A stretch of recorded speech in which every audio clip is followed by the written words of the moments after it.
Hello everybody and welcome to the fourth round of the Virtual Endurance Championship here for season 14. We continue our American leg of this season with the 1000 miles of Sebring, the unique race on this calendar that runs to laps instead of time here for the fourth round of this 6-race championship. It's set to be another fantastic day. Weather is bearing down on us at the moment, so don't be fooled by the mostly cloudy weather right now. It is going to suddenly get a lot worse, and it's going to suddenly get possibly quite difficult for all of these guys to navigate their way around this circuit. 3 classes once more. The DPIs are still here, the LMP2s as well, with the GTEs as always. And we're set for a very exciting race. My name's Ewan O'Leary. I'll be alongside Hugo Barab for this one. And Hugo, it is the most unique race on this calendar. We've got laps to run to instead of time, which throws up something different to the other 5 races we've got in this calendar this season. Oh yeah, definitely. And because we're not really limited by time and that, instead of laps, the strategy might get thrown up into the air a little bit as well. We've got some interesting weather potentially coming along today, so that could really make a big difference to the length of this race. So it says 1,000 miles. It should last just under 9 hours, but who knows if that rain comes along. But it's a unique race, and as you said, it's a great track to continue the American leg as we move into the second half of the season. You can see down there, it'll be Nurburgring next time, and then Le Mans a little bit after that. So all to play for here, and the championships are still looking quite close, so everyone's got to be very switched on today. They certainly have. Let's just chat about those championships very quickly before we get into this, because obviously we're not too far away from the race start at the top of the hour, wherever you are, 1 PM in Europe, and midday, of course, here in the UK. In the DPI standings, Nigel Velix, after taking the victory at Road America, now lead that championship by 4 points ahead of Burst Esport. However, Burst have just taken pole for this race here at Sebring, which could prove quite important. Seawolf Net Race are in the third position in this championship with some very, very consistent results. The most consistent car this season, really, and it's put them right up there in that championship fight. In the LMP2s, 2 victories in the first 2 races for Racing Team have got them a championship lead, but it's only now 1 point after they had a pretty poor Road America. Go Team Racing are now in the second place, and you have to go a little bit further down to find Black Hawk Racing, who are a little bit adrift, but they are in form, having won at Road America. And then finally in the GTEs, things a little bit more spaced out here, but there's only 3 points between Red Bull Racing Esports and John Lacey Esports Academy. However, the most important thing to note about that is the number 66 team, a team that has finished in second place in all 3 races so far. Very consistent, but they're going to have their work cut out to do that again here today, because they've been sent to the back of the field after their outlaps in qualifying were illegal. Now, in case you're not aware of this, at Sebring, we're about to see it here with these shots in warm-up. There's a lot of space to the left-hand side of the road here at Sunset Bend. We're going to go on board here to just illustrate this. There's a lot of space out there, and if you use that, a lot of it in the right way, you can get a phenomenal run onto the front straight. And it was explicitly outlined in the briefing that you were not to do that, but unfortunately, the 66 team either didn't hear that bit, or they didn't realise that was a rule or whatever, and they still went for it. And I'm afraid they've got themselves a penalty because all of their laps were invalid. So second place in all of the races so far this season, but they've got their work cut out massively to do that once again. Yeah, and they might be a little bit fortunate that this race is slightly longer than some of the races we've had previously. It will give them a little bit more time to try and make that up. And if we do have a weather change midway through this race or at some early stage, that could benefit them, but it could also hurt them a lot as well. But yeah, back of the grid, that's going to be hard work to keep up that consistent form, and that could be good news for Red Bull to extend a gap, which is already decently large, especially to third place. There's 22 points between that Red Bull car and the number 69 Vargas in Racing. So this could be looking really good for them if they can just get their heads down and take it to the finish line, especially with their championship rivals now almost, but not quite, out of contention for that win. Yeah, speaking of Vargas Sim Racing, by the way, they obviously were previous winners here at the 1000 miles of Sebring. It's becoming quite a regular occurrence, this race. ever since it was kind of reintroduced to the World Endurance Championship. We've had it in the Virtual Endurance Championship quite often as well, which is nice. We previously had the 12 hours of Sebring, but obviously the 1,000 miles is the one that we do now. 268 laps around this wonderful and very bumpy circuit. There we are. We'll see how the race goes. It was just over a minute between Varga Sim Racing and Burst Edge Esports, who were constantly going at it in season 13 in the LMP2 Championship. That was after about 8 hours and 22 minutes. We've got a slightly faster car this year, so we might get closer to the 8-hour mark. However, as we've already mentioned, we do also have weather. And if it's a complete washout for a few hours in the middle of this race, then there's no way we're getting anywhere near that 8 hours. And it's going to be maybe touching up towards 9, depending on how bad the weather is. Let's wait and see. On that one. By the way, just to clear that up as well, GTE was won by Williams Esports. They chased down Wavefree Esports, who did a slightly alternate strategy in the final hour, made a pass within, I think it was Nikodem Wisniewski at the time, who made the pass and took that victory home for the BMW at the time, the Williams Esports BMW. But neither of those two teams are returning in the class that they won here last year. So we're going to see new winners once again across the board as these guys roll out for the formation lap. 1,000 miles ahead of them, and not long for them to prepare themselves, really. We're not going to go through the grid in its entirety, but I will give you a quick rundown of a few or at least the top few positions in in all three of the classes. Excuse me. As I've already mentioned, Burst Esport taking the pole position. 3-time FSR World Champion Jone Simoncic was very, very quick, and he took the pole ahead of Benjamin Giosinski alongside him. Christian Mikel for Nigel Velix is going to be alongside Boya Milan behind him, and then Nick De Silva for Ojira rounds out the top 5. In LMP2 is Martin Hemmingsen, who took the pole position for Racing Team ahead of Wavefree Esports' Rick Van El. Moritz Mel for Go Team Racing was third of Mugen Sim Racing's Roland Zux. Then it's Blackhawk Racing and Mark Viet in the 5th position. Finally, in GTE, Red Bull Racing Esports inherit the pole position with Dennis Jordan. Wojciech Polesny for Varga will be alongside him, with Christian Marquera in 3rd. For Wavefree Esports, Speedy Mike Racing and Blackhawk Racing will be rounding out your top 5 there, with, of course, John Lacey Esports Academy bringing up the rear, and the number 11 Edge Esports car, for some reason, hasn't left the pit lane, so it's not a good start for them. But we're just a few moments away now, Hugo, from the start of this race, and we're going to see if this start is a little bit cleaner maybe than the one we had, I think it was last season, in the GTE field. There was absolute carnage through turn 1, which I wasn't expecting, but it really did split the field apart, and it did change the face of the race in the very first corner. Yeah, definitely. And lots of this circuit can be very flat. So when you're all trundling down there together, it can get a little bit hectic. But as you're saying, number 11 stuck in the pits. They're 4th in the championship. They're only 1 point ahead of Monaco at the moment in the DPI class. So it'll be pretty stressful for them and their team at the moment, because they will want to get out there, especially when their championship rivals are currently sitting 4th on the grid and in a position to fight for some quite hefty points at the moment.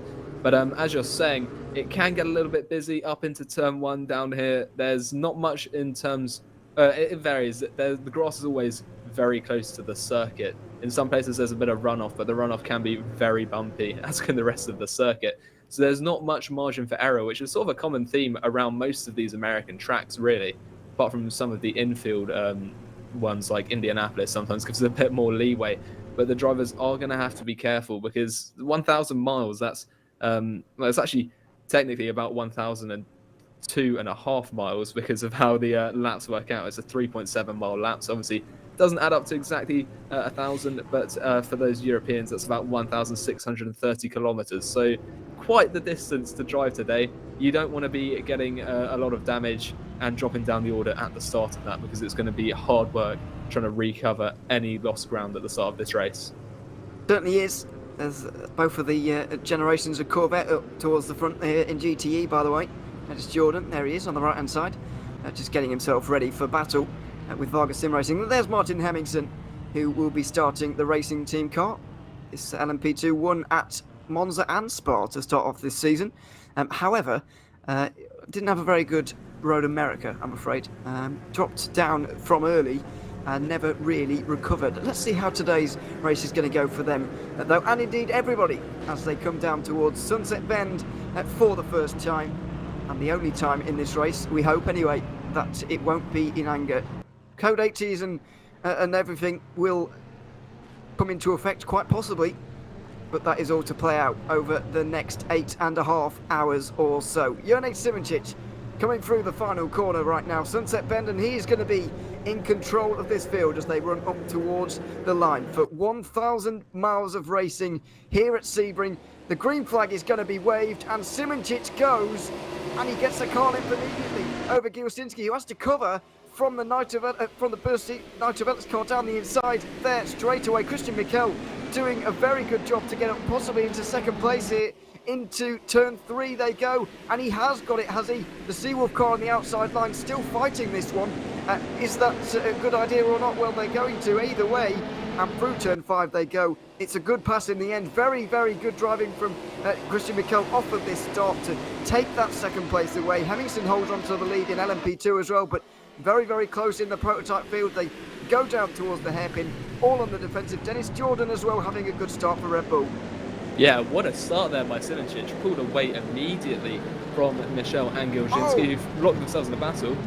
And there's a rear wing already off, I'm afraid, for one of the very last cars in LMP2. I think it's on-off racing with Charlie Rigo. I hope he knows that he's got no rear wing, because this could be disastrous for everybody. Oh, he's very, very twitchy at the moment and trying to stay out of everybody's way. The GTEs are here, and he's got no rear wing. This is very, very precarious.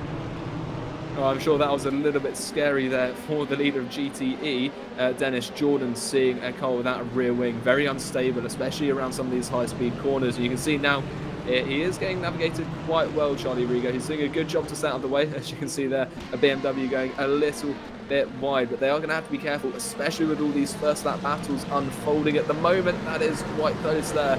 Don't want to be getting much closer than that. And you can see he's sort of stuck on the inside there, and there's still about a good third of the GT field to pass him yet, but that is not a good start for on-off racing. I'm not sure how he lost that rear wing, but that might be the DPI, I think, that had started in the pit lane. Yes, so they're beginning to make a recovery, are Edge Esports, but they're going to have to navigate quite a lot of traffic as well. But here's Jurnej Simončić, who's already got a somewhat of a commanding lead, over a second to Christian Mikel already. And he's just got to hold it there. The Bikoles Burst Esport currently in second place. I'm afraid to say we have had problems at the Sunset Bend Seawolf Net Race. Their GTE car has gone off the road. I'm afraid it might have been involved with on-off racing as well, because they were in the area at Sunset Bend with no rear wing, of course. So on-off racing into the pit lane. Looks like Seawolf have been able to carry on without problems, but there has finally been some problem here on lap 1. There was not many. It was a very clean lap 1, especially compared to what we saw last season with the absolute carnage, especially in the GTEs. That it was, by the way, indeed. You were right. Edge Esports coming through in their DPAI car, coming through the GTE field there. Long day for them, and a pretty difficult start as well for Duve Tapper, who has started their car there. Yeah, very long day for him. But Jurnej Simončić out front at the moment for Bikoles Burst Esport. He's already got a few car lamps as well. Let's have a look back, though, as to what happened. This is how on-off racing lost their rear wing. It was a complete stack-up, and in the end, it looks like Dennis Jordan was actually the one to take off the rear wing. Yeah, that's interesting. He sort of just went straight into the rear of him. So that's obviously not how you want to start a race, but you've got to give it to Rigo, staying, first of all, on track without spinning out, because the moment you become stationary is the moment you become the most dangerous sort of car, because there's less time to react. But that is the class leader at the moment, and also the race leader, Jurnej Simončić, holding that lead. But to be fair, he's not pulling away from Christian Mikel at the moment, who is still locked in a battle with Benjamin Gilzinski. So this is a far from decided lead, and Simončić is going to have to do some pretty quick laps to start extending this lead. In fact, he was almost 2/10 slower on the last lap, and that could see the gap close down little by little if Mikel is able to pull away from Gilzinski and stop losing time in that battle, which you can see is far from over there, still very close. And Kielczynski is putting a lot of pressure on that number 10 Knight of Velix. Now, at the moment, if it were to finish like this, Knight of Velix would hold on to the lead of the championship, but only by 1 point, because the gap between themselves and Baikoles is 4 points at the moment. So it's not the end of the world for Knight of Velix, but with still a fair few races to go, you want to hold on to that. And we're going back down to the LMP2 field, and we've got Henning Vollert under pressure from Daniel Wisner, the Juices Motorsports Club car, currently sitting in 18th overall. This is 9th in class. Neither of them wear their headlights on. They don't really need to. It is, after all, 1 o'clock in Sebring, at least in the simulator. And we'll see how this battle plays out between the two of them.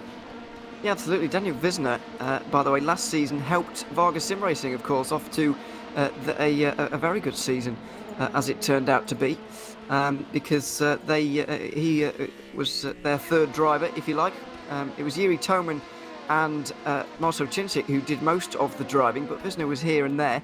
He didn't do this race. I think he might have only done Le Mans, actually, but he was certainly there, and he did a little bit of work here and there for them. Moved across to Juices Motorsport Club, though, by the looks of things, and helping them out here today, running just outside the top 10 at the moment. It's the 54 World of Sim Racing GTE also in the pit lane right now, which is not good news for them particularly, but it is a long race indeed, and as you say, a long season as well.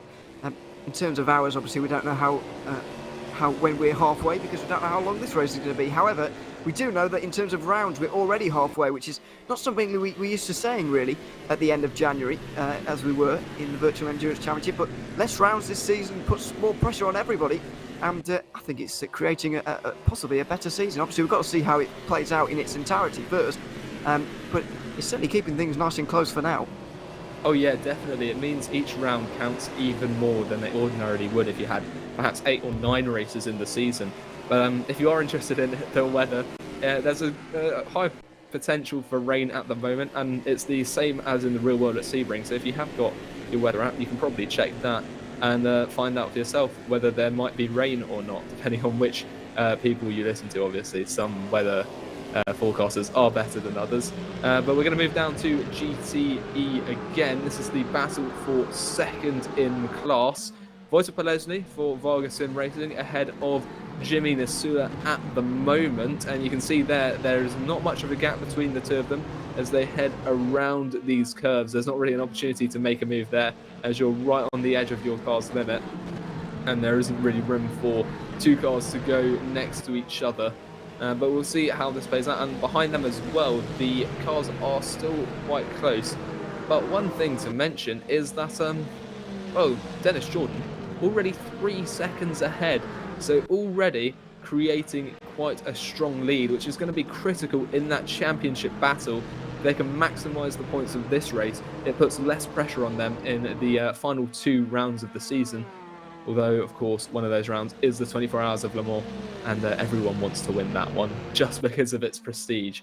But here he is at the moment. You can see that gap, 3 seconds. This is good as well for strategy, because if you have a good gap, then you don't need to be too concerned about your tyres. But you can see up in the top left as well, already a penalty for Krupi, and I'm not sure where he is on track at the moment, but obviously that's not how you want to be running your race. As well, the Edge Esports car, that number 11 that started in the pit lane, currently 21st overall, so starting to make his way through the LMP2 field as well, and that was it looked like a slight moment over the curb there for Dennis Jordan, but he's going to keep going. I think Krupi's penalty may be an assigned one, if you like, from the Road America race. Of course, we always do those penalties post race and then for the start of the next race, if you see what I mean. So any infractions that you can't fell afoul of throughout the Road America race, you'll have to suffer the pain of that throughout this one. Which is the way we do it in the Virtual Endurance Championship. Mathieu Krupi has already had a bad enough day, and it's just getting worse, isn't it, with that penalty. He drops out right in front of Knight of Velix and Christian Mikel there. That's not going to excite the German very much, you'd imagine. There he is, in the Ferrari, Mathieu Krupi. obviously used to be I believe he used to be a Wave Free Esports driver, if my memory serves me correctly. May even have been so at this race 1 year ago. But yeah, this is not the way to start a race for John Lacey Esports. They've just got to settle in now. But yeah, even last round coming back to haunt them in this terrible opening sequence for them. Yeah, and as well, we've had a couple of people just go through the pit lane there. Serge Backer has come out just ahead of the Edge Esports car, actually. Both of them in the DPI category, and also the Netrex P1 Sim Grand Prix has just gone through the pit lane as well. They might be due to penalties, but that does mean that Edge Esports has now got a fellow car in the same class on the same lap just ahead of them, and they're only midway through the LMP2 field. So that's going to make it a little bit more difficult for them. But here's Donat Prodan and Tim Neuendorf. Both of them batting half second between the two of them. It's a Porsche leading. I think that's a BMW there as they head along with the straight into that left-hander. Quite high speed and very, very bumpy. So that's always a lot of fun. And I mean, if you've been watching any of the testing this weekend, you'll notice that these drivers, much like the Formula 1 drivers at the moment, except this is because of the track, whereas with those cars it's because of their design, which is sort of an interesting comparison between the two of the two motorsports. But as well in GTE, always providing good battles. You can see the whole field is still mostly quite close together. We've got Mossab Ben Amar for Angry Bull Racing Team just ahead of Maximilian Kalinic, and you can see there almost kissing the rear end of that Porsche is the Juice's Motorsports Cup car. So this is going to be something interesting to watch out for. So I think Kalinic is looking to try and take that 8th position. He certainly is. A bit of a throwback here as well, of course, with the BMW M8 that we have at the moment. They kind of phased that out of BMW in recent moments, as is indeed the whole GTE class, really. But the M6 obviously emerging. Still neither of them as good as the Z4. There you go, I said it. So let's not start that so early on in the race. But yeah, Bursa Benamar is going to be on the defensive here by the looks of things. It looks like he already has, to be honest, with the couple of cars in front having just pulled away ever so slightly in the last few moments. Your Name Here Racing and Speedy Mike Racing are battling just a few tenths up in front of these guys, and they're getting away because Kalinic is applying the pressure down towards Sunset Bend. They go. And is there going to be a move here from Kalinic? He's going to be brave, really, because he's quite a long way back, and he's probably going to decide to stick behind. Although traffic is nearly upon us in this race. We're 12 minutes in terms of time, and Jone Simicic is getting to the back of this GTE field. This is when the real race is going to begin, not only for those prototypes, but also for these GTs.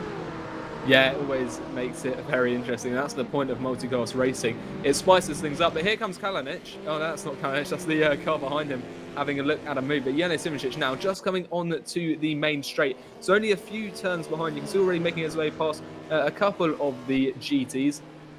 But Simicic already with a 3-second gap as well. So he's looking quite comfortable at the moment. And that's going to reassure him going into all of this traffic that he has got a bit of a buffer zone behind him to Christian Mikel, which will allow him to navigate this traffic and a little bit less pressure to get past as quickly as possible, because that always results in the risk of collision.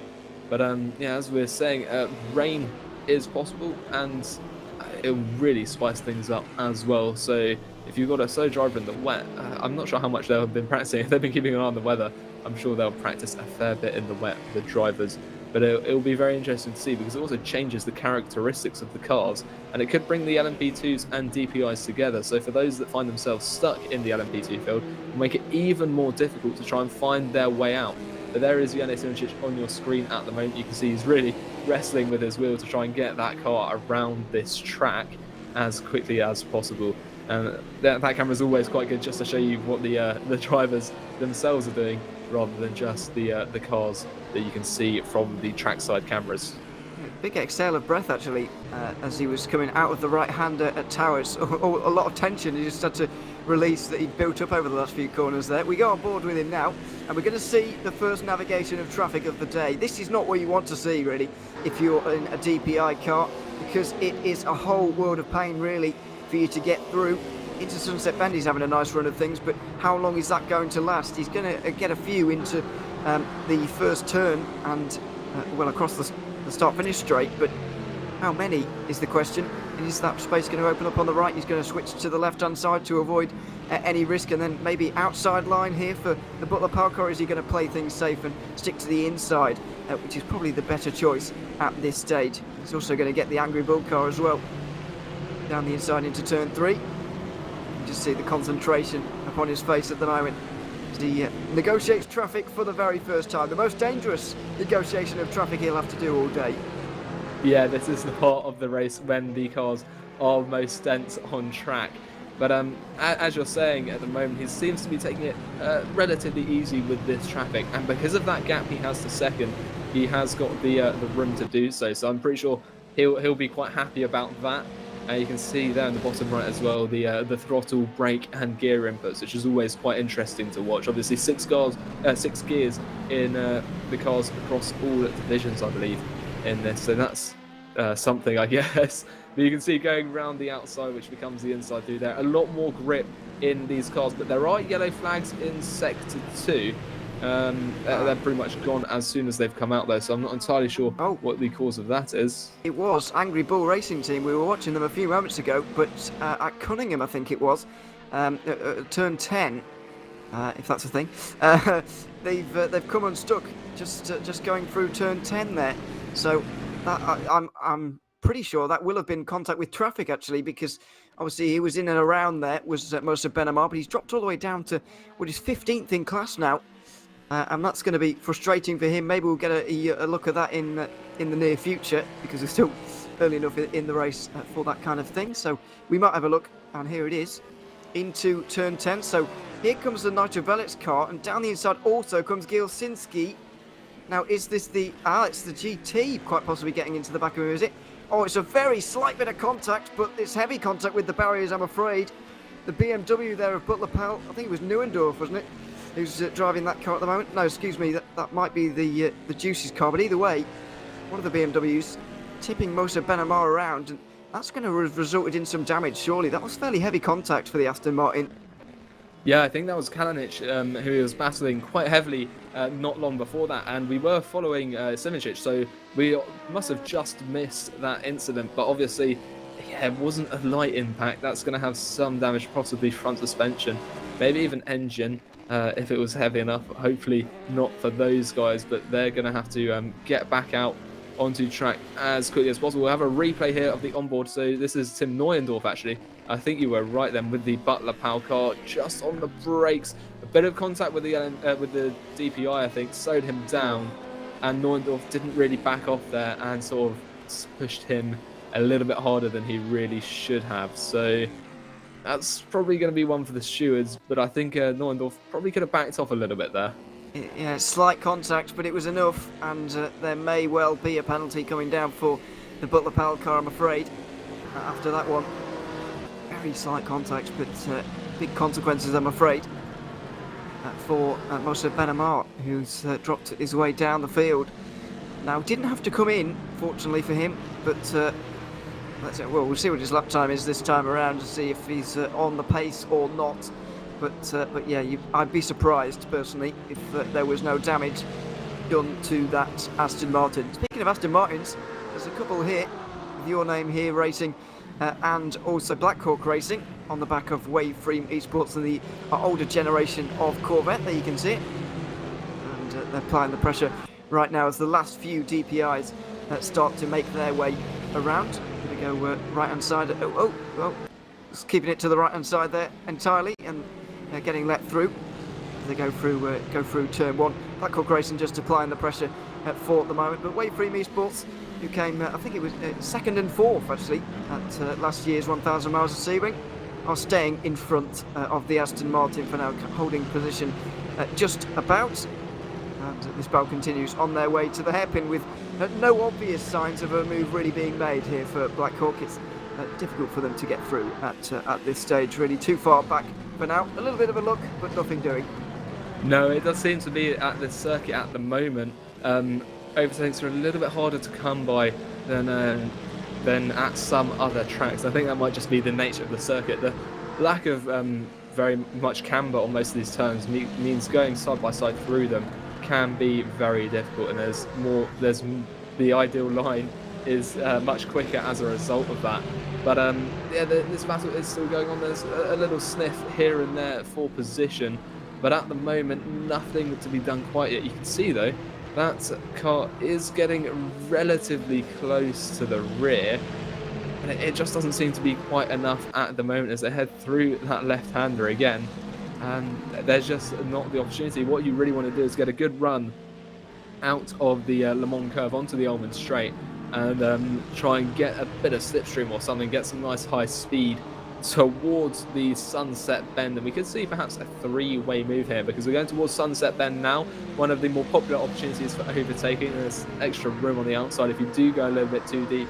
Just in front, will we see a move? No, they're going to all stay in file with each other and continue on a bit of a slide there at the rear for the Aston Martin, it looks like, but he's going to keep it on track up towards turn 1. Then could there be another opportunity here? Has he got enough drive out of turn 17? It still doesn't look like it, and not even a sniff of the inside line. He's just going to have to hold back for the time being. Yeah, it certainly will.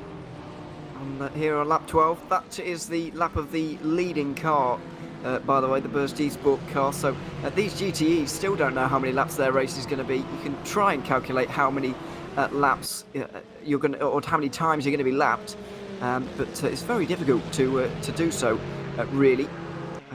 26 or 27 times, maybe more, to be honest, as Christian Mikel gets a penalty, probably a pre-assigned one, we can reasonably assume, as Seawolf Net Race Motorsport have also got up into second place. Didn't see where that happened, but Benjamin Gilsinski's been able to get through somewhere, and Christian Mikel's in third all of a sudden in this race, possibly falling backwards. Boy Milan not too far behind him right now. It was a slow lap last time around for Mikel. Season 7 champion now, I think it is, isn't it? It's becoming a long time ago since he won the overall championship in the VEC. But yeah, falling backwards at the moment, and will probably be in here. He is indeed for the championship lead in Nigel Vellett's car. So Christian Mikel with not only a penalty, but clearly problems out there on the circuit because he lost second, had a couple of slow laps, and now here he is. Yeah, that is not what you want to see, especially when you are the car in the lead of the championship. Only 4 points. All Baikonur's Burst have to do is finish first with more than one car between themselves and that Knight of Velux car. So that is bad news for the number 10 in the championship. Well, I'm sure at the moment, Jelena Simčić is going to be quite pleased to have seen his title rival drop back a little bit. Seawolf Net Race, they are third place in the championship, so it's still a contender for the win. But we're going to go down to Moritz Mel at the moment with the Go Team racing car, number 47, I believe this is. Currently fourth in class, about 1.5 seconds off the lead. So we'll see how he can try and close up. 1.5 seconds off the car in front of him. In fact, that's gone up to 2 at the moment. The last lap's pretty similar though, although putting away a little bit from Mark Veit in the Black Hawk racing car. So this LMP2 class could still be interesting, still things to be sorted out, but it does seem to be spreading out a little bit more than the GT class. And speaking of which, here's Maximilian Kalinic, 33rd overall at the moment, 10th in class, currently behind the Volante racing car driven by Donat Prodan, and you can see being navigated by some LMP2s as well. So now the classes are really and truly becoming into mix as we reach the part of the race where the multi-class really comes into play. Certainly does, with the LMP2s coming through now for the very first time. The DPIs will be not too far behind them either, so it's going to be very busy for everybody at this stage. Moritz Mel getting stuck behind one of the Aston Martins at this stage, Tower Corner, and Deuce's Motorsport Club going to just be able to close in on them. Black Hawk Racing, I should say, will be closing in on them. Then it's Deuce's Motorsport Club with Daniel Visner, a couple of 2.5 seconds back, further back from those guys. And yeah, that is the battle for fourth, which is a little bit spread out just for the moment. As you say, the ones in GTE are by far the closest, really, out there on the circuit. Although, as I say that Seawolf and Knight of Velux have somehow managed to find each other out there on the circuit again. But Mikel has just taken a penalty So now he's a lap down already. Not the way you want to start this race. 1 lap down. It seems to be a pattern, really, for Nitro Velix. They won the first race and then didn't have a very good race at Spa. And then they've won Road America and so far are not having a good time here at Sebring. So it seems they win one and then have an off day, which is not really the way to do a championship, unfortunately for them. No, not really. Consistency is key when it comes to a championship. So if you're not getting a steady influx of points, that's going to really make it difficult for them to fight for that championship lead. But we've got Martin Hemmingson here, currently in the lead of the LMP2 class. You can see that car does look slightly different. Of course, a different manufacturer to I think the rest of the LMP2 field. Actually, I think they're the only team that use the Ligier. The rest are all using the Orica. You can see 2.5 seconds back to Rick van Erle. So maybe it's the right choice of machinery, or maybe it's just the skill of the drivers. Either way, they are holding on to that lead at the moment. And you can see a little bit further down for 7th place, Thomas Vach is currently under pressure from Henning Vollert, the Red Archer VRT, in quite a striking livery there, under pressure from the Butler Powell coloured LMP2. You can see they're all trying to navigate some of these Aston Martins as well. So they've got to be a little bit careful around each other. As these GTs, they're harder to, they're not as precise at high speeds. They've got to be even more careful around them. It's all a matter of respect between the drivers when they're in different classes, because no one really wants to crash. If you do, you're probably racing in the wrong sport. But Christian Malguera here, currently 27th overall. That's the number 63 car. So this is actually the battle for 3rd place at the moment. Just behind Jimmy Nasula there for the Maradna Satellite E-Stars car. Heading onto the main straight now to continue onto the next lap towards turn 1. It's all about the braking. But you can see 0.4 of a second is far too large a gap at the moment to try and make that up. Just dropping back to where we were coming. Sorry. Yeah, no, go ahead. I was just going to say, probably the same thing as you. Henning Vollert is going to get, or has indeed got through on that Red Archer car. Just to side out on the Red Archer car, by the way, it is their first appearance in the top split, I guess you could say, in the first division here in the Virtual Endurance Championship in season 14. They've spent the first 3 races in Division 2. They've finished 3rd, 2nd and 3rd in the 3 races. That level of consistency has got them promoted to the 1st division, and they're making a good name for themselves actually. 7th place, well it's 8th now, but yeah, solid top 10, solid opening to this race for a team that's having its first outing. Yeah, and the benefit for being moved up a split is the attendance points, because of course for there's one big championship across 3 divisions, but the difference is the top division will have 50 points given for attending the race, 2nd division 30 points, and 3rd division 10 points. So that extra 20-point bonus is going to help them in the overall championship, even if they're not getting 1st, 2nd and 3rd in the top division. So that's going to be a big boost for them in this. And also, it gives them a good challenge, because they're going to be stuck in with drivers that they're not used to and drivers who aren't used to them. And they're currently not doing too badly. They're about midway through the LMP2 field. And as you can see, there's a long way to go in this race. That could change, but that's a car off the track. He's spun it just on the exit there, and that's a big hit. The rear wing was still attached, but you can see there he clearly got air as he hit that inside tyre wall. He's going to reverse into it. Getting out of the way, that's going to be big yellow flags. Hopefully he can rejoin without cutting across the direction of other cars. A little bit risky there onto the grass though. He's still out of the way. I think Neuendorf has done a decent job there of staying out of most cars' way. As you can see, the prototypes flying all over the circuit to try and get away from him. That car does not look too stable anymore. I think he's taken quite some damage from that. He's going to be in the pit lane. This is how it happened. Tim Neuendorf, I'm afraid, up and over by the looks of things. This is Henning Vollert and Thomas Vach coming through. Are these guys involved? Vach gets down the inside nicely. And Neuendorf's just, oh, he's sliding from a very long way out there. Goodness me, that was very weird. I wonder if something's gone wrong technically there, because that was exceptionally weird for that Butler Powell Motorsport car. I think there may have been some technical difficulty with his actual hardware there, because I think it certainly looked like his wheel just jammed entirely to the right, and the throttle was pressed entirely down, went up and over, did Neuendorf there. That was a very weird crash at Le Mans. But either way, back in the pit lane now, and it's going to be a fairly long repair, I'm afraid.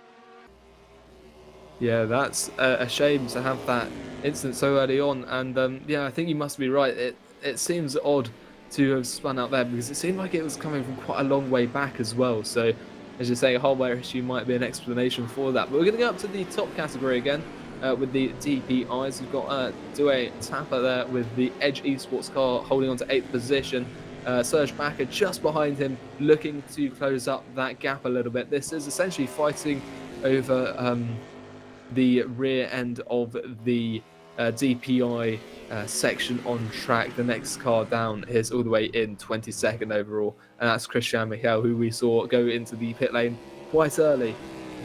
We've not really got an explanation yet for that, but you can see this gap, 0.8 of a second at the moment, not changing drastically. The last lap, Tapper was quicker by about a second, so we'll see whether Backer can try and close up a little bit. He seems to be saying roughly the same distance behind as we go around the circuit, so this might be quite a slow bubbling battle. We've got Mossad Benamar here and Ben Crooks. Now I believe this is the car that we saw go round earlier, so making a recovery drive at the moment. Yeah, it certainly was. Mossad Benamar was tipped around, let's not forget, I think possibly by Neuendorf, if I remember correctly. He's been in the wars today already, only 18 laps in. But yeah, Ben Crook's behind here. You'd be well, I'd be very surprised anyway if this Aston Martin hasn't got a bit of damage at the moment. Just have a look at the lap times here. A little bit difficult to tell now because of the traffic, but he's the only driver in the GTE field in the 201s as things stand, which is just illustrates really there is damage to this Aston Martin at the moment. And Seawolf Net Race should be able to get through before long, you'd expect really, although we'll certainly be hoping to. In this, so that they can get on with their day really.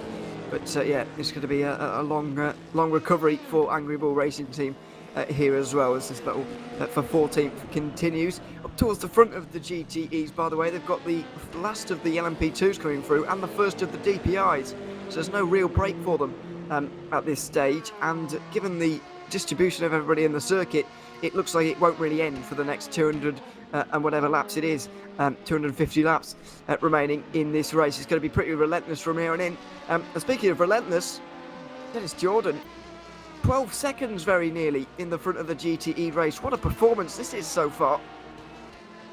Yeah, he's driving incredibly quickly. Only 18 laps in, to extend the gap of 12 seconds is very impressive. I mean, he's a second quicker on that last lap than Wojtek Polesny in second was. So Dennis Jordan seems like the correct pick to stick in the car at first, to get that initial gap down and put the car in a relatively comfortable position. But it is going to be a race of attrition by the looks of it. We've already had a fair few incidents here and there, and I think they're just going to continue sporadically for the rest of the race. So it's all going to be about trying to stay out of the wars and keep the car on the asphalt and take it to that checkered flag in however long that takes. At least we know the laps. That's about 250, as you were saying.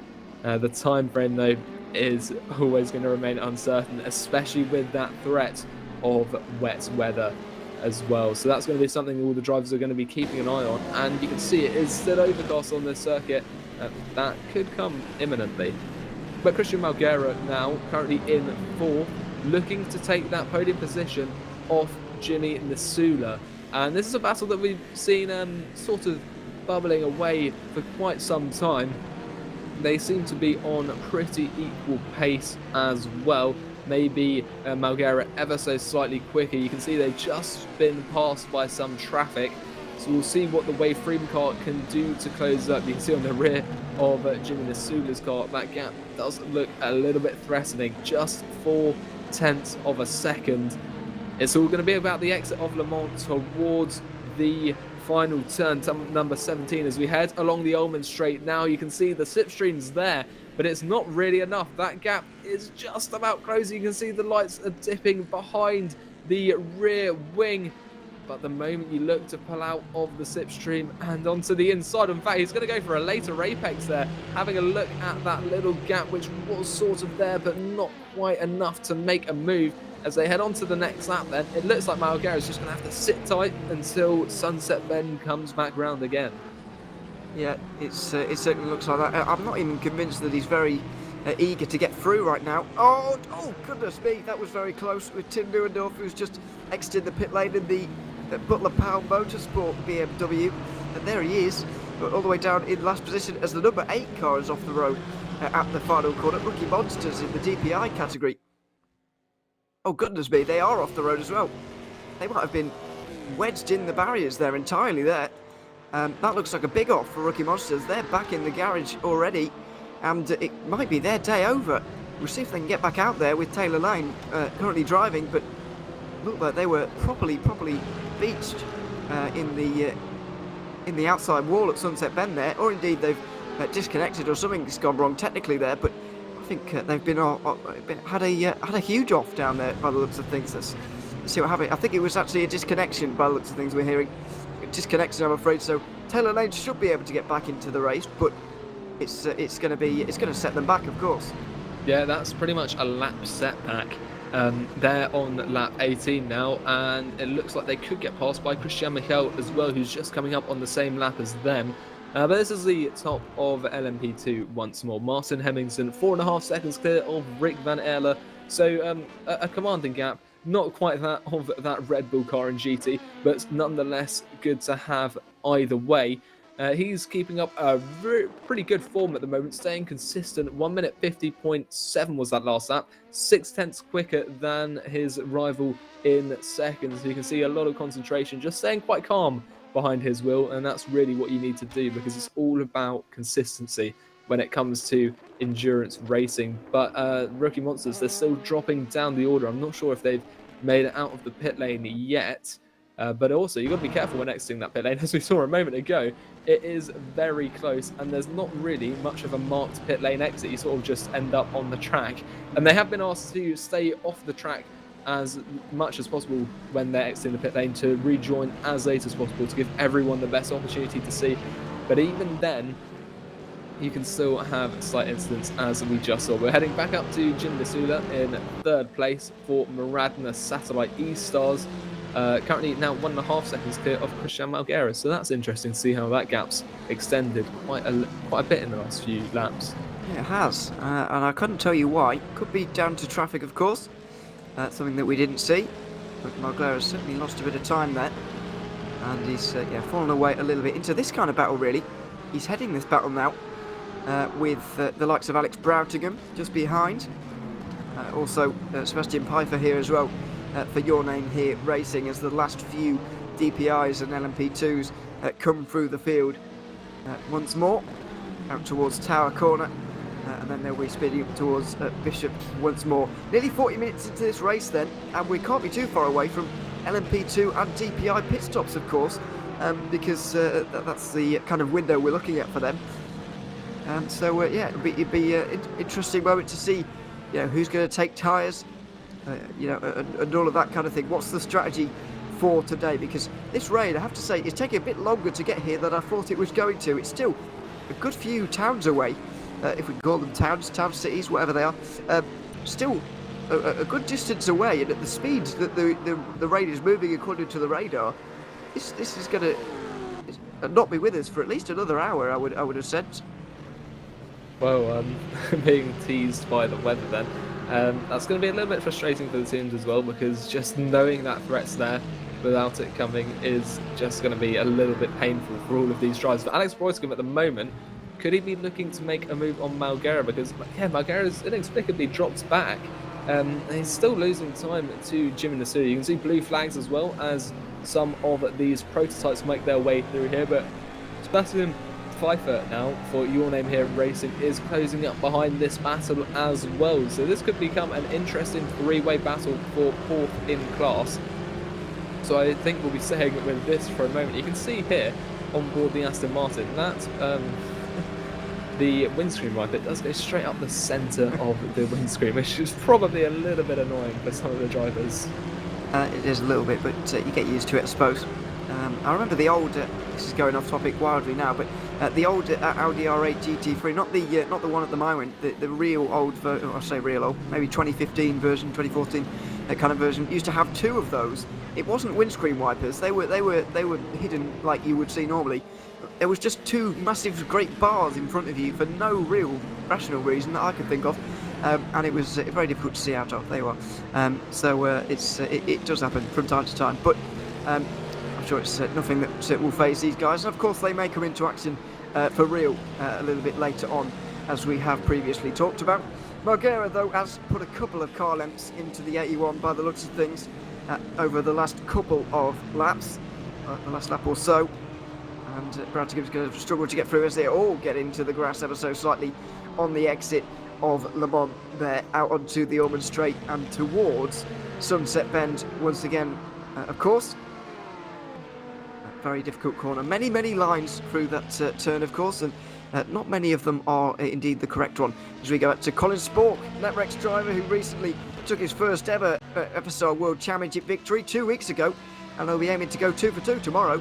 But today he's got a job to do here at Sebring, and that is, of course, get this car up from a very lowly position, which it is at the moment. They've had strong results recently, but this is not one of them, I'm afraid. Fourth in the championship, and winners, not winners last time out. They were third at Spa. That's their best result so far, but lowly at the moment, outside the top 10. Yeah, and to add to that, they are on the same amount of points as the number 36 Wave Freem car, which I believe is it's currently in second place. So they're going to have to do some hard work to try and maintain that fourth place, unless they want to risk dropping out of the top 5 in the championship. So Sporky's got a lot of work to do, and I'm sure he'll be putting the foot down as much as he can. Speaking of that, though, the Wave Freem car, number 36, has pulled into the pit lane. And I think what that is going to do is initiate the first round of pit stops, as we are 42 minutes or so into this race. Quite a few of the LMP2s are pulling in now, and some of the DPIs as well, Jone Simoncic included. So as the strategy is now going to start to unfold, we could see the drivers spread out a little bit, and this is where the long race starts to come in. It all depends on how they want to run this race, whether they want to double or risk triple stinting tyres. Obviously, there will only be fuel for this first stop unless they've done something really bad to damage their tyres. It should be only fuel here, but you never know. It's likely going to be fuel, though. Simoncic and Milan as well from DPI are also in the pit lane, but most of the LMP2s have decided it's time to come down pit lane. Other than the top 6 right now, 6 teams have decided to stay out in LMP2 as Simoncic rejoins the circuit. And I think he's in front of he is indeed in front of Serge Bakker here, despite the fact that Bakker has not made a pit stop yet. He's still out in front, as we've got 2 cars off at Sunset Bend. One of them is the 58 Volante racing car. I think it might well be off with Ramada Motorsport, the 55 car. Getting back going again. That's not Ramada car, excuse me. That's the GX Droids Wankafino driven car. It comes straight in the pit lane. But problems at Sunset Bend, I'm afraid. This is done at Prodon trying to get going again. It's taken him a long time to get turned back in the right direction. Yeah, I think there he's just being careful because there were quite a few cars coming around that corner. I mean, of all the places to crash, Sunset Bend's probably the least worst on track because you've got the least amount of distance to go to that pit lane. You could see some debris on track as well around that Volante racing car. So clearly some damage that needs to be repaired, and that's all solidified by the fact he's pulled into the pit lane now. They might just make their first pit stop a little bit early though, 20 minutes usually until they make that stop. So here's a replay. You've got Donat Prodan in the Volante car just in front as they barrel towards Sunset Bend. The other Aston Martin pulls to the inside, and it looks a little bit unstable from Prodan, and he just comes across and taps his rear on the front, and they both hit there. The DX Droids car hitting the barrier as well, so quite a hefty impact for both of them. Yeah, there was quite a hefty contact indeed. So they're in the pit lane, and it's going to be a recovery day, basically, damage limitation for them for here on in. So that was very strange, but there we are. Sebastian Pfeiffer here, currently in 6th position. Just got Tim Neuendorf behind him. Obviously laps between those guys as things stand. So that's not to worry, really. Nick De Silva is now leading this race in DPI and indeed overall, because he's gone 2 laps longer now than the rest of the field. 25 laps on a stint is what he's been able to do, as opposed to Simicic only managing 23 on this occasion. If Nick De Silva keeps this up for a little while, then he might well, if not save a pit stop, then save a lot of time in the pit lane. Azure have been not very impressive so far in this race. However, this may be why their pace is a little bit lower, because they've been saving a bit of fuel, quite possibly. They should be in this time around, but Nick De Silva's been doing a very good job here. Yeah, and that Azure car, playing the long game, could be trying to strategize this race and try and get to the top that way. I mean, last time out at Road America, they did get onto the podium. They came 3rd, so perhaps strategy is how they're trying to mitigate their qualifying, because they didn't qualify exceptionally well this afternoon rather, and they're just trying to recover that ground. So that'll be interesting to watch the strategy play out for the number 7 car. And I think actually I might have written down the wrong number for the Azure car on my sheet, because I've written down 207 when clearly that is not the case. But Daniel Visioner now in 7th place in class, with heading Vollert behind. A little bit of a gap there. Daniel Visioner putting pressure on Mark Vate, actually 0.3 of a second is the gap there. This is Mattia Krupi, the Jean Lacey Esports Academy Ferrari, has had quite a troubled day so far, but down the inside for 13th place he goes. It's going to swing back to the inside for the second part of the chicane. Can he hold on to that position? It looks like he's just about ahead, and that's going to be a successful overtake on Ben Crooks there with the Seawolf Net Race Aston Martin, I think. So he's made that move sick, and quite an impressive move there, especially avoiding any contact and just slithering his way through and setting up the next car in his sights, which will be the Angry Bull car with Ben Amar at the wheel. And we've seen that car is struggling at the moment due to some contact earlier on in the race. You can see we could get the overtake going into Sunset Bend now as we just exit the Le Mans curve along the Ullman Straight. I think Ullman was quite a big stakeholder in this circuit when it was first built and opened in 1950. Down the inside goes Mattia Krupi into the Sunset Bend, and I think that's going to call nighttime on 12th position there for Ben Amar, and up into it goes Mattia Krupi. He's just got to hold on to it for that first turn, and it will be nice and secure. So a couple of positions there as Jean Lacey Esports Academy look to recover from a very unfortunate series of events which led to them starting at the back of the grid. Yeah, absolutely. Well, you could say unfortunate. Some would say deserved, but who depends on your opinion, of course. But John Lacey Esports are recovering well, or at least they've started it well anyway. 12th position right now, and staying out of trouble for them is going to be key to a good result today, because they're already a long way off the front of this race, as you can imagine. So is everybody, really, unless your name's Dennis Jordan, because you've got a big lead, very big lead at the moment. The Red Archer car, I believe, is in again. I wonder what that has happened to them in this one. There they are. Thomas Vack is either still in the pit lane after a very long stop, or he's come in again. I think it's the second part. He's coming again, I think. So interesting to see why that is. Not really been able to work that one out so far, but hopefully we'll get to the bottom of it just for the moment. But not long to go, about 10-15 minutes or so until the GTs come in, as Vack does indeed lead now.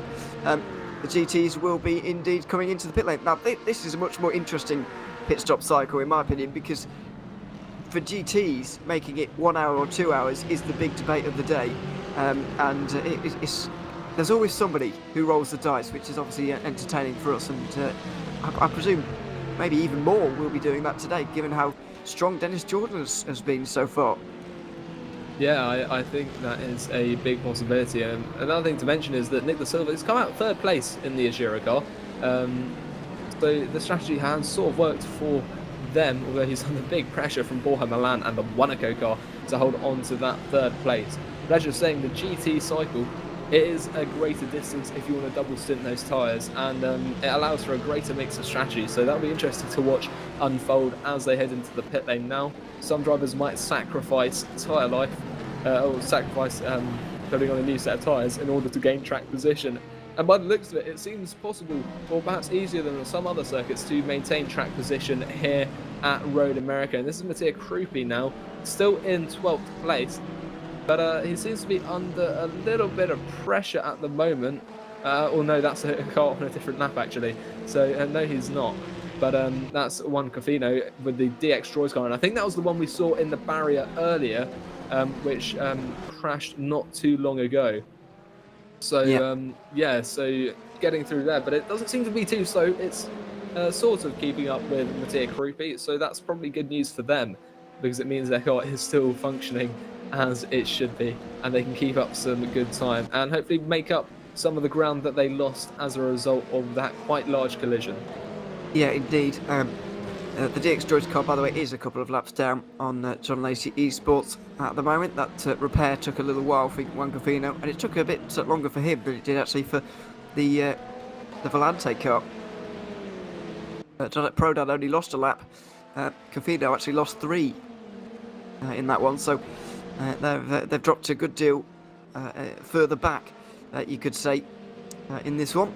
So we're on lap 28 now of 268 here today. Joni Simoncic still leads, but he's only got a couple of seconds ahead of Benjamin Gilsinski.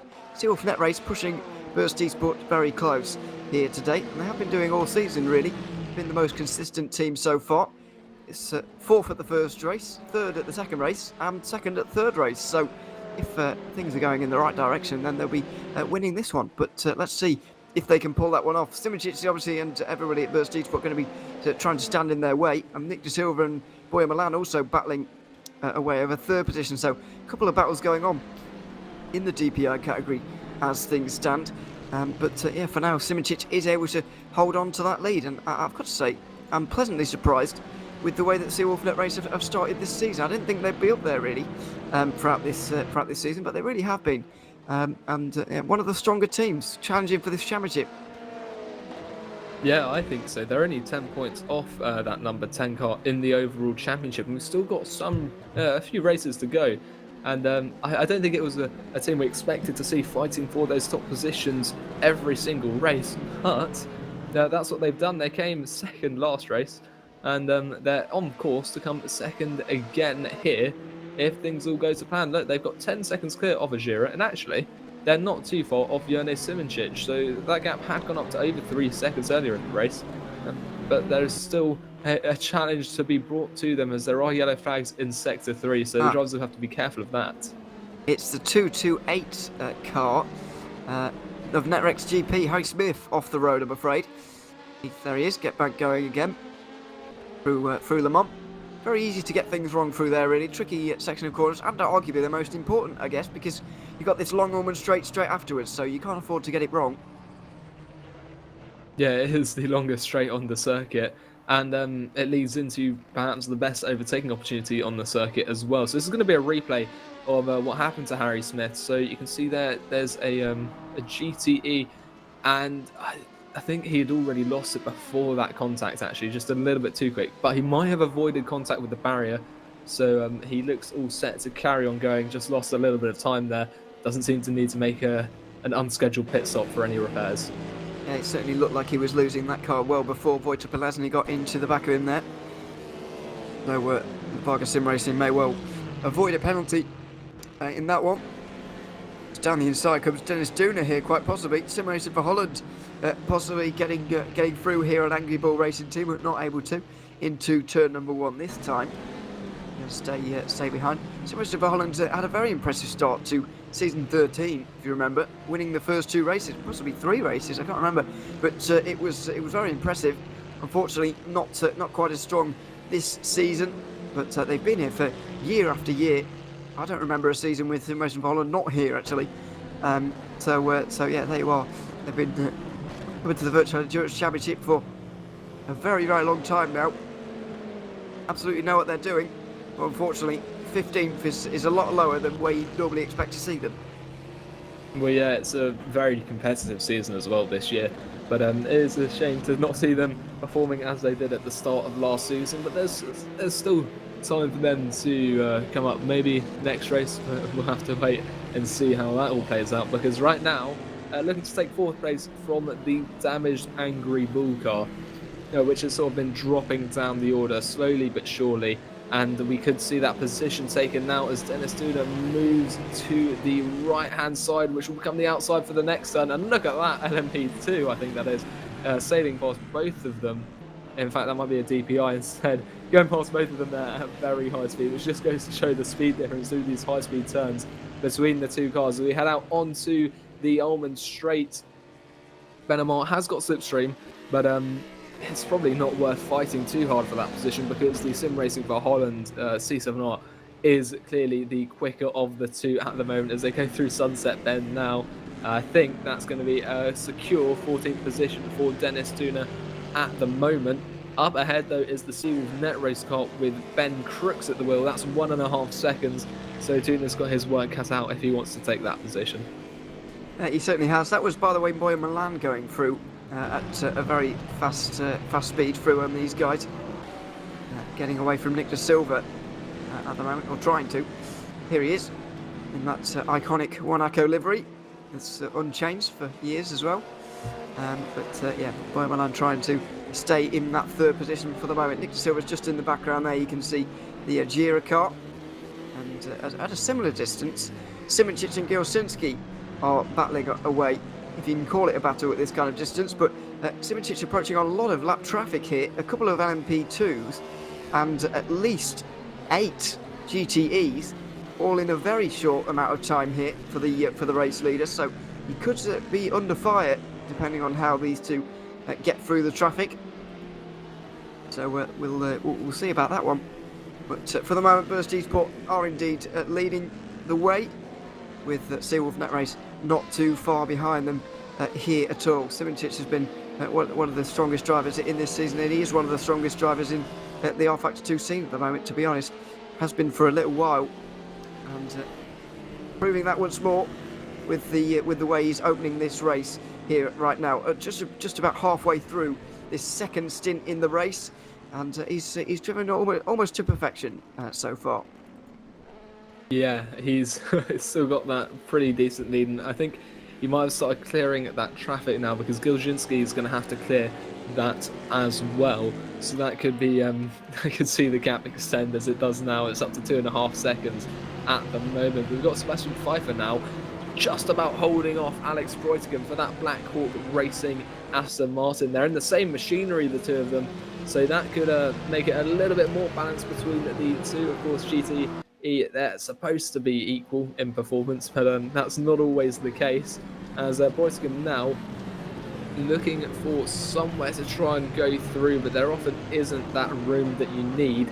So he's just going to have to stick behind for the moment. You can see that gap is quite low. There's traffic everywhere, so it is quite a busy portion of track at the moment, but that gap keeps closing down. A little sniff at the inside line for Alex Breutigam into this right-left chicane. It's all about just trying to maintain momentum through here so you can carry as much speed as possible as we approach that Almond Straight, because it is the most important section of the circuit. We're going to actually go up to Christian Michael right now on Douai. Tapper had a little look at that inside line, just wasn't there into turn one. He's had to back off, and what was a 1/10 of a second gap has quickly gone up to half a second. So that just shows the margins that these drivers are driving at, and 8th place is just going to have to be what that Knight of Velix car is going to settle with at the moment, until they can find another opportunity to get past that Edge Esports car, which they do seem to be quicker than, because that gap is already shrinking at quite a rapid pace.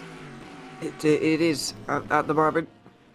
This is the battle for 7th, of course. Michael with problems early on, which is setting back to here. By the way, the last lap for Michael not appearing for us, so he's clearly had a cut track somewhere. Something that you've got to watch, especially in a longer race like this one, where you're likely to come under fire from those cut tracks. Got to be careful, otherwise you'll end up with a drive-through. I think you're most likely to get them at Le Mans actually here, but yes, it's something that you have to watch out for. Edge Esports though on the defensive at the moment from Nitro Velix. Oh, very big slide for Tapper as well through Le Mans. We said about this sequence of corners, being very, very important because the Ormond Straight comes straight afterwards, and in towards Sunset Bend they go. Mikel not really close enough though by the looks of things. Is he going to have a late one down to the inside? Quite possibly. Oh, the gap very much closed by Tapper there. That wall on the right hand side really does punish you if you clip it, of course. There's going to be big damage. So Mikel decided to back out of that one. It's probably the best decision. Yeah, I think Tapper quite aggressive on the defence there. Closed the door as Christian Michel was almost walking through it. So about as close as you want to get without any contact. So Tapper clearly does not want to lose the 7th position. All the while though, the recovery that Nathan Vannox need to pull off. Remember that they're fighting for the lead of the championship. They're currently in first at this rate, especially if they can't get past the Edge Esports car. That is not going to be the same way come the end of the race. So they're going to have to get through here really quickly. That's a big rear end slide. I think a rear lock up there for Tapper because he's gone really deep there and very sideways. Look at that. Almost kissing are the two cars as round the outside goes Christian Michel. Becomes the inside for the next turn. Can he hold it? And it looks like he can. He just needs to maintain it through the next couple of turns, and he's finally through.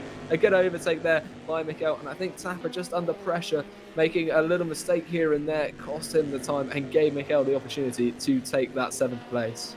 Yeah, absolutely. It took a little bit longer than maybe Nitro Vannox were hoping for there, really, but they've got the job done eventually. David Tapper's going to have to continue on in 8th position on this occasion. Nearly half a minute, though, for Mikel now up towards VOS Satellite Racing. Ricardo Talazzari. Excuse me, Talazazzi maybe. Don't know. Currently driving that car. New driver. Not seen him before in the Satellite Racing cars. So that's a new one. Meanwhile, this battle for 3rd in GTE is ongoing because, and it is the battle for 3rd because Wojciech Bolesny has been into the pit lane. We're an hour into this race. The GTE pit stops are very much upon us. And so we can now finally see who's been saving a little bit of fuel, who's been doing well on the fuel, and who's been going all out in the opening part of this race. So it looks like Dennis Jordan, while going all out, has managed to save that little bit of fuel as well, because he's gone a lap longer than some of these guys. Yeah, I'm very impressed by that. It's just going to all contribute. Every lap that you can extend the stint to is just going to contribute to that shorter final pit stop. Perhaps even one fewer pit stops if you're really lucky, depending on how long the race turns out to be. So Dennis Jordan, really impressive there from the Red Bull car. 20 seconds ahead of 2nd place. It'll be interesting to see where everyone comes out in relation to each other across the GT field at the end of these pit stops. And it does look like Dennis Jordan goes for another lap. That is very impressive. He's going to be able to push it perhaps 5 minutes longer than one would normally expect in the GT pit stop. So that is some extraordinary driving there, to be able to have such a commanding lead and also have fuel left over. Jimmy Asula though obviously isn't able to go on as long as Dennis Jordan, and all 3 of those cars are going to pull into the pit lane together. It'll be interesting to see where they come out in relation to each other as well. It certainly will. The tyres battle, of course, as well, we want to discuss, as Sean Jacobs having a bit of a problem there getting into his pit box by the looks of things. It's really at a very wonky angle. We might see it here as we see more coming in. Riley McKibben and Mattia Krupi as well. We've got a yellow flag in the final sector here. Have we? Oh, it's gone now. Yeah, clearly something going on there. Yeah, Dennis Jordan, though, very, very impressive. Alex Broughtingham also been able to go a couple of laps longer as well. But other than that, they're the only 2. And to think that the pace at which Dennis Jordan is driving right now, and he's still saving that amount of fuel, it's absolutely outrageous. We'll see now, though, Wojciech Bolesny, has anybody not taken tyres here? Including Wojciech himself, I suppose. It looks like Sebastian Pfeiffer might have skipped tyres. I think he might have got out just up in front. This is Sean Jacobs, though, getting in front of Pfeiffer. And it wasn't quite as awkward as I thought, actually. I thought they were in the... I thought those pit boxes were a lot closer together than they actually turned out to be. As Pfeiffer goes out, I think he's not taken tyres there, because Your Name Here Racing were definitely not in net 3rd position as these guys came into the pit lane. No, I don't think so. So that's interesting to see already strategy thrown up into the air. And we'll see what the impact of that is on the overall races for each of the drivers. Of course, if you haven't taken tyres, it's a shorter pit stop but then you haven't got as much grip as those guys on fresher tyres. So it's a bit of a gamble, but if you're good at defending, it could be the right choice to make, because it means you can hold those people up and then have to take the same length pit stop as you will. So it's going to be an interesting game of strategy being played today. And around a track like Sebring, I think that the tyre tag can be quite high sometimes. So we'll watch how that all unfolds. But Sebastian Pfeiffer still putting a little bit of pressure on Christian Malguera, but he's not been able to getting pressure put on him by Christian Malguera, I should say. But they're still a little bit extended now as a result of those pit stops, and one of those LMP2s is trying to find their way through as well. A little bit onto the grass, that's been a little bit concerning for him. Of course, if you're a prototype, you want to avoid getting off track, as you were saying earlier. Especially for the longer races, you've got to be even more wary of those track limits, because you do not want to get a drive-through penalty, as it can be disastrous to your track position. But we're going to look around as well. Further down, Mattia Krupi, he's closed up to 12th position now. Carlos Basto with Ramada Motorsport, and that makes me think whether Krupi decided not to change tyres during that pit stop phase, because of course that was originally, before the pit stops began, a 30-second gap to 12th. So a bit of a gamble there for Jean Alesi, but I think it's a necessary one. Yeah, they've got to make up positions somehow, and they might as well do something a little bit different, I suppose, as Christian Mikel is in here as well. That's early for Nigel Alex, so I wonder what's happened there. Meanwhile, Dennis Jordan and Alex Proutingham have indeed been in. Both of them took tyres, I think, most normal pit stops really for those guys. I'm not actually convinced that Piper's taken tyres anymore, or done anything different here actually, because he was only just in front of Proutingham. So I think I jumped the gun a little bit in that one. And I don't think there was an actual change made there, or indeed I don't think there was any differing strategy. So there we go. There we are.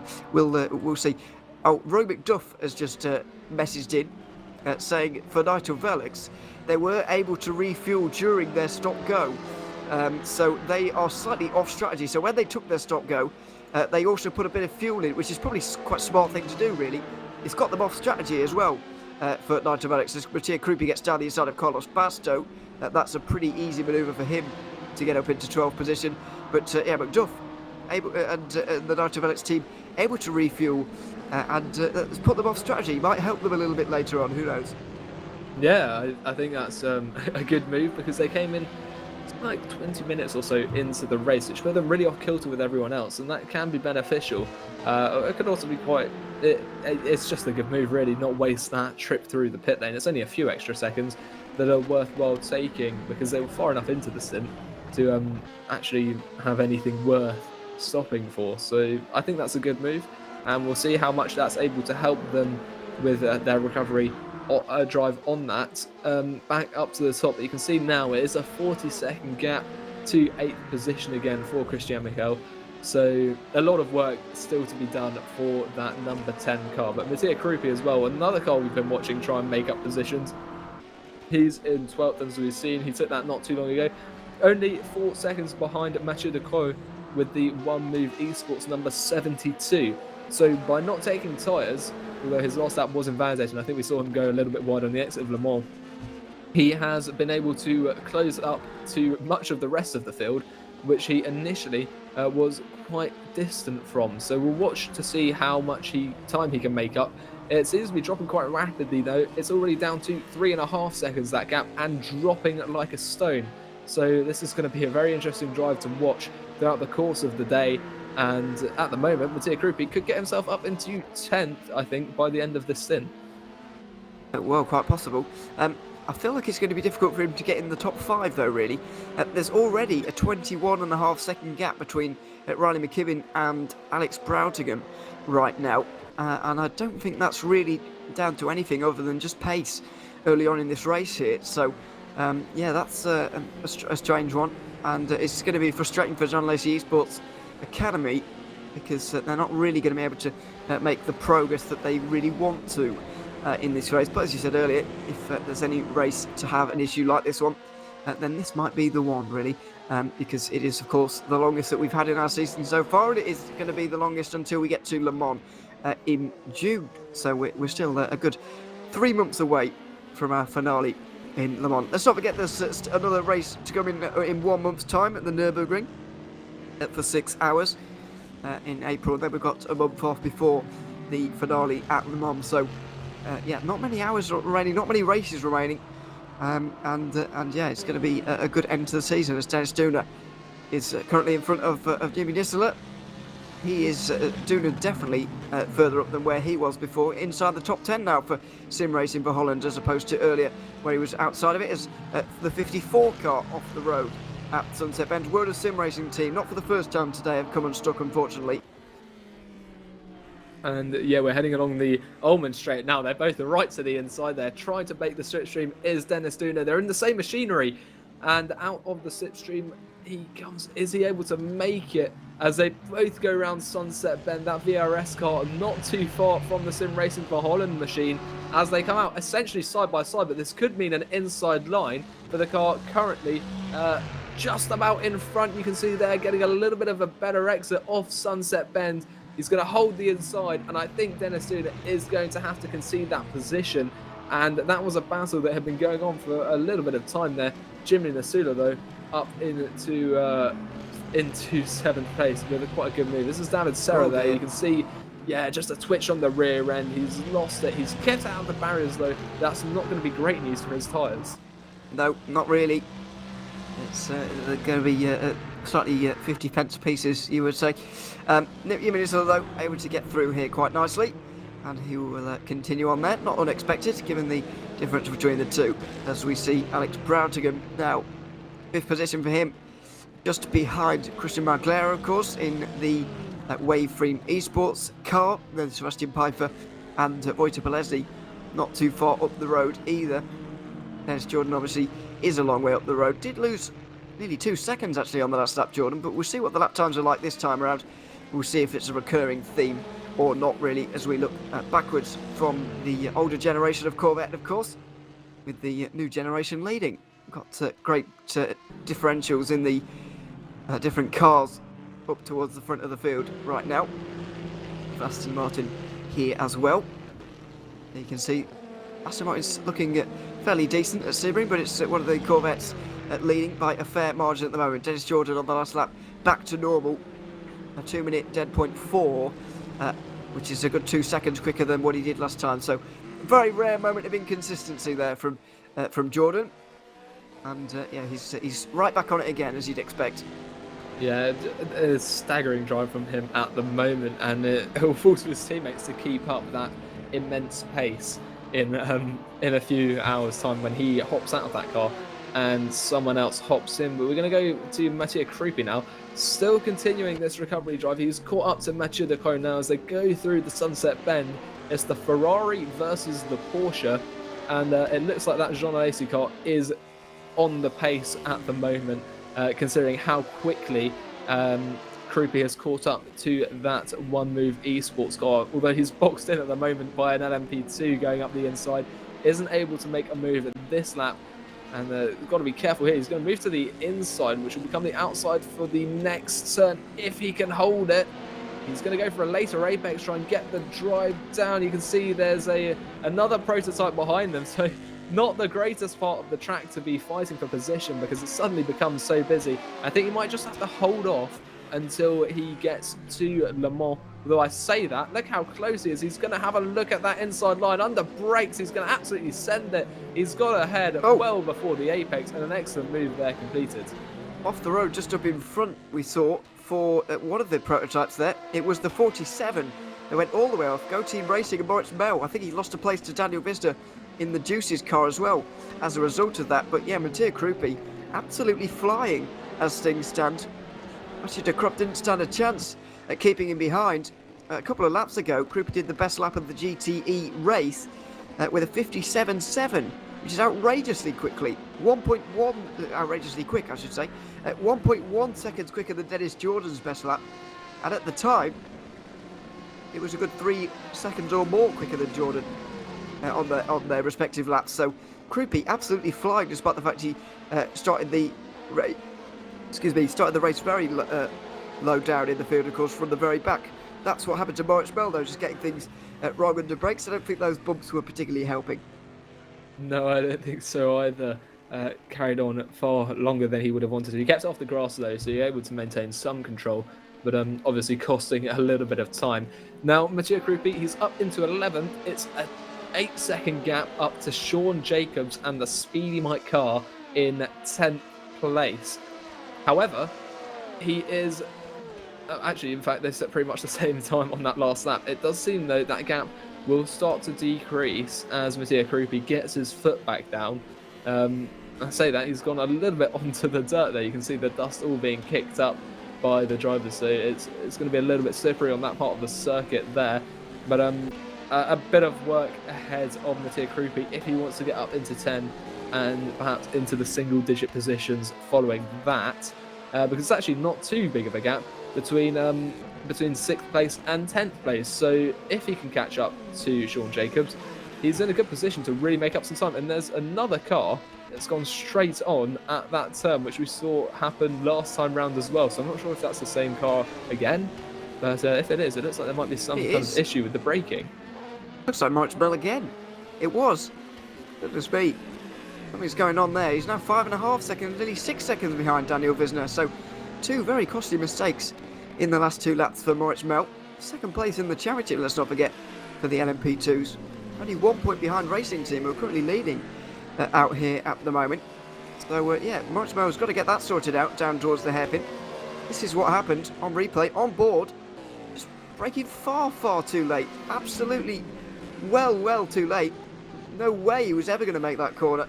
And yeah, that's dropped him down again. So he really needs to clean that up over the next couple of moments to yeah, get back on pace with everybody else and maybe get back up towards the front again. But very bizarre to see a carbon copy mistake 1 lap after another. Yeah, I know this track has a Flying Fortress straight on it, but that wasn't a runway, and I don't think he should be trying to take off and leave the circuit, because that's twice in a row. And I think you can see the brake marks from when he made that mistake the previous lap as well. But Alex Breutigam now, he's been holding on to 5th place, but he has been under consistent pressure from... he's been putting, Christian Margera under consistent pressure for the last few laps now. It's actually a big gap between himself and Jimmy Nasura. And now there's a prototype in the way, so that's going to slow them down a little bit and give Margera a little bit of respite. But it's not going to be very long, because that gap closes down immediately back to half a second. That's a little bit why goes that prototype as well. So it seems like Margera is battling someone from the other class rather than the 5th place Black Hawk Racing car. But this is a battle that has been there, but not really fought for quite some time. And I'm wondering whether Breutigam is trying to take that position, or he's using this opportunity just to save a little bit of fuel, because that is going to be really important. You can see Dennis Jordan has been making the most of fuel-saving opportunities, because he's pushed 2 laps beyond when most GTs pitted. But Breutigam now could be in a position to make a move down the inside onto Sunset Corner. But this is Moritz Mel. Again, has he? Now he's in 6th place. Oh, he spun. Whoa. Oh, he almost did. There must be something with the brake bias. Maybe he's set it way too far back. I'm not quite sure. But Alex Breutigam there has taken the position off Christian Margera through the Sunset Bend, and we can see that being lined up just a moment ago. And he's held on to it through the first turn, so he can comfortably sit in 4th. But it's 2.5 seconds up to Sebastian Pfeiffer and the Your Name Here car, number 91, up the road. You can see that striking yellow and green livery Porsche. So a little bit of work to do there, but he has got past Christian Margera, and that was a move that was a long time coming, I think.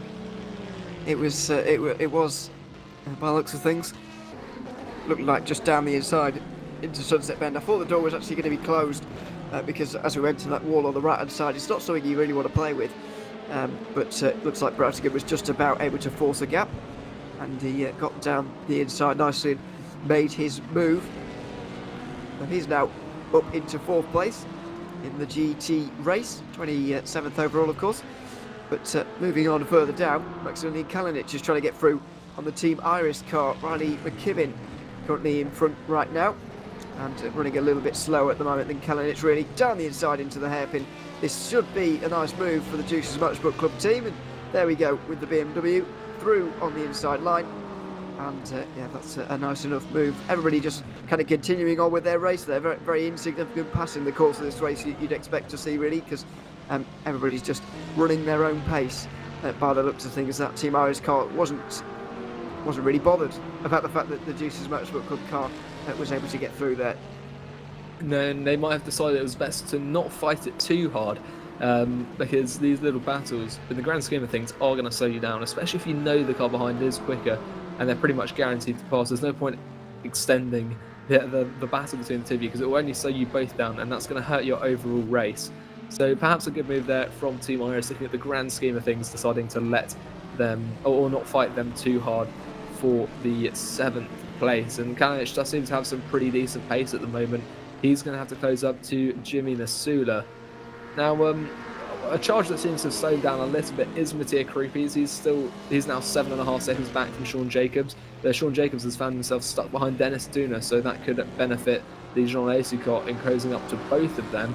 But Maximilian Kalinic, you can see already pulling away a little bit, going almost into the wall there, using as much track as he dare on the exit of the Sunset Bend and getting passed by some traffic as well. So that is going to continue on with the race. The rest of GT, Dennis Jordan, of course, in the lead by nearly 20 seconds ahead of second. Around the grid, though, there doesn't seem to be too much going on in the DPI category at the moment, nor in the LMP2. There's only really one pair of cars that are quite close together, and that's this one. It's Colin Spork at the moment. He's currently sitting in 10th place in this class, and he's behind Alex Beggy in the Wave Freem car number 48.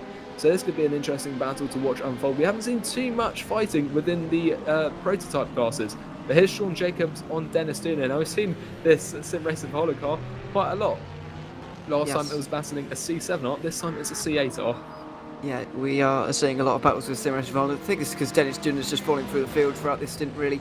Looks like he's possibly on old tyres by the looks of things in the 201s right now. Not quite as slow as Riley McKeon last time around. It was really slow for Team Iris, unfortunately, but yeah, still a little bit off the pace compared to Sean Jacobs, for example, as this battle's just halting a year at Nick De Silva by the looks of things. Go through tower corner now, and De Silva able to finally get through. I swear Nick De Silva was battling with Boy Milan earlier on. I think now 14 seconds, so something might have happened there. Perhaps, or it might, yeah. I'm not sure actually. I think Borja Milano or Nick De Silva running a different strategy for Agiro. I'm not quite sure how it's all working out for them. But yeah, as you say, that gap has dropped quite massively actually, because they were quite close earlier. So yeah, I'm not quite sure what's happened between the two of them either. There may be nothing, of course. It may just be lap times, of course, which just generally happen over a longer period of time without us really noticing. As we see Sean Jacobs trying to make light work of this sim racing for Holland car. He should be able to. Into turn 1. It's going to be difficult to get through here, and difficult to get the run towards turn 3 as well, unless Duna's tyres are really starting to fall off the cliff. He's still got a good 40 minutes to do on them, let's not forget, so that is going to be quite... or he's going to lose out quite a lot from all that, but yes, he's holding on for the moment inside the top 10. They run up towards the hairpin. Watch Mel with a penalty now. Wonder what's happened or how he's managed to grab that. Could be cut tracks, to be quite honest. As Jacobs gets or looks down the inside, doesn't decide to go for it. Watch Mel though, he's not really having a very good stint here. We've seen the mistakes. Obviously, he's now 10 seconds behind Daniel Visner, and now he's got a penalty to add to all of that as well. Yeah, it does seem that Go Team car is struggling, because we saw him make on three separate occasions a mistake on the same corner. But here comes Sean Jacobs round the outside of Dennis Duna, pushed right to the outside of the track. He's not too happy about that, rubbing his front right with the rear left of that sim racing for Holland car. And there's a prototype who doesn't really want to get tangled up in this battle, as it is being fought very closely. Wing mirror to wing mirror almost. Oh, look at that. They are brushing against each other much more than they really should be, leaving a little mark of paint on each other's cars. Sean Jacobs holds that inside line. Can he maintain it as it becomes the outside line? He comes across Dennis Duna, and it looks like he might have just made the position, but can he get the momentum on the exit of the Le Mans curve. We'll have to wait and see what that gap behind him stays as, because that was a very close battle, and Dennis Duna does try and catch a slipstream of one of those prototypes, but it's not going to be enough to drag him back up to Sean Jacobs. Now, that was great fighting between the two of them, I have to say. Dennis Duna pushing Sean Jacobs right to the limit, but not over it.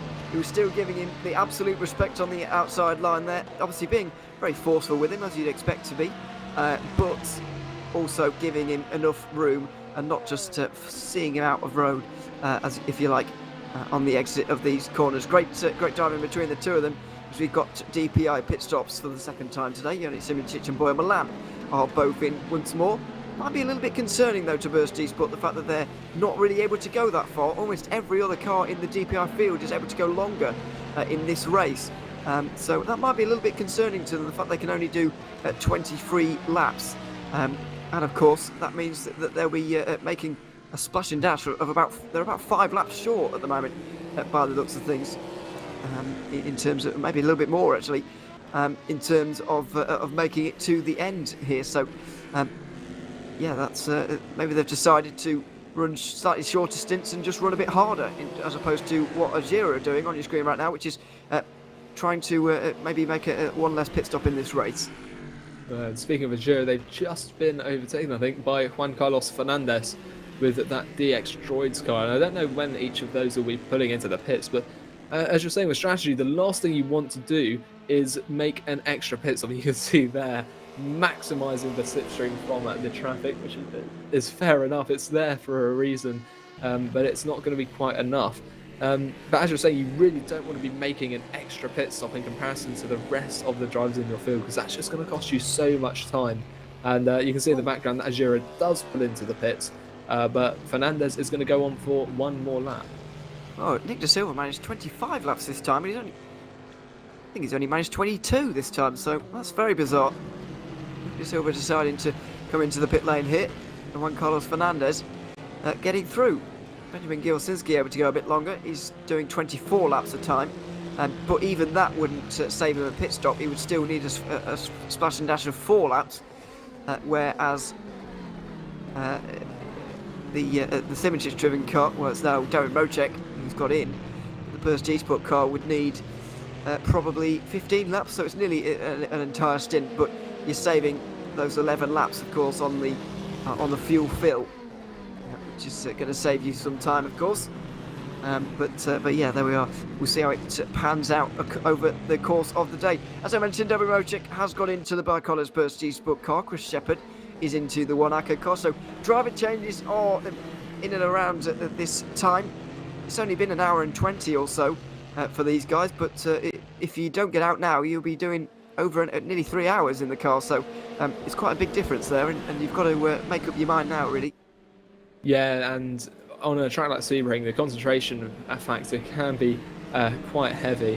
But as well, I think what the Azura car did, what Nick De Silva did, as he actually gets out and is replaced by Ben Dutton, I think his decision to pit early was to just avoid getting stuck in a battle with Juan Carlos Fernandez, which is just going to slow them down in the grand scheme of things rather than pushing faster. So I think that might have been the reason behind the decision to pull straight in, because I think they probably could have gone a little bit further.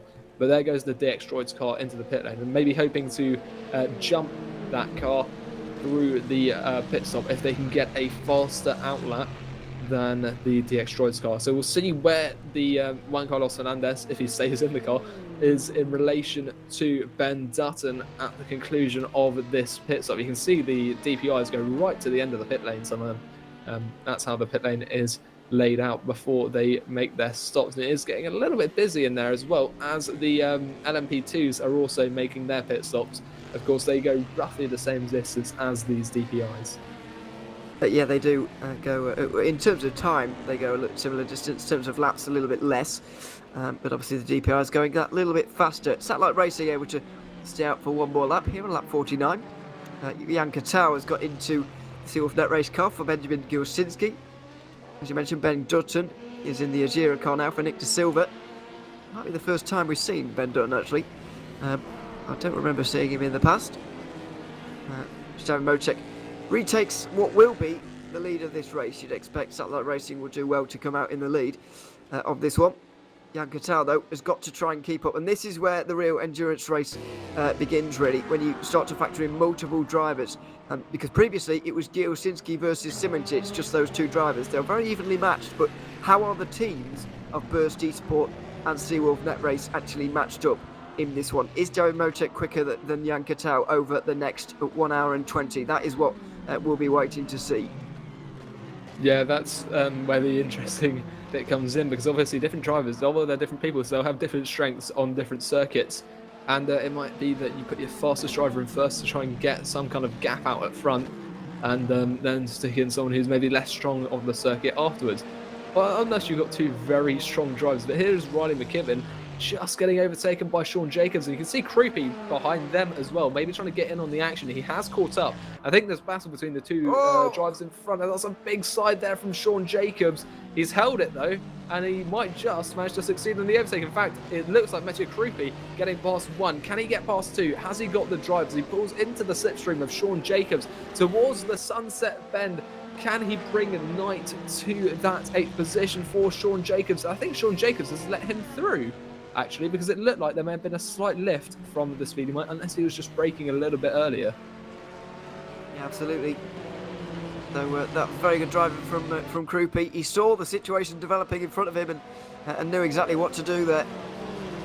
He gets through into 8th place, and he's not got far to go to, well, I'll say that, to Motorsport Club, nearly 10 seconds up in front right now. But either way, Creepy is going to do his best, and given the pace that he's shown so far in this one, very possible that he'll be able to actually make his way up there and possibly challenge. He's made great progress, only an hour and a half in here, Creepy, but yeah, already well inside the top 10. Maybe a top 5 is possible after all, because we're not even a fifth of the way through this race yet. Yeah, given the pace he's got, I wouldn't put it out of the question. It just depends how quick the whole team can keep that car going around the circuit. But I do think Sean Jacobs maybe decided that wasn't a fight worth having, especially given the fact that Dennis Duna has caught up to these guys as well. I think as a result of the battle too. So Team Iris, it looked to be Sean Jacobs and Speedy Mike's main rivals at the moment, and perhaps sacrificing that position to Mattia Krupi meant that they'd be able to maintain their position from Team Iris, because that is a battle that is far from concluded, especially with Sim Racing for Holland there. You can see just off in the background making themselves present. We could find ourselves in a three-way battle, which Sean Jacobs for the moment is on top, but it might not stay that way. So it's all about the long game, and I think that was a strategic decision not to fight too hard, and it could pay off in the long run. Certainly could. So we're on lap 50 right now, coming out of Le Mans for these guys. It could well be a battle between Riley McKibben and Dennis Tuna quite soon in GTE, really. Team Irish really struggling on these old tyres now. They've still got half an hour to go on them, so might not decide to do this again. They might not have the option, to be honest, given the weather that we know is on its way, but it's creeping its way. I mean, really slowly. Well, if you, I don't know how. I mean, my Florida geography is not great, but the rain at the moment is just about to reach Daytona, which is very close to Sebring, as I'm sure you're aware. But we're still a good 3 or 4 cities or towns away at this stage from Sebring. It's really creeping its way over. I was expecting the rain, certainly in the first 2 hours of this race, but looks like it's going to come well after that. Judging by how much rain is on its way, I think once it does hit, we might not see another dry lap again in this race.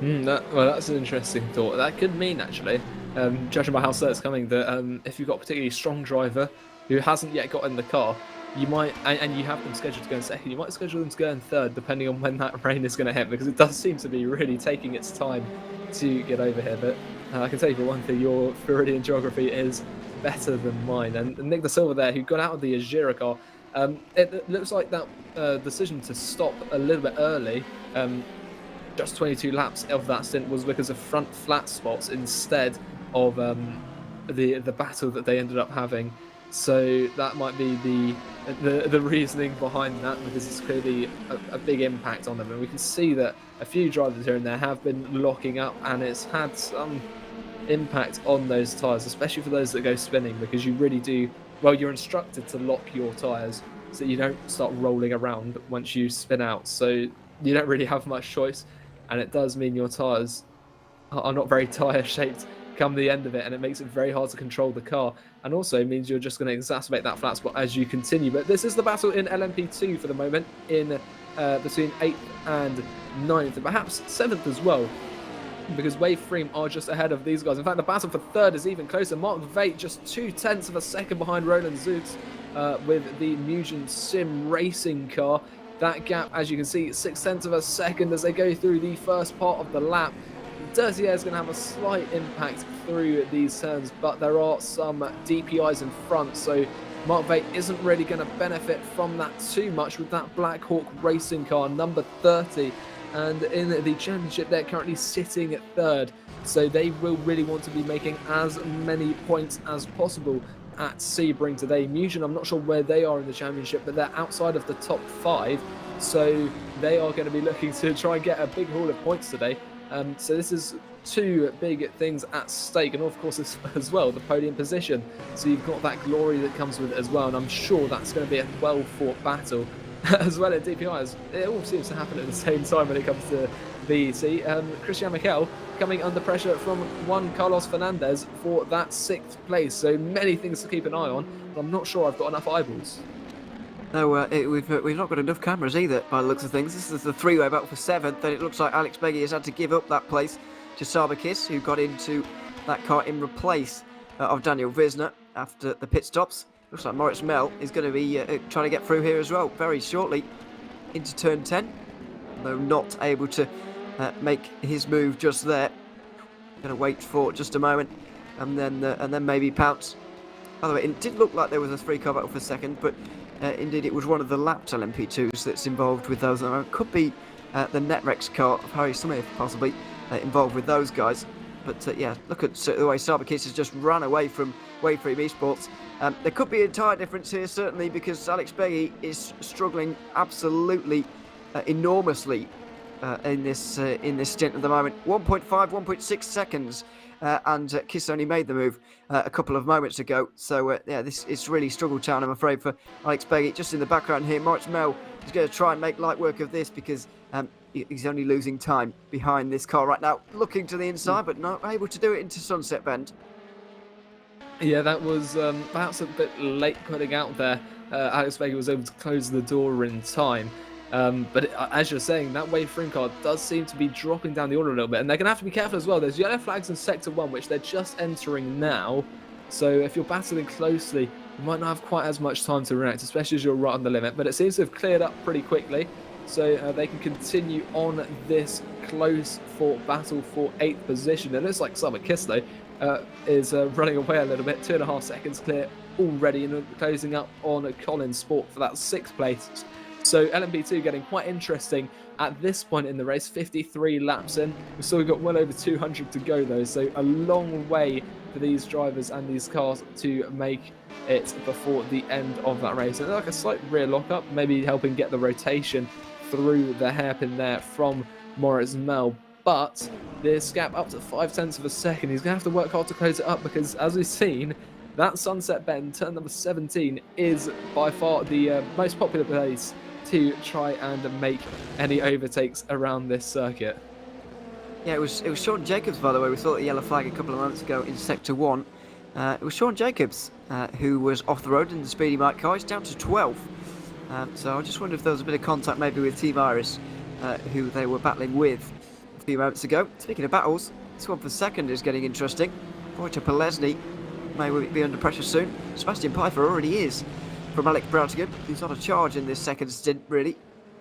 Black Hawk Racing car is currently 7th in the championship. A couple of decent results, but I don't think they've had any top 5 so far. Indeed, they haven't. And so they'd really like one now. This is what happened to Sean Jacobs, though. The battle with Mikel and Juan Carlos Fernandez was coming through.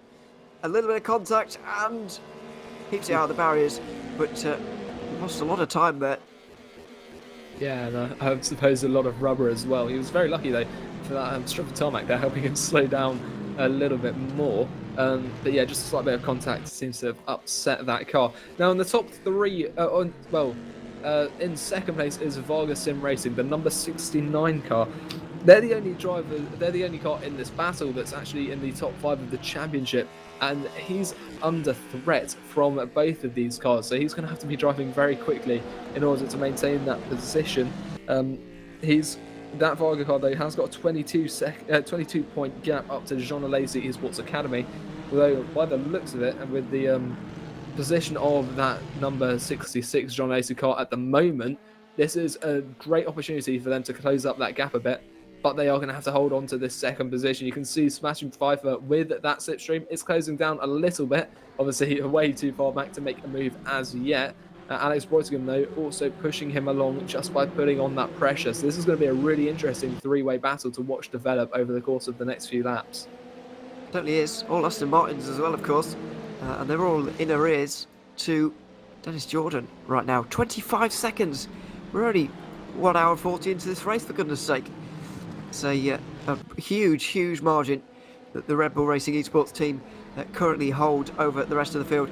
And even looking at this right now, the sun even coming out just a little bit, poking through the clouds, some shadows, but don't get lulled into a false sense of security here, because rain is certainly on its way. Just a question of how soon. Definitely falling at Daytona at the moment with relative strength, I would say. We're not likely to see absolutely torrential, unbelievable washout rain, I wouldn't say, but certainly going to be rain that you're certainly going to notice it. Not light rain either, sort of medium rain, if you like.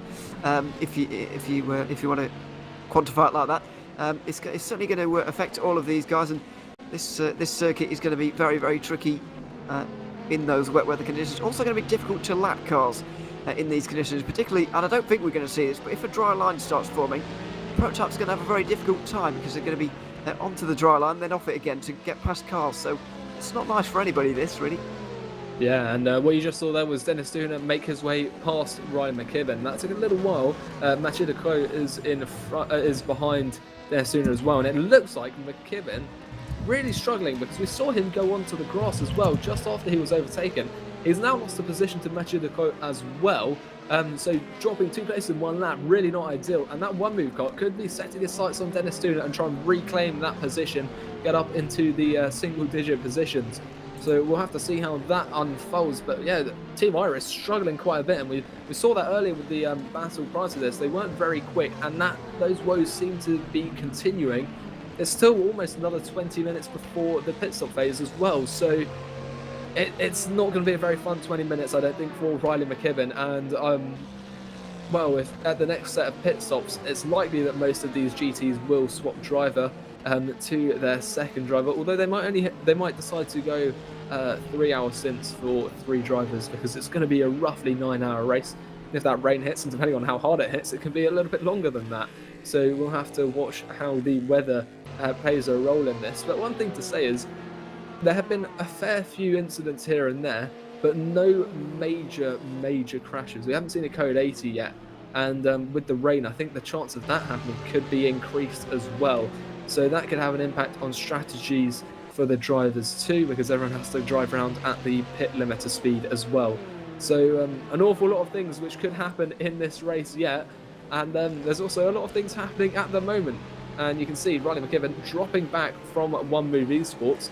But we'll keep an eye on how Mathieu Decaux is able to close up to Dennis Dooner. That 1.5 second gap at the moment. It looks to be that they're around similar pace, if not slightly slower in the one move car.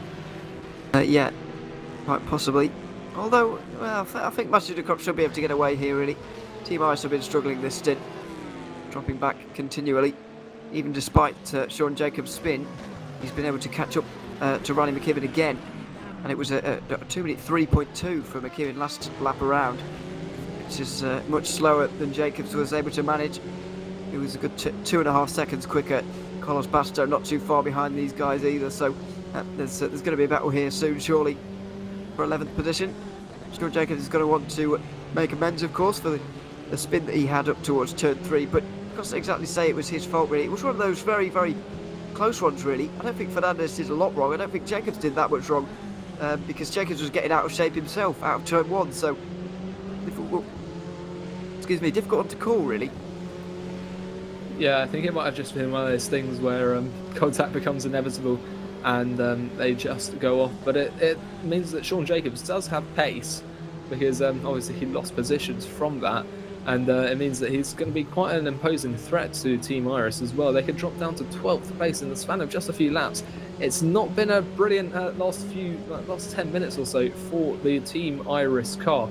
And it could be about to get worse as we go towards Sunset Bend. Sean Jacobs 2/10 back. Not the room to make it through there just yet. He could go for a slightly later apex though, get the throttle down a bit earlier and try and get some more power onto the straight before turn 1. It's going to be a little bit difficult to make a move through there, but it's entirely possible. If he can close down enough, you can see a little sniff of that inside line. The smell wasn't quite right though, and he's tucked back in for the time being. Maybe leave it for the next lap before trying to make a move. Yeah, not sure if he's going to wait an entire lap or do it somewhere else here. That might have been a factor as well, the fact that the Burstees book car was on the back of them. David Mocek leading this race, of course. His gap now 10 seconds to Jan Katal. This is what I was saying earlier on. It's now a battle between Burst and Seawolf Net Race, as opposed to just Simoncic versus Giosinski. And unfortunately, Jan Katal not able to keep up with the pace, really, of David Mocek at the moment. I think we have seen this in the past. As McKibben goes wide, Jacobs is going to get through here nice and easily. That Team Iris Aston Martin struggling loads on these tyres, and I don't think they're going to be double stinting again. No, I don't think they will either. You can see there, there's just not enough brake pressure in the world. Could have slowed them down enough to stop Sean Jacobs getting through, running too deep. But we're going to move up to the LMP2 class for the time being. It's Christian Michel under pressure from Juan Carlos Fernandez, who himself has got...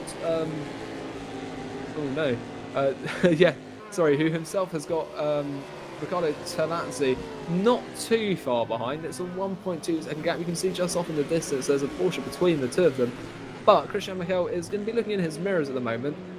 He has really got to make up some positions though, because at the moment, by the current standings of the race, David Mrozek with the Baikonur Burst eSport car is in a position to take the lead of the championship. And if the Nifvelis car stays in 5th place, it's going to be by quite some margin, which is going to be hard to recover with just 2 races left after this one at Sebring. But as well as that, we've got the battle for 2nd place in GTE, which is something we saw developing earlier, and it's now coming to a head with Wojtek Polesny under pressure from Sebastian Pfeiffer, who's found him sandwiched behind the car in 3rd, which is Alex Breutigam in the Black Hawk Racing number 81 Aston Martin. So it's 2 Aston Martins against it's a 3-way Aston Martin battle, all in the same machinery, just different colours, different setups and different drivers. So that's one less factor distinguishing the cars. So it's even more pressure on the drivers to try and get through here, as the cars are going to have similar strengths on similar parts of the circuit. You can see Sebastian Pfeiffer now getting very close to the rear end of Wojtek Polesny. Breutigam backing off a little bit, maybe looking to find an opportunity to capitalise on the battle between the 2 cars in front of him and take them both by surprise if they go really slowly through one of these corners together. But on to the Ulmann Straight they go now. That gap is descending quite quickly. The slipstream pretty effective for Sebastian Pfeiffer here. Can he close up enough before Sunset Bend? Does he move to the inside? No, he's going to hold the outside. Wojtek Polesny taking a defensive line on the inside. Under brakes they are side by side. Can he hold on to it? It's all going to be about who can get the most drive on the exit. Alex Breutigam as well. He's got himself in there. There's going to be no change to position yet. However, Sebastian Pfeiffer once again has a good amount of speed on Wojtek Polesny. Into turn 1 he goes. He has a look at that inside line. He is going to put his nose up there. There is a risk of contact. They're getting very close to the barrier too. But it seems like the slightly wider, perhaps casting line for Wojtek Polesny was the quicker one and the best for defending. Very close between the two there, but luckily everybody able to get away with that one. I was just going to say about a lap ago that I wouldn't be surprised at all if these guys actually fight this one out, to be honest. Normally in a situation like this, when you're fighting over second and the leader's up the road, you don't really want to fight because you want to try and keep the leader within sight and try and win this race. But Dennis Jordan's so far gone that you might as well fight this one out. And I think that's exactly what they're doing here at the moment. Sebastian Pfeiffer trying to get through right now. We've also got Christian Margera not too far behind. I mean, Nisser's about 10 seconds back from these guys. He might be able to get a little bit closer over the next few moments before the end of this stint. I think Nisser took tyres at the last pit stop. Maybe none of these guys did, quite possibly. Not entirely sure for the moment, but either way, Polesny under a lot of pressure. Was always going to be a long way around the outside at Sunset Bend there, but Pfeiffer wasn't going to give up not trying, and he might even give it another go here. We'll wait and see. Yeah, as you're saying, this is essentially the best attainable position at this point, just because of the sheer speed of Dennis Jordan in that Red Bull racing car, commanding the race by 27 seconds. But as we head through the Le Mans curve again, Alex Boytigan, he's got decent speed, but so does Sebastian Pfeiffer, as they're all getting slipstream off each other. You can see a few prototypes in the background. That could make things interesting as they head towards the Sunset Bend once again.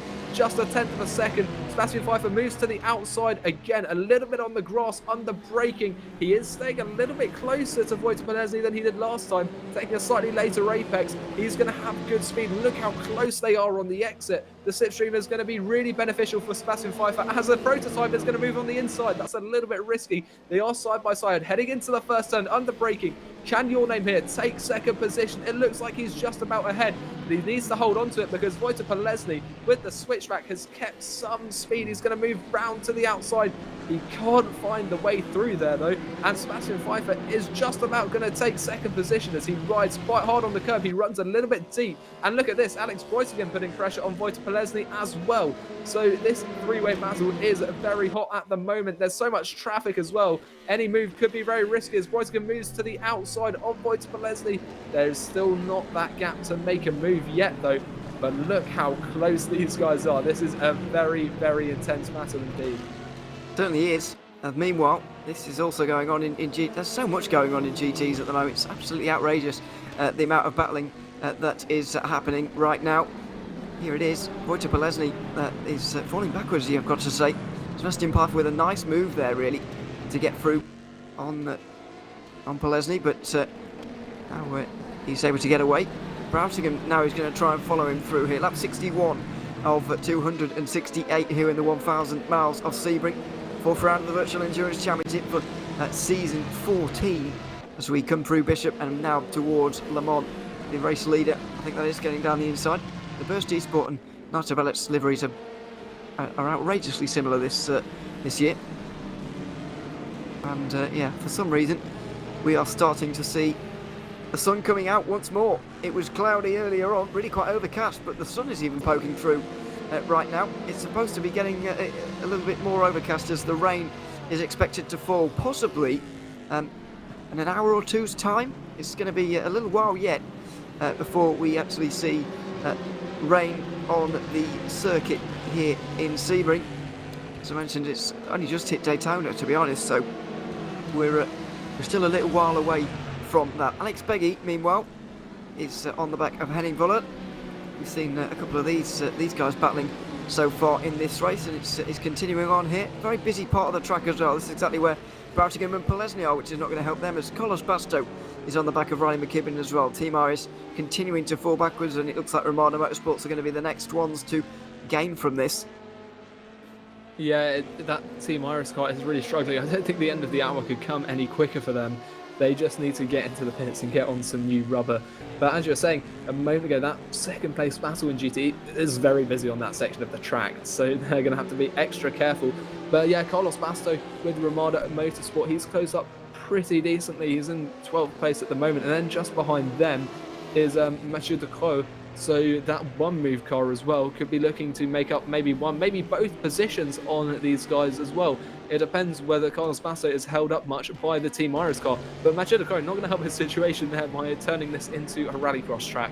He needs to stay on the circuit and try and keep some consistent, quick lap times in order to stay behind these guys. And if there is a mistake between the two of them, to be able to make the most of it. And you can see there those two LMP2s are trying to find a way through as well whilst avoiding contact. In fact, one of those is a DPI, in fact. So this is, yeah, I think that's the correct sound to describe what's happening now, because Carlos Basto does go around the outside and is holding that side by side with them. Mathieu Decaux making himself present behind the two of them, showing that if they're too slow, he's going to take their positions.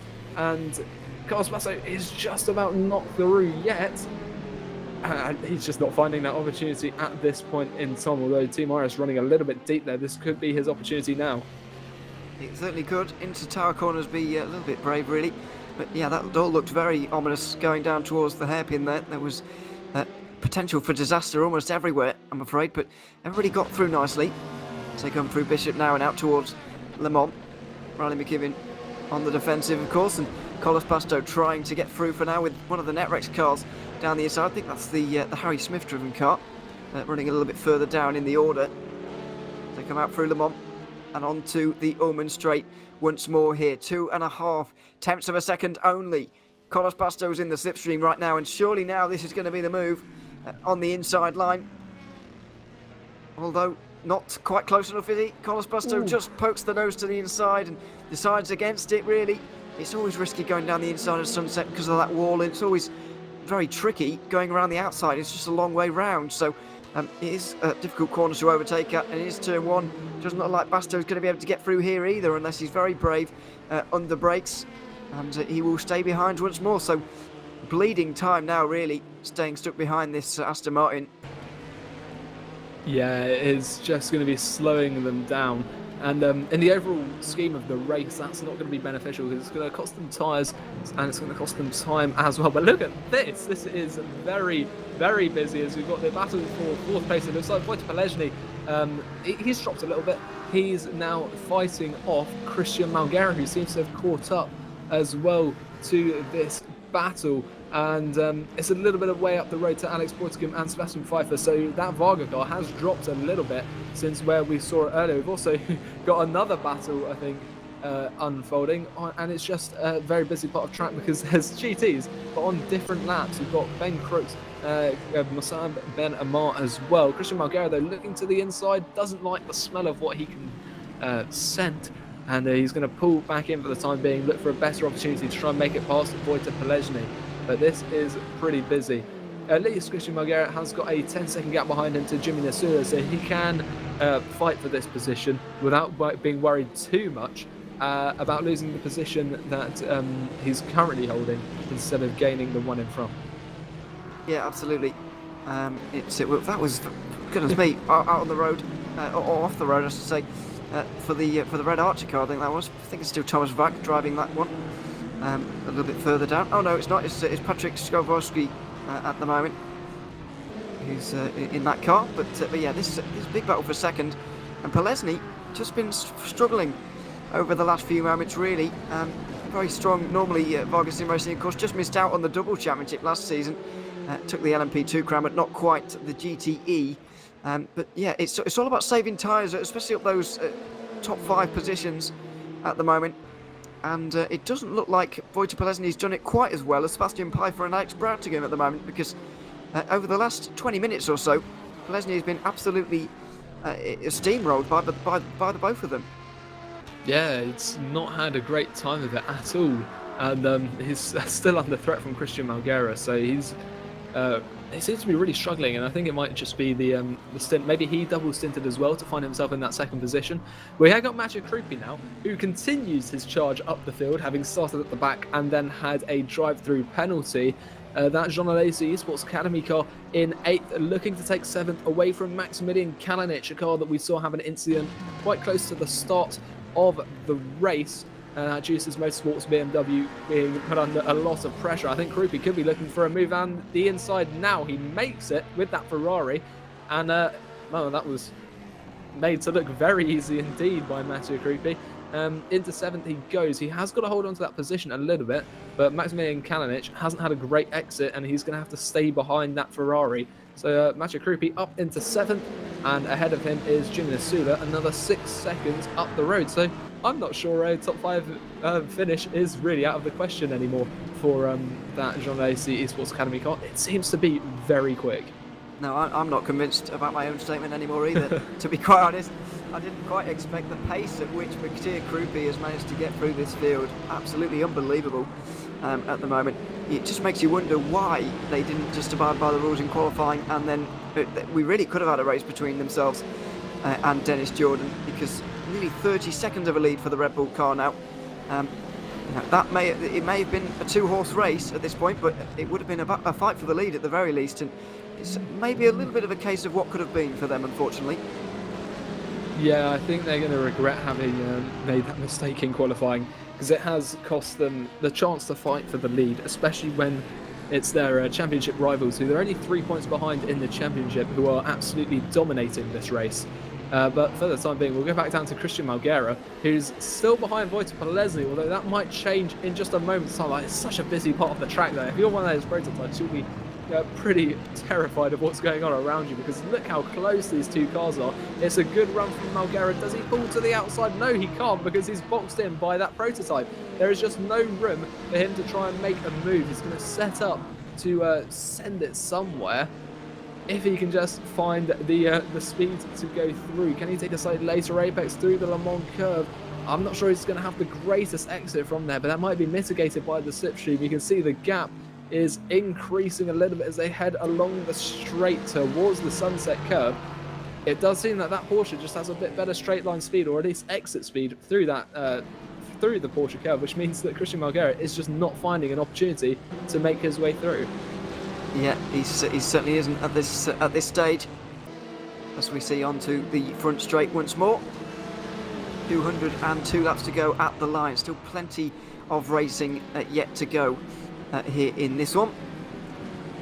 Through turn 1. Oh, very close between World of Sim Racing and Butler Power Motorsport off the road. There, I think it's still Tim Neuendorf. It is indeed. Those two 1 lap apart. So unsure as to why they're battling quite so hard, but there we are. As we see side by side a little bit further down, Sean Jacobs recovering from his spin going towards turn 3, and this was a nice move down the inside on the Sim Racing for Holland car. Well, I thought he had it done there, but still side by side. Dennis Dooner putting up a good fight there, but not able to stay in front. Yeah, a good move there from Sean Jacobs, and I think that marks 66 laps in. It's 2 hours into the race, and that means that we'll be saying goodbye to you, Ewan, and welcoming Zach Sweeney into the commentary booth. But it has been a very exciting first 2 hours of the race, and there's clearly a lot more left in store for us. It certainly is. It's been good to be here for the first couple of hours. I'll be back a little bit later on as we see battling continuing on for Colin Sport, getting through on Remy Delorme there. I'll be hopping off for a couple of hours, but you'll be in good company. First of all, joining Hugo Barral, who's going to be staying with you. It's going to be Zach Sweeney to take you through the next couple of hours of this race. Yeah, welcome, Zach, to the commentary booth. And if you've been watching along, you'll have seen that there's been a lot going on, and we've got a threat of weather, which doesn't seem to be present at the moment, but could very well change soon. Yeah, well, hello everyone watching along. It's a pleasure to be here again for the Virtual Endurance Championship. I haven't really been able to follow along particularly much, but if the Virtual Endurance Championship is anything to go by, I don't doubt there's been a lot of action, and well, the threat of weather is always one that's interesting, and it will force a lot of these drivers to adapt. Of course, you know, Sebring is a challenging circuit in of itself, let alone with a bit of weather to sprinkle things into the mix. So yeah, certainly can't wait, and of course, first time working together with you, Hugo. So yeah, looking forward to it. Yeah, and I'm just having a look at the weather forecast at the moment. Rain could be coming imminently, to be honest. We'll have to keep an eye out on that. But it has been a very busy set of laps so far. We're almost within 200 laps of the finish. But at the moment it's sunny, and the battles are ongoing. The GTs should be pitting relatively soon. Maximilian Kalinic has already pulled into the pits, and I'm sure these guys will follow quite quickly. And it does seem that double stinting is quite difficult towards the end of the stint. We've been seeing with the Varga car and also Team Iris that those tyres do drop off quite drastically in the last 20 minutes of 2 hours. So we'll see how that all plays out. But at the moment, Wojtek Polesny is just about holding off Christian Malguera, and he's been doing so for a fair few laps at this point.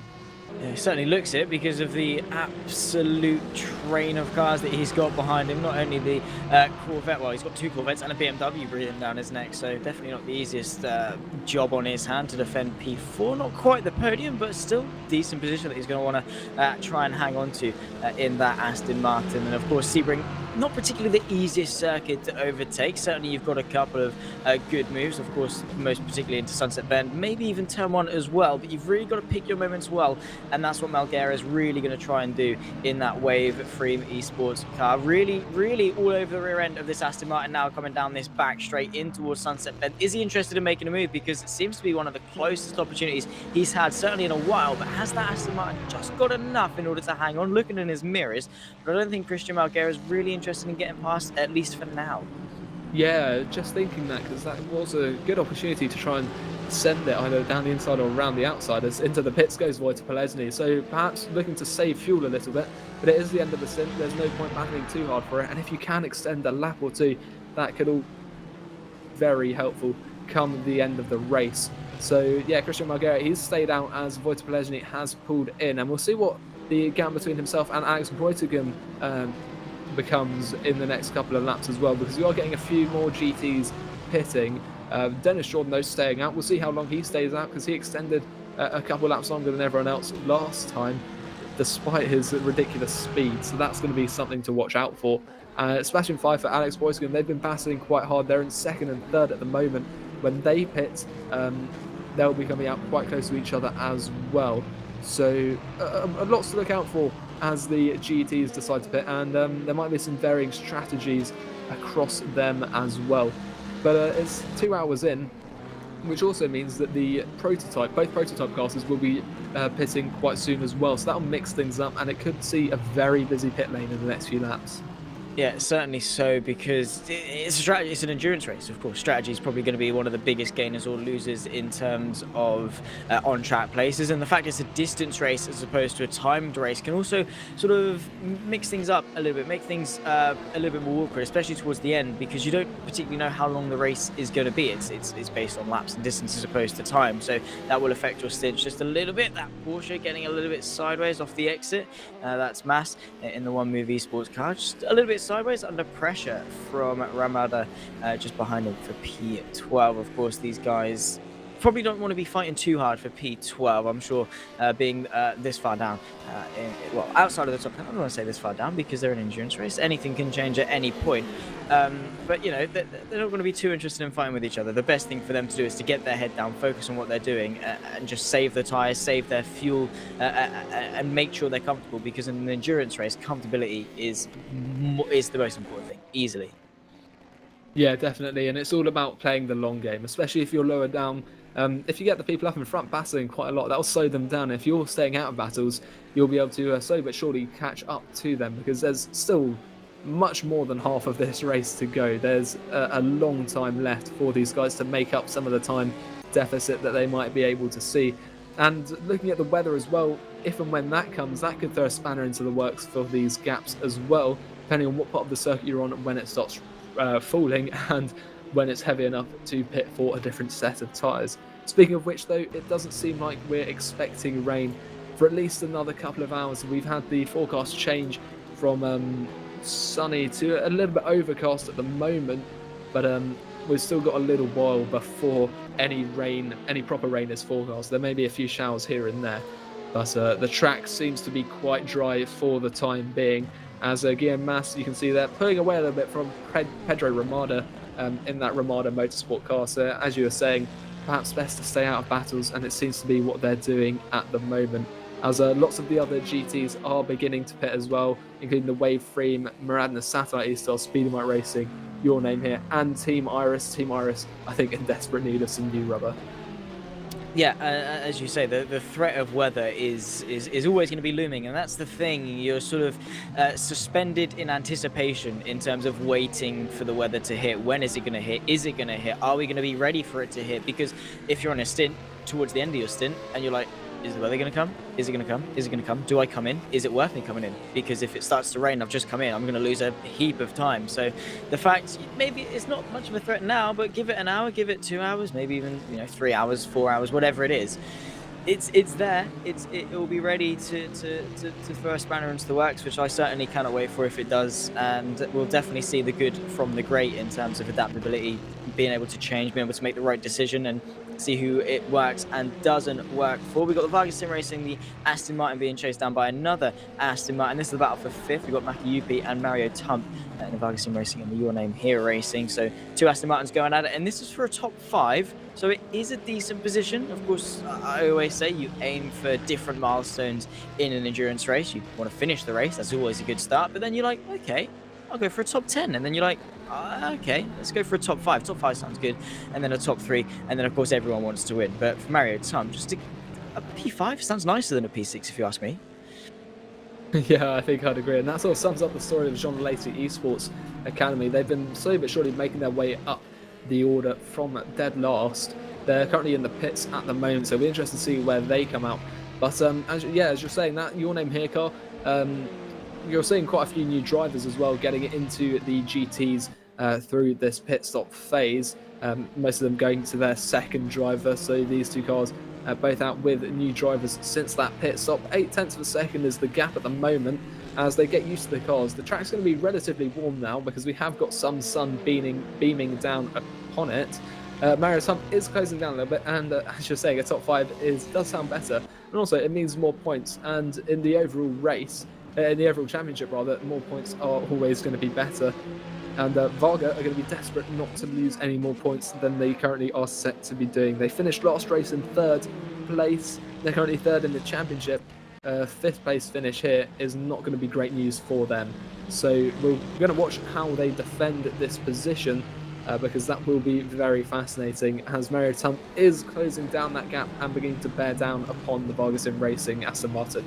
Yeah, but it's always one thing to catch. It's another thing to get past, especially, as I say, at a circuit like Sebring, because Mario Tump might have some really good sort of momentum, might be able to catch up really quickly, but now it's sort of a stalemate at around 0.6 of a second. He can't close too much, but he's still quick enough in order to retain that gap. It's all about getting that momentum, maybe dropping off a little bit. Of course, he can't do that. He's got a Corvette for company just behind him, so maybe he can't back off a little bit just to use that backwards momentum, but he needs to find a way through if he wants to find a way through. Because at the moment, could be in both parties' interests just not to fight, as you said. Play a long game. We've still got just shy of 200 laps, 194 laps, give or take, left of this race. You're not really going to be fighting, all, gloves off as if it's the final lap, because it's not worth it. It's going to potentially put you both worse off. It's going to harm both your races for the long run. So Mario Tump, I think he's quite content just to sit in the slipstream here, save a bit of fuel, save a bit of tyres, because Maki Yupi isn't particularly slow, and a P4 at the moment, or even a P5, it's consistent results, and that's what you need over the course of a championship. And yeah, he's in a good position to do so because that Corvette behind Mario Tump is the World of Sim racing car on a very different lap at the moment. I think it's in 17th in class, so he doesn't have to worry about too much, and that's going to put a block between himself and Lorenzo Arisi in the wave frame number 63, which is 2 seconds down the road from Mario Tump. So he's in a good position for the time being to just preserve those tyres and try and save some fuel until he is forced to try and make an overtake. Now what's interesting actually is that the previous Red Bull Racing pit has put them within 8 seconds of Maximilian Kalinic. However, that car hasn't pitted, so overall they're about 29 seconds ahead of net second place, which is Maki Yupi at the moment. Yuri Kasdorf is in that Red Bull car at the moment, and let's see if he can carry on the immense pace that car has had since the start of the race. But Mario Tump, yeah, he's looking ahead for the time being. He hasn't got to worry about too much behind him. Lorenzo Arisi currently staying around 2 seconds behind, especially with that traffic behind. He's going to be quite comfortable for the moment. Jean Lacey Esports Academy car, with the story we've been watching unfold throughout most of the afternoon so far, is currently in 8th position, 4.5 seconds off Paulie Ahonen. Of course, Martin Dearland now in that car instead of Mattia Krupid, so that's a different driver, different amount of pace could be coming from that car trying to recover, because it is trying to fight for second place in the championship. So lots to watch out for GTE, and it seems to be always that GT provides a large portion of the entertainment of these Virtual Endurance Championship races. Yeah, absolutely. I mean, despite being made up of the most the most diverse range of chassis. It always gives us the best racing, which is great because the GTs, you can sort of get away with a bit of rubbing here and there. You can send it under brakes a little bit more. They're less sensitive compared to the prototypes. And I've always said I think GT racing does often give better racing. It's incredibly close. You can't put much between it. I mean, you've got the Red Bull Racing esports car, which is just always going to be insanely quick. Yuri Kazdop, especially at the wheel, he's just something else. And of course, you've had the contenders. You've had the John Lacey esports Ferrari as well, which has sort of been in the mix. But overall, GT is an incredibly close category, so it can go anyone's way at any point. You've got to play the strategy well. You've got to be consistent. You've got to be quick, and most importantly, you've got to deal with situations like this where you think, do I go past? Do I not? Do I sit back? I've got people chasing after me. You can't get complacent. It's only 2 seconds. It's not really in the grand scheme of things. At the moment, yes, there's a bit of a buffer, nice little buffer behind, but if he's got the pace, he needs to sort of get through, especially if that gap begins to close, which I'm now looking has sort of stagnated around 2 seconds. So, but if anything does happen, he needs to get a move on. He's lost 2/10 to Maki UP at the moment anyway. So, yeah, it does decide who does well, who does not well, and there's very little margin for error in these. Yeah, and as you're saying, strategy always plays a big role in these races as well, because you want to minimise the amount of time you spend in the pit lane.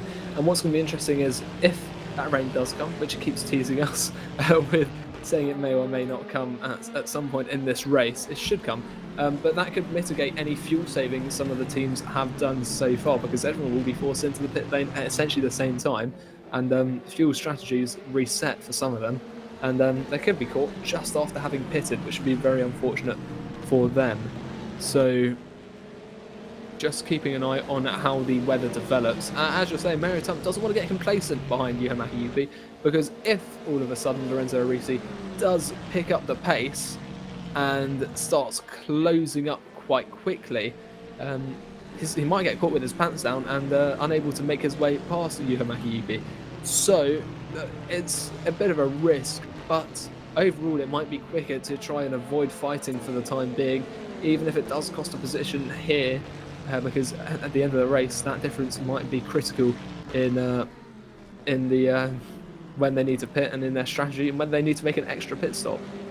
Yeah, absolutely. You don't want to be wearing the tyres out by going side by side. That's not what you want. You don't want to be wearing the fuel out, pushing a little bit more, trying to get a move done side by side. And overall, you're just harming each other's races. The more moves you make, the more time you're going to lose to not only the people behind you who can then get involved in the fight and just make your problems 10 times worse.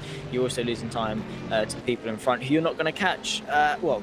Find a harder time of catching them in front, which you don't want. It's all about that mutual respect, that mutual racecraft, just to say, okay, let's just wait. I don't care where I am in 5 laps time. I care where I am in 150 laps time towards the end of this race, when we're sort of getting a move on and thinking about the checkered flag. That's what I'm worried about. I don't care where I am 5 laps from now, because that's not what matters. I don't get points from where I am 5 laps from now. So there's no point me sending one to the inside for a provisional P3.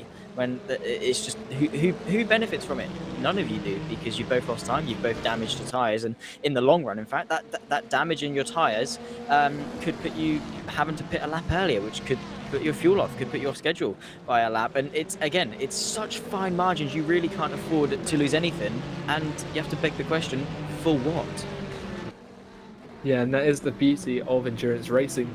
It's such a wide time frame in comparison to other motorsport formula that you've got to be much more careful with picking your battles, and it becomes very heavily strategic, as we're seeing with the course of this race so far. Now we're going to move up to LMP2, because it looks like Alexei Kutzak with the Black Hawk Racing car going to move to the outside of Henning Vollert into Sunset Bend.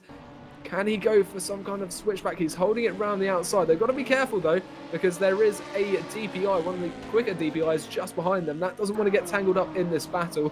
And the DPI difference to LMP2 in speed isn't great. Alexei Kutzak though, moving to the outside, switches to the inside for turn 1. Under braking, can he get his nose in? There just isn't enough room. And with that camera angle as well, it always looks like that lead car is swinging across onto the nose of the second car. But for the time being, Henning Vollert is going to hold on to third place for Butler Powell Motorsport. And it seems that that's the best attainable position for the time being, because it's 20 seconds up the road to Andrea Terzi. Yeah, doing a great job of maintaining that P3, sort of best of the rest at the moment. Cusack did have a good attempt into turn one, but it's just such a fast corner with such a wide radius. You can take about 4 different lines through turn one here at Sebring. So you've really got to be careful. You've really got to commit to it if you're going to go for it. You can't go for those half-assed moves where you're sort of teetering on the edge of, do I go for it? No, I'm going to back out. No, I'm going to go for it, because it's just not going to work at all. It's not going to work. You have to pick your moments well. He did have a good run, but that DPI just looming in the background. This could be a good opportunity with the BMW causing a bit of mayhem as well. Cusack trying to find a space, but again, the BMW blocking the road, has to back out. And that's the thing with traffic. Went his way in one corner, 2 corners later, completely damaged his run. Yeah, that is another factor of the endurance racing categories, is that you've got to be careful. Traffic will benefit you in some instances, other instances it will harm you, and in that case it sort of neutralised itself by helping him half of it and detracting in the second half of an attempted move. Now we're back onto the Ullman straight, and you can see them both as close to the inside as they can possibly get without going off track. Obviously, you want to avoid those off track penalties. And not quite as close this lap as he was the previous lap was Alexei Kutzak. But if he can get a good drive out of this final turn onto the pit straight, he might be able to try and make a move into turn 1. But I'm not sure he's close enough yet again.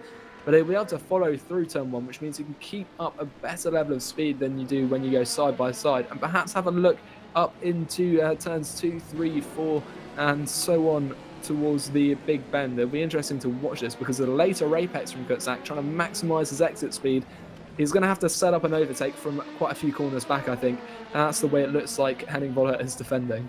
Yeah, he's doing everything right, is Voller. It's just make this car as wide as possible, send it in a bit more on the brakes, aim the car at the apex as opposed to braking a straight line and turning in. It just makes the car wide, limits the amount of track space that Kutzak can find a way through, and he's doing everything right. But so too is Kutzak. He's biding his time. He's analysing his opponent. Where am I quicker? Where can I catch? Where can I exploit him? Because he's practically pushing him out of the first hairpin. And as they go under the brakes again, you can just see he's getting all over the rear end. But I think, as you say, you're completely correct in that he's got to set this one up. He's got to put pressure on into one corner to then hinder his run through another, to then get a better drive himself compared to Voller through the next. And just look at how close he is.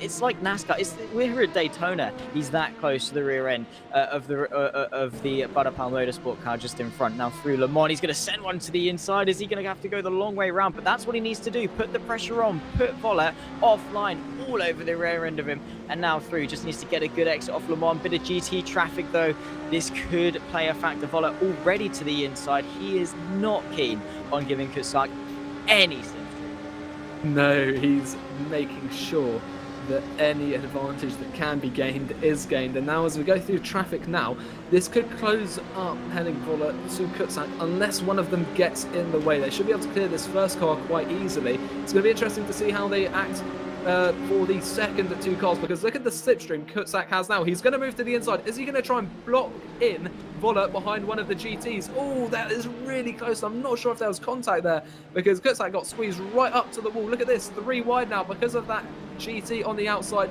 Voller comes across, blocking the inside line from Kutzak. He had about an inch to do so, and then otherwise there would have been contact. But this is an immense defence being put up by that Butler Pal car, making sure he does not lose this podium position quite yet. And it looks like there could be a move made at some point. But is there a point where Kutzak has to throw in the towel and just accept he's going to have to hold on to 4th position for quite some time? There's a Team Iris GT just up the road from them as they go through this next set of turns. There's not really anywhere to overtake through here. It's all about trying to keep as close as possible as they go under brakes once more. That Team Iris car could get quite interesting actually. It's in a good position for Kutzak to try and close up a little bit more, perhaps try and box in Henning Voller in any opportunity. In fact, no, it's going to be parked on the apex, and that's actually going to hurt Kutzak. He couldn't carry as much speed as he needed to through that, and he's still behind that Aston Martin. As they head through this left-hander, he's going to have to take a narrower line, which is again going to hurt his entrance speed, and it's making it very difficult for Kutzak to try and take this position. Yeah, absolutely. But Voller, again, doing everything possible. Kutzak had a run. He was alongside, convincingly alongside. as well, and just couldn't quite convert. But now he's very close in the slipstream. I say that from where we saw, he was all over the rear end of him, but unfortunately down into Sunset Bend, he's not quite got it. It was a good attempt to try and utilize the traffic to find a way through. Almost worked, but Volat was just so late under brakes, committed to it and said, I'm going on the inside. There's an Aston Martin on the outside. You could go that way if you want, but it's really not going to work for you. And now down the pit straight once again, you can see the 43 having to go defensive. Koitsak's going to go even deeper to the left-hand side. Has he got a convincing run through turn 1? Is he going to get it done this time around? Here goes Volat all the way around the outside of turns 1 into turn 2. They've got a Corvette to contend with just in front. That's the leading GTE car, but Koitsak into the podium places. Is it a done deal though? Well, we'll have to wait and see, because they're going to have to be careful. I'm sure Yuri Kansel is not going to be happy about having two very feisty LMP2s just behind him. But it was a move, long time coming. It did take a while, though, for that position to be taken by Alexei Koitsak, and he's now going to have to defend it. We've also got another battle in LMP2, this time between Iao Pites and Nello Pastorino. That is a very close battle between the two of them. In GT, it's Martin Dillon, who's just ahead of Pauli Ahonen, with the Maratna Satellite E-Stars car. Martin Dillon, he's actually on the defensive, which is something we haven't seen very much of this race as yet. That Jean Alesi car has always been on the offensive, and that prototype has come at the right time. But here comes Iao Pites on the inside of Nello Pastorino. Can he make it? He's got it on the inside. There looks to be some contact through the Sunset Bend, but he's made the move and he's got the drive on the exit to maintain that position.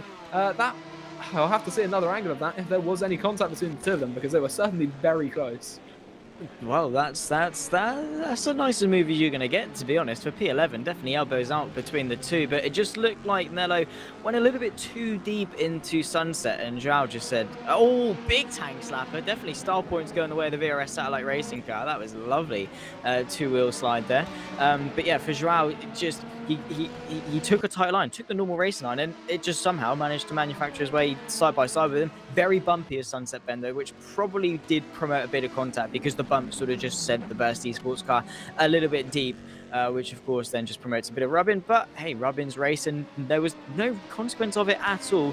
And Joao found a way through pretty cleanly, and now he can sort of press on, try and get after the top 10, which I'm just having a look now is, well, it's quite a while away, 25.3 seconds to Federico Suave in the way for him, the 48. So he's got a way to go, but hey, you can only go forwards from here.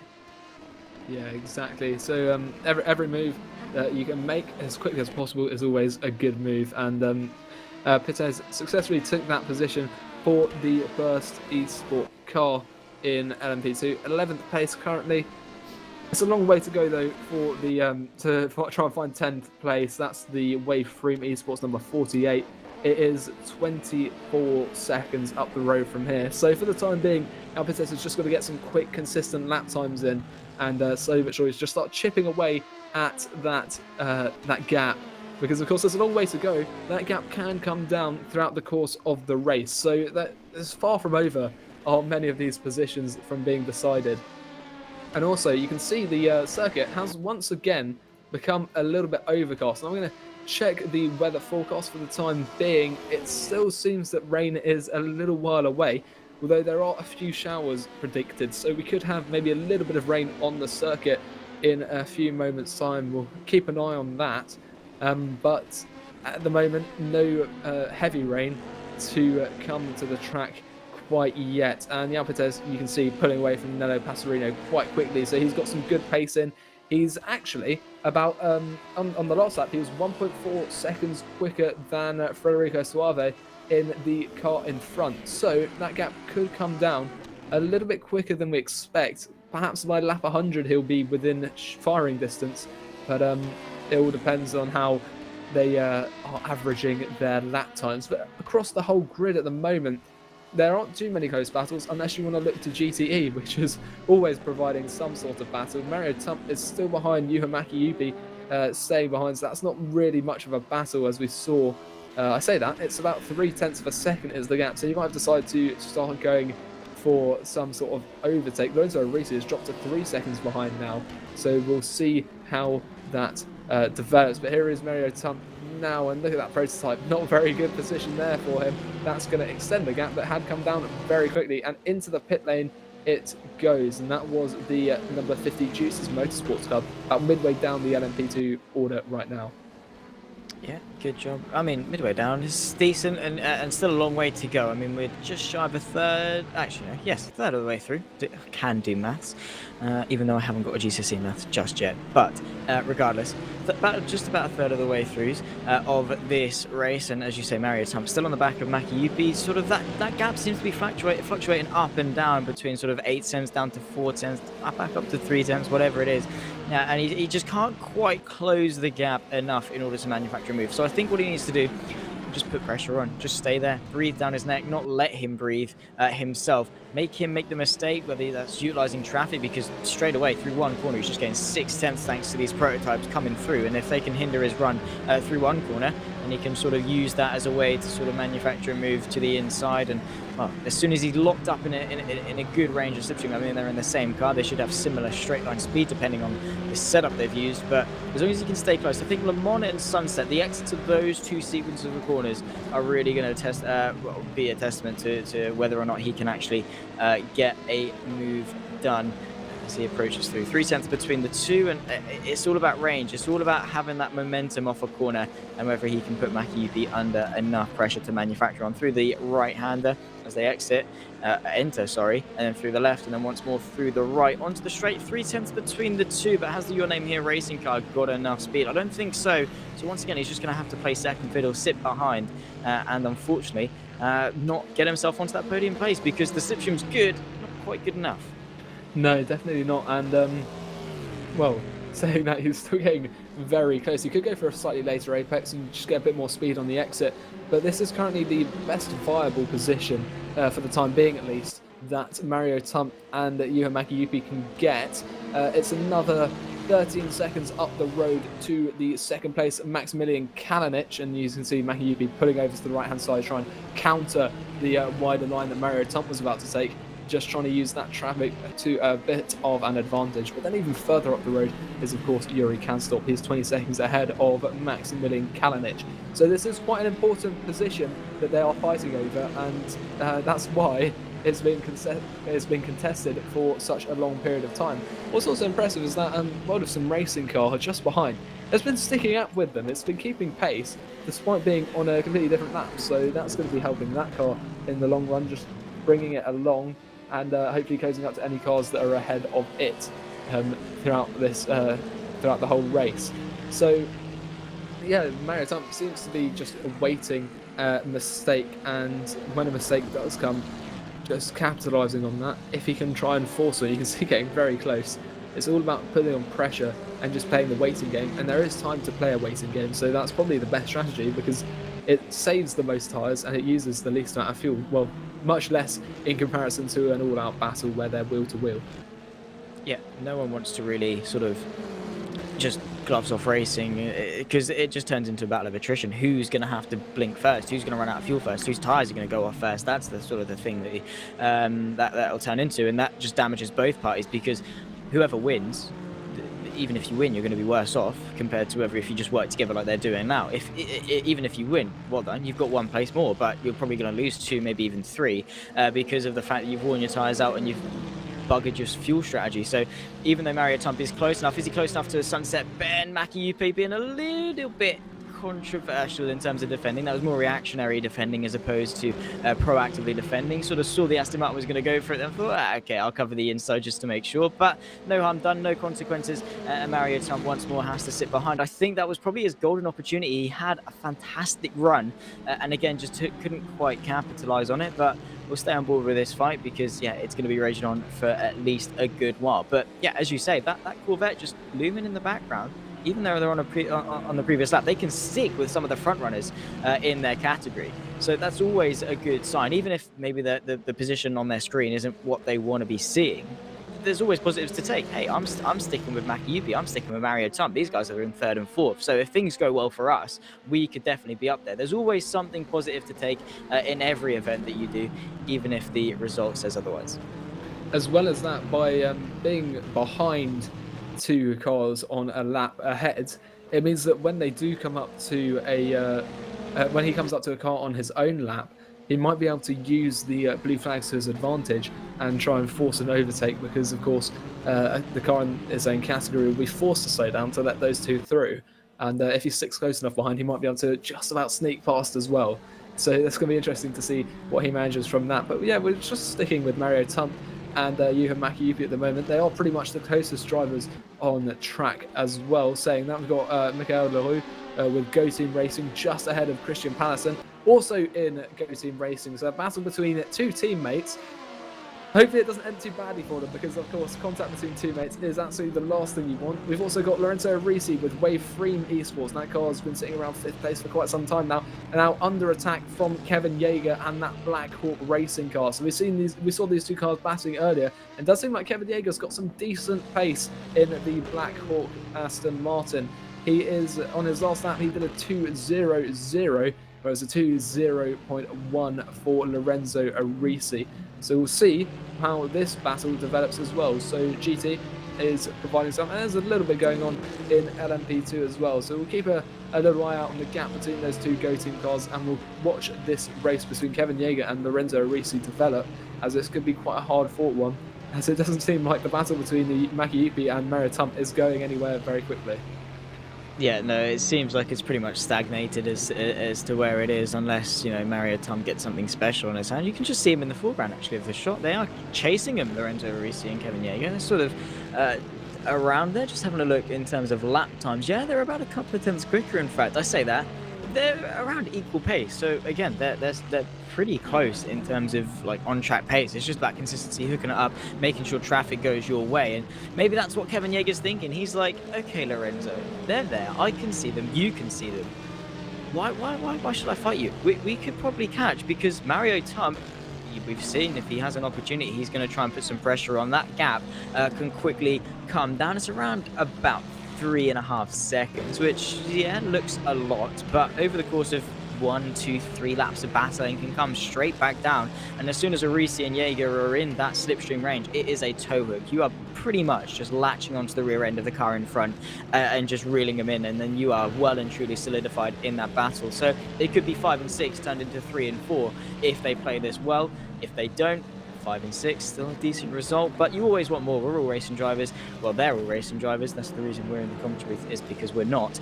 Yeah, they know better than we do, but the competitive nature of racing drivers makes them think, okay, 3rd and 4th are there. I'm going to go catch them. You can come along with me if you want. Yeah, there does become sort of a mutual agreement that it's not worth battling, and in fact that they can use each other to catch up. And in a 4-way battle, you're more likely to make at least a position if you're at the back than perhaps in a 2-way battle, because you just got more going on, more chance for someone in front to make an error. So they might end up just benefiting each other here by closing up together and not fighting very hard. They've still got a long way to go before the next pit stop, around about half an hour. So they're only midway through this stint anyway. It's not worth trying to rip up your tyres, especially if you don't know whether you want to double stint or just single stint them at the moment yet either. So it's just a case of trying to slowly but surely chip away at that gap to 3rd place between the two of them, and after that start making an attack. Lorenzo Risi, he's 3 seconds back. They're pretty much all setting the same lap times at the moment, so there's a bit of work to be done for them to catch up, but it is altogether possible. We've also got 30 Rimmon here. Team Iris, we saw them struggling towards the end of the last stint about 40 minutes ago, and now coming up to the Seawolf Net Race and Motorsports car in 13th place now to put on a little bit of pressure.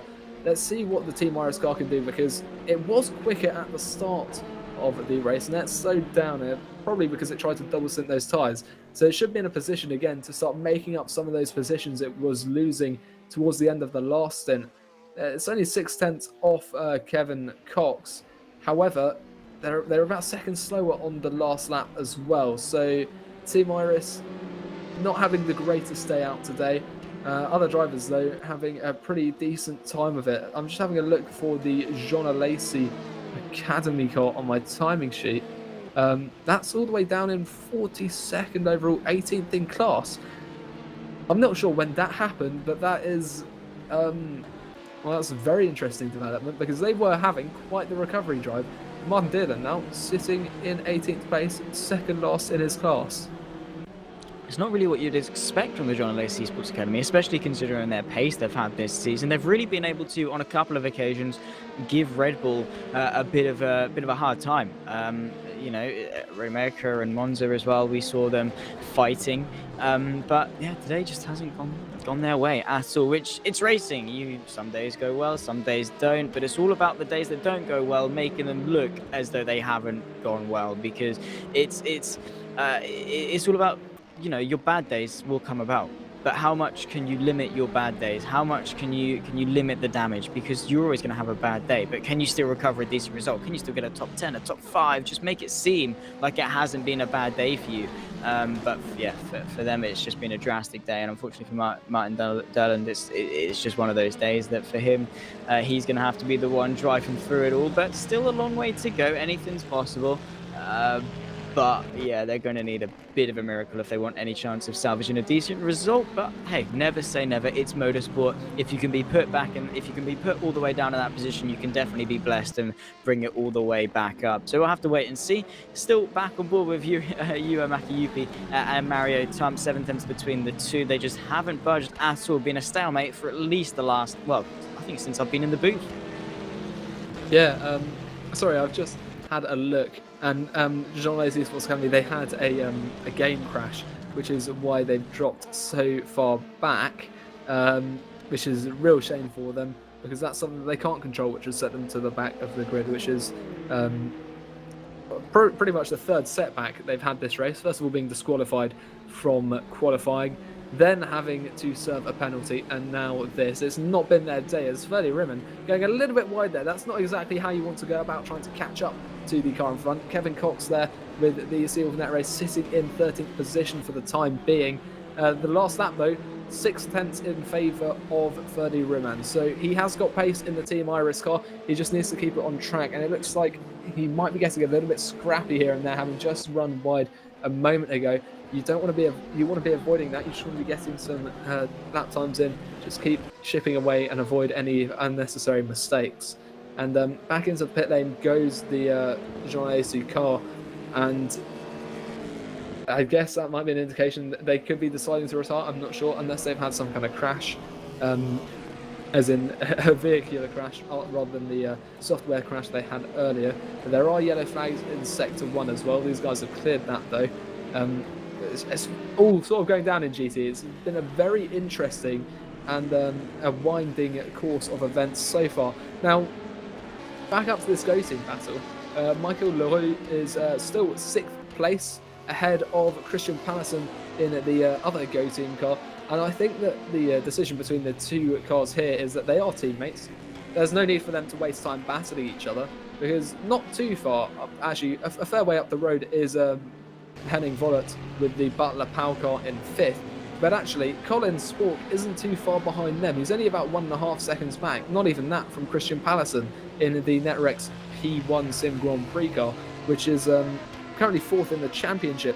So it's a car of quite some calibre that they're going to have to be careful about, and avoiding battle is going to help them keep that gap up, because if they do get locked in a fight with each other, they're going to start dropping backwards. Yeah, exactly. And the golden rule of motorsport and racing is don't crash into your teammate. That is the worst thing you can do. Yes, you're fighting for position, but it's 6th and 7th. It's not P1 and P2. You have time to just chill a little bit and sort of work together as best you can. But this is Mario Tump all over the rear end of Makiyuki as the prototype sails its way around the outside. But yeah, as you say, that Netrex P1 Sim Grand Prix, Colin Spork at the wheel is chasing after him at a rate of knots. Has managed to close that gap 1.1 seconds at the start of the lap. Now around about half a second. So latching on in the slipstream. Mario Tump are going to have to flick between the two battles, because that Netrex car is not going to be waiting around. The Go teams might work together. The Netrex is not interested. 4th place in the championship for them. They're going to want to make some headways in terms of gaining some time. I think, is that the car right there? No, it's not. It's another Netrex car. But yeah, Mario Tump on the back of Makiyupi. It's just been a stalemate, as we've said multiple times. But yeah, maybe Christian Patterson will just sort of work together and sort of try and hold up Colin Spork as best he can, because he is very close at the moment. Maybe the 47 will just sort of say, okay, I'll be a mobile chicane. I'll allow LaRue to just sort of get on with it, get going, and give him a bit of a margin. Yeah, what's interesting, there's the number 47, which is the second of the Go Team cars, under lots of pressure from Colin Spork right now, but that car is currently second in the LMP2 Championship. They're only 1 point behind the racing team car with Timotei and Donosky at the wheel, which is first in class at the moment, so that gap will get bigger. One would think, if you're a Go Team racing, to put the car leading in the championship in front, and I think they've left it a bit too late now, because they can't really do a swap with Colin Spork so close behind them. So what I think they should have done is perhaps swapped both of those cars to avoid the 47 dropping back, and instead sacrifice the 37, because it is not in such a high place in the championship. So maybe the drivers just disagreed about that, I'm not sure, but it's an interesting choice to see that they have decided to stay in the order with the 37 in front, despite it being lower down in the championship, especially when the racing team car number 31 is looking to extend a championship lead even further. So that's going to be an interesting battle to watch, and to see whether Christian Patterson can hold off Colin Spork, because it does seem that Netrex car is very quick. He was a second quicker on the previous lap than the number 47, so we'll keep an eye on that. Just like we're keeping an eye on this battle here, Mario Tump still sitting behind Juha Mäki-Jypi, and I think the Jean Alesi car has decided to retire, which is a real shame, because they were on such a good recovery drive, but I think that crash has put a final nail in the coffin for the Sebring 1000. But at the moment, Juha Mäki-Jypi still under a bit of pressure.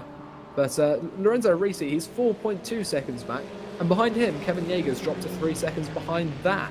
So it seems that 5th and 6th are beginning to drop back again, and perhaps these two cars that we're watching right now have picked up the pace in quite a close battle. And I think something's happened to the Maradnes car. It might have had a spin or something, because it was 2:15 last lap, when everyone else is doing 2.0s and 2.01s. So it's very interesting to watch that. But here is Colin Spork. This is the battle we were talking about a moment ago. Christian Patterson trying to navigate a little bit of lapped traffic in the same category at the moment. It looks like Patterson can hold off for the time being, but I'm surprised that they've left it behind to be put within the grips of that Netrex car and Colin Spork. Obviously confident that they can stay in front, but yeah, Colin Spork doesn't look like he wants to be waiting around at all, especially because he can see the fringes of the top 5 just in front of him, with Michael LaRue just a couple of cars in between.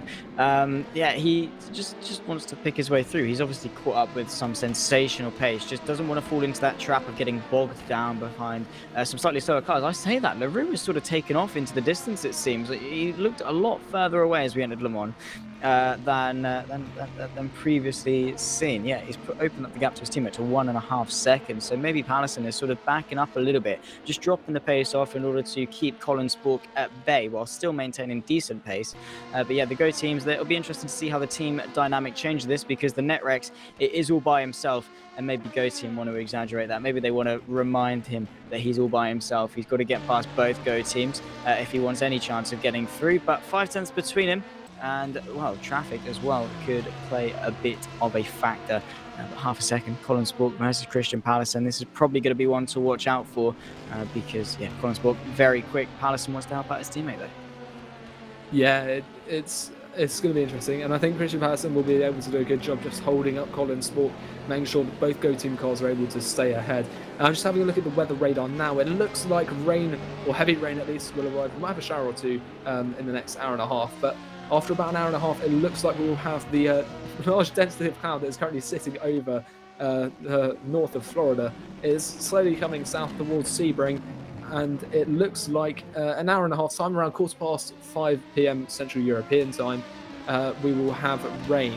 So that'll be interesting to watch out for, and it will start to get dark not too long after that, I shouldn't have thought. So rain is coming. It's just taking its sweet time to do so.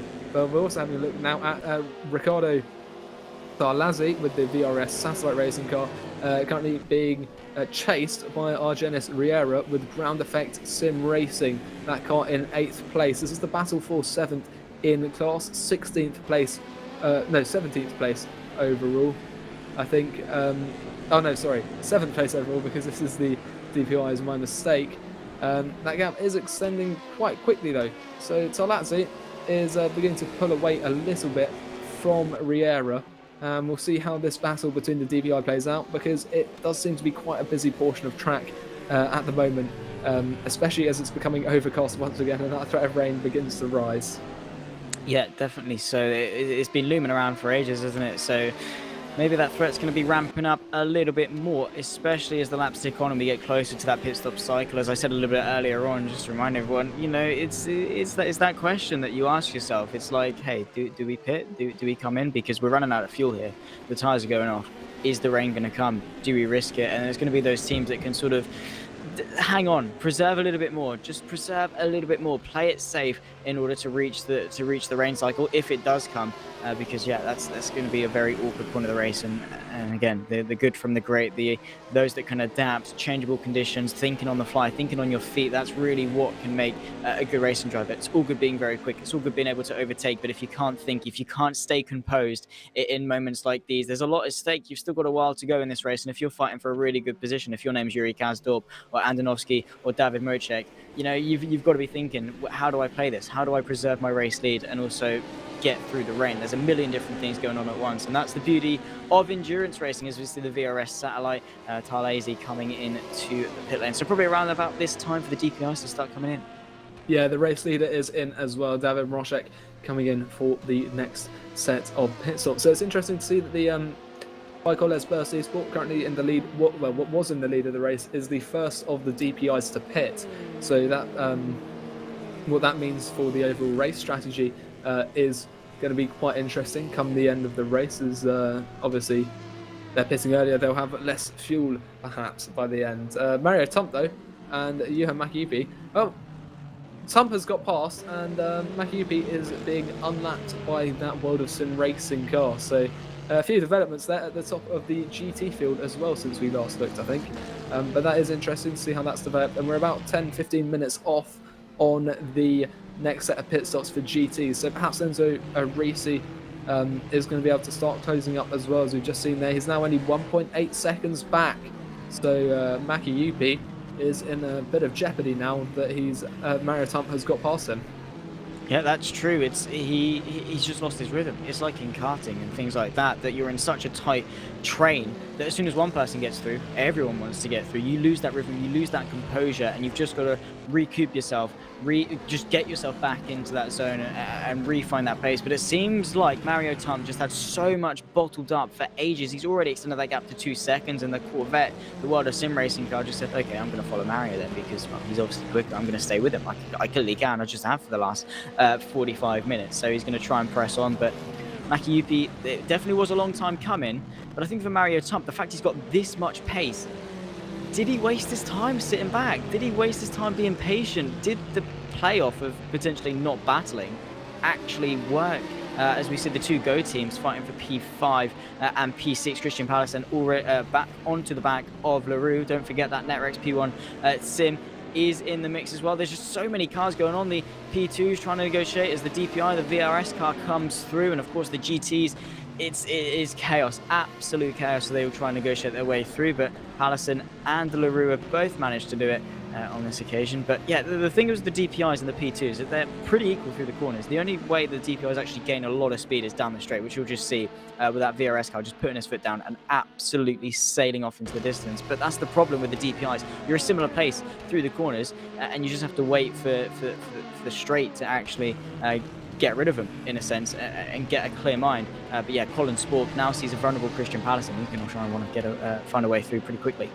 Yeah, and adding to that, actually, the difference between the power difference between the LMP2s and the DPIs is also somewhat mitigated by rain even further as well, so they become even more equal if and when that comes down. So that's going to make it even more difficult for that top class to try and stay out of any mess with the rest of these guys. So we'll see how that all transpires. But Colin Sport is keeping up decently, but he's still not finding that opportunity to go through. And what you were saying earlier with Tump deciding to stay behind Makipi, was he wasting his time? Well, it's going to be interesting, but I wonder how much fuel and how much tyres he saved by staying behind, because it's a 10-second gap between himself and Maximilian Kalinic.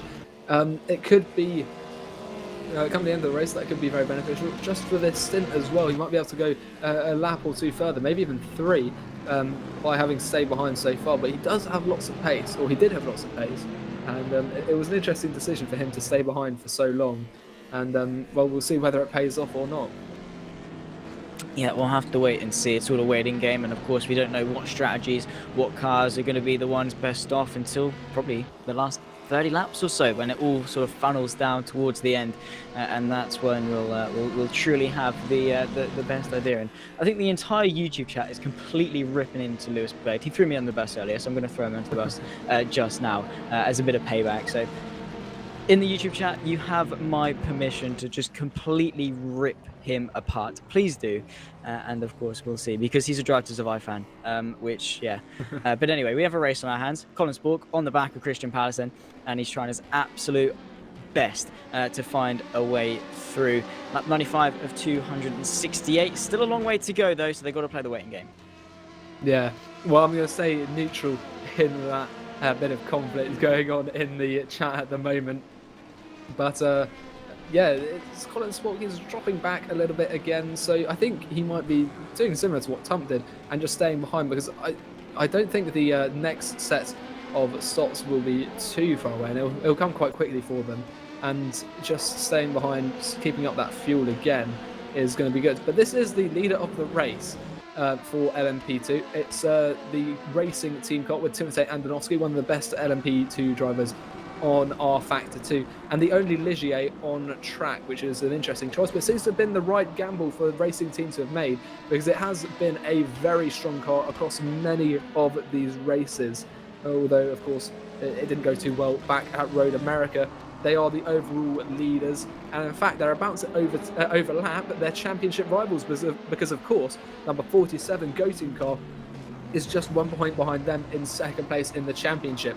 So I'm sure Timotej Andonovski is going to take much glee in overlapping the championship rivals of racing team, and he's got a commanding lead at the moment. You can see that Alexei Kutsak has pulled into the pit lane, and that indicates that these guys as well will be pitting soon. Christian Pallison, he will be in the box, and so will Colin Spork. And what that means for their strategy, has Colin Sport been able to save enough fuel to go maybe an extra lap or two, try and do some kind of overcut against these go-team cars? Well, we'll have to wait and see.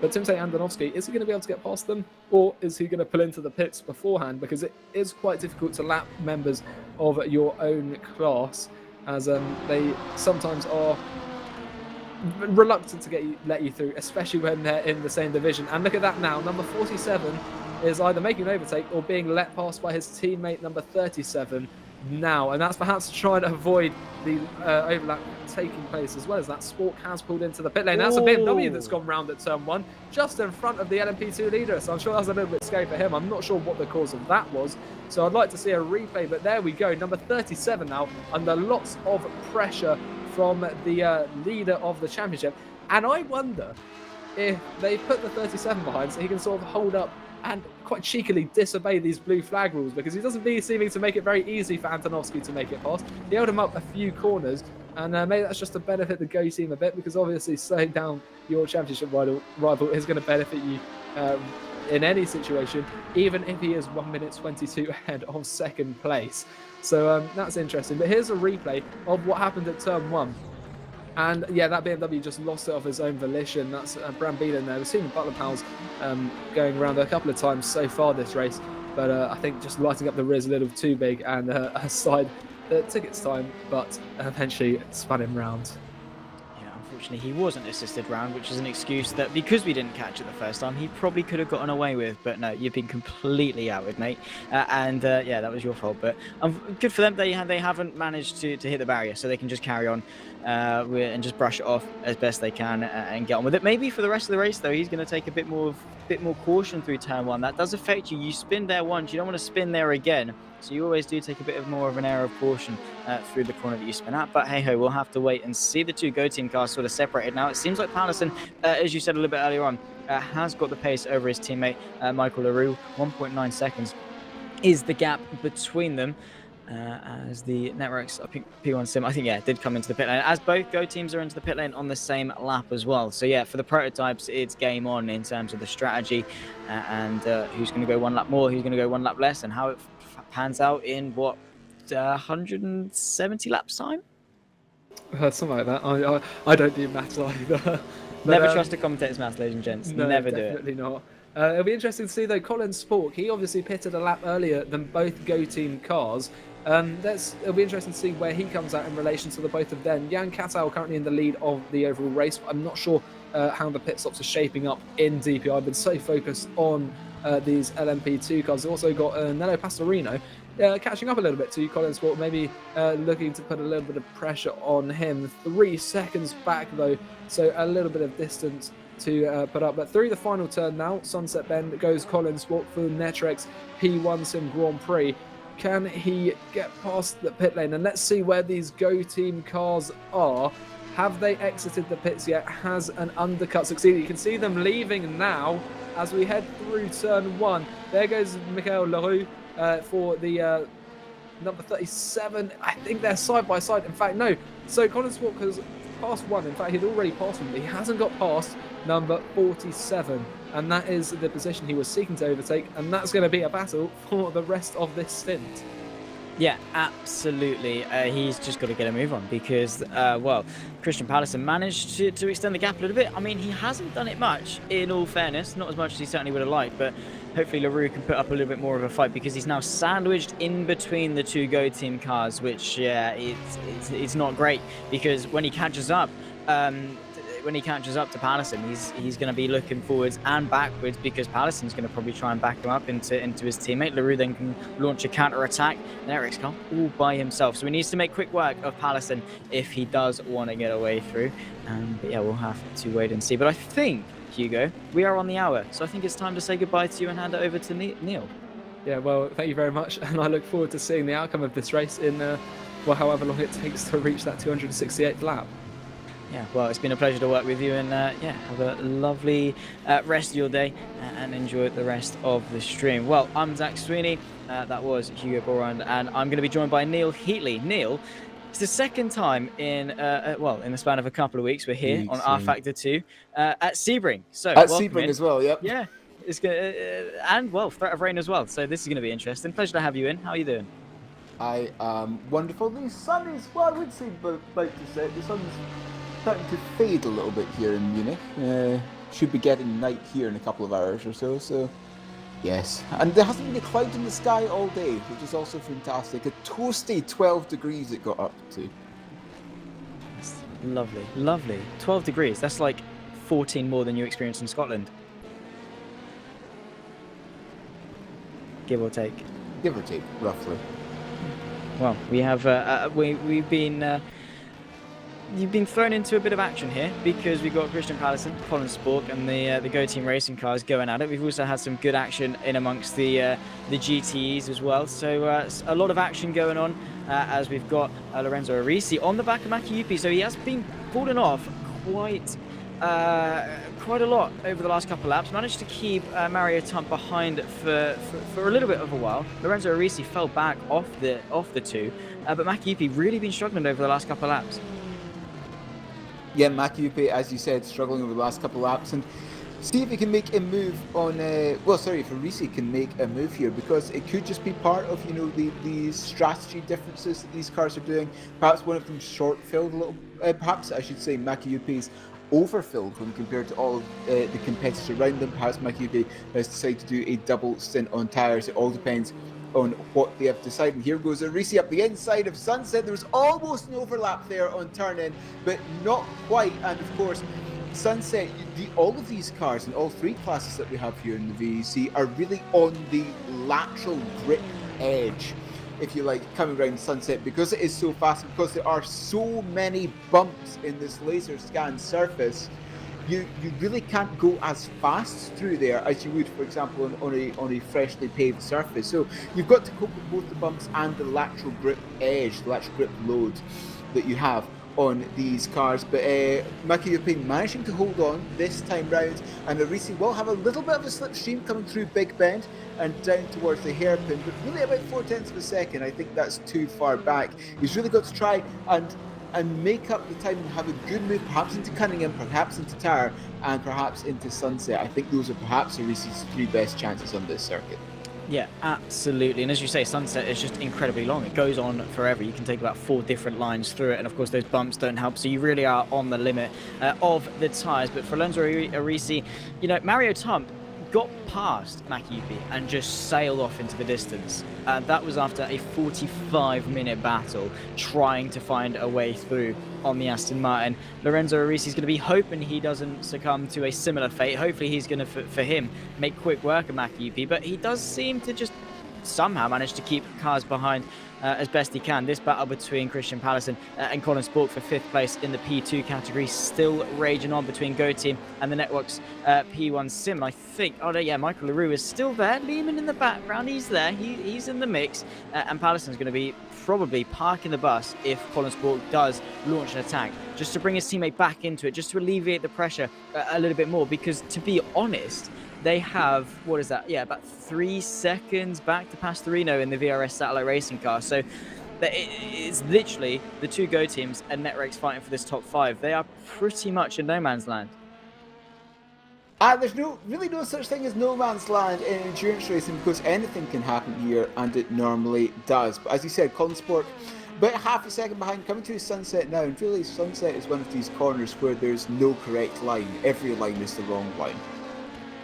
Yeah, that's true. It's all about momentum, really. It's just see what line works best. Minimize the distance you can travel and keep the throttle planted, because yeah, it's awkward. From my experience around Sunset, like, it just nothing works. You turn in early, you run out too wide. You turn in too late, and you've just lost about 4 tenths. And you can never get the throttle on at the correct point either. Absolutely not. And that barrier on the outside as well tightens up extremely quickly. So if you run too wide, you've got to just fling the car to the right. And if you do that, you're probably in the pit lane. That is true. That's something that you sometimes want to do, especially at the end of a stint. Halfway through a stint, backwards with your rear wing off, something I wouldn't recommend. Yeah, that's very true. Yeah, for these two, Christian Pallison and Colin Spork, of course, they're in the prototypes. They've got to get through on the GTs as quickly as possible when and if they catch up. And that's the thing with traffic, isn't it? You know, sometimes it goes your way, sometimes it doesn't. And it's all about timing. It's all about momentum. You can gain one lap, you can lose another, and it really can make the difference.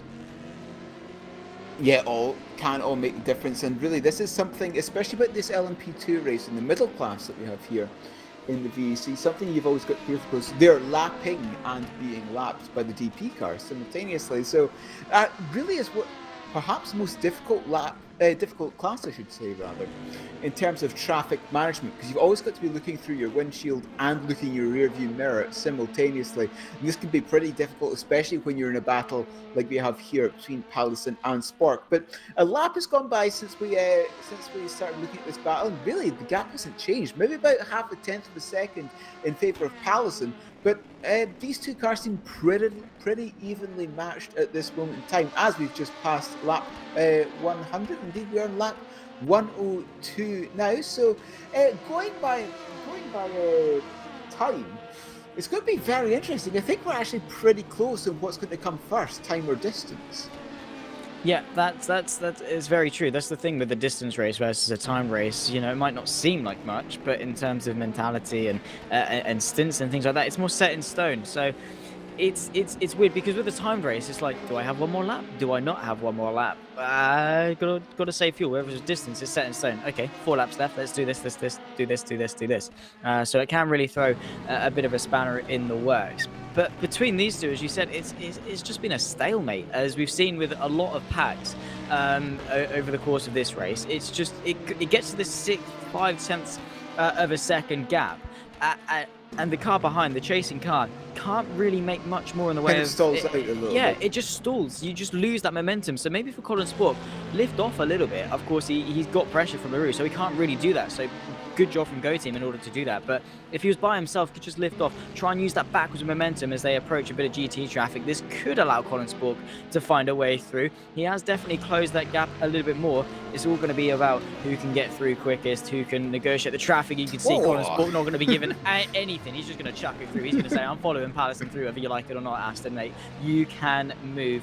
And it's all about Le Mans. It's all about this and just setting up this right-hand corner and just getting the drive on to this back straight towards sunset. But again, just not quite close enough. Maybe the NetRX doesn't quite have as low a downforce, which just leaves him as a sitting duck down the straight.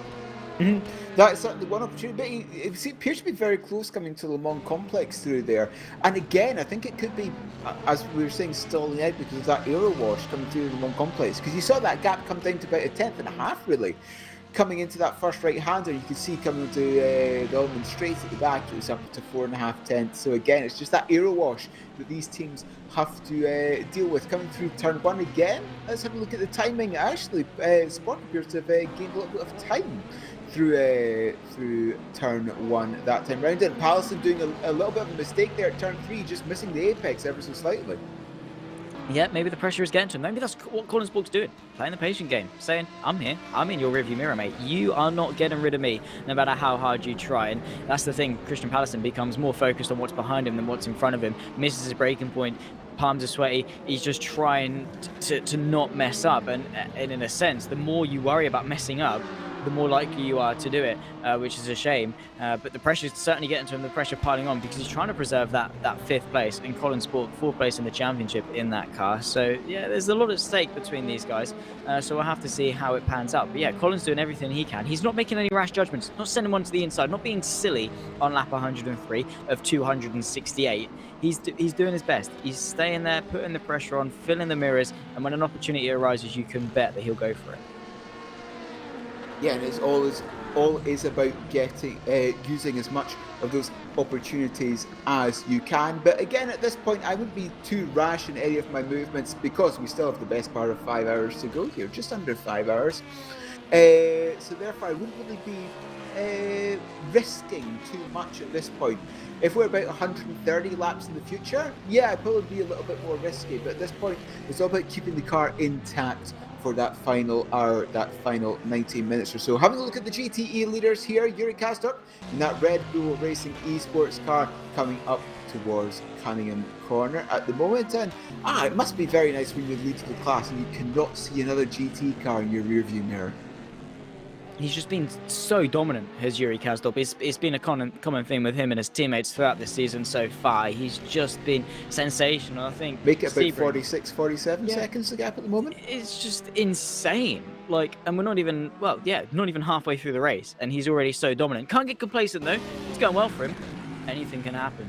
I don't want to curse it. Lewis Beglaze in the chat. I won't say the commentators curse, but I will say disconnects, crashes, P2s coming through too quickly, DPIs coming through too quickly, GT traffic, pit stop blunders, anything can go against you. And no matter how hard you try for Yuri, he's just going to be doing everything he can in order to retain that race lead. But for the moment, it's going... It really couldn't be going any better for him, in all honesty. He's not made, I don't think, a single fault from what I've seen. Haven't seen much of him because he's all by himself. Yes. He really hasn't been involved. He's just... What you say no man's land doesn't exist. Well, in terms of relative to the rest of his class, he is just by himself, absolutely gone. It's a race for second if you just look at a snapshot of this race right now. And you say pit stop blunders. The pit stop blunders is something that really doesn't happen virtually, but something that I do remember. Perhaps someone in chat can tell me. One of the old F1 games. It might be Championship Edition. It might be somewhere in the late 2000s. If you came in for a pit stop, you had to hit buttons. And the faster you on the controller, and the faster you hit buttons, the faster your pit stop was. But if you hit the wrong button, you got an immediate 2-second penalty or something. Perhaps someone in chat can remember which one it is. I'm feeling it might be Championship Edition or one of the ones in the late 2000s, but that's something you should introduce into rFactor 2. That's something I'd love to see. add a little bit more human jeopardy in it. But yes, 3 o'clock in the morning at Le Mans after doing 6 hours continuous driving. Hit the Q key. Can you find it? That's very true. Go on board with Colin Sport now. But again, we've been talking about this battle staying under the second. The gap is just extended ever so slightly to 7/10, 8/10 of a second now. Yeah, that's true. Colin Sport just sort of teetering on the edges and trying to put the pressure on. But yeah, it would be cool if sim racing had more interaction in the way of pit stops. I mean, it's not really realistic. The driver making the calls in the pit stop. Maybe if it's a team event, your team has to sort of press the buttons or whatever. But yeah, it would be nice to have more interaction in terms of pit stops and not just have it set in stone. This is this, this is that. But I guess sim racing and motorsport has enough variables to take into account. I don't think you want really any more. You've got a message from Race Director saying F1 on the PS1. I did have a PS1, so it might be one of the PS1 games, 97 perhaps, but of course I will take Jimmy's word on that, for he is ancient. So I presume you can remember that. And I'm ready to be kicked from the room now. And Neil's fired. It's been nice to have you, Neil. I know that's possibly not the best thing to say just as I started to commentary, but 13 minutes in, you're already throwing Jimmy under the bus. Oh, not even. Yeah, 13 minutes, 15 minutes, it's fine. But anyway, Colin Sport now, you can see, well, you can just see Pelson in the distance now, getting around some traffic. And again, that gap coming out to 1.2, 1.3 seconds. Again, it is all about these LMP2s navigating this traffic. Perhaps Pelson is just a little better at navigating that traffic at this moment in time. Having a look now, Black Hawk Racing, second place in the GTAs. Kevin Yeager, the current driver there. And look at that, 58 seconds down to the Red Bull Esports. Says, oh, the prototype almost extending track limits coming around Bishop there, I think. Well, he had to find a way through on the Aston somehow. But yeah, Kevin Yeager, I mean, he's in P2. Fantastic. He's going to be absolutely chuffed. And then he looks at the Delta. 57.7 seconds to Yuri. Fantastic. This is great. But he's again doing everything he can. Second place. It's no mean feat at all. If you finish second in a 268 lap race, you know, give yourself a pat on the back. Of course, he's nowhere near finishing at the moment, and there's still a long way to go between now and the checkered flag. As you say, anything can happen, anything will happen, and you can probably get something definitely will happen. So I'll just have to wait and see how the race unfolds, especially with the anticipation, the suspense of the weather playing a factor as well, which, to be fair, I've never commentated on a wet race on rFactor or anything like that. No, not on the PC. No, of course on the F1 games I've done it, but never a wet race over on the actual sim world. So this will be interesting if there's some rain.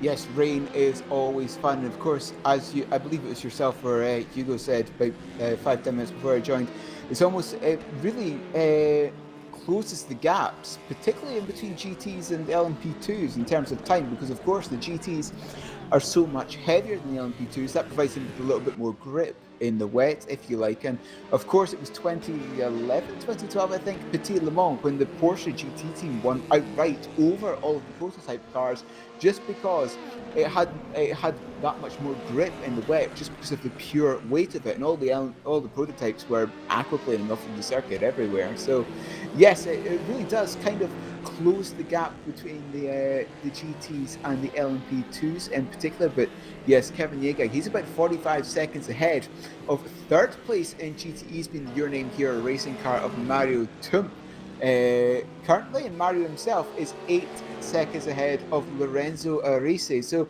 the pit stop cycle just beginning in GTEs, or I should say about halfway through, especially saying that as Yuri Kaslorp in the 77 cars came in from the lead. Yeah, into the pit lane, but he can sort of just do what he wants really in terms of strategy, and just make it work around him. He's not got to cover off any undercuts, not need to go for any overcuts. He's just by himself. Take the fuel to the end, take the tyres to the end, off you pop into the pit lane, and jobs are good. So that's the advantage of being by yourself, is that you can just breathe. You're not thinking about 100 different things. You're not thinking, oh god, Mario's coming to the pit lane. Oh no, Kevin Yeager's coming to the pit lane. What do we do? No, it's just, okay, we're going to take this, just breathe.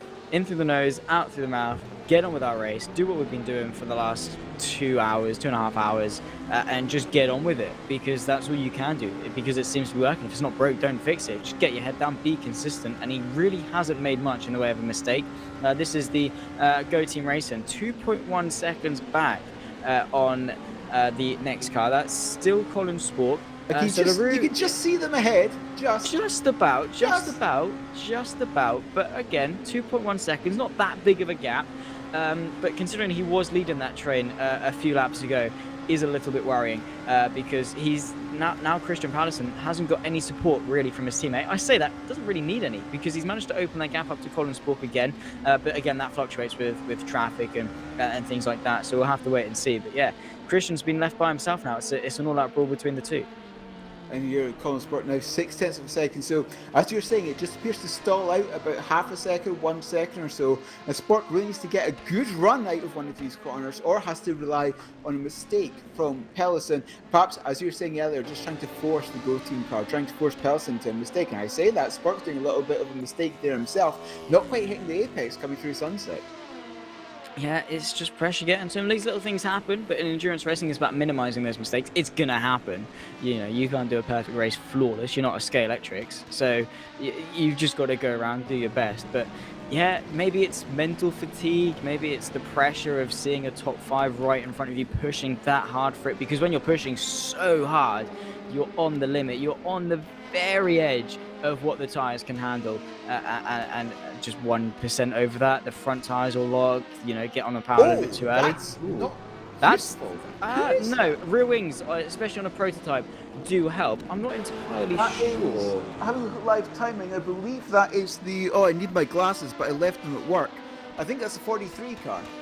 It could well be. Not entirely sure. We'll have to have a little look. The Butler Pal car of Henning Vullert currently at the wheel.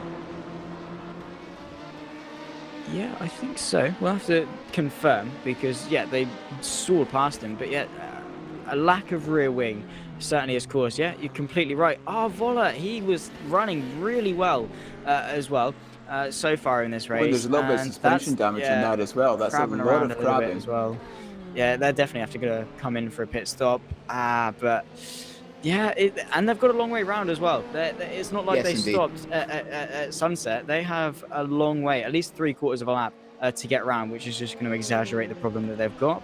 But yeah, they're just coming down towards Le Mans Complex now. But Henning Vullert has been part of the VEC for many, many years. A very competent prototype driver.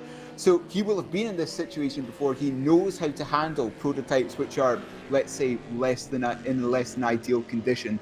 So I'm pretty sure that prototype is in a safe set of hands as it stands. But coming in, oh, look at that crabbing. You can just see the rear view, the rear shot coming down the Almond Straight there. And that's a good 5 degrees or so, isn't it? That's not good. No, certainly suboptimal. But he's going through Sunset anyway, so he's close to the pit lane. Just got to actually get it stopped on his pit box. Oh, he was doing so well. And on the exit of Sunset into the barrier, which, yeah, I'm sure he's not going to care if he's got a bit of front end damage, considering the fact he hasn't got a rear wing. Yeah, into the pit lane he comes. Can he actually get it into his pit box is going to be the big question. Not quite sure how this has come about. I'm going to be quite intrigued as to how he's found himself a rear wing. Where did we see him? It was going through the Big Bend. Yeah. So maybe it was a crash through turn 1 and we just seen the tail end of it. That's probably my best bet as to where he's lost it. And speaking of that, while we were just watching that, I am wondering, has Colin Spork came in over the past minute or so? Because suddenly he's now 16 seconds behind Michael Lebeau. That's very true. That is we're busy looking at Henning Vullert, but I'm wondering if Colin Spork has A, came in, or B, made a mistake instead. Not entirely sure. It would be unauthorized. When are the prototypes due to come in? Well, it would only be a 20-second loss, and I'm pretty sure coming through the pit lane is more than 20 seconds. Yeah, absolutely. It's because you go through. I mean, a drive-through is probably 20 seconds in of itself, let alone stopping, jacks, fuel, tires if it's necessary. You're not losing 20 seconds from that. So perhaps pinged track limits. That could be true. One too many times. Maybe he's got a drive-through. Maybe that was the cause, and that's given the advantage back to Go Team. So Colin Spork, we'll have to see if he's actually got the pace in order to call that time back. Of course, that Go Team racing car is the number 27 car, is number 47 Pellison currently driving, the teammate that is second place in the LMP2 Championship, a single point behind the number 31 racing team car. So quite close in that championship. after 3 rounds. Yeah, pretty close. But of course, this is round number 4. We still have 2 rounds after this. In 4 weeks' time, we're going to be coming to this country where I'm currently living. We're coming to Deutschland. It's going to be the 6 hours of the Nurburgring. That is going to be very fun. And of course, to finish off the season, we have the almost well, I wouldn't say almost compulsory, the compulsory in every endurance racing series, 24 hours of Le Mans. And I believe it's on the 4th of June. It'll be the 4th and 5th of June, which I believe is the weekend before the real life one, or is it 2 weeks before? Can't remember. Pretty close to the real life one, regardless. Yeah, But, if I remember correctly, it used to traditionally, well, here in the VEC, it used to traditionally be the weekend before. But it might be 2 weeks. I can't remember exactly what the date of the 24 hours is this year. I've got no clue myself, but yeah, it's the staple of the calendar, isn't it? It's the way you want to end the season off. 24 hours, it's Le Mans. You've got to try and end the season off on a high. So not only have you got the prestige of trying to win the 24 hours of Le Mans, you've also got the whole, I need to wrap up a championship here. So it's just going to add to it. It's going to be great. Of course, double points for Le Mans as well, which is going to be fun. Yeah, certainly spice things up.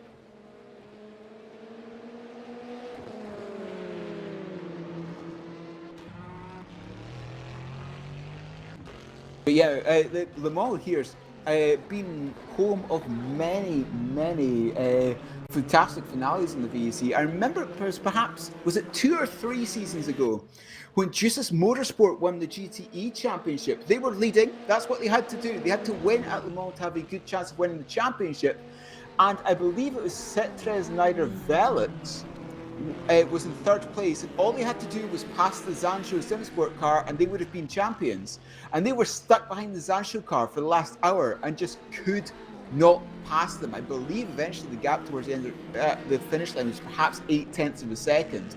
So 0.8 of a second after 24 hours, and also losing the championship by those 0.8 of a second, was very, very tough for the Nider Velix team. Yeah, Of course, that could be completely wrong. I could be misremembering this, but yeah. Well, I'll take your word for it. I'll trust your judgment. someone correct me. Someone on there. Jimmy will message you, or we wrote. Yeah. He's probably blocked you after earlier, but we'll see. Yeah, he probably has. Yeah. But yeah, that's the thing. Stakes are so high. You've got 24 hours. You've got to get through that race, let alone trying to finish in front of the person you're fighting for. And it just comes down to 0.8 of a second, if your mind serves you correctly, which is just nothing. Like 0.8 after 5 hours of racing would say it's nothing, let alone 24, an entire day of non-stop action, so much going on, pit stops, crashes, traffic. 0.8 of a second is what not only the race come down to, but also the championship. So hopefully we have a similar fate this year, and we can see, but we'll have to wait for a couple of months. But we've still got today. I must say, I must thank Jimmy for putting it on one of the free weekends that I actually have this summer, instead of one where I'm away. But yes, that'll be right smack bam in the middle of my exams, so that'll be fun. But priorities. Oh, how fun! Yeah, priorities. So Le Mans. Yeah, I've got I've got an exam on Friday. Yeah. That's going to be very fun. That'll be incredibly great. But middle of June, GCSEs, so that'll be fun. Looking forward to that. But Le Mans, I'll have to be doing that. Have to be involved if you'll all have me. But yeah, 112 laps in. Around about 156 left to go, and still a lot to be decided. Seems to be a dominant display from Yuri Kazdorp in the GTEs. He doesn't seem to really have flinched. He's got a minute gap back to Lorenzo Arisi in the GTE category. Timotej Andonovski has got a 43-second lead over Andrea Terzi in the P2s. And again, Jerne Simoncic in the Bicolis Burst Esports car, 51 seconds. So in all 3 categories, it's just a runaway in terms of the race victory. But that can all change in a moment. And sometimes it does, especially with these faster, well, I would say especially with these faster classes, for all classes really, just because it could be one pass by another class going wrong. And that can change the entire complexion of the race. Anyone can end up like the Butler Powell car in a moment. It's that is just click your fingers and it's gone. Like anything can happen at any moment, and that's the beauty of endurance racing. Disconnect as well. Don't forget that could also be interesting. The rain. Nick Silva had a bit of a go at us for cursing it, but I'm going to curse it once more. Hopefully the rain comes, spice things up a little bit more. But Jane Simoncic, a very accomplished sim racer on rFactor 2 especially, and at the moment driving the helm of the overall race lead and the race lead in the DPI car. That bike Hollis Burst Esport has just been sensational this season. Oh, bit of a slide. Lovely from Jane. Nice catch. Yeah. I give it a good 7. Yeah, I'd say 7.5. I think is fair.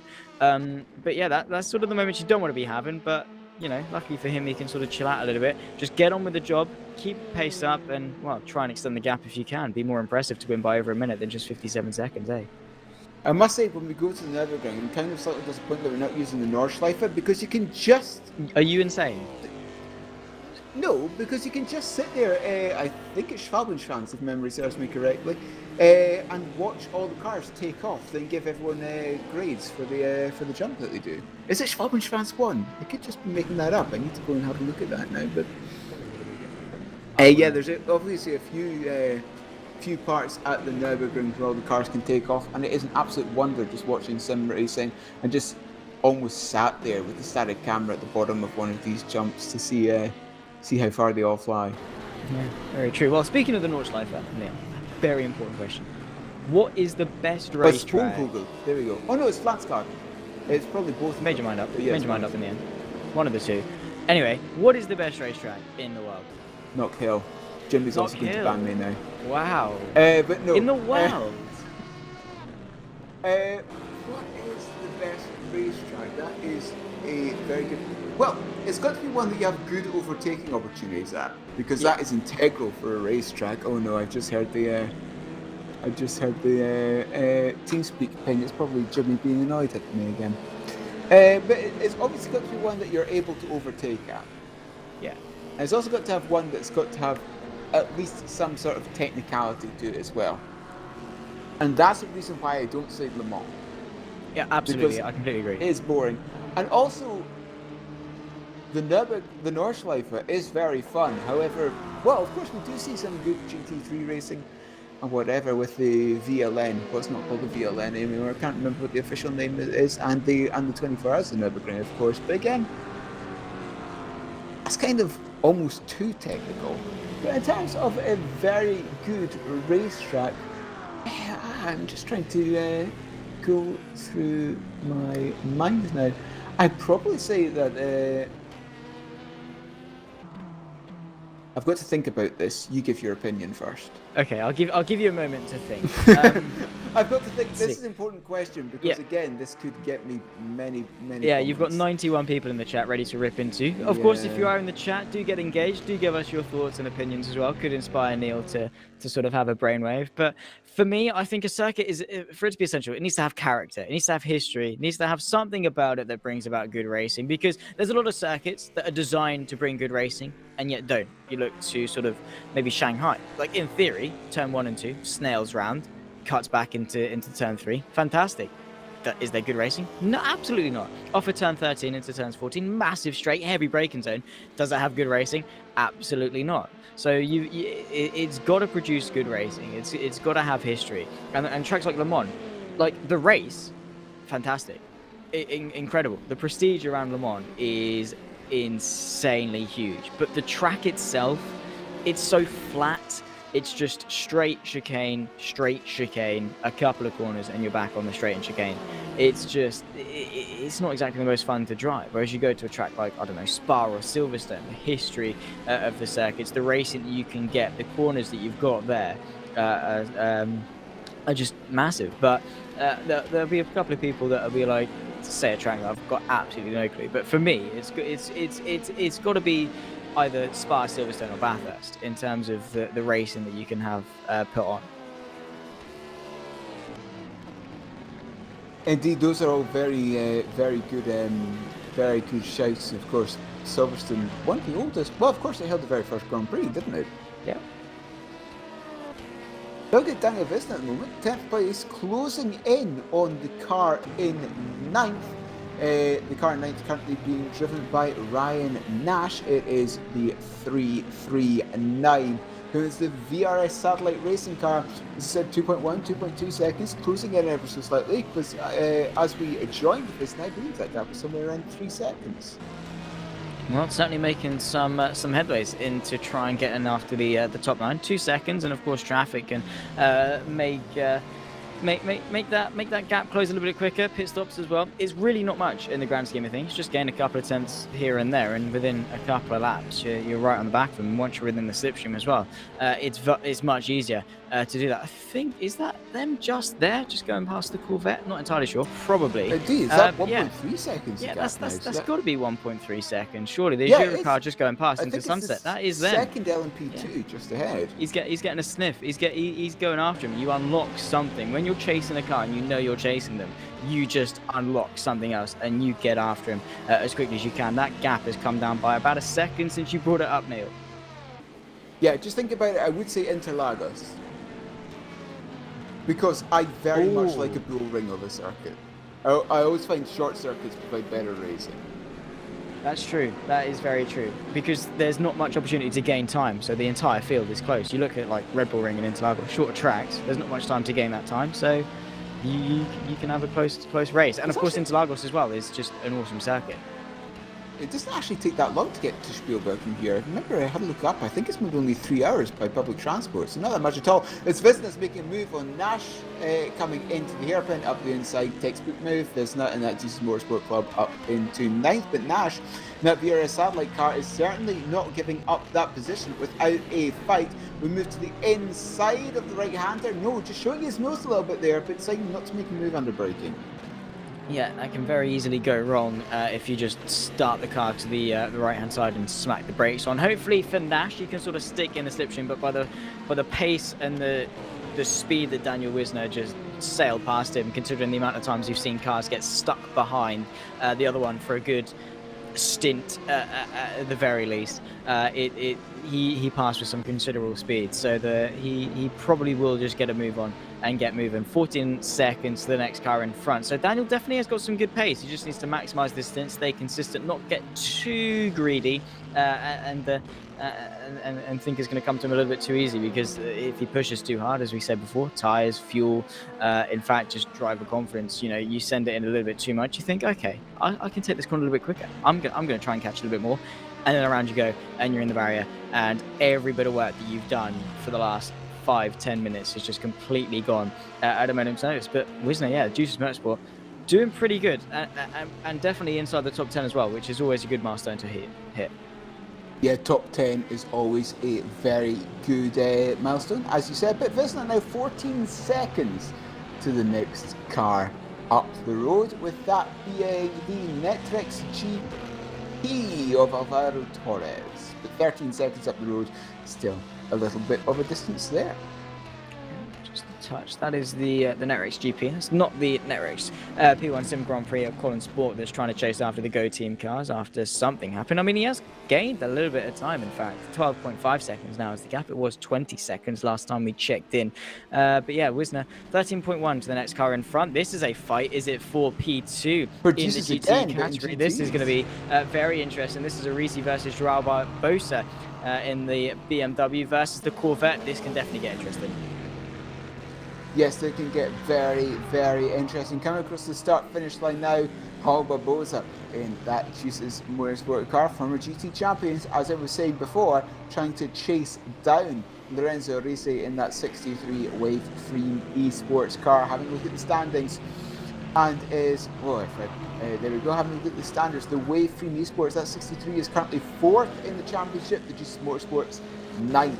As it stands. So just Motorsport wants perhaps just gain a few more points today and perhaps gain a couple of positions on that leaderboard. Yeah, and that can be the difference. And of course, second just is nicer than first. That BMW is all over the rear end of that Corvette and is going to try and find a way through as quickly as they can. practically pushing the Corvette through. Just again, hopefully they don't get caught in that stalemate again. We can actually have a nice race between these two, between Barbosa and Arisi, because yeah, Yuri can't stop league of his own at the moment, and the BMW is looking to the right hand side, just trying to put pressure on, say, hey, I'm going to go for the move, don't flinch, and that easily can happen. The Corvette can just sort of think, okay, he's going for that, he's going for that, he's going for that. I'm just going to back off a little bit. Opens the door for the BMW to actually go for a move, as we've got. I'm not quite sure who that is. Is that the VRS satellite car? That is, yeah, indeed the VRS satellite car coming through. And yeah, he's just trying to negotiate his way through the GTs. But at the moment, none of the prototype traffic has made much of a difference on this fight, except for that one going sideways. That's going to hinder the juices and probably put a halt to this battle for at least the time being. Just look at them. This is the point, I think, where the DPIs, the P2s, and the GTEs are all at the same part of the track. Yeah, it's same part of the track. You always get this sometimes. Look at that gaggle coming down the back. It always happens like this in endurance racing. Occasionally, you get the entire field in one half of the circuit, and then you have a lone GT in the other half, having a good 2.5 kilometers of circuit to itself. As the race director in our ear, we can hear it when you guys can't. But the number 11 car has to fix some issues due to some lagging. Number 11 car being the Edge Esports DPI. Yeah, Jeffrey Fournier. From the 8th position in class and 8th position overall. Second last in class, so it's not like it's, like Yannick Simincic or whatever, who in fact has surrendered the lead. Theoretically, the Rookie Monsters number 8 is retired, but okay, we'll give him that. Second last in terms of those running. But in fact, Yannick Simincic has conceded the lead to Tony Mella in the Seawolf Net Race Motorsport. Whether that's because the Seawolf owes us a pit stop or what, or something's gone wrong for Yannick, we'll have to wait and see. I'm not entirely sure if we're around the pit stop window for the DPIs though. I haven't quite stayed on track with it, to be honest. Yeah, having a look at this number, the Bicolis Burst Esports, the number 4. Of course, the number 4 is the number that Bicolis runs in real life as well. And they were going to have a cooperative with Van Ball, which is one of the more curveball stories of 2022 so far in terms of motorsport, isn't it? Yeah. There's going to be a lot of good stuff in motorsport this year. 2022 is tipped to be a pretty good year, I think, overall, in terms of sim racing and real life. So, yeah, we'll see how it unfolds. But yes, 9.4 seconds the gap between Yannick Simincic and the leader, Tony Mella, in that 206 car. Yeah, at the moment, but again, we'll have to wait and see if the Seawolf owes us a pit stop, which I'm not entirely sure. But Joao Barbosa still on the back of that Corvette, just in front of him. That's Arisi. Whether we're around about the GT, he is all over the rear end of him, though. He just needs to get a good exit, try and use some of the straight line speed of that BMW versus the Corvette, and find a way through the wayframe on his way past. The Corvette is going to the inside, so is defending, is scared of the BMW trying to find a way through. Who pulls to the right-hand side? It's going to be the long way round at turn 1. Or is he going to go for the old under and over? No, he's going to brake late. He's going to commit to it. Has he got the speed all the way around the outside? The Corvette just going to try and squeeze him, gives him the space. Lovely racing between these two. Through the kink of turn 2, around the outside of turn 3, not quite. And the Corvette, Arisi, just about manages to stay in front for the time being. But again, that's what Joao needs. Just put the pressure on. Make him know that you're going to go for the move and that you're not interested in working around. Too wide round turn 1 is very, very trusting of both of these competitors. Now look at this, Barbosa closing with the slipstream, moving towards the right hand side of the circuit, the inside line for the hairpin. Up the inside, has he got the move done? Does he cover off the rival GT car coming out of the hairpin? Indeed he does, but look at this, going to come under attack, coming into the next braking zone though. Yeah, certainly so. Arisi may be looking to the inside. A great move from Barbosa, just committed under brakes. That BMW definitely has got some confidence in order to just stick up the inside and get it stopped, because it can very easily go wrong, particularly into a heavy braking zone. But we'll have to see, because that Corvette does seem all right in a straight line. The slipstream as well does seem to be pretty strong, so maybe he can latch on. But by the speed Barbosa got past, yeah, it just doesn't seem likely, and looks to be sailing off into the distance for P2. P2. But again, we don't know the situation. Maybe the Juices is on some slightly fresher tyres. Maybe Arisi isn't. But again, if Arisi is on that much more worn tyres, why would he put up more of a fight? Well, as much of a fight as he did. But you can see the BMW trying to break the slipstream to the right, to the left, just to minimise the advantage that Arisi has. And yeah, I think he's got this one in the bag because he's already pulled a bit of a gap to the Corvette.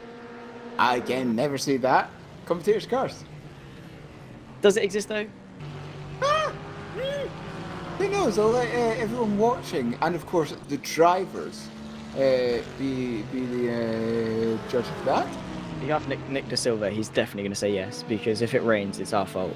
Oh no. He's got another battle here. This time's for P4 in the GTE class, and really it's a three-way battle. You've got Kevin Yegan, the 81, Mario Tumpa, the 91, and just behind you've got Vojta Pelesny, the number 69 as well. Yeah, it's definitely the GT's given us some good action, as they always have. Mario Tump, though, this time is the one trying to chase after, get himself into the top 4. And that Vargas Sim Racing car, yeah, we've got Vojta Pelesny trying to close the gap. 1.5 seconds, so it is pretty close. That Vargas Sim Racing car was, Maggie Yupi was at the wheel of that one just a moment ago, and Mario Tump managed to make quick work of that. But it seems like the 69 is on a comeback, trying to come after him. As we've got, 3 Aston Martins going to be going at it. Slightly different teams, 3 different drivers going for it. But we'll have to see how this pans out because Mario Tump got stuck behind Maggie Yupi the first time we tried to get through. Is Kevin Yeager going to put up a similar defence? We'll have to wait and see. Yeah, Kevin Yeager putting up a similar defence. As you said, it's going to be interesting to see if he does. But yes, here comes Mario Tump in the Your Name Your racing car. 0.6 of a second really isn't that much. And really, how can you miss that livery out in circuit as well? Yeah, certainly can't. It's very striking, very yellow, you'll know it's a Your Name Here racing car. So yeah, Mario Tump doing his best, closing the gap. The prototype found a way through, and if he just needs to maximise this exit. Again, it's all about this right-hander here. If you mess this one up, you're probably not in the best position to go from move down into sunset. But we say that the majority of the moves we've seen have been down in towards turn 1 as opposed to sunset. But that's the thing. Sebring, the straights are often preceded by corners like sunset and turn 1, where you're not on the brakes for very long, and it's also very fast, very wide, very long. So it's not exactly the easiest place to go for an overtake. And then even when you've got the tighter corners, turn 3, 4, etc., you're not really got much of a straight in order to put some speed up to actually be more committed under the brakes, as well as we've got some P2s trying to dice their way through as well, side by side. That is full position. That's the Netrex getting overtaken. That's Mario Tump going off the circuit as well.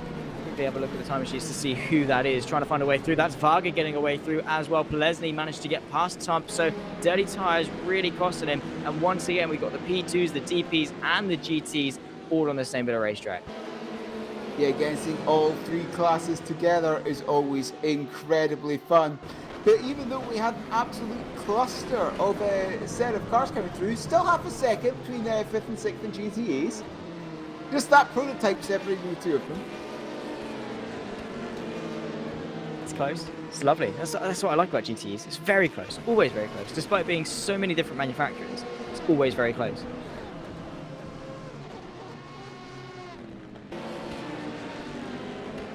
But having a look, has that gap? Yeah, that prototype has managed to gap the GT car ahead. That one, of course, being Kevin Yeager in the Blackhawk car. It's Vojta Pelesny, the 69 car ahead now.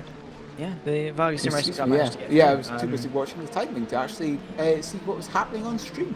The whole fiasco through turn 1 with all the prototypes and things managed to let the Vargo through, and now he's trying to put some pressure on that Blackhawk car. Down towards Sunset Bend is the move on because he certainly is tucked up, but these camera angles can be deceiving. He's 0.1 behind, pulling to the inside. How late can he be under brakes? Is Vojta Pelesny going to go for the move? He does indeed. Gets himself inside the top 4. Textbook move. Wasn't particularly fought very hard by the Blackhawk car, and well, Mario Tump should probably take a page out of the Vargas book there in terms of getting through, because he made light work of him. Is the Black Hawk going to come back? Has a little bit of a look, but not quite enough for a run in order to solidify that move. Yeah, not close enough to. Well, no, he has solidified that move. It just depends on how far ahead that number 69 car can get ahead of the 81 to see if you can keep that position. But having a look at that gap now, I would make that somewhere in about 8 tenths of a second now. So he's managed to make a good gap since that move. So perhaps he really has held on to that fourth position and not allowed Kevin Yeager to make a retaliatory attack coming into the hairpin, and indeed he doesn't. So that number 69 car, Bolesny, keeping that fourth position, it seems. Now Yeager has to look in his rearview mirrors for the Your Name Here car. Yeah, definitely. So Mario Tump is going to be interested. The 3 Aston Martins for 4th, 5th and 6th. Pretty crucial positions in this race. Also, track position will set you up for the remainder of this race, as we're 10 laps off, halfway through the Sebring 1000. And yeah, Kevin Yeager, he's trying his best. He was in P2 at one point in the GTEs, and that's just how much it can fluctuate. One moment you're really quick, one minute you're not. That's whether you're double stinting your tyres on fresh tyres, fuel loads, etc., where you are in terms of your pit lane sequence. But at the moment, Kevin Yeager is on the lower side of his pit lane sequence, which is it's always disheartening as a driver, because you're sort of demoralised. But in a sense, you just sort of have to get on with it, bite the bullet, and think, okay, we were quicker a minute ago.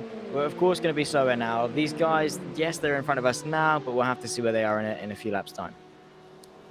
A few laps' time, that is always what you've got to be looking out for here in endurance racing. Kevin Yeager, that Black Hawk car coming through Sunset now. And again, that gap just appears to be slipping away from Bolesny. It's now 1 second. Yeah, just losing the grip. I think as soon as he's out of the slipstream, he's really going to just sail off. Yeah, that Vargas sim racing car is just gone, and now the Black Hawk racing car is just left to the discretion of the of Mario Tump in the Your Name Here car, and we'll have to see how that battle pans out, because Mario Tump does want to get himself into the top 5. This is a battle for P11 in the P2 category. We haven't really seen a lot of battles between these guys. The Red Archer VRT, Ryan Elliott at the wheel, trying to chase down the Netrex car of Alvaro Torres, who's just in front of him. That's for P11, which again isn't the most crucial position in the world, but still, you know, P11 is nicer than P12. Yeah, P11, I still believe, gets points. Every little helps. Indeed it does, yeah. It's top 15 gets points. The P11 still gets 10 points, so I'm successful. Top 20 gets points, but P11 still gets 10 points. Still 10 very important points towards the championship. All about limiting the damage, isn't it? And I'm just seeing Benji in the chat. Bolesny on single stint tyres, the others on double. So that is why the difference in pace is so large. That's why he was just able to make light work of them and clear them. And that's probably why he didn't get much of a fight from Kevin Yeager. So Bolesny, yeah, just trying to push on. 5.2 seconds is the gap to the Way Free Esports of Lorenzo Arisi just in front. And he is making some headways. Well, on that last lap, 3.3 seconds quicker than the Way Free, which I don't think is representative of their true pace. But certainly you've got to bet that they are going to be slightly quicker, as it has just refreshed. Yeah, no, it hasn't yet. Two dead, 2.256 for the Vargas racing car. And then it was a 203 something. But on that previous lap, 7 tenths quicker for Bolesny. So either way, he is gaining very quickly. Yeah, gaining very quickly, as you said. But as you were saying, every point counts, and really that really counts here in this season of the VEC, because previously we've had 8 races in a season, so that might allow you to have 2 bad races in a season. But because we only have 6 races this time round, you can only really afford to have 1 bad result if you want to challenge for the championship. Yeah, it's all about consistency. It's better to finish, I'd say, 5th, 5th, 3rd, 4th, 5th, whatever. Just keep that consistency as opposed to finishing, okay, 2nd, 7th, the third, ninth. It's just you Yeah. want to keep it as straight and consistent as possible because it's all about picking up as many points and limiting the damage on days that it's particularly not going your way. And of course, ideally, win every race, fast lap, pole position, easy as you like it. That's not going to happen though. So it's all about on days that it's not your day, just take a breather, compose yourself, try and limit the damage as much as possible. And it's going to be the teams that can stay in the top 3 week in, week out that win the championship, as opposed to the ones that are first and fifth and sixth. And oh, look at this, it's another track that suits us today. We're going to be on the podium again. It's just consistency in racing, but more so and especially in endurance racing. You've just got to be consistent. And now having Daniel Visna in the number 50 car, chasing the number 49 of Cameron Roger, who I believe is going to be joining us in the booth a little bit later. Yeah, he will be. He certainly will be. He'll be joining me for my final stint after Fantastic. you're done with your win. Make sure you remind him of it every 10 minutes. Remind him of what, sorry? If Visna passes him, remind him that he got passed every 10 minutes or so. Absolutely will. Absolutely will. I'll just remind Cameron Roger what a failure he is. But no, I'll be joining him for the 7th hour of the race. So we'll take through hour 7, hour 8, and hour 9. That'll be me and Cameron Roger. And in about 8 minutes' time, you'll be joined by Ewan O'Leary for the next 2 hours as well. So Ewan will come back for 2 hours. You're going to have a lovely bit of time with our lovely northerner of Ewan, who we very dearly. Is he actually a northerner, or is he just a northerner to English people? Well, he's a northerner to us because. Where's he from, though? I don't know. I don't know. Lewis McGlade could definitely tell you. I don't quite know. I would guess near Yorkshire. Ewan is saying in our chat that he is not northern. He is denying this allegation. He's denying the allegation, Ewan. No, absolutely not. You are northern. Nottingham. I have no idea what the geography of England is. I don't know where that is. That's like Midlands, isn't it? No, I don't know. I don't know. I don't believe mine. I have no idea. It's north to me. It's north to me. Did I go on the train down to Milton Keynes when I went to Silverstone? I don't know. No clue. But I mean, he wouldn't say flask. He'd say flask, which to me is northern. So yeah. And certainly to Lewis, it'd be northern as well. But probably to the people up in Newcastle and Liverpool, he would be sort of the Midlands. But I don't think the Midlands exists. You're either north or south. The Midlands doesn't exist. It's a myth. Bielefeld or Finland. Yeah, Midlands doesn't exist. It's all a myth. It's a conspiracy. No. Yeah, the Midlands. Manchester isn't real. Yeah, absolutely. It's not. Yeah, see, he's in the chat. I'm not northern. I'm from Nottingham. No, Ewan, mate, you're northern. But we love you for it. It's fine, and you're going to have the pleasure of spending the next 2 hours with Neil Heatley when I step away in about 7 minutes' time. Indeed, and of course, living here in Munich now, in Germany, in Bavaria. Bavaria is its own state. It doesn't adhere to everything else in Germany. I've yet to buy lederhosen though, so I've yet to give in to that stereotype. I should probably buy lederhosen at some point though. I've got no clue what that is, so I'll just trust your judgment on it. Buy lederhosen, put my camera on, Jimmy can show me in lederhosen on stream during the Nurburgring race. Done. Fantastic. Lovely jubbly. Lovely, wonderful. That's Daniel Visna again, up into 8th place now because of other LMP2 cars doing pit stops, but hasn't been able to close that gap really to Cameron Roger. That gap staying in the half-second mark or so, but look at that, putting 2 wheels on the dirt coming out of turn 1. Yeah, he is pushing very hard, trying to get after the Burst Esport of Cameron Roger, 3 tenths between the two. So hopefully for our our ability to absolutely rinse Cameron, he gets through. But hopefully for Cameron and Burst Race, they can manage to hold on because, yeah, that's not really much in it as they go in towards, I believe, turn 6 or 7, this hairpin just after Big Ben. And he certainly is going for it. I don't matter with these turn numbers, I just call them by what they are. By their name, yeah. I don't matter with turn numbers. Because turn numbers are always so subjective. Oh, absolutely. Apparently there's only 75 corners. Here is not a turn. Absolutely not. And turn to Austria as well for cars is not a turn. But then you get other tracks, especially American circuits, where they count it's like turn 7A, turn 7B. Like, no, they're separate turns. Turn 7, turn 8, turn 9. And then you get complexes, such as like at the Nurburgring, it's like left, right, left, and it's all counted as one corner, which Yeah, it's Tiergarten. isn't true. Full stop. Yeah. Yeah, Tiergarten chicane at the end of the Dottinger Höhe. Yeah, it's just Tiergarten, even though it's like 4 corners. It just depends what you're driving, because turn to Austria for bikes is probably more of a corner than it is for cars, of course. So again, relative to what you're driving and who you ask, and you know how slow they are, because if a really bad driver might slam on the anchors for turn 2. If they do, they are really slow. Don't ever race with them. But yeah, just relative to who you're racing, really. So we'll have to see. But yeah, I'm just convinced Americans can't count corners, because turn 7A and turn 7B. Why? It depends. I think, if memory serves me correctly, I think Sonoma has that, but that's because it's got 2 different configurations. It's got the short shoot across the top, but it's also got the carousel configuration that IndyCar uses. And I think there's probably a good reason for that. The short shoot version NASCAR uses, the carousel IndyCar uses when they visit Sonoma. So yeah, at least there's some sort of thinking behind that. Yeah, but surely just when you change the layout, change the corner numbers. Yes. Because if you do a track backwards, you're not going to call it turn 16 into 15, then 14. You just say turns 1, 2, 3, and carry on.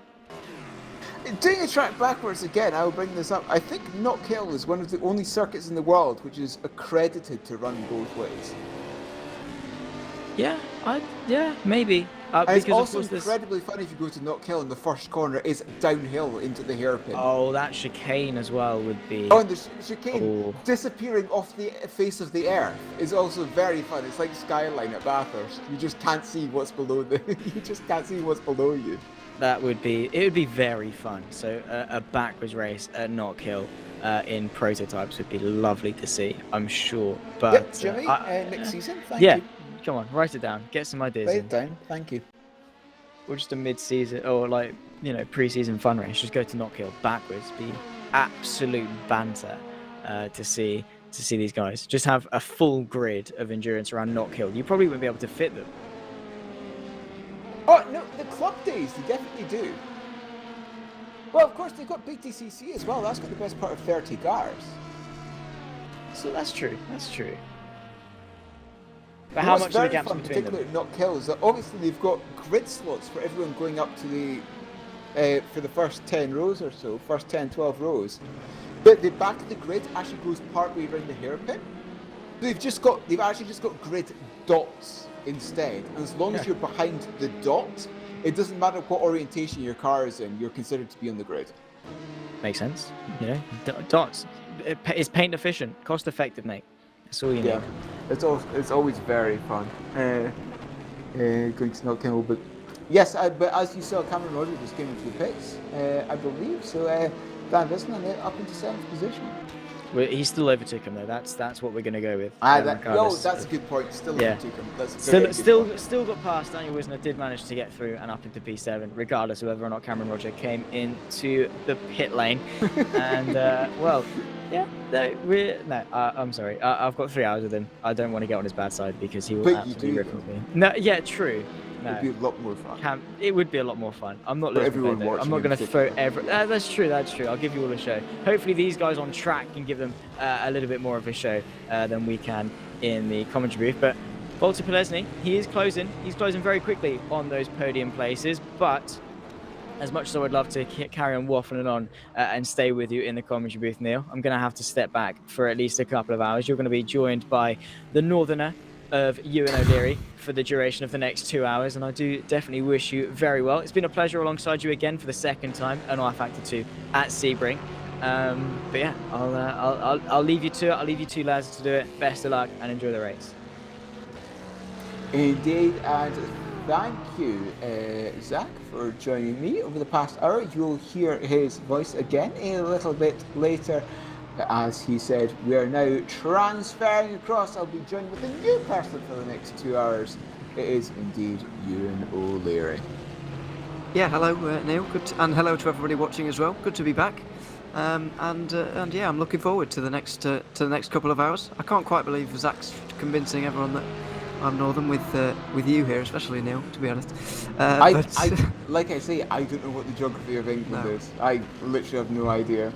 My experience with this conversation that I've had with many people, anyone who's grown up above me would say I'm southern, and everyone who's grown up below me would say I'm northern. So, But of course, we all know the correct north-south line is in fact Hadrian's Wall. yeah, yes, but- yes. Berta Pelesny in fourth position, trying to take away that final podium position from Lorenzo Risi, just 2/10 of a second separating them as it stands, as they're coming through Bishop towards Le Mans they're coming through Tower now, and then going to be going through Bishop and then Le Mans Complex. Yeah, no, this is a very interesting battle, and we've seen a lot of this throughout the race so far. I mean, Red Bull Racing Esports are as good as gone at this point, really, aren't they? 1 minute and 4 is now their margin. Absolutely outrageous, driving from Dennis Jordan and now Yuri Kazdorp. But behind, it's very, very interesting indeed. Lorenzo Risi just in front of Pelesny, and from what I've seen over the last couple of stints, is that the Vargas Sim Racing car seems to struggle a bit towards the end of its second stint, really. I mean, we saw this with Pelesny just coming up towards the 2-hour mark, and it was falling back. But this time around, maybe he's got it a little bit more right, because he seems to be applying the pressure to Arisi this time, rather than getting all the pressure applied to him, as it was earlier. Yeah, it could of course be a mixture of just making tyres wear a little bit more. That could of course be a mixture between camber and tyre pressure, really. So perhaps Pelesny's just reduced or at least changed the tyre pressure a little bit for this stint. Yeah, that's always possible. One of the very few things you can do, really, is adjust the tyre tyre very pressures. little you can do. This is very true. It's I think brake bias might be one of the only others. Brake Of course. bias you can change in the fly. You can change tyre pressure, obviously, at every pit stop. Fuel, and I believe you could probably change some sort of anti-roll bar during the pit stops as well. That's probably about it, if I remember correctly. It's been a long time since I did any competitive racing on rFactor 2, so I'm probably not the best one to say anything on that. No, I wouldn't be sure myself either. But those are the usual standard things, really. It's pretty uniform across the board, really, with regards to in-race adjustments. But Pelesny right now really applying the pressure. I thought he was actually going to go for it at the hairpin, but was maybe put off by those two prototypes. Now he's maybe going to go for it through turn 10 around the outside. Just a long way round though, and Arisi looks like he's just going to see him off quite nicely, and Pelesny getting all out of shape there. Yeah, getting all out of shape, as you said, they're just coming through the corner just as they put on acceleration. But yes, Pelesny getting just 0.3 of a second behind. And having a look, well, the car directly behind is not at least for position. Kevin Naga's 4.3 seconds back. Yeah, that's the Butler Powell Motorsport BMW yes. that went off earlier on. Brad Balin now driving that car. It was Tim Neuendorf who started that one. Yeah, they're just following in behind. I don't imagine getting involved here. It's not particularly appetising getting involved in a battle for third when you're a laps down. It's really a good way to make enemies, really, and I don't think they'll want to do that. At least not in this point in the race, indeed. But as we were saying when I was with Zach, look at that, Pelesny made the move coming into Sunset. Very nice. Went up the inside of Sunset. Now having a look, the car that was in third position, that of course being Pelesny's second, so it's actually the pit stop cycle that's happening at the moment in the GT. So this is just going to perhaps mix up the field ever so slightly. Of course, because these GT cars are so close, just a few litres of fuel difference at the pit stop could mean one of these cars jumps the other. Yeah, absolutely. It's very close, and it's quite a long fill as well in these cars. Yeah, They've got quite big tanks, hence why they can go so long. This is only their third pit stop of the day? We're 4 hours in now. So yeah, or fourth pit stop of the day. It probably is, isn't it? But yes, fourth.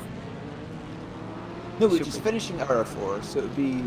No, it will be the fourth. Yeah, you're right. I had the same process go through my mind there. So yeah, fourth pit stop of the day. But if you can make it to the hour mark, it should be fine. Although going a little bit further might be beneficial, really, if we do somehow see off all of the weather today, which is looking slightly more likely than it was at the start of the day.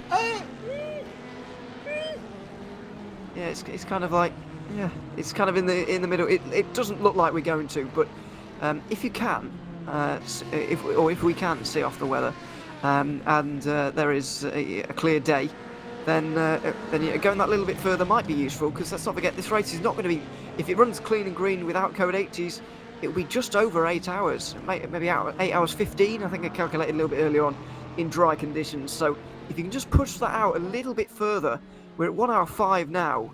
If you can push that out a little bit further, then maybe you can cut out that extra stop and make 7 stops instead of 8.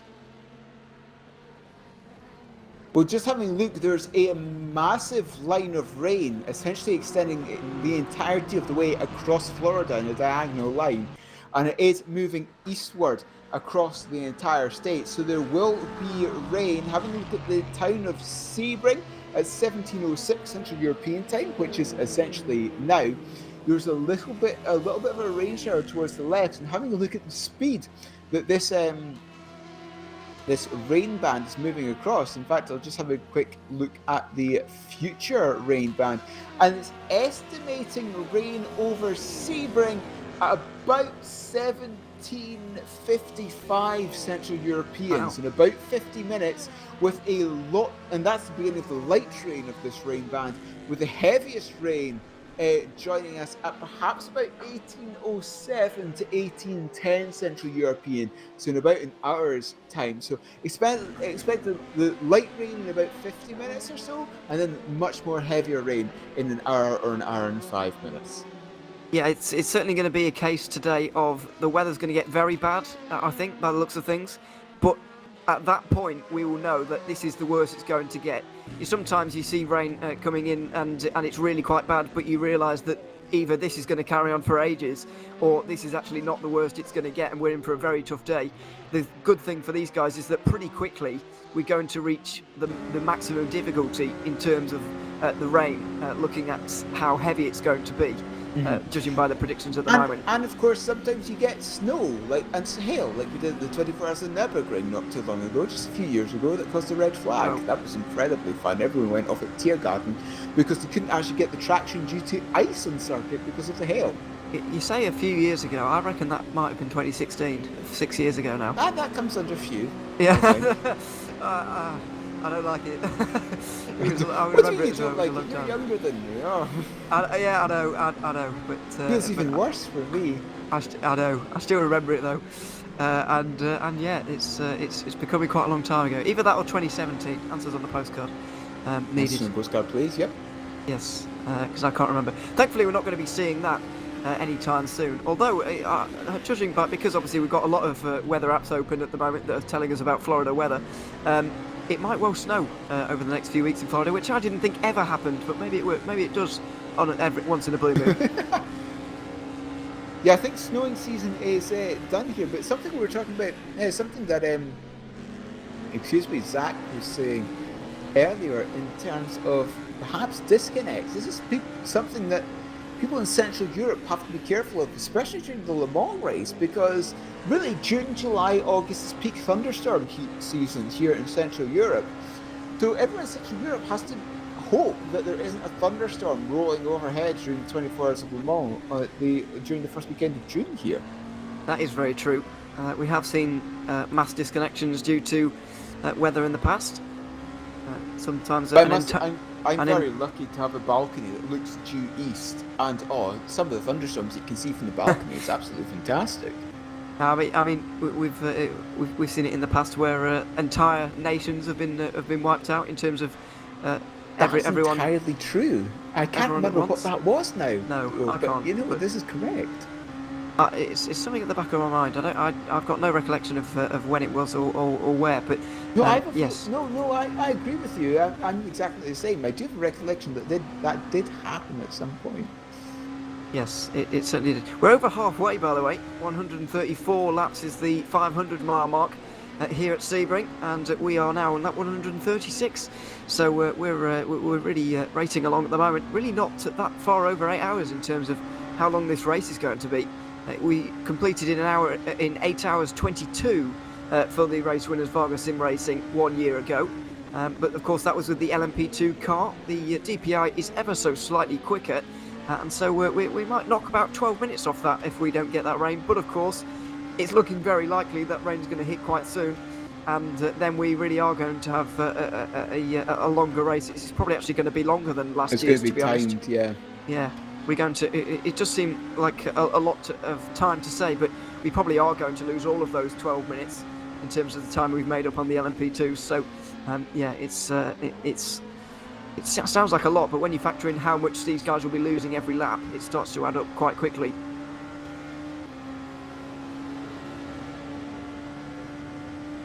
On board at the moment with Alex Beggy.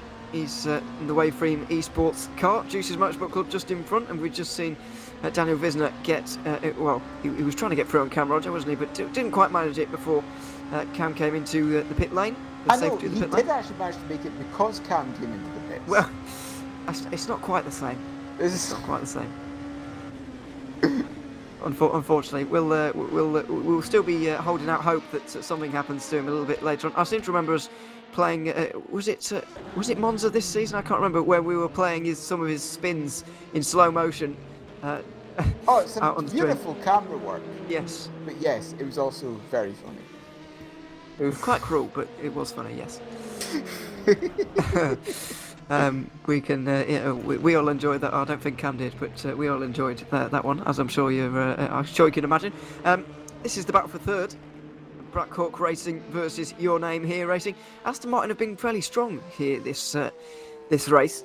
We've got obviously Corvette 1 and 2 at the moment, but there's Aston Martins everywhere else. Of course, Black Hawk Racing, Your Name Here Racing, with Vargas Sim Racing, who were up there as well. Butch Polesny's made a pit stop, that's why he's dropped back. But yeah, Aston Martin looking very good. Corvettes as well at the moment, and of course that Ferrari of Jean Lacey Esports was absolutely flying until they unfortunately had to retire a little bit earlier on.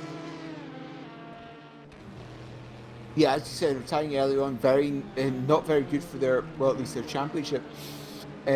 Hopes are at least trying to get a good position in the championship, because as we were saying with Zach, because, well, of course, you've been here for the past couple of seasons in the VEC. The past couple of seasons have been, 8, 9 races?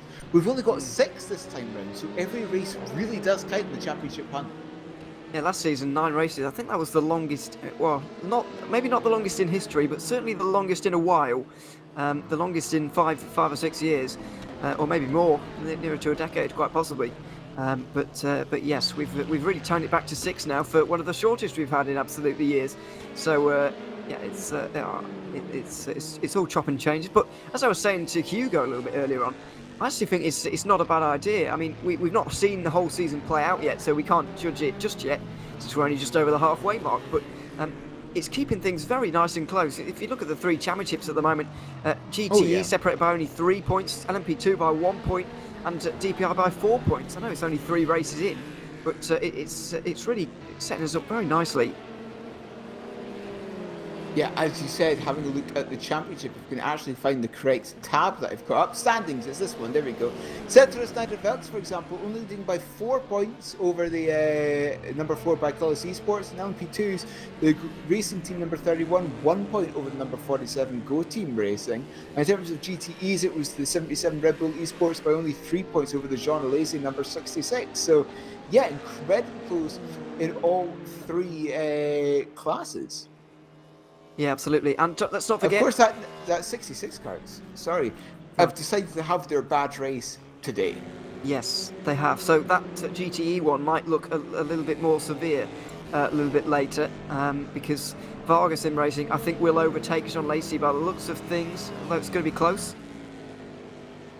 Yeah, because having a look at the standings, as you said, it's the Vargas number 69 and the Waveframe Esports number 63 were 3rd and 4th respectively, and having a look at that, 63 is in 4th position, the 69 currently down in 8th. So Red Bull Racing might even extend their gap out to maybe about 10 or, well, I would say 10 or 15, it's probably going to be more than that, it's probably going to be 15 or 20 points after this race. Yeah, I reckon it could be nearly 30, actually. It could be really quite large. By the way, we've just seen a disconnection for Jeffrey. On a side note, just quickly, Jeffrey Fournier, unfortunately, has disconnected. We heard a little bit earlier from Jimmy Allison that they needed to fix their car or fix the connection issues for Fournier. He'd recently instructed them to actually get Fournier out of the car, but it wasn't soon enough to prevent Fournier from disconnecting there. And now they're down to 9th, unfortunately, the last running DPI, if they can get back out there. Yeah, and of course that number 11 car, if I remember correctly, yes, it was the number 11. That car being fourth in the championship in terms of DPIs. So they were in the good hunt. They were only 21 points behind Cetra's and Niedervelt's car. But obviously that gap is now slipping away. It certainly will be. They've had some stealthy performances so far, but this wasn't one of them, unfortunately. There were Yeah, included a win at round 2. Second place. Yeah, we've got. I should say, rather. That takes your mind a second to adjust to that, doesn't it? Yes, yeah. Seeing 25 points, it must have been a win, because that is the way the FIA has worked for the last, long time. 10 years, 12 years? Probably about 10 years, yeah, I was going to say that. We're getting old. Yes, 30 points here at the VEC. What I was going to mention, though, on championship standings quickly, just before we talked about those GTE guys, the reason I mentioned Red Bull Racing Esports having such a large gap is because you'd actually need a big, by the end of Nurburgring, if you want to tie the championship up before Le Mans, you'd need more than 45 points over your rivals, let's not forget, because we've got 1.5 times points. An extended point system once again for the second year in a row at the finale at Le Mans, so it's almost guaranteed at least some kind of finale. But if Red Bull carry on the way they are in GTE, then even that's going to be taken away from us. They're going to be sealing it in a month's time. I will also say this is something in the normal, as you said, it's 1.5 points for a 24-hour race. In the 4 to 12 points, it's 4 to 12-hour races, I should say, rather, there are odd points available, and it slightly hurts me that it's not 0.5 of a point available for the 1.5 times race. No, we don't need decimal It's places. been rounded up to the next one. So, for Yes. example, 25 points becomes 38 the finale, but theoretically it should be 37.5. We don't need decimal places. That would Oh, be... but it's always fun if someone wins the championship by half a point. Well, I'm just thinking about commentators' maths early in Sunday morning at Le Mans. That's all. That's going to be that's been made easier for us, let's say. To be fair though, the race last year, actually season 13, was made a bit easier in LMP2, especially. Let's not forget, because First Edge Esports had that disconnection. I think maybe just. It was about 9 o'clock, 10 o'clock UK time or something in the evening. It was fairly early on in the race, the first half of the race, and in the end, all Varga had to do was really get round, and because they had the championship lead anyway, all they had to do was really get round. Yeah. So that was taken away from us a little bit, but the GTE race was very exciting indeed, and it was very close between everybody in the end. Varga Sim Racing just missing out on doing the double. And of course, this is season 14. I believe I began commentating in VEC in season 8. I know, horrific. But I believe it was season 8 where we had, at least in Division 1, we had about 9 full-time LMP2 entries, and 8 of them were with a mathematical chance of winning the championship at Le Mans. I thought season 8 was the complete Team Spirit Racing domination, to be honest. I thought maybe season 9 was the one you're thinking of, but they all kind of merge into one. If I remember correctly, Atlantic were leading the championship coming into the Mans. I think that might be season 8. We're going. Yeah, that does sound about right in terms of the timing of that. Season 8 would have been what, 2016 maybe. Yeah, so quite a long time ago. As we see, oh God, 2016. I know, yeah. Well, it'd be 15-16 theoretically. Yeah, 15-16 would have been that season. As Darren Mocek gets back into the Bicolor's Burst Esport car. He's taken over from Jurne Simicic, and that's why he's dropped down to second place ever so briefly, but he will surely be back up into the lead once again quite soon. We've also got Mario Tump from Your Name Here Racing into the pit lane with Greg Hall as well from Speedy Mike Racing, so plenty of pit stops happening at the moment. It's one of those times in the race where the GTEs and the prototypes likely have to come down pit lane all at once, and it gets fairly busy. And this is a car that I don't think, well, at least I haven't talked about. I'm not sure about if you talked about it in the first part of the race. Kamanoy and the Angry Bull Racing Team car currently in 10th place, trying to chase down 9th position. 9th position currently being held by Dennis Duna in the 52 Sim Racing for Holland. We did mention this a little bit earlier on, the Angry Bull Racing Team, because they were involved in a fight with Butler Power Motorsport, but eventually there was ever so slight contact coming out of turn 10, and this car got tipped into the wall, got damaged and dropped down the order. They've actually done a very decent job of recovering what they had left. Actually, it was most of Ben Amar who had to drive around with a slightly damaged car for the best part of 3/4 of an hour, yeah, he did a decent job with that. But back inside the top 10 now, so they're starting to rise up the timing sheets again and making us talk about them once again, because they were very involved in all of the battling going on in the first hour, certainly. Yeah, in the first hour, as you said, but coming through Sunset Bend, now you can just see the GT car in the distance. It was the GT car that you just saw come essentially across the start-finish line. Can you see it again? Yep, you can just see it coming into turn 1. That is the car that now it is currently trying to chase down. You can see them all at the moment. We've still got plenty of cars out there on the circuit. Let's not forget, lots of traffic to deal with. 42 cars still remaining. Let's hope that because Butler Power Motorsport, by the way, in the LMP2, Alex Voitala now driving that car. He's 41st overall as an LMP2 and still in the race. So fair play to him for that. Fair play to that team. Points. That's the most important thing. Yeah, absolutely. Well, 1 point for 15th. But yeah, no, you've got to make sure you get to the end. I can't remember quite what the rule is in terms of how far you have to go in one of these races to make up the points required. But yes, I might do some digging on that. But I do have it. It's 50%. 50%. So yeah, I think he's only about 10 laps away. Yeah, he needs to make it to lap. Well, I would say lap 134, but of course it's not a DPI, and of course it most likely looks like that this is going to go to time distance rather than the 1,000 miles. So a lot of maths to be done. The part of that Butler Power car in order to be able to get points. But I think, as you said, 10, probably 15 laps to make sure. Yeah, the maximum it can be is 134, and that's if an LMP2 finishes on the lead lap, which is very unlikely. Watch this. Yeah.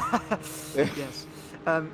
So yes, they should be fine if they just complete 10 or 11 more laps, and then they can go home if they like, or they can carry on. Of course, there's good data to be gathered. So, yeah, it looks like in terms of weather though, Sebring, I think rain is, I won't say imminent, but it's looking very close. I would say exceptionally close, yes.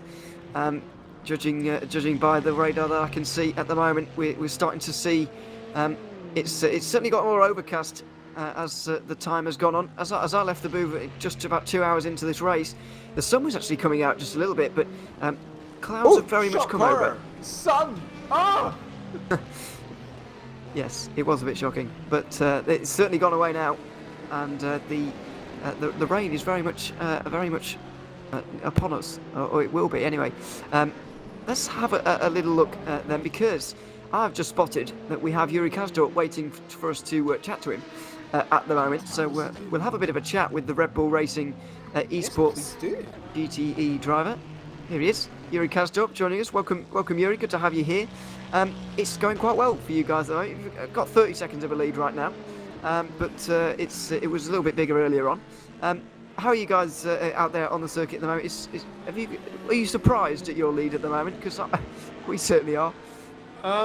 Well, before the race, we knew that probably our biggest rival was going to be John Lacey-Car, and they had a couple drive-throughs to serve from last race. But then they also picked up another penalty in qualifying, and then I think Martin disconnected. So before his disconnect happened, we were just trying to hold the gap. We were losing a tiny bit of pace, but we were just trying to hold the gap. But now that they fell away, it's kind of just avoiding mistakes. Yeah, absolutely. We've been talking a lot about the weather so far. Is that something that you and Dennis are particularly discussing about a lot? Are you worried about the potential for a few showers a little bit later on? We are hoping for some rain actually. We set up the car to be nice in the rain, but it's nothing yet. Looks like it's working out pretty well in the dry as well, by the looks of things. Yes. It's just kind of looking at this season as a whole. We've only got 2 rounds to go. It's a short season this season in the VEC, but you guys look like you're going to really extend your championship lead here. Are you feeling confident heading into Nurburgring and particularly Le Mans as well, where we end up this season? Yeah, I think as you can see what happened to the John Lacey car as well and to us at Spa, it's a bit trying to avoid the issues and staying consistent, and as long as we can stay out of trouble, it's going to be hard to catch up for the other teams that have had issues now. But at the same time, it's easy making a mistake ourselves and having an issue. Yeah, absolutely. It certainly is. We'll let you go now, Yuri. It's been good to chat to you once again. Thanks very much for coming to join us, and yeah, we wish you luck with the rest of the race. Thank you. Have a good broadcast. Thanks very much, Yuri Kasto up there from Red Bull Racing Esports. Good to chat to one of the drivers there. I kind of want to ask him how much Red Bull does he get for free? Yeah, well, yeah, that would be I don't know if he's allowed to answer that. but Is it part of the NDA part of the contract? yes. How much Red Bull do you get? Thank you. He's just that's the only thing that gets him through races, I suppose. There are worse things to have during a race, I suppose. So yeah, they are. But yeah, no, it's great to have Red Bull Racing Esports here on the VEC grid, and they're making use of their appearances at the moment, with a big lead right now, winning at Monza, of course, with that late pass on John Lacey Esports Academy. It really has been about these two teams, hasn't it, in GT? We remember back to Monza, it was an exceptionally exciting finish. Pass on the final lap, of course, side by side through Lesmo 1 and 2, but Red Bull Racing Esports managed to come out on top in that one. John Lacey Esports have been very consistent with 3 second places so far, which has served them very well in this championship. So it really has been about those two teams. Yeah, it really has been about those two teams, as you said. But of course, the Red Bull Racing car, we were talking about this, the championship situation, they're going to come out with perhaps 25, 30 point lead as it stands. And of course, 45 points is needed. Well, no, theoretically 46 points is the gap that's needed in order to guarantee the championship for Le Mans. And they're looking pretty good in that front. Yeah, although this would be their third race victory, so they would win on countback against anyone at this stage. You would expect. They're certainly winning on countback against John Lacey Esports if things were to end right now. If of course we reach that situation, but that's a long way in the future, of course, when we get to 24 hours on. By the way, if you first weekend of June. Yes, absolutely. As always, it's be good to be back at the 24 hours Le Mans again. Just want to say as well, I'll be helping with another non-sim racing event that weekend, so I've got to try and puzzle piece everything together. So. We'll see what happens. Well, Cam Rogers got to put some puzzle pieces together as well, because he's in charge of us now. We've got to bow down to Lord Cam. Yes. What did he do to make him do that? Yeah, I don't know who put him in charge, but anyway, no, he's pretty good at the schedules and whatever. So no, we put our trust in him. But what I was going to say, just going back to this race, is that if you are a driver twiddling your thumbs, waiting to get in the car, and you'd like a chat, then you can jump in the waiting room as it is. Yeah, and if you're there for longer than 2 minutes, message myself or Ewan, because we don't always look at TeamSpeak. So yes, we you're do there have. For too long, message one of us. Yes, just because we're likely looking at something else. But yeah, it'd be good to chat to some of the drivers out. Let's see how things are going. Kind of want to get consensus as to how popular rain is going to be. You know, have people really set up their cars for this? And is it surprising them maybe that it's taking Rain so long? is As always wipers fun, are though, going isn't there. it? I can see wipers are happening all around the circuit. We were just mentioning rain, and I think it has finally struck. Oh, fantastic! It's raining! The drops are falling from the sky. We have precipitation. The question is, though, is when are all these cars going to swap over to wet tyres? Well, this race just got very interesting now because the rain is definitely falling. Who is it going to benefit more than anything else? Tony Meller's in right now, which I would hate to be, because you could put on a new set of tyres, but you might not be there very long. You might be in a few laps for some wet tyres. So, yeah, we've got to, of course, wait for the track temperature to come down, the heat to go out of these tyres, the moisture to actually start to take effect on the road. But for now, it's just going to be kind of dealing with it. Very, very tricky moments for everybody. Yeah, oh, look at that. It's definitely rain. You can definitely see it. And look at that, the windscreen wipers going on that number 77 car. Yeah, absolutely. We saw it just as they were coming out the hairpin at the bottom of the circuit just after Big Bend, and now it's properly raining. into the pit lane already for Butler Pal, the BMW. They're quite a long way back already, so they might be erring on the side of caution, quite possibly, given the situation they're in. But yeah, you wouldn't like to be having to do a pit stop in a few moments' time. And I know that Azure Racing have still got to make their pit stop in this round of stops. So that's a real conundrum for them. Do they put on wet tyres or not? And the thing is, particularly the GT cars, we know they stop every hour. And look at the time, it's half past. They're halfway through a stint. Well, they're either halfway or they're not very far in at all, because let's not forget they're going quite far past the hour now. Look at that windscreen wiper, it's going at full pelt. Yeah, absolutely is. Wiping away the very small bits of water that are out there at the moment. By the looks of things, as I said a little bit earlier on, this rain is going to get quite bad quite quickly. But that is the worst it's going to get. So I do believe we've still got some way to go in finding in terms of weather here. But it's going to get worse quite quickly, which may be a relief to some, but also if you're struggling already, then it's going to be very, very difficult. A couple of hours or so, probably longer, to be honest. This rain may well stay with us for the end of the race now. I'm not sure. Having a quick look at the weather when I restart my thing, it looks like it's going. At least light rain will be until 4 p.m. local time, Eastern. Well, no, that's entirely true. Actually, 4 p.m. local time is 10 p.m. Central European, which is essentially the end of the race, isn't it? Yeah, I'd be surprised if we 9 manage to have 9 hours. Yeah, GMT. Yeah, I'll be surprised if it runs up to 9 hours, even with this weather. But it could do, I suppose. We're certainly not going to see another dry period, though, by the looks of things. I did think this earlier on, but I also thought that this rain was going to come a good 3 hours and a half ago, to be quite honest. But I thought it was going to come in 20 minutes' time. So well, no, yeah, it's all a bit of a lottery, really. But finally, rain is falling. Ben Dutton is in for Azure Racing. Very hard to know. Isn't though the GT leader? Still no slicks. Yeah, still on the slicks. I think the GTs. Oh, see that GT car behind the foreground. I think the GTs, with their weight and mechanical grip, I think they can survive a little bit longer with this kind of low grip situation. You need to be going quite quickly in the prototypes, really, to get the downforce to get working, and that doesn't really happen when you're on slick tyres on a wet circuit. So they might find it more difficult, and I have seen a lot of LMP2s in. Well, a fair few, about a third of the field, including the leader, of course, Timothée Sandanovsky, who's got 2-lap lead at the minute. Oh, that's absolutely incredible, isn't it? It's very big lead. So that's going to be some of that's going to. Excuse me, it's less than a lap now. It's glitching out a little bit. 1 lap lead it was. It's now down to just less than a lap, but. Very, very difficult to know what to do. Christian Palliston as well. But surely you can see the road's kind of shiny already. I would certainly be putting dries on at this stage. And the rain, you know, when you'd be you can putting see... slicks on, you wouldn't be putting dries on. That'd be an incredibly bold choice. Yeah. I mean, you know that the rain is bad when you can actually see it through the camera lens. Normally... This is true.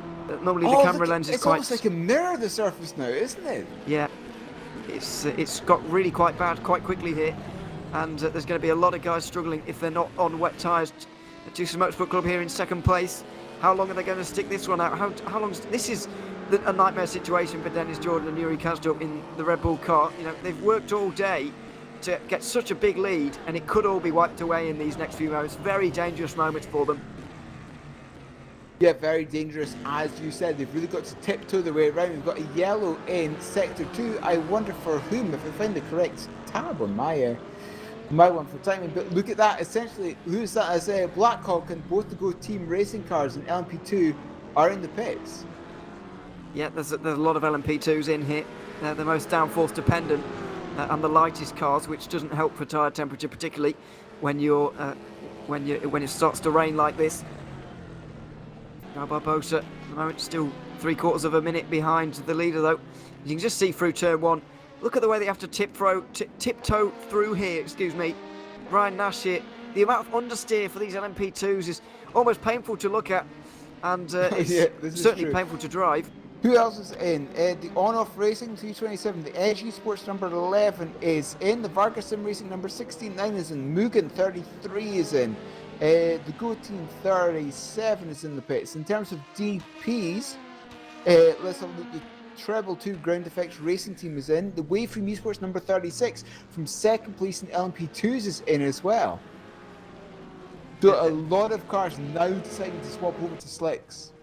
To Sorry, to wets, wets, you mean? I should say Yes, that. yes. And Wojciech Polesny's not long been in, has he? So he's well halfway through a stint really. He's now out on the wets. By the way, I don't think has anybody else been in that car. I think Polesny's done the entire race so far. I'm not sure. I don't remember seeing anybody else. Oh, Yuhumaki Yupi. So, excuse me, that's incorrect. Wojciech Polesny has been out that car. Yuhumaki Yupi did do a little bit of driving. But yes, Polesny's done most of it. Look at the concentration on Dennis Jordan's face.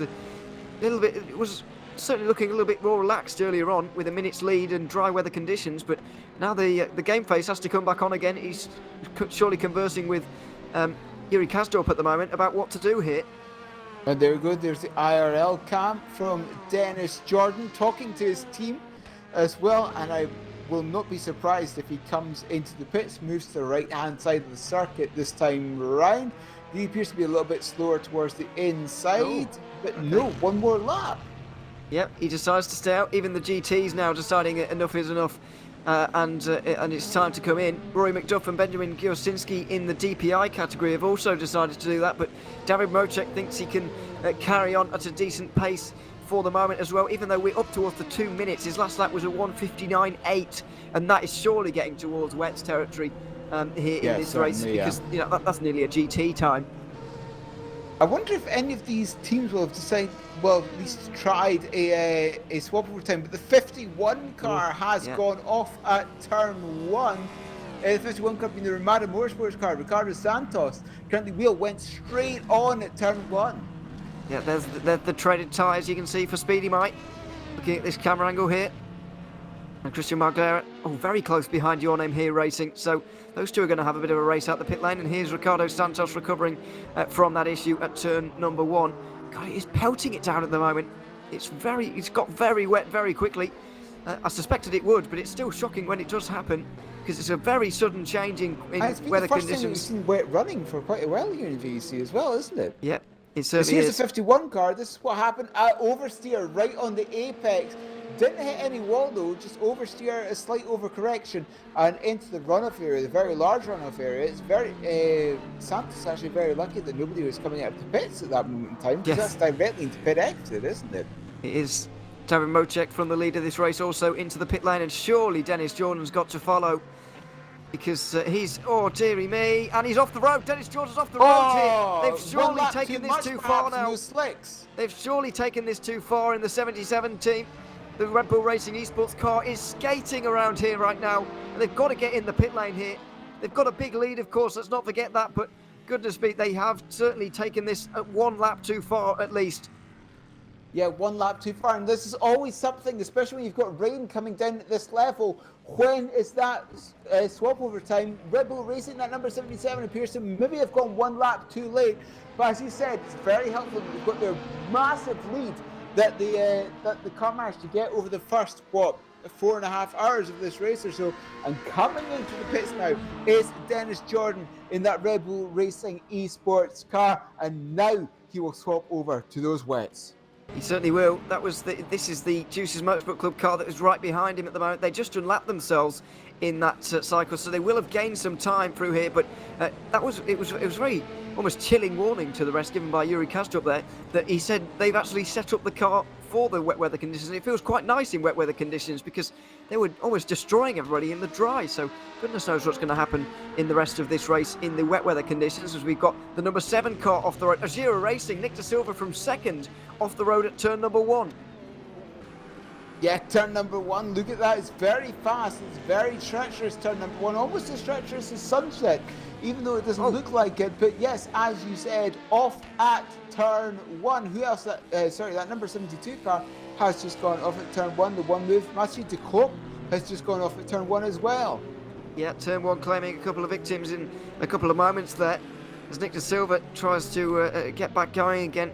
I think I've not seen that car in the pit lane, but I've got to presume they're on wets at this stage. as through the final sector there's also a brief yellow flag. I think it's for the 50 actually, the 50 LMP2, which is of course the Juicy's Motorsport Club car of Saba Kiss. He's just lost a place to Ivan Leonov through that little bit of a mishap through the final corner, I think that was. So yeah, cars are going to be going off and spinning around and all sorts over the next few moments. And again, the number 50 off again. Oh dearie me, Sabakis is not having a good time and things here. Yeah, it is that number 50 up at turn 3 this time round though. Yeah, there he is, getting back going again. Sabakis back out onto the road, but it's so difficult to adjust to these conditions, and the fact, of course, that Kiss has recently got into that car, so he's taken over from Daniel Wisner, and chaos is descending on this circuit, and he's got no idea how these track conditions have evolved to get to here, which is one of the trickiest things you can do as a driver, really. Yeah.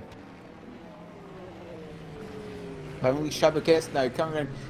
He's still on slicks. Surely not. Having a look at what I say is he's on slicks. I presume the wets have a blue outline to them, but I'm not exactly sure. Someone has gone off at turn 3 ever so slightly. I believe that might be the number 326 incident coming through Sunset. 326 being the GT class. That's one of the promoted LMP2s, which is why it's got That's 3 the numbers. LMP2 class. You're entirely true. Blue is LMP2. Again, I need my glasses, but I left them at work. Yeah, It's the Red Archer VRT. Ryan Elliott currently driving them. It is indeed their first Division 1 race, by the way. This is the Sabakis car, and it has got wet weather tyres on. Sabakis has got wet weather tyres on, but even with the wets, you can still struggle very, very easily in conditions like this, and we are going to see a lot of these little mishaps happening throughout the remainder of the race, really. However long it's got remaining, good 3 hours, quite possibly, 3 or 4 hours maybe. Yeah, perhaps more than that. Of course, it's scheduled to finish at 9 p.m. GMT, so I believe that would be 10 p.m. Central European. I think What that's. did I say, hour mark, if I remember correctly? I think that's if this race runs to the very slowest prediction, if you like. And I think because of this rain, because of how much slower, I think it will run to time as opposed to distance now. I feel like this is an only just. I don't think it's like it was in the past, or indeed like it is in the real life 1,000 miles of Sebring. I think this is. Got a message from Jimmy. Yes, there is no time. It's distance only. That we're not quite like. I'm a fan of that, by the way. Let's not put a time limit on it. I think that's a good idea. As the 373 also goes off, that is a GT car of Seawolf Net Race. I also like I just got from Jimmy 260 laps, no matter if it's 1,000 hours. Who's in the last stint? Is it yourself and Cameron? Fantastic. You'll do the last 992 hours. Thanks. Yes, it'd be Zach and Cameron actually. Zach and Cameron, fantastic. They'll do 992 hours. Yes. Thank you. Yeah, I'll have done my hours. Got another yellow turn. What's the 228 this time? Alvaro Torres in the Netrex GP. 3, yeah. Another. I do apologise, by the way. It's impossible to catch all of these things going on all at once. It's actually physically impossible to catch all of these spins and indeed show you replays of them. So we do apologise for that, but we'll try and at least tell you about what's happening out on the circuit. There's just a lot on at the moment. Everybody just trying to get round more than anything. We're not focusing on any battles particularly because people are just getting round at this stage. They really are. There's another car off at turn 3. It's the Red Archer car again, I think. It is indeed. Yeah, Ryan Elliott is struggling out there.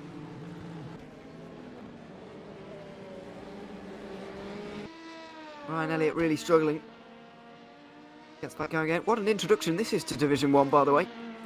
Yeah. Alright, don't worry. Just changeable weather at Sebring. No big deal. On board with the Bicolors Burst Esport car. Looking at the conditions from a different angle. And for David Mocek here, with a 40-second lead, it is just about keeping safe at this stage, I guess, rather than going hell for leather.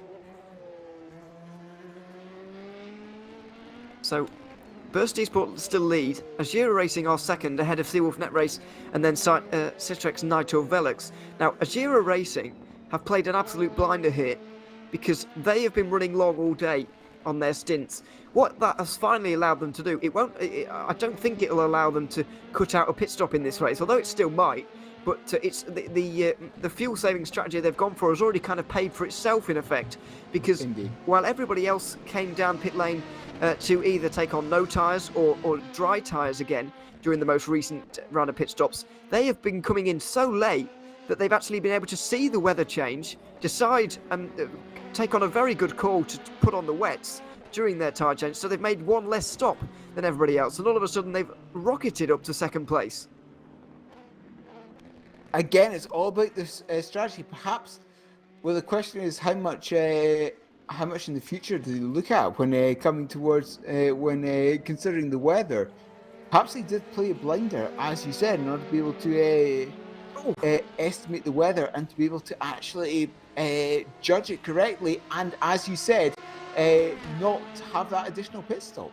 Well, Bursties, but Rasmus Andreasen has very recently taken over from Cam Roger there, and I'm afraid he's straight off at turn 3, getting back onto the road again. There he is. But yeah, this is a big struggle. Actually, just had a quick conversation with Cam there. That he actually half wanted to stay in the car, looking at the conditions as they are right now, which is a bit alien to me. But there you are, each to their own. As the 33 car, also Mugen Sim Racing and Roland Zooks is off the road now at Tower Corner this time. Yeah, Tower Corner again. Tower Corner, very difficult Sebring, but yes, Tower, and again, you're just seeing cars go off all around the circuit just because of how wet and how treacherous it currently is. It really is. We're looking at this Rasmus Andreasen right now in this LMP2. Just look at the time difference between the LMP2s and the GTEs in terms of how difficult it is to get through and lap these cars. We've got massive disparities in lap times at the moment. The best LMP2 is Alex Beggy at the moment, by the way, the 2:05.1. Also, Rick Van Earl has also done that lap time on the last time around. The GTEs are only 6 seconds or so slower than that, so you know it's really quite close. And you can just see here, where are you supposed to get through? It's very risky, and a lot of these guys won't want to be taking these risks with so long to go. Again, as I was saying earlier with Zach, really, you don't want to be making these rash moves at this point. Perhaps in the last hour, perhaps in the last, well, of course this is going to distance, perhaps in the last 30 laps or so, you'll be able to, well, at least you'd want to be a little bit more bold with your moves if you'd like. But at this point in the race, I would still focus on keeping the car intact for those last 30 laps or so. It's still a pretty good idea.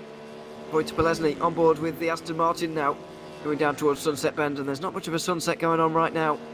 It is absolutely pouring it down. He's trying to fend off Sebastian Pfeiffer and Christian Marguerite. The three of them separated by around 7.5 seconds right now in this battle for third. Also, Juice's Motorsport Club have played a very good game here. They went on the wet tyres so early. I think people were slightly fearful of going too early, but Juice's Motorsport Club went pretty much as early as anyone in the field, and they've gained about 30 seconds from it. João Barbosa certainly was not this far in front of Polesny before all this kicked off. Again, before all this kicked off, it depends on what setups all these cars have done. As we were saying when we were talking with Cadstar earlier on, that Red Bull car, they were hoping for rain, so perhaps they've gone for a quasi mix setup, if you like. It all depends on what sort of setup all these cars have gone for. That is true. We see this often in the well, in most racing really, but especially in the Sebring 12 hour in IMSA. Do you set your car up for the night? Because the race ends at the night. There's likely going to be a safety car or a caution that will kind of bunch up the field before the end of the race. So do you go for that or not? It's kind of a similar situation here. These guys were pretty much certain that it was going to rain. Maybe people would be a bit surprised how long it's taken. But yeah, do you set your car up entirely for the rain? Because it's going to be the important half, in inverted commas, of the race. Yeah, the important half of the race. Every single mile is important here in endurance racing. But yes, having Wojtek Polesny now trying to be tracked down by that prototype directly behind. And again, really, you can definitely see how much of an advantage now GT cars have compared to the prototype. Yep. This prototype was stuck behind Polesny for what, 3-4 corners? You never see that in the track. Absolutely. This, as I said, the mechanical grip has really helped them out quite dramatically. And yeah, there we are. It's keeping the tyre temperature, of course, and obviously, as I said earlier on, the prototypes need the speed and the downforce to keep themselves glued to the road instead of that. So that's what helps them along in this one. Go through Sunset Bend again. Helps them to adjust to the bumps a little bit better as well, I suppose. As we see the 49 Rasmus Andreasen off at turn 3 again. That's the second time in only a few laps, I'm afraid, that's happened to that car.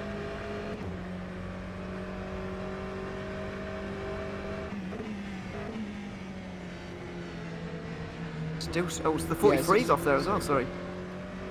No, sorry, you go. The The 43 car, yeah, Yes. it's gone off at turn 4. We both had the same thought at the same time there. Yep, fantastic, wonderful. There we are. It is, of course, the which car is that? It's one of the LMP2s. It's the Butler Power one, of course. It's Alex Voitala, a very long way down the order. He will have gathered his points now, or gathered his singular point at the moment. But if he can just benefit from somebody crashing out a little bit later on, perhaps, then obviously it will all be worth it in the end. And of course, a lot of learning can be done here. As you said a little bit earlier, this is the first time we've seen rain in this VEC Championship, I'm pretty sure. We certainly didn't have any at Monza, or Spa, or Road America, just trying to think through those races. Certainly no rain there. They were all fairly sunny, actually. Fairly warm for the time of year. Yeah, we've had a sudden shock here with... Oh, look at that. Did Pellicer just pass that? It's a prototype. Possibly. I think he did. Yeah. It's just got the sun looming in the background there. Yeah, that It's is still shining despite the rain. trying to poke through the clouds, but Trying to... it's like trying to poke through a brick wall at the moment, really. Very, very difficult, very overcast, very gloomy. And when sunset, in looking at the darkness already, sunset is going to kind of be... Well, sunset obviously just... Oh, it's Ryan Elliott really off the road there. Big That's slide. caught, though. He's caught Good it. job there from Elliott. He does indeed keep it on the road, at least without going around, but that's going to lose him a lot of time. This car is really struggling, and I think we are seeing those who are really not set up for those wet weather conditions, and those drivers, of course, who are not set up for it as well.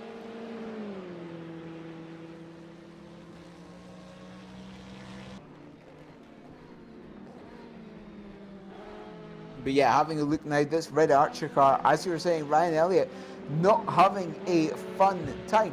And coming to the pits, is that red Archer car still on slicks? It's surely not. Oh dear! It could well be, judging by that, into the pit wall. I'm thinking that was still on slicks. That cannot be the case, surely. Surely you'd come in, but yeah, I guess it is slightly possible. It's kind of hard to know because the prototypes just look like they're struggling whatever happens, really. As the 27 of Ivan Leonov from 5th place in LMP2 goes off at turn 3. This is true. LMP2s especially really having trouble with turn 3.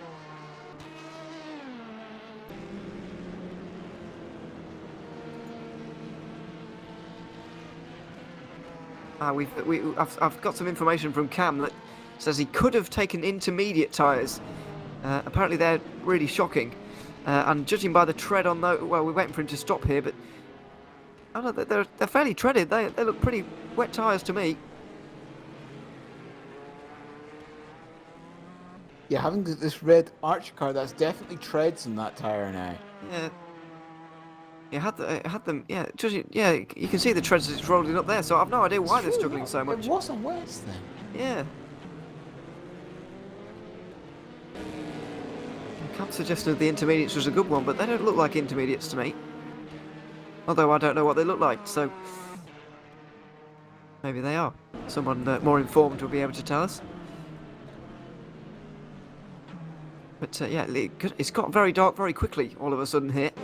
I wasn't quite expecting it to get dark this early on in the race, but I suppose the rain doesn't help with that. It does make things a little bit more gloomy, and the headlights are very much needed, to be honest, by all of the teams now. Oh, look at that sky. You definitely need headlights at this point, don't you? Even the track lights have started to go on as well. They haven't looked, Dennis Jordan, at that number at 77, Red Bull Esports, so somebody else has gone off in Sector 3, I believe it was a 72 car at the first part of the Le Mans complex, 72 being the One Move Esports, Mathieu Decroix, currently at the wheel of that one. Yes, having a look at number 77 car, and let's look how far he's in. It's a good 50 seconds.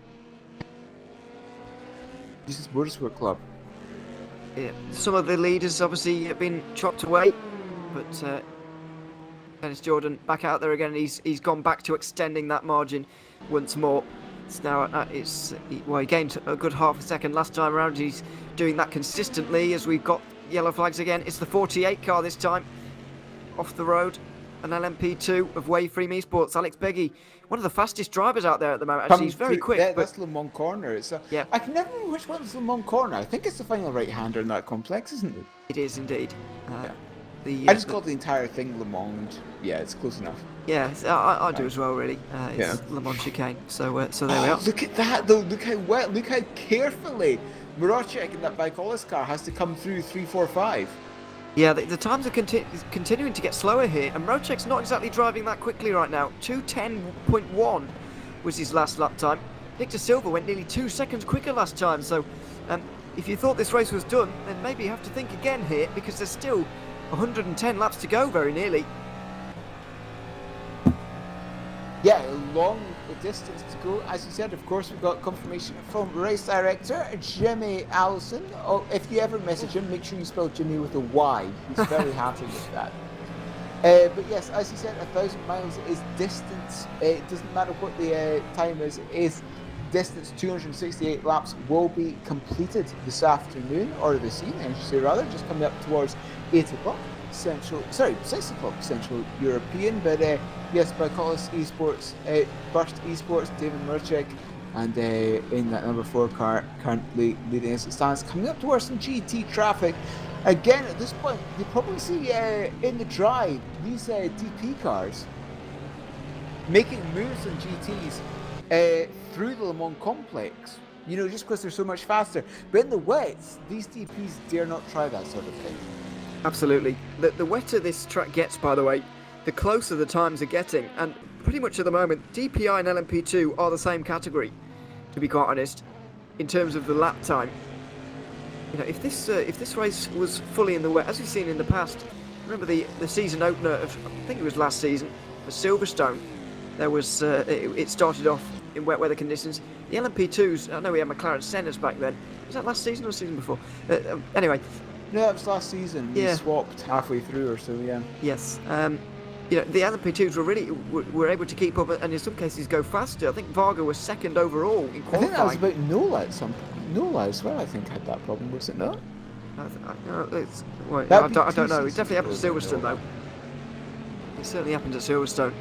But either way, the point is, you know, this is difficult for everybody out here at the moment, and it's almost more about driver skill really than what you've got underneath you at the moment.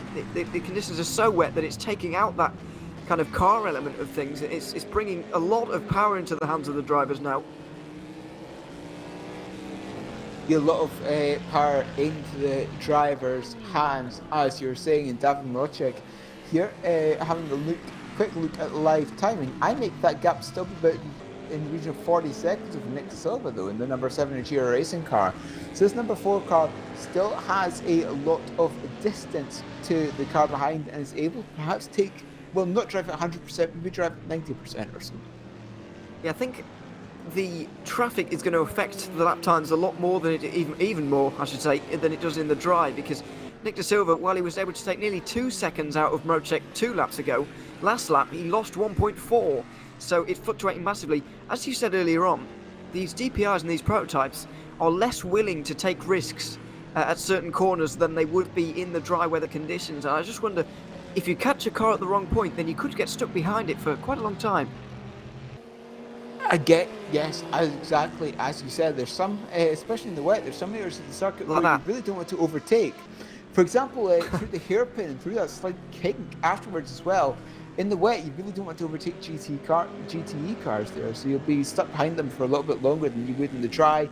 And again, coming through the 3-4-5 complex, again, DPs may want to overtake GTE cars in the dry there, but in the wet, it's even better of it.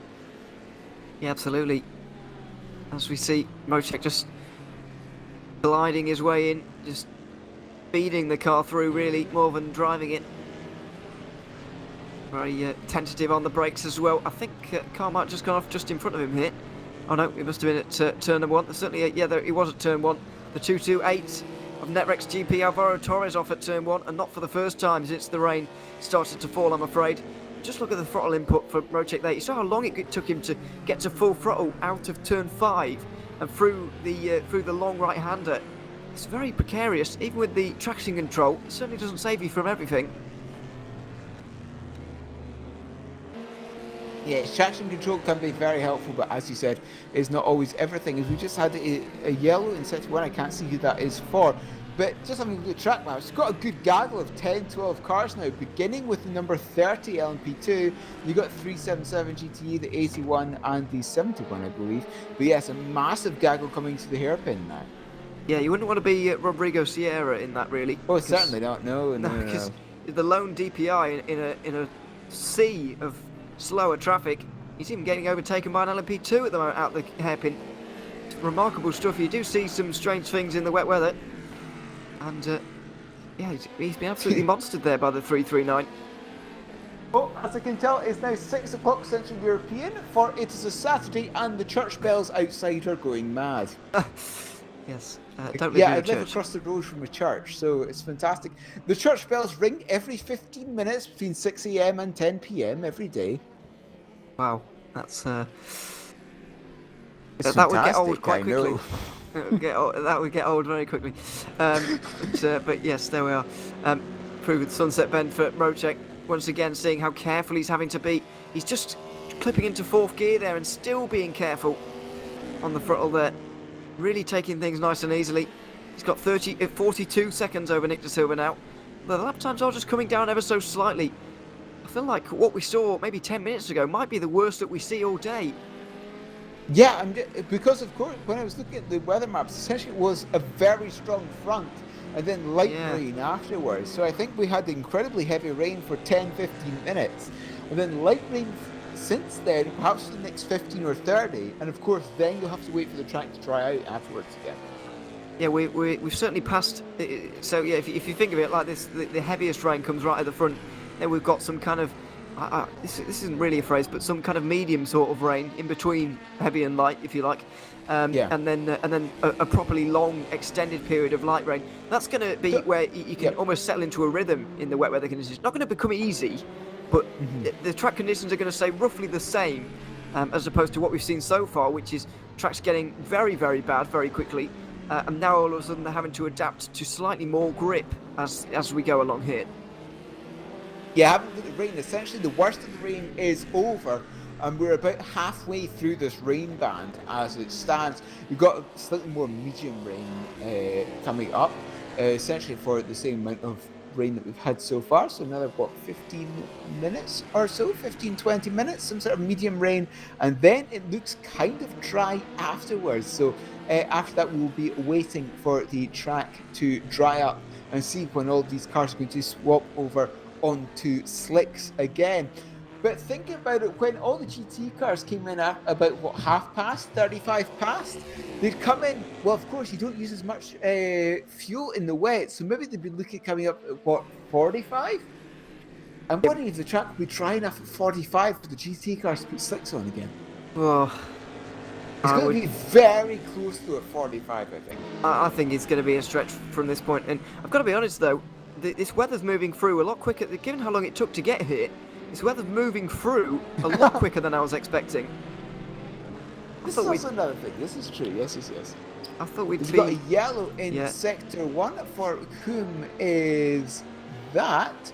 Angry Bull. I believe it's for the 266. Yeah, Angry Bull Racing Team. Kamau Naui stuck on the inside of the turn 1 there. Yeah. He's back going again now, thankfully. So we're looking at Riley McKibben right now, being caught ever so slightly by Mathieu Ducrot. Let's not forget that One Move Esports car chasing the team. Oh God, the Team Iris Aston Martin having a couple of issues early on. That was very nearly an issue though. A big snapper oversteer. Very spicy. Where is Ainsley? Great. But yes, here we go. Is Riley McKibben now in this Team Irish car, currently 14th in class, still worth about 6 points or so this position. 7 points, I should say, rather, this position. I think so. Is it the top 20 these days again? Yeah, I it's think it top is, isn't it? 20. I got that wrong earlier on. I don't know why in my brain I thought it was the top 15 because 30 points It for was a top win. 15 last Be season, weird. if I remember correctly. Maybe that's where I got it from. But yes, in that case, what I keep saying about Alex Voitala and that, but the Power Motorsport car is not true. He's getting more than 1 point, but even still, he's getting less than everybody else, if that makes sense. Indeed, yeah. No, it's fine. We understand. Don't worry. Yes. So there we are. It's still not very helpful for him. The bottom line. Christian Marquardt has been doing a decent job. He's chasing down Sebastian Pfeiffer, and they're all trying to chase down Wojciech Polesny, who's actually done a very, very good job in these wet weather conditions. The fastest of the top 5 or 6 on the last lap was Wojciech. He's getting away from Pfeiffer. Marquardt trying to close in really on the Aston Martin, but struggling to do so, to be honest, in this Wave 3 Esports car. The team that came so close to winning this race 1 year ago went a little bit off strategy in the final hour to try and defeat Williams Esports, but couldn't do it in the end. They had to settle for 2nd and 4th. They're going to manage to get on the podium here for the 2nd year in a row. Christian Marquardt's Wave 3 Esports car going to be overtaken by a prototype coming into Sunset. But again, well, of course, we did say earlier there's no correct line through Sunset. That's doubly correct in the wet as well. There's no real correct line through any corner in the wet, I find. Yeah. It doesn't matter what you take the corner, it's always wrong. It does always feel wrong, yeah. It certainly does. This is why I stick to rally now if I'm doing any competitive racing. It's I can see the thinking, but then all of the corners feel wrong in rally as well. To be fair, to me anyway. But yeah, there we are. It's I say certainly competitive. It's just with the club that I'm part of. I say competitive. It's more fun, mainly because I can dunk on people who I beat. It's the main reason. It can be fun and competitive at the same time. That's allowed. As we and see, and also because of the club that I race for, they've got a rule that you have to race every 6 months in order to keep your personalised number. Oh. So I do a single rally every 6 months and just keep my number. That is, you are very much hated for that. Oh, of course. Yeah. Else has gone off in such a what's the number 2 Sierra. car has gone off at turn 4. It's the DX Droids car, Rodrigo Sierra. It is indeed. He's gone off from 6th position there, and a little bit wide through turn 5 as well as he recovers. Yellow flag again, sector 2, and that's the 266 Angry Bull off again, I'm afraid. That car's not having a fun time, is it? No, absolutely isn't. Power corner this time for them, and they've got a train of cars trying to get on in front of them. Just about does it safely. Thankfully, everybody able to just skip around him there for Naui, but yeah, dearie me, it's been a troubled couple of laps. As these lap times, by the way, are indeed coming down. 2:04 from Mocek that time. This is a good 6 seconds quicker than what he managed only 5 laps ago. It does appear to, I say, getting drier. Look at this circuit, it's no such thing. But it does appear to be not as wet anymore. Not as wet is probably the right terminology to use there. I think more than anything else, everybody will have been expecting the rain today, but the amount of rain that came down in such a short period of time would have been a little bit of a shock to the system for quite a lot of these drivers, I would imagine. Yeah, especially after, 4 hours of dry running or so. Yeah. Yeah, I agree. And this is, again, something you've always got to be careful of in endurance racing, is that you never know what the weather is going to do. Especially if we look at the Nurburgring in April, that's not quite thunderstorm season in Europe. Thunderstorm season probably begins May or mid-May, so I would appreciate at least perhaps probably dry running for the Nürburgring, but for the Le Mans, you've always got to be careful of those thunderstorms. Yeah, we've visited Nürburgring at this time of year quite regularly, actually, in the Virtual Endurance Championship, at least in recent history. And I don't remember it raining at any point. It's been a while. It's of course the scene of a Doug Henson Racing 1-2-3 back in the LMP1 days, season 8. This is true. Kieran Parkin driving one of those cars. I believe Stephen Bailey drove another one, and I can't quite remember who drove the third. Well, it would have been multiple, of course. Would have been perhaps Nathaniel Luxon. I'm sure all 3 of those were involved in some way. That was the. Again, someone will correct him, chap. Yes. It's fine. That was the time when that was the team to be on at the time. Back in the LMP1 days, 2015-16, as we were saying a little bit earlier on. It's becoming quite a long time ago. Becoming a distant memory almost, the LMP1 days. Been a good few seasons, hasn't it? 4 seasons maybe since we had those cars last. And we got in the these new LMP2s, the LMP3s of course, joined us for a little while as well.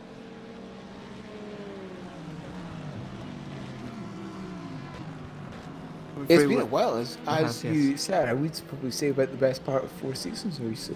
You are correct.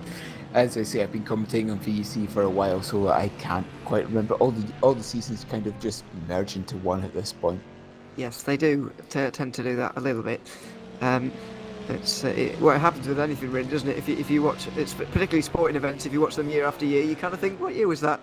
Yeah, when was that? Yeah, exactly. I am still of the opinion that one day I will visit Jimmy and do a commentary live in his house. One day I will do that. With his knowledge or not? Oh, why? Just gonna break. It makes you sound like you're gonna either he's gonna let you do that, or you're just gonna forcibly do that if he doesn't let you. It's been a while. It's been a while since, but it's been about 4 or 5 years. But presuming he still lives in the same town that he did, I think I can find him somewhere. That's a concerning message. If I was. If I heard that about my house, I would be quite concerned. So there we are. But yes, here's one of the closer battles out there at the moment. Riley McKibben versus Mathieu de Groot. For about 5.5 seconds between the two of them. And this is not quite the closest actually. Ronan Zooks and Alvaro Torres just separated by less than a second in LMP2. Yeah, less than a second, especially in this rain. Makes it a little bit more difficult, doesn't it? Because you've got to cope with that spray as well as the aero wash. Yeah, you certainly do. Got a little bit of a replay here. Mathieu de Groot going off a little bit at turn 1, but managed to keep it in the straight line.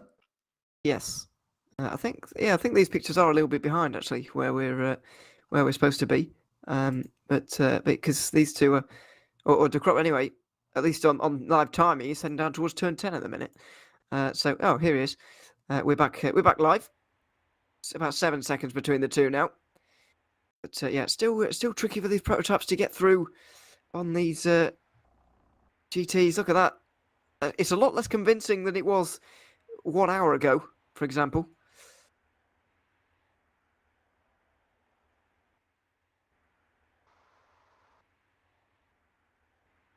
Through Bishop again and into the chicane, which we're just going to cover as one.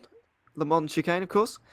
It's into the pit lane for Rodrigo Sierra, not long after his little spin earlier on. Just want to say as well about rookie monsters in this race in the DPI category, because Bradley Sellers, currently driving that car, this team disconnected in possibly the first hour, maybe the first 2 hours, but very early on in this race, possibly first hour to be honest. They were out for a very long time, and somebody, clearly, maybe Bradley Sellers himself, has decided, you know what, I'll give this a go. And he's out there at the moment. He's done 53 laps. He's 22 laps down on Martin Derland, which is the next car in the order in its entirety. He's 82 laps down on the next DPI. And I think as a result, maybe, of the Edge Esports car retiring, they've realised we can have a position here, and they've gone for it. So fair play to them for that. Yeah, as you said, fair play, and always realising there's always positions up for grabs. And this is always true here in the VC, because you never know what trouble cars ahead of you are going to run into. But David Rocek here in the Bicolor Burst Esports number 4 car. Coming across the start first line to begin lap number 168. So 101 laps to go. There is indeed. And 100 at the line, of course, in the 1,000 miles of Sebring. Darkness very much upon us right now. And still more than 3 hours to go at this stage, you might say. You probably have to say. Looking at maybe an 8.5 hour race now after the rain has fallen. Not going to quite be the longest 1,000 miles of Sebring. I think 1 year, maybe not 2012, goodness me, season 12. Possibly 9 hours for the LMP2. I'll have to double check, but I think we did have a 9-hour race. And of course, some of the 1,000 miles at Indianapolis definitely seem to be a bit longer than we've seen for some of these at Sebring.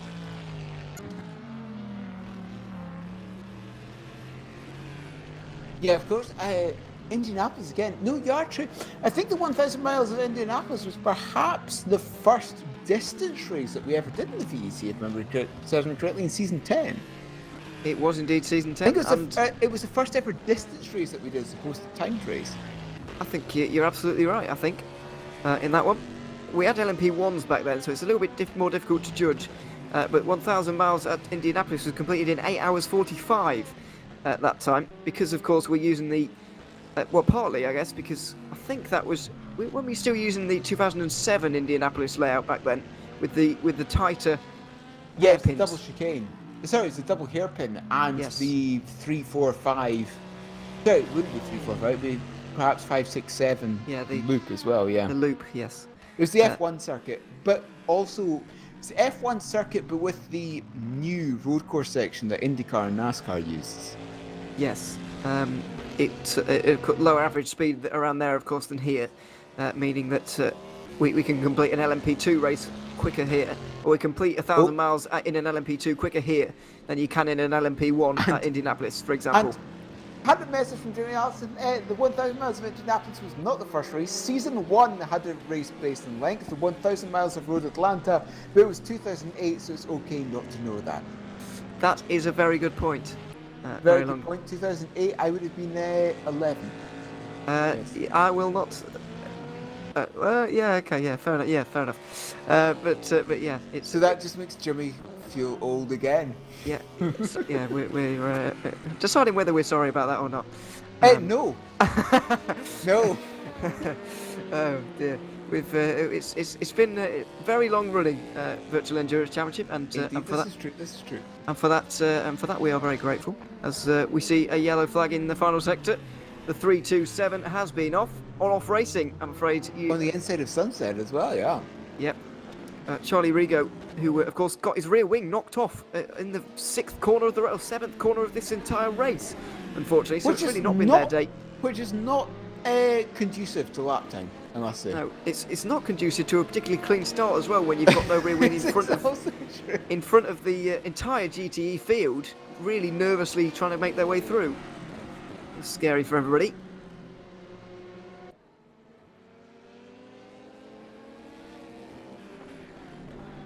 That 1,000 miles of road Atlanta, by the way, it was won by 4 laps. It was won by a dome as well, wherever that is. I wouldn't even know. Is that a manufactured car? There we are. That's a fact for you. I'm digging that one up from the archives.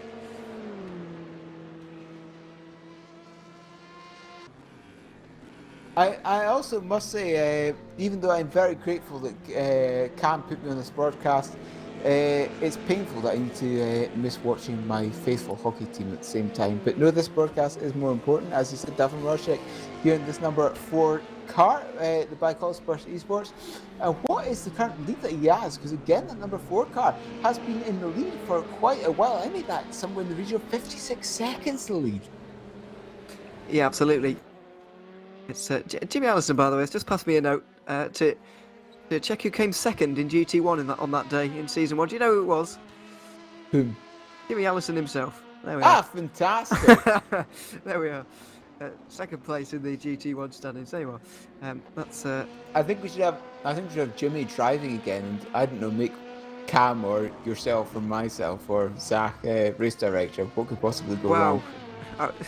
That's. Of course, Cam probably has the most experience of race directing. Actually, Cam would be good at that. Me and Zach would be hopeless. I mean, two of me and Zach put together to make 4 of us would be not as good as one Cam, I'm afraid, because this is true. He's quite good at it, Cam. So yeah, we'll let him do that. But yes, there we are. That's a bit of a throwback for you there. Back to season 1. For those of you who remember that, of course. As the 222 has gone off, I'm afraid. I didn't know, was there broadcast at that point? I don't know. This is something else that Jimmy's got to tell us. Was there broadcast for season 1? I somehow doubt it. somehow doubt it, but you never know. He's just going to be. Let's have a podcast about the history of VEC with Jimmy one day, and then release it on the YouTube channel. Yes, that is true. That would be. That's for good. season 15. Next season, before next season. Let's go for that. Yes, there we are. There's certainly a lot to talk about, to be quite honest. It would take a long time, to be honest. So there we are. But here in the present, Martin Hemmingsen leading LMP2, and here's Dennis Dooner in the Sim Racing for Holland car. One of these teams that's been around for a very long time. Of course, Sim Racing for Holland. If I remember correctly, I think Dennis Dooner is a former Dutch MX5 champion. I wouldn't know personally, but If I remember correctly, possibly. I think he is. At least someone that Sim Racing for Holland car is, and I do believe it's Dooner, was the Dutch MX5 champion at some point. very possible. I can certainly believe it if you told me, because he's very good. Remember the last season as well, they had a storming start. I think they won the first 2 races, and maybe came second in the third. Absolutely stopped, but then they almost scored 0 points for the rest of the season, unfortunately. So, yeah, that was unfortunate. Hoping for a bit of a better time this season around, of course. And Yanni Simoncic came up with a very good idea in the YouTube chat. If a team wins the championship for Le Mans, they must sign Jimmy and let him drive for 2 stints. Wow, that's well, it could be them, to be honest. It could be them. It could be Yanni. Maybe he just wants Jimmy to Red drive Bull for them. esports To be car. honest, I think seeing him in a DPI there. So there we are. But yeah, on a more serious note, I do actually doubt that BuzzD Sport will wrap it up before the finale. I think Knights of Alex will be able to just keep them close enough. Even though this is going to be a very strong day for Burst. If it ends as it is right now, they'd have more than 10 points of a lead. This is true. Marcel Offermans, of course, head of Studio 397 and the person that makes all this happen. This is entirely correct. It's actually Andres Carrali that's a multiple-time Dutch MX5 champion. It isn't Luna at all. It's Andres Carrali that's the multiple-time MX5 champion. I did see Kirley connecting himself a little bit earlier on. Maybe we'll see him in a few moments' time. He's certainly there, along with... I knew it was someone in that team at least. Yes. You were certainly closer than me. I didn't have a clue. So there we are. But yeah, we might be seeing Kirley a little bit later on. Dennis doing it still at 8th place now. Actually, it must have been a pit stop for somebody. A little bit Where's further this down. checkerboard livery for the Sim Racing Holland cars? It's synonymous with the car now. At least Oh yeah. since I began commentating in season 8, that Sim Racing Holland car has always had that checkerboard livery, so it's always immediately identifiable. Certainly is, and they've driven that Corvette as well, of course. I think they're going to be very essentially sad when it the gets entire phased time as out. well, yeah. When it gets phased out, I think they're going to be very... Yeah, whether it's been the strong... There have obviously been some seasons where it's been the car to choose. Maybe season 9, I think. It was the car chosen by almost everybody. And some seasons it's been absolutely awful, but they've stuck by it through thick and thin, as it were. This is true, and I also like how you know more about the history of the VEC than I do. Well, I feel like, from my experience now commentating as well, because I used to just watch as a fan, I feel like when I watch stuff as a fan, I pick up more than when I commentate. A lot of stuff... we were talking about that, 52 cars just gone off at turn 1 and 2. Sim Racing for Holland cars just gone off at turns 1 and 2 as soon as we were talking about them. Sorry about that. That may be our that fault. is the commentators' cars, isn't it? Yeah. We might have to chalk that one up as commentator's curse. They have actually lost a place because of that as well. Moradner's Satellite E-Stars with Henry Sinek, the Estonian, getting himself through to the tune of about 5 seconds now. As the 51 car's now gone off at sunset. That'd be the Ramada Motorsports car of Ricardo Santos going off at sunset now. He's back going again, thankfully. And we'll be able to continue on into turn 1 right now. Henry Sinek, by the way, was the driver that came in. He's not on his out lap at the moment. This is his first flying lap, if you like, out of the pit lane after making a stop. So we can't be too far away from GTs making pit stops, really, because it has been about an hour since the rain hit. But it's surely too early for dry tyres. It's about half past when the rain hit. Of course, we see an hour in the dry, but the wet, you always use less fuel. So that's why I'm thinking perhaps about 40 or 45 for the pit stops for the GT cars. It's Ivan Leonov off again at the Le Mans, I'm afraid. He's actually lost a place this time to Cosmo Pasquito of Go Team Racing. the 47 Go Team Racing car, not the one. Sorry, excuse me, it is the one involved in the championship. The 37 just in front is not. Not particularly anyway.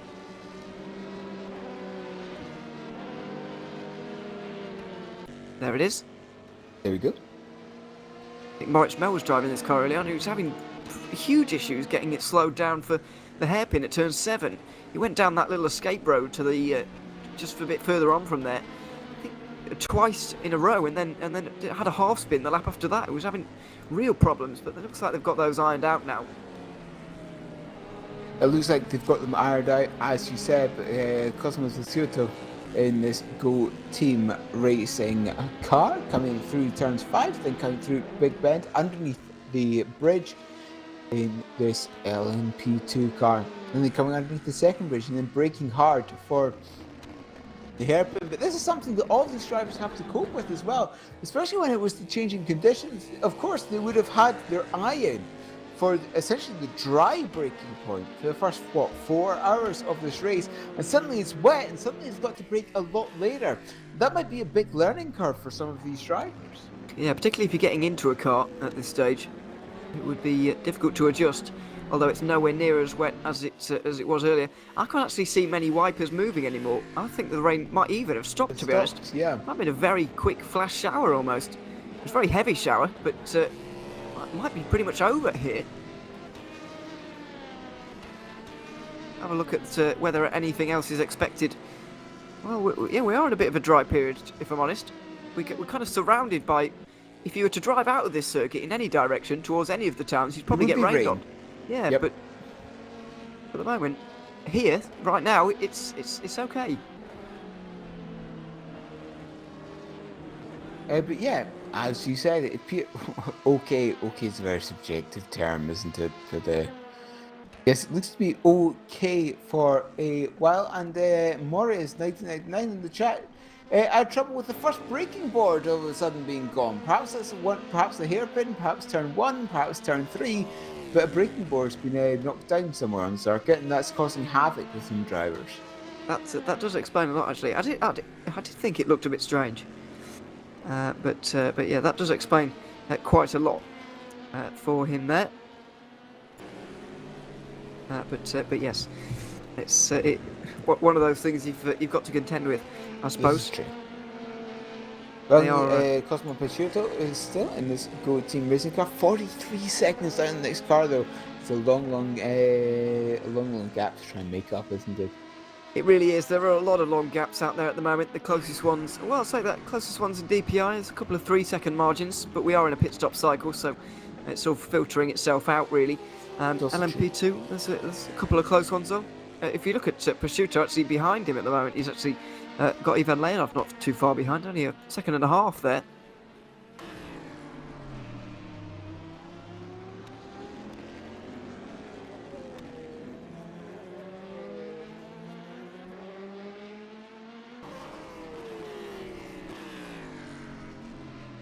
So those who say a long way to the next car up in front, or still a long way to the podium, I should say, for Go Team Racing.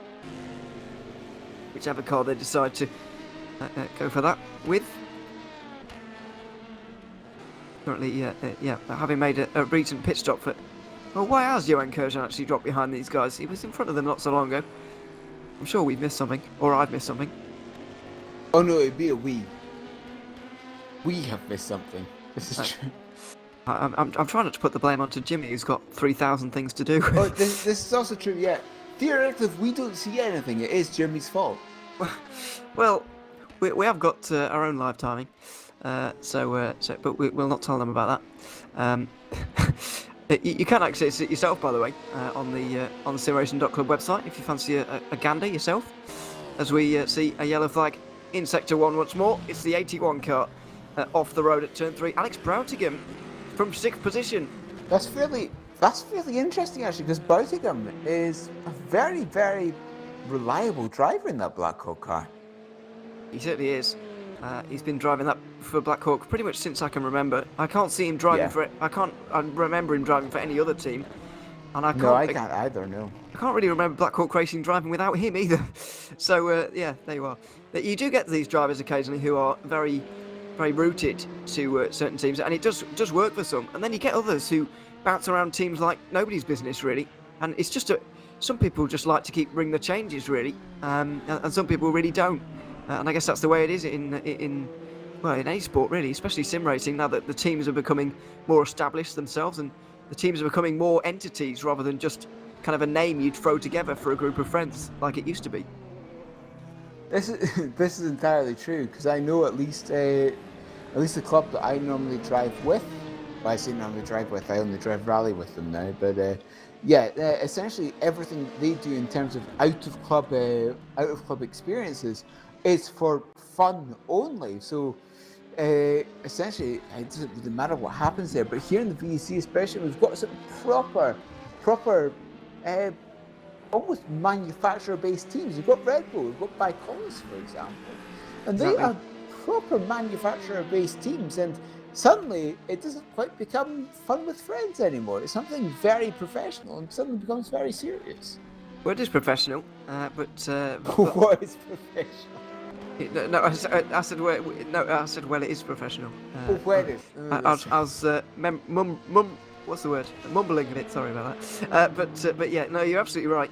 Not saying that the fun has been taken out of it entirely, by the way. This is true. But it certainly has got more professional these days. And of course, there's sim race, which is unthinkable. Back to the likes of season 8 when I started watching back from home. Sim race is kind of it is their job now, or at least paid to sim race, at least partly. So that's unthinkable. That means if you watched the season 8, you would have perhaps seen my 24-hour commentary for Le Mans. Oh no, I did see that. Yes. I'm so sorry. No, I do remember that. I wouldn't have been able to say what year it is. I bet you can though. I think it might have been season 8, or maybe season 9. I think it was 9. I think it was 9. One of those two. I remember the street that I was living in Glasgow. Yes, it was certainly season. Well, I would say it was season 9, it was a very long stint for you. It might have been 2016 or 17, which would make it about season 8 or 9. Yeah. Long time ago.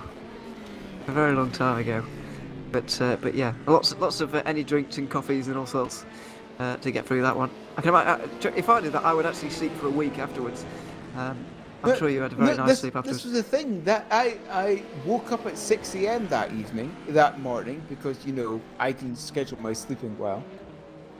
And then I did 24-hour commentary. It began at 2 o'clock, 3 o'clock, traditional Le Mans time. Then 24-hour commentary, slept for about 3 hours. Then I did a race in the evening and finished third at Indianapolis, 250 miles. Fantastic. Goodness me. Beautiful. Finished third. Beautiful. That's quite a weekend, that is. Yeah. It's a very fun weekend. Very long weekend, but yeah, hopefully worth it. So there we are. I do actually remember season 9 being one of the great races, actually, because if you remember back in those rules for the Le Mans, we didn't used to have the promotion-demotion thing we have today. So if we keep talking about the Red Archer LMP2, for example, that I keep bringing up. Thomas Vac currently driving that car at the moment, in 13th in LMP2. That car promoted. It's making its first Division 1 appearance this season. Oh dear me, but the power car gets things a bit wrong. LMP2 making a move, yes. Then losing the move to the GT car again. Yeah. But no, the Red Archer car making its first Division 1 appearance. That didn't used to happen back in the day, back in season 9. For the Le Mans race, It was the VLMS champions. The VLMS, that was it. Yes. Got an invitational to the 24 hours. Yes. So one of the only Caspian. That was it. Yeah, I was going to say Vodbull, but that's not right. Caspian Motorsport was the one, and they brought us BMW Z4 to Le Mans, and with about 3 hours to go, they were winning. And then they got involved in an incident. Yes. Trying to win the class. Exactly. I remember this incident as well. Yeah. But no, at that time you are correct. The Virtual Le Mans series, which. Well, when I was commenting, it was the feeder series to VEC, but now, of course, it's its own entire different thing now. It certainly is. We've, of course, had many iterations as well. We've had the Virtual Le Mans Cup in the last couple of years. And the VLMNC, yes. GT3 Endurance as well, last season. If I remember correctly, I think I commentated in every VLMS stroke VLM series apart from the first one. I remember you being on a lot of them as well. I think you. I you didn't do certainly, the 4 Hours of Montreal, which was the very first one. But I think I did every other yes. race. I certainly, and this is a trip down memory lane. I certainly remember the Road Atlanta race. I can't remember how many codes H's there were that day. Oh yeah, but somebody got launched on the wrong side of the circuit, and they had to. all sorts happened that day. Somebody got launched on the wrong side of the concrete barrier, and they had to drive around the outside of the circuit, and find an entrance at the top end of the circuit, and then come back in again. Very bizarre day. I do remember that one as well. But no, that was, of course, it's Bernd Schmidt, who's one of the coordinators of Blackhawk Racing. Bernd Schmidt was the race director for VLMS as well. He certainly was. And it was using his powers to call the field to a halt on. Oh goodness, it might have been 20 occasions. I'm not even exaggerating. It was something fairly horrific. It was true. It was, but the weather. We thought what we saw earlier on in this race was horrific in terms of weather. that Road Atlanta day was like that, no but good. worse, It was no constantly. Good, yeah. Oh dear. Meanwhile, David Bocek out here at the moment doing his thing. Currently leading by 1 minute 25 after the last pit stop cycle. Nick De Silva was second, but he's dropped to fourth now. And I think possibly due to a tyre change or something has certainly gone on to him anyway. Because Benjamin Giosinski's now in second and Christian Mikel is in third. Of course, drivers known to a lot of people who have watched VEC for the past few seasons, but again, still having a look at Davin Rocek in that number 4 Bicolis Burst eSports car, and I must say that is a very nice livery, that Bicolis car, isn't it? Oh, off the road. I think that's Juicy's Motorsport Club, is it? Off the tower corner there.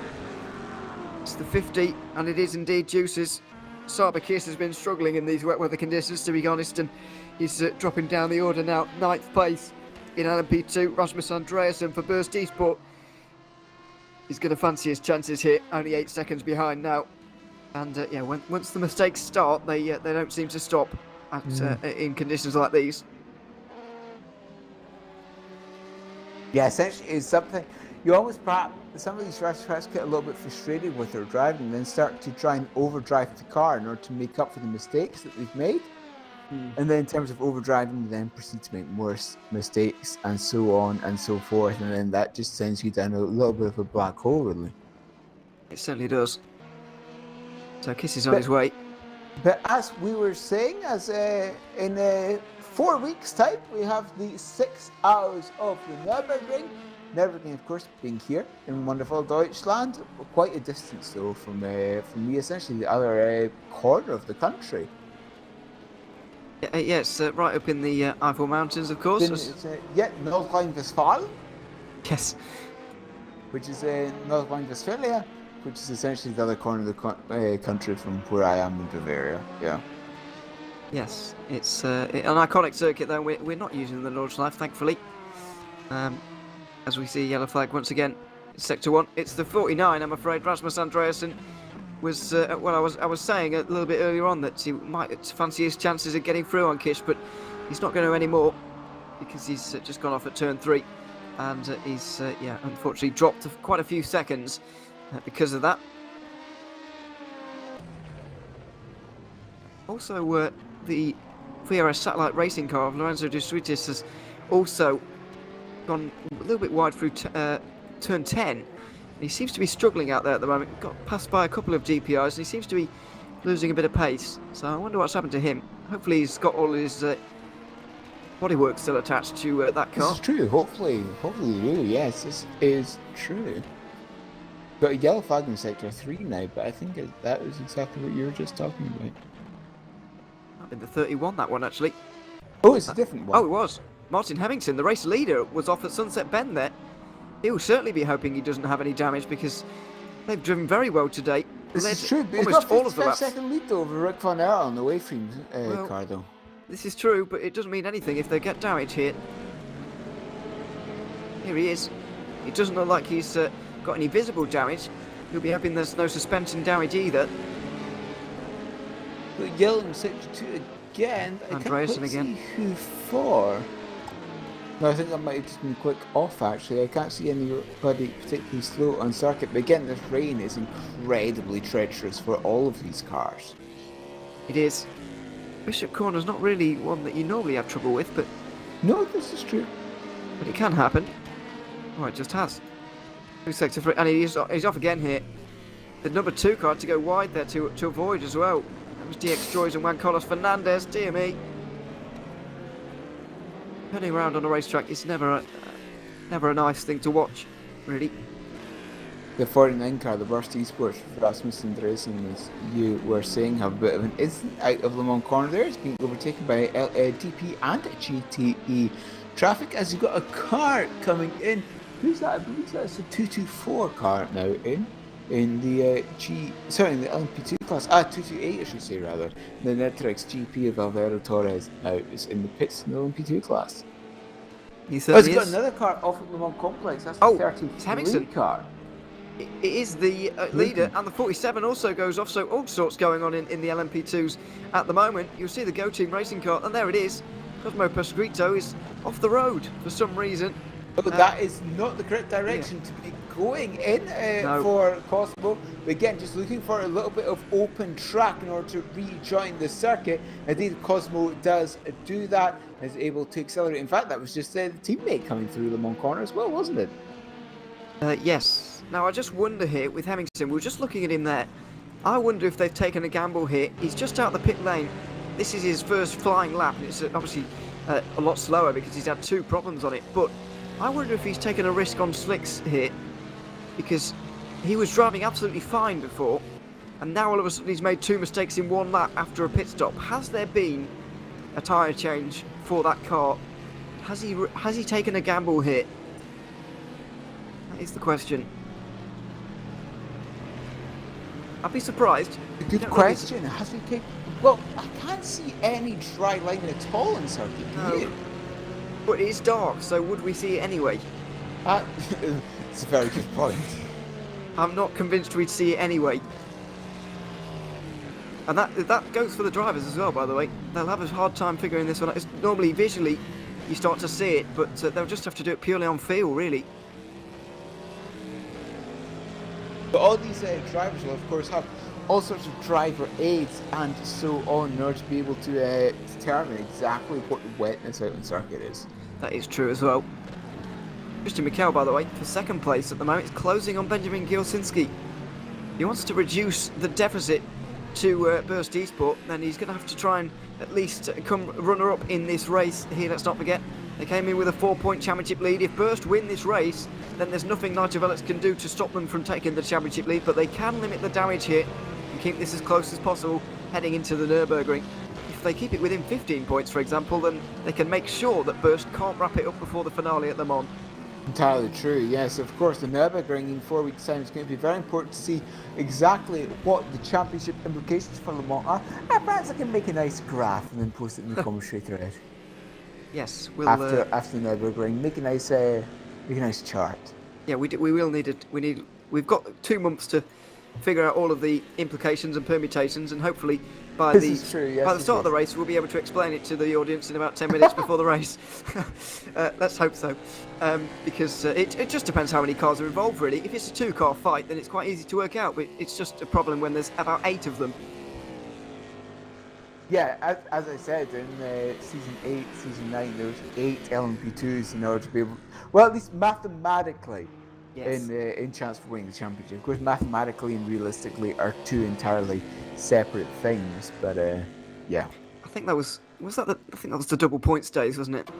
As think it opposed to was, the yeah. normal rounds. I think you actually got 1.5 for the Sebring 12 hours, which we used to have here. We used to have a 12-hour race around this circuit. True, yes. I did that entire race solo as well. That Yes. season 8, I think. That was a different start Jimmy time Allison back then, will though, because remember. it finished at 4 a.m. in the UK back then. We've changed the Yeah. start times a bit earlier these days. Yeah, Jimmy Allison will remember the time that I had to do the 12 hours of Sebring by myself. Yeah, quite possibly, yes. But yes, Christian Michelle, we're having a look at 1.2 seconds behind second place. It really isn't that much distance, is it? No, it really isn't. Benjamin Gilsinski, by the way, has been the best driver, in my opinion, anyway, in the Seawolf Net Race car to date. Not that the others have been slow, but the pace at the front of the field is really quite high, and so you do need to be very, very good indeed to be able to stick with it. And Gilsinski has certainly been the most capable of that so far, at least in the dry. Not really seen him do much driving in the wet so far, but he's obviously being tested out on that now, and he's got a previous VEC champion bearing down on him as well, which is always disconcerting. Yeah, it's always scary when you have previous VEC champions breathing down your neck, exactly as you said, but at least he has a little GT car in between. And again, we're talking about this speed difference. Coming at least through these turns 3, 4, 5 complex in the dry, I think Michelle might have been tempted to pass the GT car through that complex, but in the wet, decided not to. Now, a very big penalty just popped up on our screen. Dennis Jordan will have to do a drive-through for, I'm presuming it's going to be track limits. Track limits, yeah. Presuming it's going to be track limits. Red Bull Racing Esports are going to have some of their lead cut here. A couple of things in the last hour and a half or so have not been going their way. The weather cycle, they got a little bit wrong, and now they've got this wrong as well. So, yeah, this race just reminding us really that this race is definitely not over.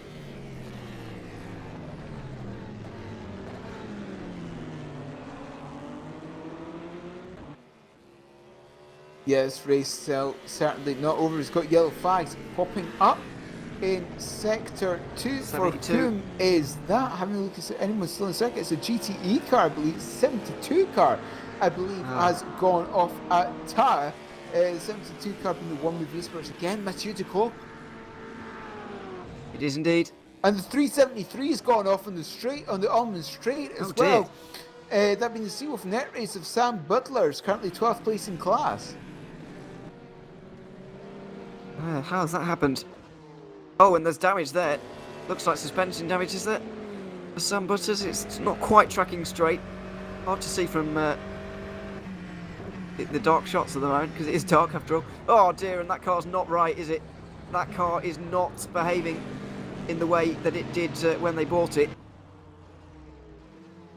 Oh dear, oh dear. Yeah, that's nearly got in the way of One Move Esports there. That car, is it? Not happy at all. Surely has to be in here, Sam Is there Butters. suspension damage on that? Or coming into the pits now, so I presume there's at least some sort of body damage or suspension damage on that 373. Yeah, it's got to be suspension, hasn't it? At this stage. So there we are. To do a bit of a shuffle to get into the box. And Not too much. hopefully be getting that one repaired as we look at Wojciech Polesny. Trying to close in on Alex Broughtingham at the moment. Polesny's recently made a pit stop, which is why he's suddenly down in 5th.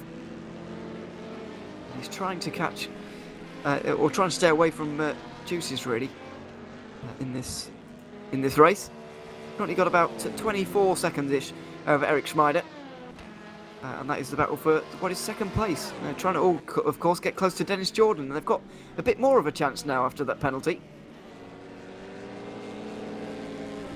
But of course, you see this penalty can happen at any time because you're not given that many incidences within this 1,000 mile race in order to be able to use track limits. You've also got to be careful as it's a 43 car going off the hairpin this time round.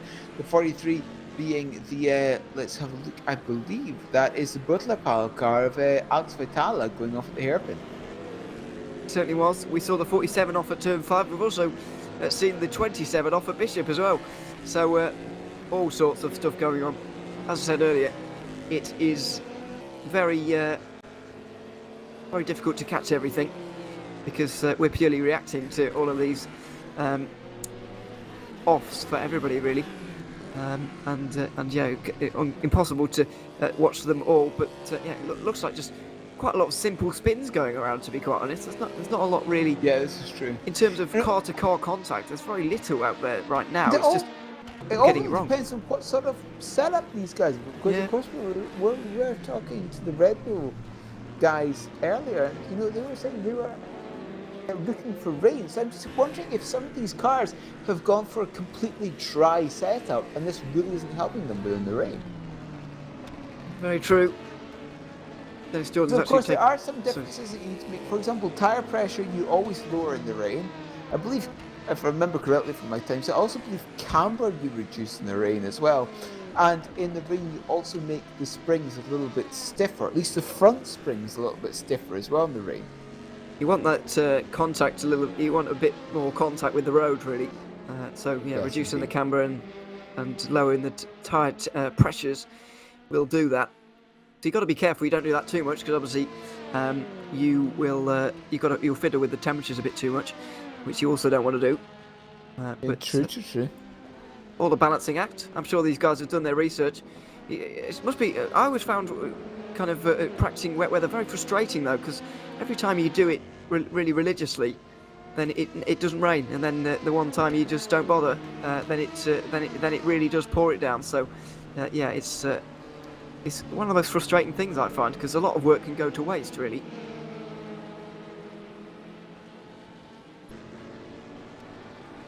Yeah, as you said, it can all go to waste really. Having a look at Voitables now, 19 seconds behind the leader, as we've got a yellow now in sector 3. For whom is that? That is the number 74 car going off Friday. at Sunset. This is the Motorsport Club of Eric Schmieder, 7th position in class. Yeah, Going off absolutely. at Sunset. He's gone off. Pfeiffer's been able to get out in front of him now as well. I don't think that would have happened otherwise, although possibly would have because of the driver change, of course, as Tim Neuendorf gets a penalty there, by the way. But yes, Smiler now out there in 5th position, ahead of Malguera and Broughtingham at least, but Sebastian Pfeiffer's been able to get in front of him at this stage. The Yorno here racing car getting in front of Juice's Motorsport Club, and those two were not this way around 10 minutes ago. So that is a change in GTE, and it will continue to change really till at the very end of this race. Probably 3 more stints for these guys remaining, maybe 2 and a bit really, 2.5. It depends, because of course there's not a time race, it's a distance race, so I'm not exactly sure. If If it was a timed race, I'd be able to give you a little bit Exactly, more yes. confidence. Exactly. Oh dear, Wanako off the road. Oh, that's no good. And Mugen getting more into the contact with side. prototype there, and lots of flashing of lights to show discontent. Yes, absolutely. Very frustrated. Flashing of the lights there. I don't think Piper did a lot wrong, I've got to be honest. But either way, the Mugen Sim Racing car not happy with that one. And yeah, the Wanako car going up now. There's a bit of more flashing of the lights around the outside. You can certainly see that the track is drying, because that would not have happened 1 hour ago when everybody was skating around and just trying to stay on the road. True. This is entirely true. About as it starts to get a little bit drier, these prototypes start to get a little bit more braver in terms of their moves with prototypes, but again, just outbraking themselves. The rear brakes looking up a little bit for the Wanako car coming into where is that? I'm not exactly sure. Is that Cunningham actually? Yes, it is. Yes, the Cunningham. rear brakes looking up a little bit there for the Wanako car coming into Cunningham. Just a little bit. They're trying to, obviously, well, they're waiting for the pit stop to shake out, but they'll be Indeed. gunning for a podium today, of course.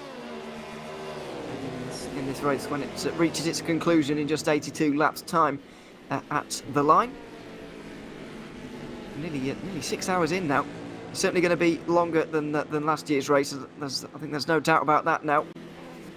We've seen obviously a couple of 1,000 miles of Sebring now. Well, we will have after this one. And yeah, we're certainly not going to be setting any records. Despite the faster classes of car this year, it is going to be a slower race, as the 43 car also goes off through Le Mans once again. That's the Butler Power Motorsport car that's been struggling all day in LMP2. Yeah, again, as you said, struggling all day in LMP2. It's certainly been a day to forget for that Butler Power. But at least they've made over that 50% mark, which means they will be able to get points. Absolutely. All important points. I think all of these championship standings are going to be staying really quite close, especially DPI, I feel, in this after this race. LMP2 a little bit less maybe, because Racing Team are having a very good day, and Go Team Racing doing okay, but they are going to lose some points. And then obviously Red Bull Racing Esports storming away with the GTE now, with the retirement of John Lacey Esports Academy. This race could prove to be a very defining moment in that fight. Yeah, again, as we were saying earlier, you're allowed one bad race, but that also depends on your rivals having one bad race as well. Well, exactly. That hasn't happened to Red Bull so far. Or, well, you could count the 5th place they got As at. we Sorry, Oh. perhaps look at this battle for 2nd place in the DPs as well. Indeed, the Christian Mikel car not too far behind at all at the moment. Oh, coming down towards Sunset Bend, indeed. Just in front of Pfeiffer here. Deal with Netrace and Benjamin Gilsinski trying to hold off for the moment. And there's a little bit of free track in front of them as well. There's one car to negotiate. One LMP2 you can just see there. But it's mostly free track for these guys to battle it out. Yeah, mostly free track, as you said, coming through turn 1, still wet. I don't even know if there's a drive line for me. It's very difficult to tell here in the dark. But Christian Michel, look at this, perhaps a move into turn 3, a little bit too far back though, 0.3 of a second, not close enough. I think there is certainly a bit of a few dry lines, I should say, starting to form here. They go through Big Bend and down towards the hairpin. Going to be 80 laps to go at the line. They're not too far away from being lapped, by the way, by the Burst Esport car. Rocek's a minute and a half ahead of Gilsinski, and coming currently through turn 5 as we speak. So these guys are not too far away from going 1 lap down, which doesn't really matter too much in a series that doesn't utilise a safety car, but it's very symbolic, and it will boost the morale, of course, of the Burst Esport guys. Yeah, these Burst Esport guys, as you said, boosting morale. Benjamin Gilsinski again in the Seawolf Net Race car, currently in 2nd, apparently trying to hold off the car behind, coming through Tara and then through Bishop again. Again, the DP behind is perhaps a little bit too far back. I could probably say that next possible move from Michelle is probably into the hairpin, considering how far back he is. We're seeing once again how in these wet weather conditions the LMP2s are really not that much slower than the DPIs. I know there's not much difference in the dry, but even less here. Look at this. They've really gained maybe a couple of seconds, but Gilsinski's got a real danger of being stuck here behind the Mugen car, although the straight line speed just about does enough for him to get through, although Mikel might get stuck behind now.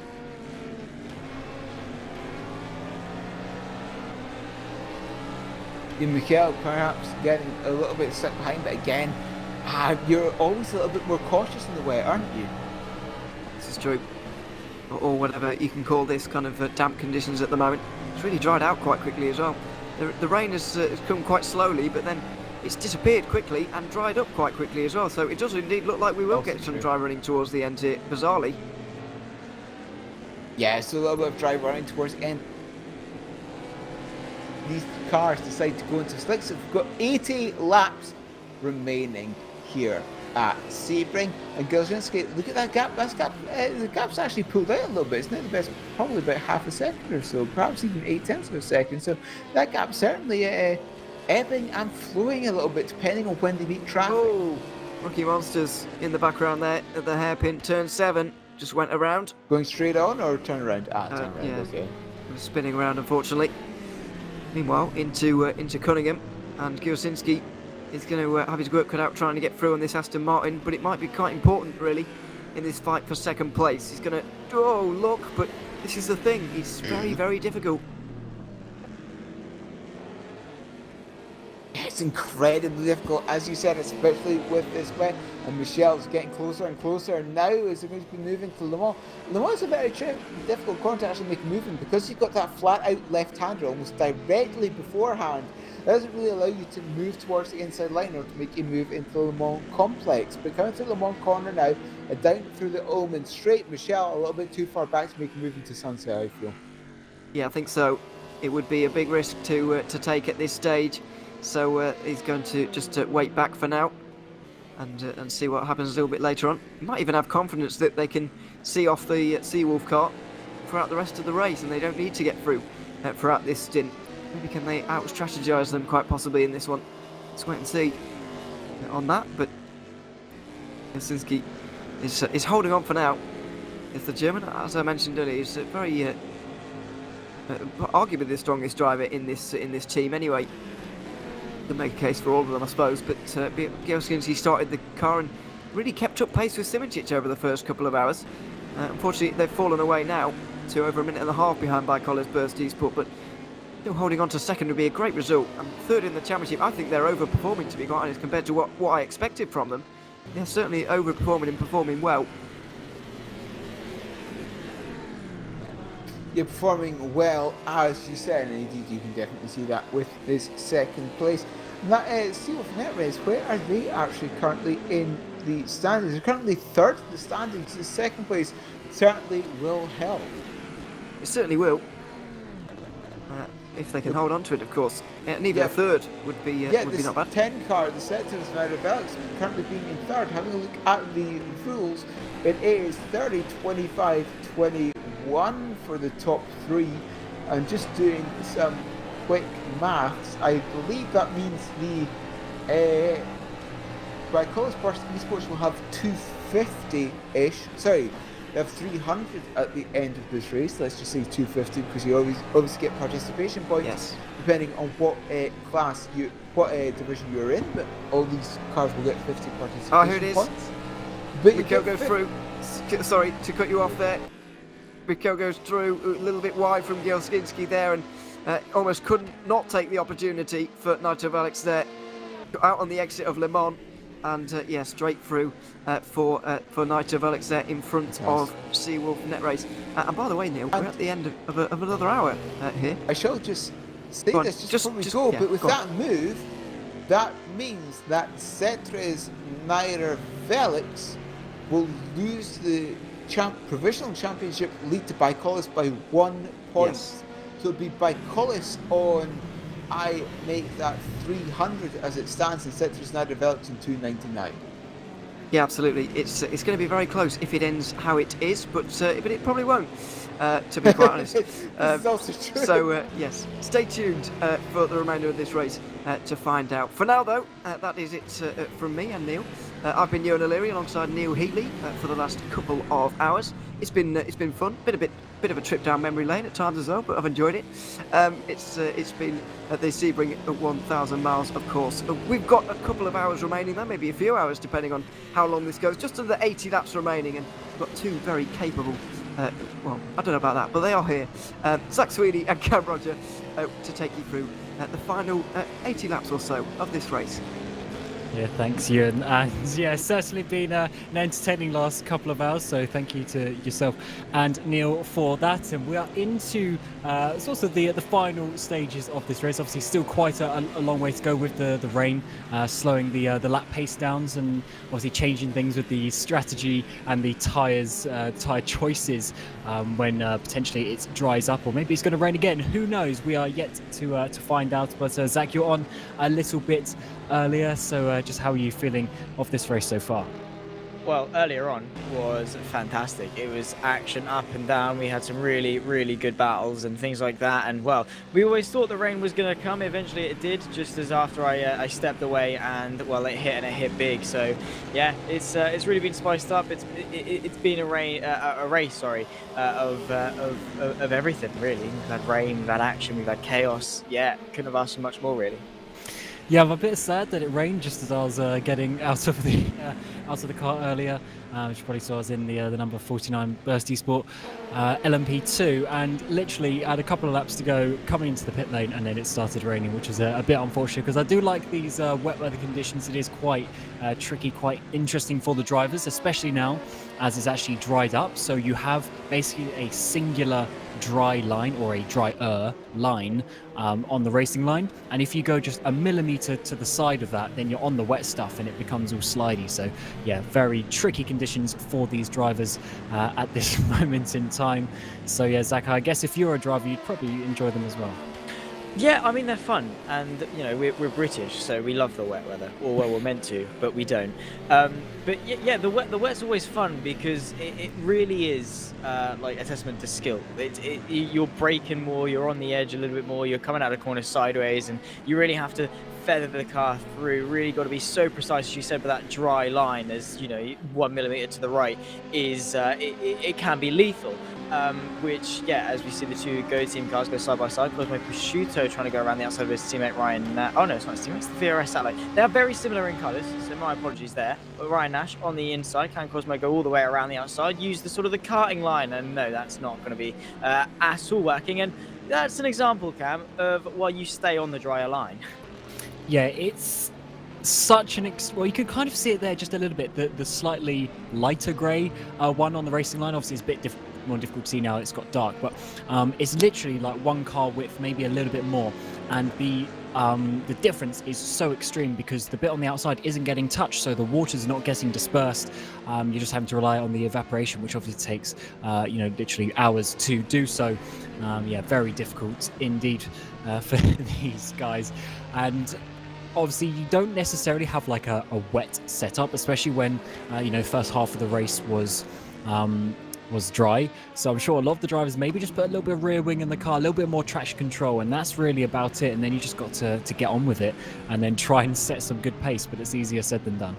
Yeah, absolutely. And of course, in dry conditions, of course, Sebring's slightly different because of the bumps. You're not exactly running the car on the floor, but certainly for the prototypes especially, you're running the car as close to the floor as you can to really utilize that ground effect, get as much of the air under the car just to suck it to the floor, which in the wet weather, especially at a track like Sebring, you're just going to be scraping across the floor. You're going to be like a boat. You're going to be just sailing around the circuit, which is not what you want at all. And if they had a choice, they'd definitely run a slightly higher ride height. But that's not an option, and they have to compromise. They have to think, okay, so the first half of the race is dry. We're going to lose way too much time if we run a wet setup. And to be honest, they didn't even know it was going to rain. It was really a massive uncertainty. It was like, is it going to rain? Is it going to rain? 2 hours from now? 2.5 hours from now? It's a big gamble, and you can't rest your entire race, especially with the majority of it being in the dry. You can't at all rest on that at all. And I mean, well, Cosmo in a lap has really just blown back through on that lost time that he had against the VRS car. Just,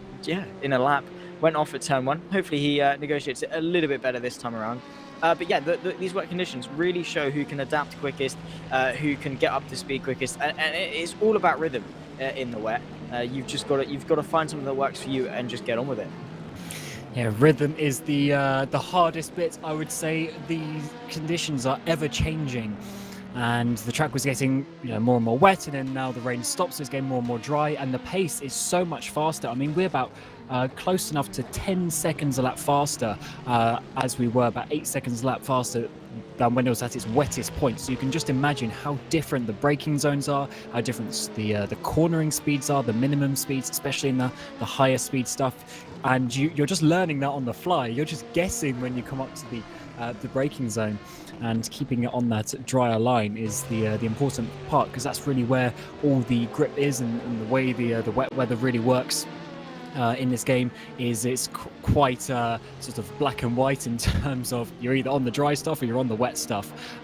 So yeah, it's either on or off in terms of that grip level at this moment in time. But I see a couple of drivers coming into the pit lane as we speak, and some of the DPIs coming in, which is obviously about just a bit of mental mass, 74 laps to go for those drivers, so they'll be trying to split that up as best they can. There's all one of the satellite cars there going off, coming out onto the back straight, and he's going to be adding to the list of spinning drivers.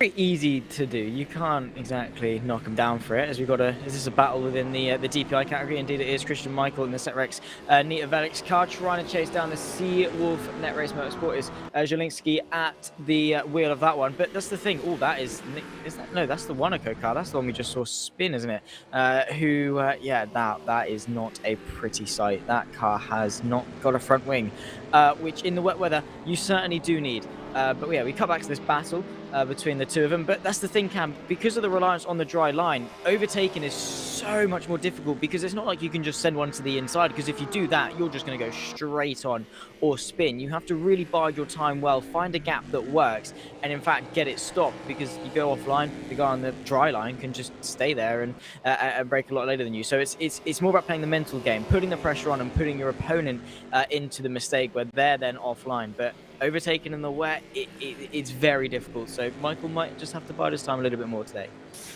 Yeah, though these guys have swapped positions a couple of times. Michel was ahead not too long ago, back behind now, trying to work his way forward. But of course, these parts of the track are certainly quite difficult, because once you get past if you slipstream someone, you physically get past them, you then have to outbrake them on the wetter part of the track as well. So you really need to get a run where you physically overtake them and then move back forward. Eze goes for a dive down the inside there into the hairpin. Funnily enough, on the white stuff, and you can see there, he doesn't make the corner, pushes the Seawolf car off the track on that inside line. Obviously not quite having the grip that he needed to make that move, but he's taken that and he's running with it. And I don't know if that really was too legal, to be honest, going down the inside, pushing Jasinski off, and really, sort of a bit too aggressive for that overtake, I'd say. But at the same time, it's wet. What more do you expect on the outside? Like, Michael naturally is just going to not be able to turn, especially on the wet line. Of course, that is down to Michael going for the move, but he didn't exactly like go off the track himself. I think that the Seawolf probably could have seen it coming and gone for a switchback, tuck back in, because in the wet weather, going around the outside, Yeah, I mean, yeah, definitely. It is tricky conditions, and oh god, Michel's certainly pushing quite a lot. Goes a bit wide, and actually, he's actually going to redress that. I think he actually is. He certainly didn't slow down too much out of that corner, so he's now coming back through. So maybe that was a little bit of a switcheroo to give that position back, which is probably better safe than sorry, because hopefully that will remove any potential penalty that number 10 might get. They already had a penalty this race. Being in the lead of the championship, that is certainly not what they want to do. But back down to third, and they've dropped over a second behind them.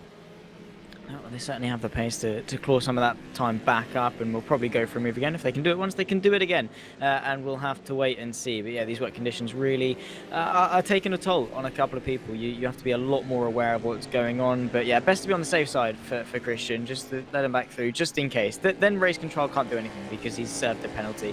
In a sense, and hopefully for him he can try and claw back some time and give us a good fight for second place, because it seems like the Bike Wallers Burst Esports car is just absolutely gone in terms of the DPI category, and I think in most categories as well. The race leader sort of just checked out, in all honesty. Davin Murchek at the wheel of the number 4 DPI. So yeah, doing a great job. And Plesny in the Vargas Sim Racing car, a car we've seen quite a bit of, especially my time in the commentary booth. He's done a great job in the Varga. Been around 5th and 6th for the majority of it, but at the moment finds himself in P2. So yeah, certainly the wet weather, coming to his own. Yeah, certainly. It's maybe a condition that what's that? I can't think of the word. Favors. That's the word I was looking for. Favors certain driver. Exponential. Yes. Thank you.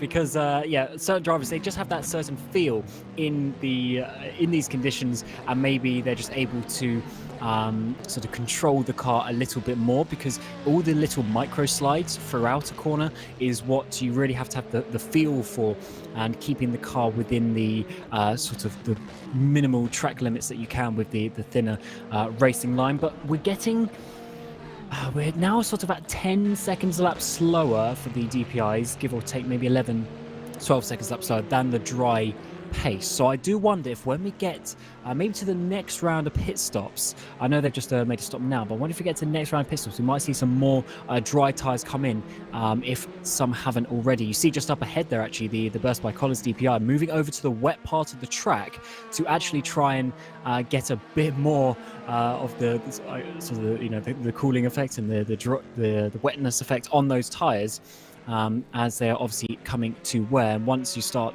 driving the wet tyres on a dry track, they start overheating, and then before you know it, you'll be having no grip. Yeah, absolutely. It's because the wet treads, a lot of the tyre is actually indented in order to disperse a lot of the water, similar to your road car at home. As soon as it's dry, though, there's not a lot of rubber actually touching the surface, so the temperature, surface temperature of the tyre heats up really quickly, and of course that completely shreds the wet tyre. Anyone that does any form of real life racing and sim racing will know that you do not use wet tyres on a dry circuit unless it's absolutely necessary, sort of like it's like 2 laps to the end or something like that, but even then, I'm sure we're going to see a couple more gambles, because as you said, coming off the circuit, or coming off the racing line I should say, be a bit extreme if you're actually going off the circuit, but if you're coming off the racing line to cool down your tyres, probably a good sign that you should come in. The thing is though, it's going to exaggerate the reliance on the dry line even more though, because people on the dry line on slicks, they're not going to be dispersing any of the water that's on the outer parts of the circuit. So it's literally going to be a single fireway all the way around the circuit until the entirety of the track dries up. Although those drivers actually going wide are effectively helping that as well. Yeah. Because they're widening it while they're still on those wet tires, especially. So yeah, quite an important factor of this race as we're heading towards lap 200 and getting to those sort of last 3 stints for some of these cars, and getting, because it is difficult because the stints are so long, but the conditions change so quickly. So especially if we're coming up to a pit stop fairly shortly, do you want to gamble on the dries now just because your tank is low, or do you want to go back on wets, wait another 10 laps and then go to the dries, but then you're effectively adding an extra pit stop? So you got to balance the potential gains and losses from that. Yeah, it's all sort of just a balancing act of thinking, come on, well, what's going to happen? Because, you know, at this stage, you can see the track's improving. You know your times are improving. You can see the track is getting slightly dry. A bit difficult now because it's dark and you're relying on the headlights and things like that. You're not really seeing where the dry and the wet parts of the circuit are, but you can feel it, and you certainly will be able to see it to some extent. So you definitely know the track's improving. And if you're coming to the end of the stint, you might as well, because it's 10 minutes. It's not, you know, like an entire stint that you're going to be waiting for the track to dry up. And it's that thing, it's all about timing, isn't it? It's the guys that are like, we're running out of fuel, we need to do something, we need to do something now, and they don't know what to do, and it's 50-50, we get it right or we don't get it right. But in the sense of how quickly this track is improving, almost exponentially, I guess you could say, it's really coming into its own, really getting to the drier weather, yeah, we'll have to wait and see what teams do, because 50-50, if you get it right, you get it right. If you don't, you really don't. But it's the risk versus reward. If you get it wrong, you're going to lose a hell of a lot more time than you'll gain if you get it right. Yeah, it's a few drivers in the pit lane now.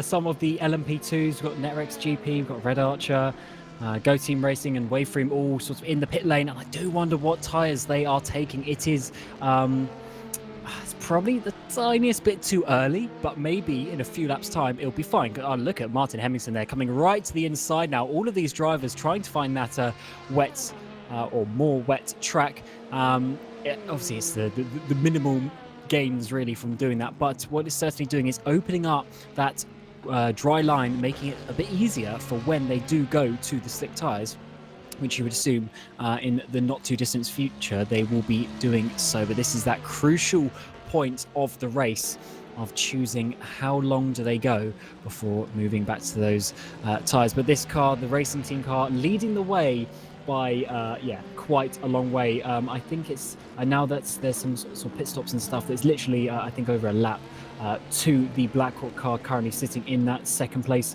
if my live timing is telling me correctly, which is quite something. I know they're in the Ligier, but certainly the cars are close enough that is just all in their driving talent.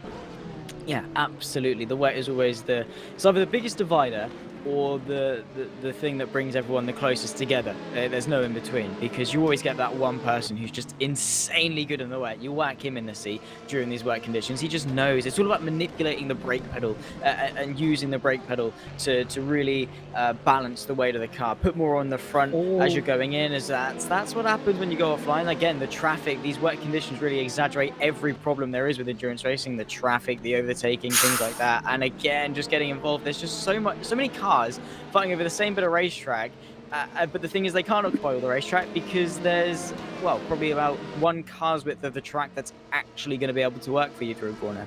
Yeah, that Mugen car really pushing those limits of getting away with it, I would say, both into to Cunningham and then coming through the tower, or coming into the tower corner as well, really putting that car on the grass and onto the limit. And are they fighting? No, that car behind them, the Juices car, is actually coming to lap them once again, if I'm not mistaken. So he's not really fighting for position with that car, but he's certainly fighting his own car, trying to keep it on the track. And just behind them is also the racing team to come and put another lap on these drivers as look at that racing team up the inside there, easily getting past the GT and also the Juices car there on the outside, putting another lap on those guys, just showing their dominance even more. Yeah, it's insane what they've been able to do. Similar to sort of Yuri Kanstorp and things like that, but the P2 with the racing team, it's just sensational. Ooh, what have you seen? What's going on? No, I'm just looking on the live timing. They're a lot faster than some of them. They're about 4 seconds faster than some of these people. Have racing team already gone to slick tyres? Or is this just their speed? Because I'm noticing, I mean, they're in the 157s. There's still some people in the 202s, 201s, 203s, etc. So I do wonder if they've already changed. Unfortunately, from where I'm sitting, I can't quite see that information. As we get a replay here with Nico Barkley here in the Wanako DPI car coming up towards that same corner. We're just seeing the Mugen car going off, and is he going to go off a bit himself? No, I don't think he did in the end. It's just a bit of a replay there. Seeing the Wanako car, but they are in 5th place, but they have many laps to Christian Michel just ahead of them. Yeah, and the racing team quicker than some of the DPIs, which is, that just goes to show their speed. Not entirely sure if they're on the slicks or not, but if they are on the slicks and other teams know that, surely they think, well, they're about 4 seconds quicker. We should probably come in if that's the case. I'm not entirely sure. I haven't seen them come into pit lane, so we'll have to wait and see if they do come in very shortly. But again, as you say, there's not particularly that long left of the race, 68 laps, give or take. And it is really dwindling down to that. So they're having to bide their stints properly. Gonna grab a replay of this. This is Christian Michel and the Nico Barkley through sunset, and that is so easy. That's how he lost his rear wing, is it? Just backwards into the barrier. Yeah, that is. Actually, no, he didn't lose his rear wing, but it's certainly less than ideal way to take sunset. To be fair, if there's any corner I wouldn't want to take in the way, it's sunset. And that is the exact proof. You saw the second he went a little bit too wide, no, literally snap your fingers, no grip, went for Passenger. was that about a 1080 spin into the barrier. So that is why it's so crucial. I mean, when you see them just driving, it looks, not too bad, but it's the fact that you just go that tiniest bit too wide. It's the tiniest mistake, and then you go off and you can lose it all, because in that case he didn't lose the rear wing. But obviously if you do lose the rear wing, you're going to be going back to the pit lane and losing time in the pits as someone is off there. Was that Prosciutto maybe in the Go Team car? I think it was a 37 it's not Prosciutto in there, it's the other one's Delorme in that 37 car Go Team going off in Sector 1. It just goes to show how tricky the conditions are, and as you say, fine margins. Oh, that is someone off. Not entirely sure who that was. Was that the DX Droids car going straight off at their hairpin? Not entirely sure. You just literally saw them in the background of the shot, just completely straight line the corner. I don't know if they were facing the right way or facing 180 degrees the other way, but yeah, certainly not the quickest way in order to take that corner, but we'll have to wait and see. These conditions are tricky. It's when they're changing. It's going from wet to dry. The track is just changing almost corner by corner, lap by lap, at the very least, and you're having to adapt to everything else. You have to see what people in front of you are doing, how they're approaching the corner, and then what you can do about it. But yeah, when it's changing lap by lap, you really don't know where the grip is, so you have to just take a little bit air of caution. But the person that finds the grip, if you can find the grip, you're going to gain so much time on everyone else. Yeah, you when you get that feel, you literally go seconds lap, as we have the race leader of Bicolors Burst Esport in the pit lane. 200 laps completed onto lap 201, so 68 to go, and just coming out the pit lane, Jene Simčić back in that car, and with 60 odd laps to go, that's going to be pretty much 3 stints to the end, as Berenguer gets a penalty speeding in the pit lane. I'm sure that would have been for him. Unfortunately, he's going to be coming back in for a drive-through. But yeah, for those DPRs, pretty much 3 stints to the end of the race, doing approximately 22 to 24 laps a stint. So they'll be doing that nice and easy towards the end of the race. Just depends what tyres they want to choose for those 3 stints as we come back to this battle for P2 and 3. We've had Tony Miller get in that car recently at the pit stop, so Drzezinski out of that car, but he's still battling as Michel's still in that 3rd place. Yeah, certainly still in pursuit, and certainly wanting to find a way through. Bold of them to be using the curbs. I mean, to be fair, it's more so the exit curbs you need to take, be very, very careful with, because if you spin the rears on wet curbs on the outside, you are pretty much done for. You are a complete passenger. But yeah, Christian Michel on the back of Tony Miller, still fighting for it, just again can't find the way through. Of course, made that mistake, went too deep, forced the Seawolf off the circuit. and had to concede the position. But going to go for again, is that the Seawolf into the pit lane? No, they're just taking a very tight line. I always think they take such a tight line out of Sunset, they're just going to pull to the right. They're not, that's not the case. But they carry on for another lap, and yeah, Christian's still unable to find a way through, but he's doing everything right. He's just sticking there, sticking in the rearview mirror, saying, I'm here, don't forget where I am. And yeah, just putting the pressure on, playing the mental game, and that's what you really can do at this stage. Yes, that pressure that you put on them is always what can force someone to make a mistake, which is quite an important factor in this part of the race. As we said, overtaking on the offline, which is still wet, is very difficult indeed, as we're getting a bit of side-by-side with the Sim Racing for Holland car coming down around the big bend, and Mella sort of, was there a bit of contact there, or was the Speedy Mike just going off under his own accord? We'll have to try and find out, maybe on a replay, but maybe there's a bit of contact there, Zach, into the hairpin. Yeah, it certainly looked as though he was assisted into that mistake, but again, we'll have to wait and see. Can't really throw anyone under the bus until we know for sure. But in the meantime, yeah, the Setrex car still on the back of the Seawolf, in fact, making a tiny bit of mistake. And that's the thing in the wet, every mistake is exaggerated in the fact that it can be getting the power a little bit too early, getting the power a little bit too late, turning in a little bit too late. Every mistake is exaggerated because of the such fine margins there is, and getting stuck behind a P2 certainly isn't going to help either, as Michel darts to the inside, trying to pick their way through and follow Tony as best he can. And through Le Mans, it's all about that exit, isn't it? It's all about just getting the drive off the corner, using the GTs as a way to try and find a way through, tucked up in the slipstream. Is he going to be able to find a way through down in towards Sunset Bend, looking to the right-hand side? He's got to be committed, though. He's got to be brave. Is alongside the Seawolf down in towards Sunset, but Tony Miller has the outside line, has the drier line, and Christian, yeah, very sensibly backing out of that one. Yeah, it's interesting you said on the last lap there about how they take such a tight line through the mid part of that corner, and that's because if you know Sebring pretty well, on the sort of the racing line part of that turn 17, if you're in the middle of the track, there's a huge bump, so you either need to go to the left of it on the outside or keep it tight to the inside here, which yeah, is always an interesting line, because once you sort of turn in and pitch it in through the kink, you're really committed to whatever braking point you chose. But on that time around, Michel couldn't find a way past, but I think he's a slightly faster driver at this moment in time. Tony Mallet going to the inside there of the Sim Racing, World of Sim Racing GT there, coming into the hairpin, and fortunately all three of them survived. Somehow, because I thought Mello was on the grass, to be completely honest with you. And yeah, traffic again, endurance racing, ladies and gents, that's what it does, especially in these wet conditions. Gotta love to see it. But yeah, it's very close. Michel really isn't, giving an inch at all, putting the pressure on as much as they can, but Tony's doing exactly what he needs to do in the sense that just drive your own race. Don't even care.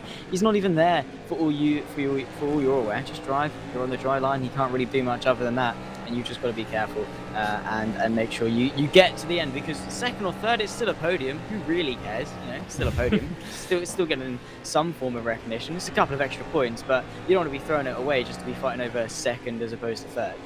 Yeah, you are right, but the top three in the race, the top three in the standings, will just give you a bit of a reminder, because it is actually pretty close. Nita Velux on 2-2-4.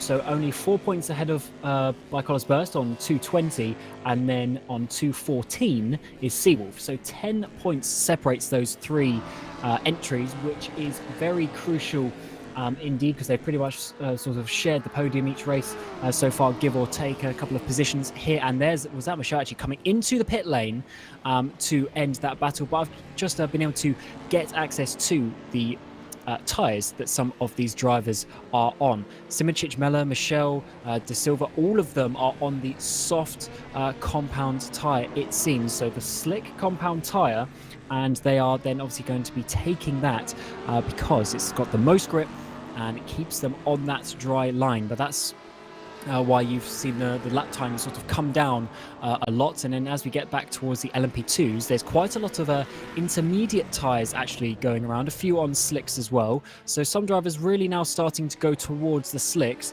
and I'm sure the next pit stop of the LMP2s will probably jump down to the dries as well. Absolutely, you've got to. You can't afford to be taking another stint on the wets, because at the moment you're losing a lot of time as it is. And yeah, it's just not the best way to go about things, in all honesty. Oh, Cosmo Prosciutto's been given a penalty. We've just seen in the top left. Wonder what that's for. Probably speeding the pit lane. Yeah. Maybe decided to come in for the slicks, and well, it's difficult stopping for the pit lane in most circumstances. Stopping in the wet is also something else, because safely you sort of aim for sort of 60 kilometers an hour. That's usually a safe bet. But if you go in a bit too hot, especially when it's a straight line entry into the pit lane, it's very awkward, because you don't really know how to brake. That's the problem I have with things like Monza and especially oval pit lanes as well. Very easy to speed. Yeah, speeding is so difficult, especially when the pit lane, because it's not used as much, the pit lane will still be pretty much fully wet.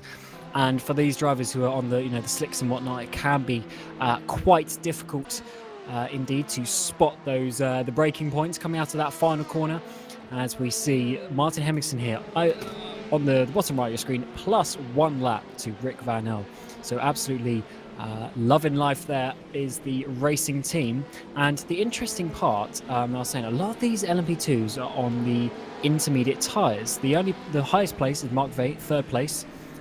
He is actually on the mediums, according to what I've got. But a lot of intermediate tyres going around, which I was a bit surprised at, because I thought people would pretty much jump back to the dries when it got to that point. But obviously they've done a bit more testing than me, and think that the Inters are actually quite usable. Yeah, of course you did say that the Inters aren't the most favourable tyre in the world, but well, see, if it works for them, it works for them. They've got to go with what they find comfortable, because that's the most important thing is comfortability.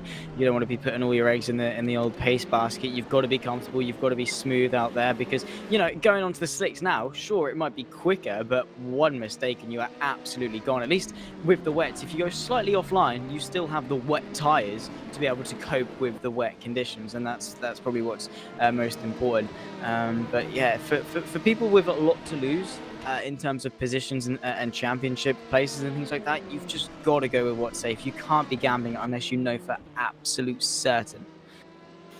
Yeah, it's definitely a gamble in these conditions, but there's always a saying, which is you need to be on the right tyres at the right time. And sometimes, for instance, when I came in, I ended up coming in about 3-4 laps early, because I really wanted to stay out until the end of the fuel, because that just makes the most sense. But then I got to a point when I was losing about 7-8 seconds a lap. So if I stayed out for those extra laps, I would have lost the time that it would have taken me to do the pit stop pretty much. So yeah, very important time to sort of do the maths and work it out, but you got to do it on the fly, and you don't have any second chances. Once you've decided that tyre, they're on the car, and you just got to get on with it. Indeed, as we've seen this Mark Veit car, the Black Hawk car, they've actually had a fairly decent season so far, sitting in 3rd place in the LMP2 standings. So not surprised to see them up here, even though their tyre choice is standing out at the moment. Yeah, certainly doing a good job, driving well, and have a bit of a buffer back to Danilo behind. So they're just sort of doing their own thing in P3 as well. So comfortable and in a pretty decent position to come home in. So wouldn't be complaining at all for the old Black Hawk racing team. So yeah, doing a great job, and even if their tyre choice is pretty unorthodox, it's working for them. They're maintaining the gap to Danilo behind, and it's not coming down particularly quickly. So if it ain't broke, don't fix it. Certainly, that is the age-old saying, and it's looking like the gaps have, well, generally over the course of the sort of the wet wear period. Oh, Slanzy there comes in without a rear wing, so he's been off at some point, going past Ivan Leonov. So Leonov is probably going to get that position, and so is Delorme coming past them up into that 7th place. Daniel Wisner getting past as well. So yeah, a few drivers still going off, still losing time. As I was just saying, that the gaps are sort of opening up quite a lot. We pretty much got a lap back to, in the LMP2s, we've got a lap back to 2nd place, then we've got best part of a lap back to 3rd, and then best part of another lap back to 4th place. The gaps have really spread out, and then it's quite close behind them. Yeah, that's the thing. It's either really spread out or really close. Absolutely no in between. There's not like sort of 5-second gaps or whatever. It's either you're right up there, chuff, or absolutely in a different planet to them. But yeah, Daniel Wisner, who is actually doing really well, I think, in the Juicy Motorsport Club, was sort of as low as P11 at one point the last time I was in the commentary booth, and is doing well in P8 now, trying to get onto the back of Delorme for the Go Team car in P7, and is very close to the rear end of that Go Team car, and just trying to find a way through. But again, it's the thing, it's so difficult to overtake. You can't go offline, especially if you've taken the gamble onto slicks, especially if you're one of those people that have gone onto the mediums. I don't know how they're maintaining any form of tyre temperature, but fair play to them. But Daniel Wisner, yeah, it's all about an exit. You need to get it done down the straight, and you need to get it done comfortably down the straight, more so that you can be committed under brakes going into a corner like Sunset. So let's see what Wisner does through the Le Mans complex. Off the exit onto this back straight, is very close, tucked up in the slipstream. Is he close enough to go for a move? Is Remy going to just give him this one down and towards Sunset Bend? Is he close enough? Pulls to the right hand side. How late can he be under brakes? Has got the slingshot more than a halfway alongside into Sunset. That's probably as easy as you like it. Is the Go Team going to go for the old switcheroo? No, he's not. And Wisner making easy work of the Go Team car. Yeah, certainly not really defended too hard there. Didn't want to risk anything. That car we did see off the track at some point as well. And just wanting to keep them in a nice place for that 8th place, because if I'm not mistaken, I believe it's top 15 get points in the prototypes. So they will obviously still be getting some decent points. And in the overall standings, that is quite crucial, as every couple of races we have a sort of promotion and relegation system between, you know, Division 1, Division 2, and then the same for Division 2, Division 3. And keeping yourself up towards the top end of the field is obviously therefore going to keep you in your respective division. So keeping going towards the end, even if you're sort of 7th, 8th, or maybe a bit lower, it's certainly quite good. But actually, Wisner there just went a bit wide and has pretty much given that place back to Delorme as we come up towards Cunningham. I do wonder if that GT, the satellite GT just ahead of him, sort of caught out Wisner at all coming there into the hairpin. Yeah, probably so. It's very easy to get distracted by the slower GTs, especially when you're very committed on a brakes, and then you realise, the GTs have to brake a lot earlier than we do, and he's going to send one to the inside. Look at that from Daniel Wisner. No love lost at all between him as they go through the right-hander. He's going to now clear the GT. Easy to like it. Saw a gap and just said, okay, I'm going for it. I've given you that place back. You're not having it for very long. And in fact, Remy's got caught up behind the GT through a very tight and twisty section where you have to be, well, it's going to really exaggerate the difference between the GT's aerodynamic capabilities and the prototype's aerodynamic capability. So that's allowed Wisner to pull a nearly 2-second gap in the span of about 3 corners. So yeah, fair play to him. It's aggressive, but it worked. Yeah, it is quite crazy how the positions can change so much in one lap. They were overtaking each other in this corner, then they re-overtook each other, then overtook each other again. It's yeah, quite crazy indeed. But I can tell you, Daniel Wisner on the practice server this week when I was on there was doing in the dry was doing some absolutely blistering lap times. And when I mean that, I mean like well over a second faster than what I could do just on, you know, like the first laps out in a stint. So certainly very fast indeed. Just like Juicy's cars had a few issues here and there for their LMP2 entry, and maybe not sort of the overall strongest driver lineup in the field. But Wisner certainly very fast indeed. Used to be in Blackhawk when Chinchik and Toman were there, for instance. They used to be running right towards the front of the field back in the day as well. So certainly knows what he's doing. And yeah, that overtake just showed you as well. Yeah, he certainly knows. Well, it's all about picking your moments, knowing when to be aggressive, when not to be aggressive, and that certainly was one of those moments where it worked out for him. It's very much a risk versus reward, and he took the risk, got past the GT as quick as he could, and managed to pull a near 2-second gap. Of course, Remy's closed that up a little bit, in fact maintained it really, but he played that to perfection, weighed up the risk, weighed up the reward, and definitely showed his mettle in terms of that one. In terms of the car in front, it's about 13.5 seconds to David Clockside in the Mugen sim racing car, just in front for P6. So he's got a bit of a way to go, but if he's got the pace, no reason why not. Especially seeing as though, actually no, he was about 4 seconds a lap slower on the previous lap, 59.0 for Daniel and 55.9 for Coloxai. So we'll have to wait and see, because the pace is so widely spread out at the moment in terms of people on different tyres, people on different strategies, etc., etc. Don't really know who's quick and who's not. Yeah, looking back at the DPIs for a sec, so there's still some guys out on the inters. There's still a team. DX Droid still out on the rain tyres, but they were 8 seconds a lap slower than Tony Mellor on the last lap. So yeah, the wet tire, or the dry tyres, I should say, are certainly the way to go. And even in the LMP2s, Mark Vates was quicker than Hemmingson, the leader, as well. So I think it's definitely time for the dry tyres. And it just depends when you want to do that. Do you want to do that now, or do you want to wait until your next stop? As I think I just saw the number 8 car having a couple of issues coming at one point of the track, although I think he's actually going again, so I think it's all good. Yeah, all good, I think. But yeah, as you say, it's all about weighing it up. And yes, if you don't want to knock yourself off sequence, because maybe you'll lose a couple of seconds in terms of taking the pit stop. But if you're off sequence and then you have to do a splash and dash at the end, it's not worth it. You have to think the long game. Of course, we are definitely in the end game of this race. Only a couple of hours left to go, and about 58 laps. So it's certainly in the end game. They're definitely looking forward to the checkered flag. But yeah, it's like, well, we got to stay on sequence. We've got to manage our fuel. It's not only the tyre situation that we need to worry about. It's the fuel levels as well, which they're definitely going to be taking into account. Henry Sinek versus Mario Tump, who has shown to be pretty quick over the course of this race. Not particularly aggressive in terms of finding a way through. In fact, going to use the prototype to try and send one to the inside of the Corvette. Just again, not going to quite be able to make this one, turn this one into fruition. In fact, maybe he will, because Henry Sinek goes a bit deep. That invites the Aston Martin through. Better drive off the corner and up into the top 6. In fact, the Corvette's going to come back at him. Is he going to go around the outside? Still side by side between these two. Bit of contact sent onto the curb, and that is always going to end up in Henry Sinek going straight on. And yeah, Mario Tump just losing the rear end a little bit there, I think, and giving him a bit too big of a squeeze.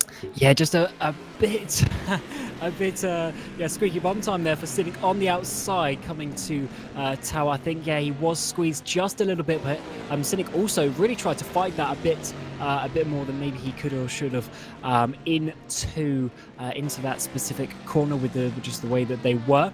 But he tried to fight it and ended up losing that position. As we come back to Rick Van Earl, and interesting, we just saw a little bit up the road was Martin Hemmingson, so he potentially could unlap himself. Just see the lights on the right-hand side of the back straight there, so potentially getting into an unlapping situation for those drivers. Although on the last lap, Hemmingson was actually a bit quicker, but certainly possible. But yeah, again, still pretty crazy that you can have a lap lead in the category in a fairly normal race situation, and then even just the gaps behind them getting pretty big. Just showing how these races can really open up. Yeah, they can certainly swing one way and then swing the other very quickly. So Martin Hemmingson doing all he can, making the most of these conditions, utilising his strengths and making sure his weaknesses don't come into the limelight too quickly. But he's doing everything right. Really is consistent. That's all you can be in the way. It's all about consistency. It's about minimizing the amount of times you mess up, the amount of times you spin, etc., etc. And that's really what's going to win you a race in these wet conditions. You've got to be smooth. You've got to take the car in nicely, not have it thrown all over the place, because maybe that might be quicker on the odd corner, and it's certainly not consistent, and 9 times out of 10 you'll end up sideways, and that's exactly not what Martin Hemmingson is doing. That's how he's managed to pull, as you say, nearly over a lap to his competitors. So really, I would say it's a race for second place, but it's not, because Mark V is about 100 seconds behind Rick Van Earl, and then to Danilo behind is another 1 minute 47 gap. So I would say it's a race for second. It's more so a race for fifth. Oh, and just here we're seeing another interesting battle with Jurnik Simčić just behind him on track. Is that Cetrez Nitavelic's car, which is obviously a lap behind him. But Nitavelic's obviously leading the championship. So I hope if maybe Nitavelic's catch up in some way. There isn't any sort of argy-bargy or anything between those two cars, because that would not be good when they are literally laps behind. But I'll just correct what I said earlier. It's actually the top 20 that get points. So for the 4 to 12 hour races, you get 30 points for the victory. And then going down in some fairly normal steps down to 1 point for 20th in class.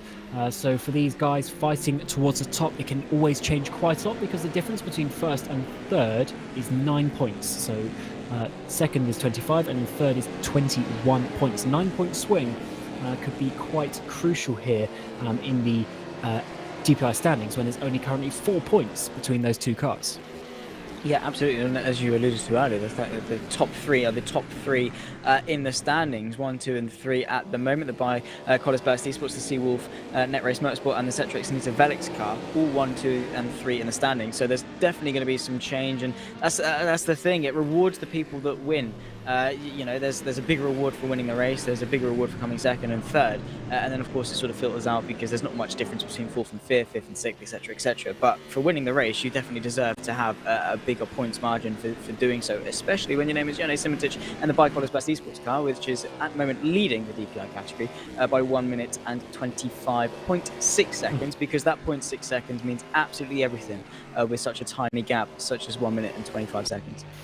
Yeah, it's always good to see the webcam footage of these drivers as well. You can really see the focus on his face, obviously talking with his engineer, which I believe is Michi Hoyer for this race. Michi not racing himself, having had some symptoms of having COVID this week. So hopefully Michi gets better, unable to race the last couple of days or today. So Yane and David taking up the extra stints here and there for what Michi would be doing, but Michi is helping out in the behind the scenes. But it seemed like they were doing quite a lot of talking, trying to work out how they're going to get to the end of this race in the best possible way, with still a couple of pit stops to go for these DPIs, and obviously is quite crucial really to get them right, even though they're leading by a lap. They don't want to be making any sort of mistakes in this period, taking the wrong tyres or anything like that, taking the wrong fuel, and then risking something happening a bit later on in the race.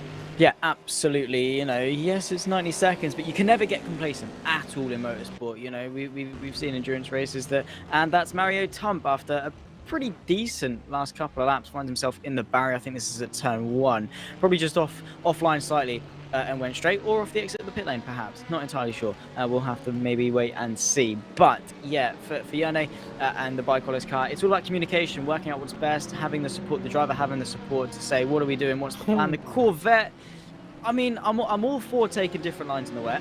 Really is good to experiment. I don't think that's going to be quite as quick as staying on the tarmac though. Yeah, possibly not for that Waveframe Corvette. Certainly going on the grass is not what we want to do, as we're going to get a bit of a replay here, coming side by side into turn 1. Sim Racing for Holland on the outside, your name here on the inside, and there's just a bit of contact there, a lot of contact, actually multiple contacts. And does Tump keep out of the barrier? No, doesn't quite. Hits the front nose there, and it looked like Duno just turned in earlier. I don't know if that was Tump turning late or missing his apex or anything like that. Maybe just trying to keep a bit more on the dry line, not sure. So I don't know how that would be judged in that regard. But either way, Tump in the wall and really not loving life from that, and having now another car to fight with Waveframe and Lorenzo Risi coming up behind him. Yeah, now under pressure, just look like they locked each other, which of course is not ideal in the wet. You've got one that's trying to turn across, one that then has made the contact and is going straight, and it just is just a concertina. They're just going to go straight together. And yeah, for both of them, unfortunately, it was a snap back from the Your Name Here car of Mario Tump that just sort of sent it spiraling into chaos, which it happens. You're overtaken in the wet, it's racing, and you know, it happens in the dry, let alone in the wet. So yeah, these things happen. He's still in 4th place though. How much longer for though? Because you've got Lorenzo Arisi in the Waveframe car coming after him at a rate of knots, and just trying to adapt. Again, lap by lap, these conditions will be changing, the grip will be changing, corners will have more grip here, less grip here, might be a little bit greasy, etc., because you know there's a fair few cars going around, so you'd expect the track to be drying up fairly quickly, but it just really isn't. Yeah, it is a weird one. I mean, there are obviously quite a lot of the satellite car there going off wide in turn number 1, but not for the position I don't believe that we were looking at there. But yeah, the wet sort of part of the track that you don't drive on does take a while to come just from purely the sort of evaporation effect. It really dries when you drive over it, even with the slick tires. Just the sort of ground effects of the car going over sucks up all of the air, or the water I should say, with the air as you drive over it. But yeah, so apart from that, the racing line is going to get dry, and the outsides of that, including things like the curbs and the wet and the white lines, they're going to stay wet for quite a while.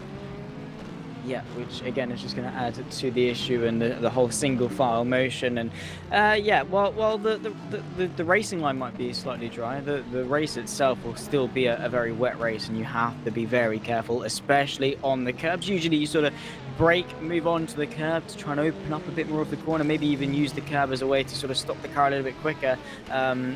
Or even hook the car around a corner. You often see that through pretty fast corners. You just see people clobber the inside curb as a way to hook the car around.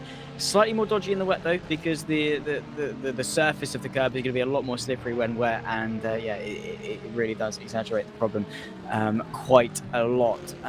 So yeah, you've just got to be careful. You've got to make sure you're on that line, and it's such fine margins. You could be half a wheel onto the wet line, and it will just send you straight. You've got to keep that car as balanced as possible.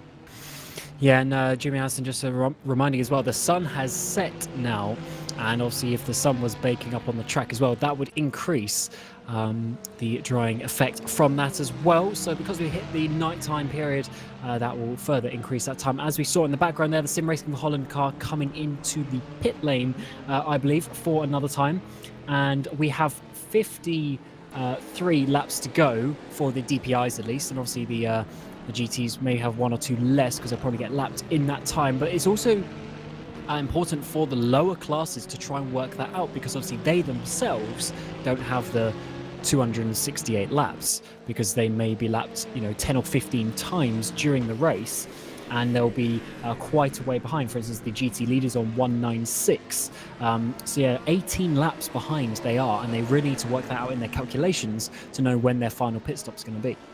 Very good point indeed, and that's the thing with it being a distance race and not a time race. You're not on the lead lap, and you can't base it off time driven. You have to base it off laps and when you're going to come in, which, yeah, it can cause some cause for concern. But that's the thing with the GTs being so much slower. You have to factor that in, and unfortunately for them, they're going to have to put up with that. We've got Sergio Baker and Nico Barclay going side by side in towards Sunset. That's a bit of a squeeze from the ground effects Sim Racing car. The Wanako going to go all the way around the outside. Surely not fair play to Nico Barclay to get that one stuck all the way around the outside of Sunset, but in the wet conditions, easy as you'd like it, and into the top 7. That was a lovely move. That was great indeed. Huge commitment from Nico Barclay there to get past, and unfortunately the car ahead of him is now one lap ahead. But for now, in the time being, that was a great move for him to get himself up into that 7th place ahead of ground effect, and yeah, loving life around the outside there. I mean, you can't really explain the commitment that it takes to do that. You're literally going maybe a car length, maybe 2 car lengths longer around the outside as well, around the outside of the radius of that corner, keeping the extra speed up in the sort of drying conditions. Yeah, very good indeed. Love it. Takes a lot of brake manipulation to be able to do that. You've got to just take the car in on the brakes and just use it to your advantage. Put the brakes on, dip all the weight to the front, then you've got all that weight on those front tires, able to grip the front, and then you've just got to lean it off a little bit. That's a cut off. Not entirely sure who that is, but it's certainly not the line you want to be taking by any stretch of the imagination. Unfortunately for Nico Barclay, he's got over a lap to the DX Droids car in 6th, but certainly a good way to solidify P7. In fact, is that the DX Droids car just in front of him there? Maybe he can lap himself. Maybe he can get himself back on and then be back in the running. Yeah, that is, but a lap with with 50 laps to go, possible, difficult, but possible, I guess, if he gets his boots on. Because this DX Droids car, is this still on the rain? Yeah, this DX Droids car, Fernandez, he's still on the rain tires according to the screen that I've got, and he is quite a bit slower. He's still about sort of 8 seconds a lap slower. So he's obviously taken the idea that he's going to wait until his next pit stop. But as we said, you then just lose the time until the pit stop. So maybe if he's losing 8 seconds a lap, if you do that for 10 laps, it's 80 seconds. You would have done your pit stop by then. So yeah, a bit of a tricky one to work that one out. But I do think that overall is going to lose them some time. Yeah, for sure, and it's about when to stop the suffering and when it's actually doing more harm than good to stay out. So that's one thing they're going to have to factor in, and it all comes with feel, all comes with experience. That's where you're going to see the more veteran teams do a lot better because they've been in these situations before. They know what works, what doesn't work, and that's where their experience can come to fruition in utilising that to the best of their advantage and just trying their best in order to maximise everything they have got. But it varies from situation to situation, lap by lap. The conditions are changing, and you don't really know what's going to work and what won't work. Which is a shame. But Mario Tump, after his hardships into this corner right here, turn number 1, and dropping back a couple of places, now finds himself back onto the podium places. So yeah, Unreal. really good recovery drive and on a charge. Of course, the gap to the top 2 is a little bit more substantial, 56 seconds to Makiyupi, who is then 2 laps down on Yuri Kazdorp. That Red Bull Racing esports car, I don't even know what they had for breakfast, but I want some. Yeah, I mean this car, the Your Name Here Racing, currently in 3rd place, as you're saying, 8th in the standings as well. Best place finish is a 7th twice in round 1 and 3. So they haven't had a particularly exciting season, but now seeing themselves on the podium with not really too far to go, just maybe an hour and a half or so left in the race. And they're really looking at a potential there for that podium. But it is very tight indeed. It's all speedy bike there going off, coming out of Le Mans onto the back straight. And that car, I think that's Talbot in that car, not loving her life just as we speak. But yeah, that's Your Name Here Racing. Doing good so far. And hopefully they can keep that at least getting in the top 5. Yeah, absolutely. Just got to keep going. This is Mugen Sim Racing versus the Go Team car, 6th and 7th in the P2 category. David Clockside versus Delorme. I believe these were the 2 cars we were sort of teasing with, saying, oh, he's 13 seconds back, but he might be able to go for it. And I think perhaps this is that battle coming in and taking centre stage between the 2. Only a battle for P6, but still very important, and we'll take any action that we can get in these wet conditions because so far, they've exceeded expectations. We thought we wouldn't see much in the way of moves and drama and action, but certainly haven't been robbed of that by any stretch of the imagination. And Remy certainly on a charge and wants that P6. Yes, indeed, and the speed is certainly in the way of that Go Team car. Last lap, 1.2, 1.3 seconds faster than Clockside here for Mugen Sim Racing. So looking good for Go Team as we speak. And I just want to see, is there a bit of a tyre imbalance here maybe for these drives? Unfortunately, can't quite see at this moment in time, but I do wonder if that is the case with just the speed and just the rate that they are catching down. But certainly looking good for Go Team as it stands. Yeah, they have driven well. Both cars have driven pretty well in this race. I mean, at the moment they stand 4th and 7th, so not a bad day in the office for Go Team. They were running together, working together against the Networks P1 Sim Grand Prix car a little bit earlier on as well. So yeah, good day in the office for Go Team. They're going to try and make it a double top 5 if they can. Both promoted an extra place. Is that the VRS satellite car going off at turn 1? Indeed it was, and rejoining fairly safely. And yeah, you're just a passenger out there. The grass, especially in these wet conditions, it's just no grip. I don't know how people manage to bring it back onto the circuit because in my experience, if I'm on the grass and I try and turn the steering wheel, it just doesn't work. Good. Yeah, it's easier said than done for sure in these conditions when you go off. And we, fortunately, for all of the cars that have gone off, as Schmeglio there gets a penalty for waveframe in the LMP2 category, currently in 8th place in class. But fortunately, they have 2 laps to the car behind, so they should be pretty good with that one, and they should actually be not losing out too much from that. And that made me forget the point I was going to say. Always helps, doesn't it? When it comes back to you, do feel free to sort of jump in. But yeah, unlucky can. It happens to the best of us. And maybe Ewan was right as he left us with that sly little comment that I'm not going to forget.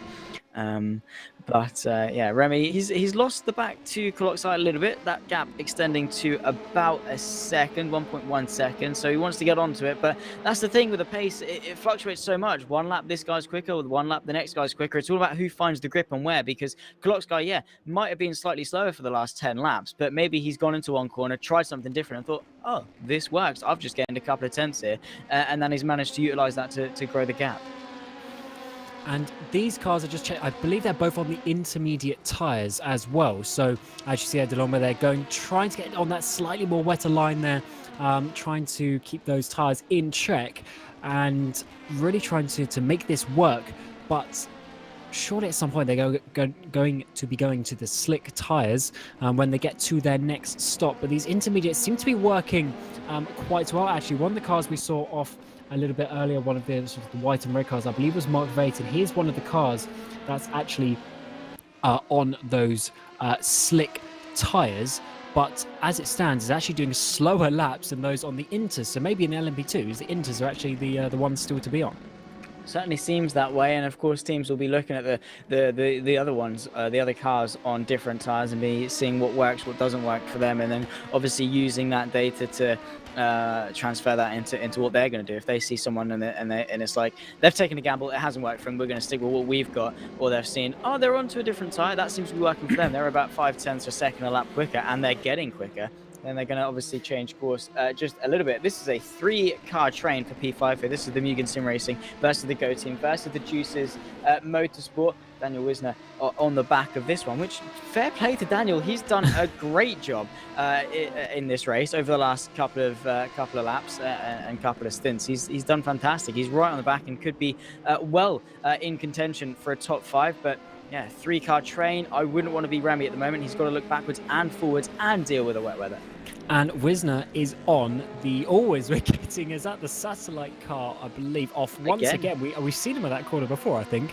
So yeah, not the nicest corner for them. But yeah, Wisner is on the soft compound tyres. So he potentially has a bit of a grip advantage, but as you saw, he's actually just dropped off through sector 2, sector 3 of this lap, so maybe he's coming in actually, so maybe the softs aren't quite there just yet. Maybe it's really on the cusp.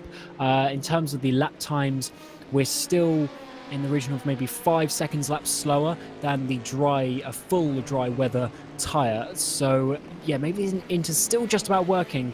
But Wisner in the pit lane might be going for another set of those softs, and this could be the stint that they really start to work for the LMP2s. Yeah, absolutely. Of course, it works, but of course the softs were slightly quicker, so it's just short bursts of quick pace. But it seems to be working for him. And if he can come in, put a fresh set of softs on, and go quicker, and they're only going to get quicker as the race goes on, as these prototypes, the GTs, push all that water off the racing line and clear some water. It's only going to get slightly quicker for those slick tyres, so they're just going to get quicker and quicker and quicker, and he's going to be able to gain a little bit more time. He's actually, in fact, come out and hasn't lost a position. He's still in 7th place, is Daniel Wisner, so it's worth a go. He's not losing anything by doing it, and he can only gain from doing it. So, yeah, giving it a go, doing his best, and trying to maximise his opportunities in this race, because anything higher than 5th seems to be pretty uncontested in terms of the P2 category, so it's a race between these guys for the top 5. Yeah, it certainly is, and he's only... Wisner's actually not too far behind, is he? According to that, 22 seconds, so that must have been just a guess and go for Wisner, and just going back out there, really trying to push to the end as we're getting yellow flags in Sector 1. That is the 327 car, which is on-off racing, currently off the track with Charlie Rigo in the car there in Sector 1. They have got back on, and just looking as I'm on the live timing, a Rookie Monsters update. The number 8 car, if you remember earlier, they DNF'd, but they left the race and then they came back many laps down.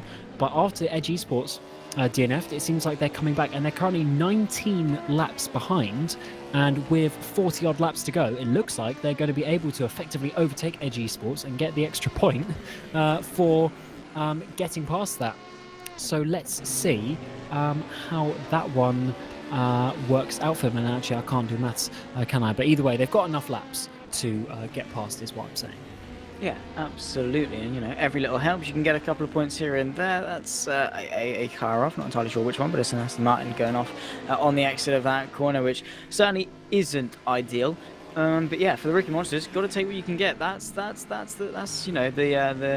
old don't give up, because it's never over until it's over. Yes, they're not particularly going to score very well, but in terms of a championship battle, in terms of points, and in terms of enjoyment, going out there and finishing the race, they will be able to do it. 28 laps will take them to lap 251, so they definitely have got a massive margin in order to make it up. And yeah, very fair play to them, because it can get boring, because they're not really fighting for much, but yet they're still fighting on, still persevering through. So yeah, good job to Rookie Monsters. Yeah, got to love that team spirit to be coming back into the race and really making sure that you're getting those every last points. It's all in the background. There was a car sideways coming out of turn number 1, and I didn't quite see who that was. Number 27, so that was the Netrex P1 Sim Grand Prix. Ivan Leonov is in that car, and he has had a few issues and is really about a lap behind Koloksai, who's now made his pit stop. And yeah, just not really the day for Netrex. Do you remember the beginning part of the season? They were really fighting at the front at Monza and Spa, but just not quite the race that they would have wanted. Currently 4th place in the standings, 22 points off Racing Team, and it looks like that gap's going to get even bigger with only a 9th place currently. Yeah, absolutely. The Racing Team doing a phenomenal job out in front in the P2 category. And for the Netrex, yeah, you have these days though, and it's what you can learn from these experiences, especially in the wet. You learn more just by doing it, just by going out there, finding and getting a feel for things. And the best mentor is actually getting out and doing it. But visually, the track looks slightly better. I don't know if my eyes are deceiving me, but it certainly looks like there's less standing water out on the circuit. Still very shiny, still very greasy, and still very wet, but less so than it was a few moments ago. But for Netrex, yeah, it's just about recomposing yourself, pushing on for the remaining couple of rounds of the season, and then come back fighting next season. There's always another race, there's always another chance to prove how good you are. Oh, certainly. And let's see, actually, just having some words with Jimmy Allison here. Remembering that to get the points in VEC, you have to get past 50% of the leader's distance. And obviously, for them, they are currently below that. So hopefully they can get above the required lap count, which is 134. So hopefully they should be able to get that far. Because as it stands, they wouldn't. So even if they finish now, they wouldn't actually get the points for doing so. And I believe Edge Esports might have been one lap in either inside or outside of that as well. So yeah, Rookie Monsters really pushing it on the limits of that. But I think they might just be able to squeeze in, if I'm not mistaken. Just got to push on, maximize every lap you can, keep it going, and make sure you get within that 50% range, because that would be a massive waste of the next 44 laps, just under 2 hours, in fact, until the scheduled end of this race, just gone 7 o'clock here in the UK, and it's scheduled to stop around about 9, which seems accurate. In fact, it's about 24 laps-ish an hour, so yeah, works out pretty well. But yeah, trundling on, doing their thing, trying their best in order to score some points. As I think it's just driving to survive at this point. Very, very cliche, but they're going around, doing their thing, and just making sure they get to the checkered flag, because you don't score points until you cross it. Certainly, indeed. But in endurance race, it is good that it's sort of 50%, because in some other series, it's generally around maybe like 75 or 90% even in some series. So here it's good that you can have some issues, but still make your way to the end. I mean, this is quite a long race, really. We're going to be going into the 9th hour, so over 8 hours of racing by the end of the race. So it's quite a long time. So even if you complete sort of 5-6 hours, it's good that you get rewarded for that in some way, at least getting the points. And obviously you do get participation points just for showing up. So that's better than the people who don't show up. But even then, getting a few hours into the race is certainly good enough to get a few points here. Yeah, and it's just about getting to that point. You know, you don't score any points until you get to that point. So you gotta go around, do your thing. Doesn't matter if you're not particularly the quickest thing in the world. The most important thing is to go out there and have a bit of fun and learn and progress and improve. Because for a lot of teams out there at this point, they're just aiming to improve from where they were at the start of the season compared to where they are come the end of the season, and that's going to be their biggest goal. Maybe they set themselves up. We're going to get a top 10. We're going to get a top 9, whatever. That's our goal. That's what we want to set out to achieve. And different teams will certainly be different. Will be satisfied with different milestones. And finally, we got a bit of on-track action. We got Jimmy Nusala in the Maradnes Satellite E-Stars versus Jordi San Andres in the World of Sim Racing team. The battle for P8 and 9 rages on between two Corvettes, and they're fighting pretty hard out there. And for Jordi, just wants to find a way through. Doesn't want to fight it too hard because, again, you know, it's only for P8, but extra couple of points here and there will help. Every point really counts in this championship, especially this season. We had 9 races last year, and I think it was 8 the season before, but this year is only 6. So every race has that little bit more importance for these drivers, and just trying to see where these guys are in the championship. So the 54 is down in 13th place in the championship, so really a bit lower than where they are on the track today. And that Maradnes Satellite E-Stars is up in 5th place, so they're struggling a bit, while World of Sim Racing is actually having quite a good race by their standards, and this could be quite a good swap if San Andreas can get in front of Nisula, because that car with Nisula and Henry Sinek in that car as well, they really could and should be fighting towards the top as Netrex P1 Sim go off again. Yeah, definitely not the best last couple of laps for them that they would have wanted, but still pressing on, still doing their thing, trying to just, you know, recover as best they can. It's tricky conditions, everyone's in the same boat, probably quite literally for a lot of those prototypes. They probably will be feeling like boats, but for the Netrex car, yeah, you know, they're still doing all right. I mean, they're towards the back end of their class, but not doing horrifically, just sort of in no man's land, doing their own thing, getting towards the end of the race, and they'll be hoping to see the checkered flag in around about 42 laps time. But you know, they're going on, they're not giving up, because for a lot of people who are slightly less patient, that would just be an alt F4, disconnect, done and dusted. It cannot be bothered to finish this race. But it's good that a lot of teams actually do have the patience. Just, yes, it's frustrating, just to take a deep breath and carry on and try and recover, because you never know, anything can happen, because the pace shifts in terms of people being quick one lap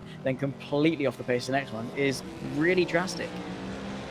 Yeah, the consistency certainly goes down at some points of the track, as we've just seen some pit stops have been made. Yannis Simičić has come in. As San Andreas there goes for a spin on. Oh, that's a bit of a rejoin into the path of Yannis Simičić, actually. Yannis managing to actually avoid that, and I'd want to see that from Yannis on board, because I'm sure that was a scary moment for the Slovenian driver, who is obviously leading the race quite comfortably, and that could have turned it on its head.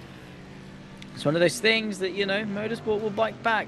No matter how well you're doing, how comfortable you think you are, you can never get complacent. You've got to stay on it lap after lap after lap for the entirety of your stint. You can never get complacent. You can never come off the gas pedal unless you're braking for a corner. But in the metaphorical sense of just pushing lap after lap, you've got to be on it, and you've got to make sure you're aware, which, to be fair, it's dark, the visibility is low, it's wet, they're going to be tired, the tires are going to be worn out mentally, you're going to be a little bit more fatigued, so it's difficult to stay on your A game. But those that can really step up to the challenge and endure the endurance race, hence the name, you know, they're going to be the ones that get the reward for it. As we're seeing this San Andreas car now getting overtaken by the Mugen Sim Racing clock site in that car. We're just a little bit aggressive there into turn number 3. But San Andreas trying to get that time back, but he did lose quite a bit of time, unfortunately, with that spin. And let's see here with Yannis Simičić goes to the right, but that car comes back to the right a bit, and there was luckily enough time for Simičić to react, so it wasn't too close, but certainly not nice indeed, and just a little bit of a flash of lights from Simičić just to be like, oh yeah, mate, yeah, I was coming there. And I'm sure Yannis, just got a bit sweaty from that one.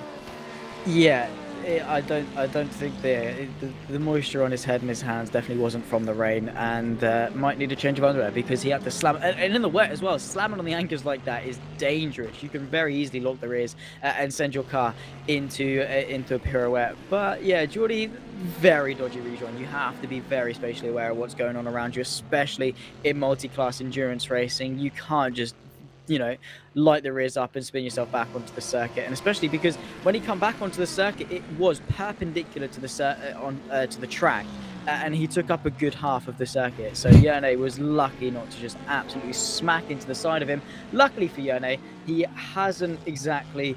He's not going to notice the time lost really, with a 1 minute and 38-second gap to Tony Miller behind, and it's better to be on the safe side, slam the brakes on, give him a flash just to say, you're right there, mate. Let's not do that again. But yeah, Yerne, he knows what he's doing. It's Yerne Simoncic. Come on, he's not going to be making any clumsy mistakes. Well, yeah, VEC champion a couple of seasons ago. As we're going to get a replay here. Oh, nice little slow-mo there of Jordi facing the wrong way, coming out of Tower Corner.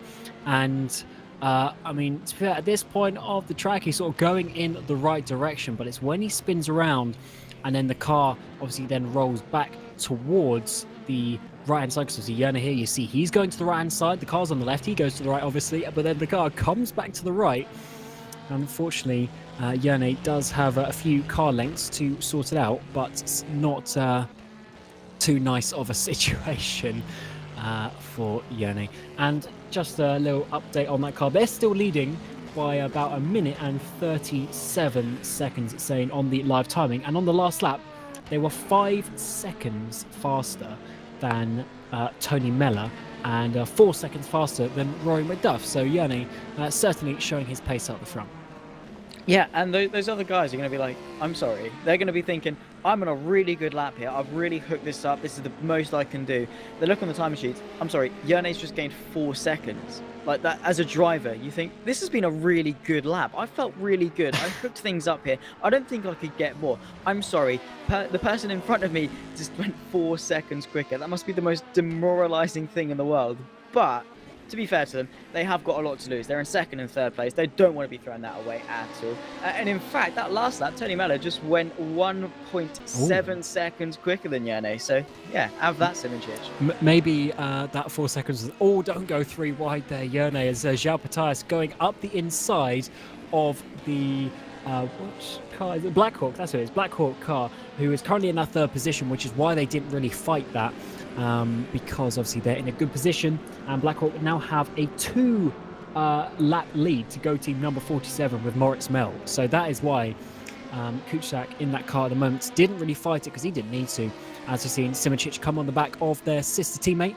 That's the number 49 car's driving a bit earlier on. João Patias in that car at the moment, and he obviously gets overtaken quite comfortably on the straight with the extra power from the DPI, helping Simoncic get up and continue in first place.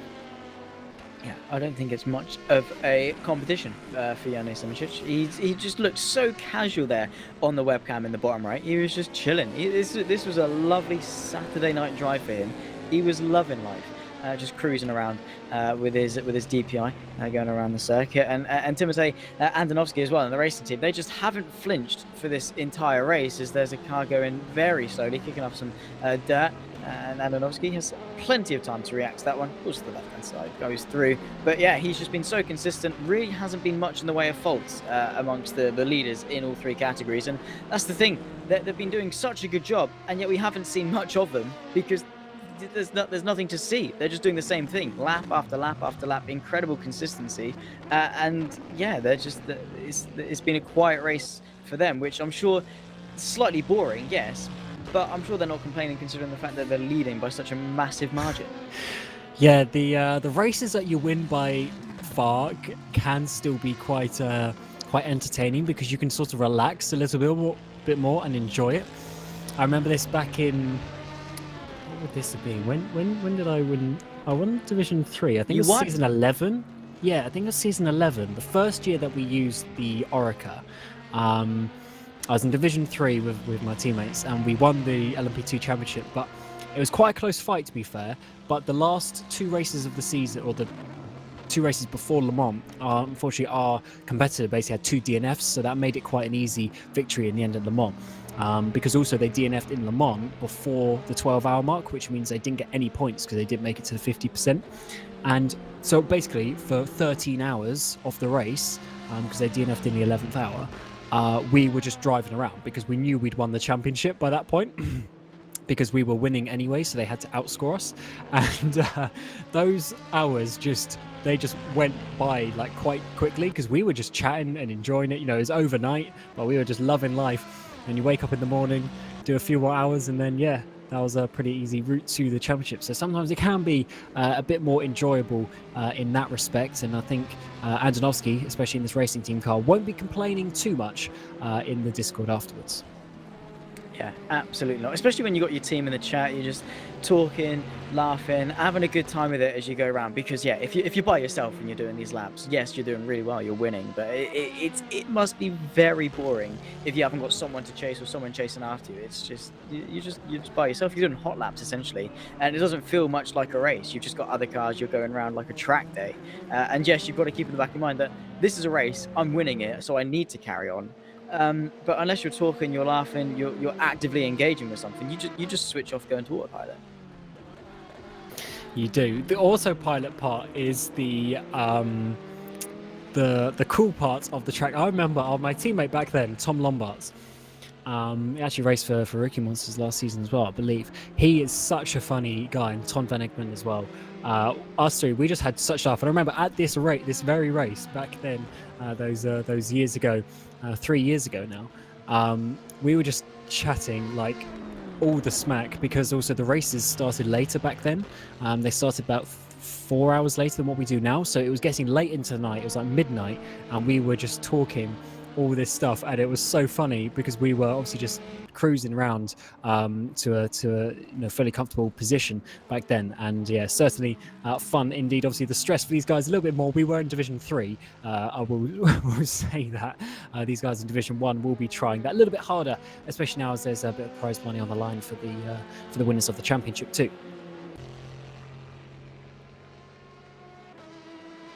Yeah, absolutely. It's all about just enjoying it. That's priority number one. Enjoy it, and if you can win, if you can do well, then that's also even better. And of course, when you are winning, it becomes very competitive. We're all racing drivers. We all want to win. We all know what it's like when you're hotly contested for a championship or things like that. Yes, it can be frustrating, but equally, it's so enjoyable when you've got such a fierce rivalry, so close. Each race, you don't really know what the outcome's going to be, and that is a car without a rear wing. Is that the 46? Vola. I think. Oh no, the 47. Butler Powell, sorry. Yes. Yeah. Is the Vola in the car, or have they swapped since the last time I looked? Where are they? They're quite a way down. Yeah, Henning Volat in the car, number 43. Last lap of a 1:56. So, not the fastest pace in the world. And they're actually halfway down the GTE pack. Oh, as he goes for a spin there, coming through the... I think it's the sort of the Fangio chicane, they call that maybe, part of the track. But yeah, let's see how he gets going back towards the pit lane, because he's got a little way to go.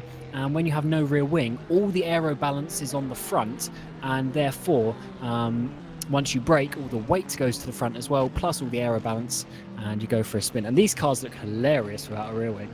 They really do. The sort of the shark fin at the back just sort of really... It's really emphasized. Looks like they got a mohawk down the back.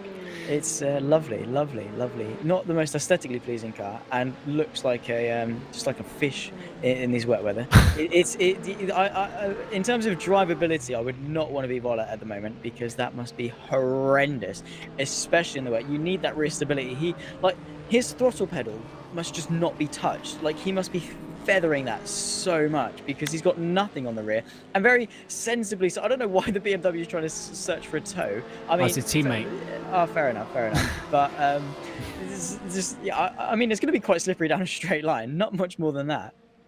Yeah, and fortunately, Henning has got back pretty well, but we do see some drivers really having a hard time, and maybe because we have the sort of Le Mans aero as well, there's slightly less downforce on the front end. That can always help a little bit, because sometimes the car is really really difficult without a rear wing. And I can tell you from experience, because unfortunately my team lost the rear wing in this race as well, it was about a 3-minute or so repair. So that's going to be well over a lap that they're going to lose, and they are actually potentially going to drop back to the back of the LMP2, the GTE field in an LMP2. Which isn't great. That's the Netrex P1 Sim having yet another bit of hardship, and Remy got through. I'm not entirely sure. I don't think they're on the same lap. No, they're not. But yeah, the Netrex car isn't having the best of days. Silver and the Wanako car. Nico Barkley, both having issues. That is an interesting one. Was that a disconnection, or was that a crash between the two? As we're also seeing there in the foreground, the Ricky Monsters car coming into the pit lane. They are getting close. They are now within 20 laps from getting past that edgy sports car and getting themselves another point. But yeah, I'd love to see a replay sign, because it's weird that it's two cars seemingly at the same time, because I've only just noticed them both getting there. Yeah, it was sort of simultaneous. I mean, we've seen the Azura car have connection issues before, and of course I believe they have disconnected once before as well. But the Wanako car, I'm not entirely sure what would have happened. Yeah, it's a shame. We're as much in the dark as everyone else is at home, and I'm sure it might as well have been a surprise to the two teams involved. But yeah, that's a weird one, and well, that's it's the equivalent of just your gearbox or engine just blowing up in real life. It's just a spontaneous disconnection in sim racing. Well, as that speed of my car goes off a little bit once again, unfortunately, I don't think we're actually going to be able to get a replay, unfortunately, of those incidents, which is a bit of a shame. But certainly, that is another sort of, I mean, Ajira weren't really there, or Wanako really there in the championship too much, but that definitely takes another car out of the equation, because as it stands, so we know that it's Nita Velix in first, Burst by Collars in second, and Seawolf in third. Then there's a little jump to Edge and Wanako. Edge have DNF'd, and I believe they were just on the halfway lap, so I think they might just get a couple of points for them. But Wanako now having a DNF, so they're going to drop down. Ajira, they're also going to drop down. Rookie Monsters having a bad day as well as a ground effect. So I think we're really going to see just those three cars at the top start to pull away as we're getting into the second half of this championship. Yeah, it's just going to be a 3-horse race to the end of the season. I think they, at the moment, 1, 2, and 3, and have a 3-lap gap to the rest of the field. Do the top 3 in this race at the moment. So yeah, they are very dominant. They know what they're doing, and it's going to be one of those 3. So I mean, it's still a 3-horse race. It's not like there's one person running off with the championship. So you know, we still got something to look forward to for the remainder of this season. Not entirely sure. Have we got we got the Nurburgring and Le Mans. Not entirely sure what else is in store for Canada. Or is that it? That's it. That is it. This is round 4 already. We've had Monza, we've had Spa, we had Road America, and now here in Sebring. And then the final 2 races, as you say, Nurburgring and the Le Mans 24 hours. So it's getting, to the squeaky bum time of the championship. And so the next race, Nurburgring, 6 hours of Nurburgring, is on the 10th of April. So that is 1, 2, 3, 4 weeks time.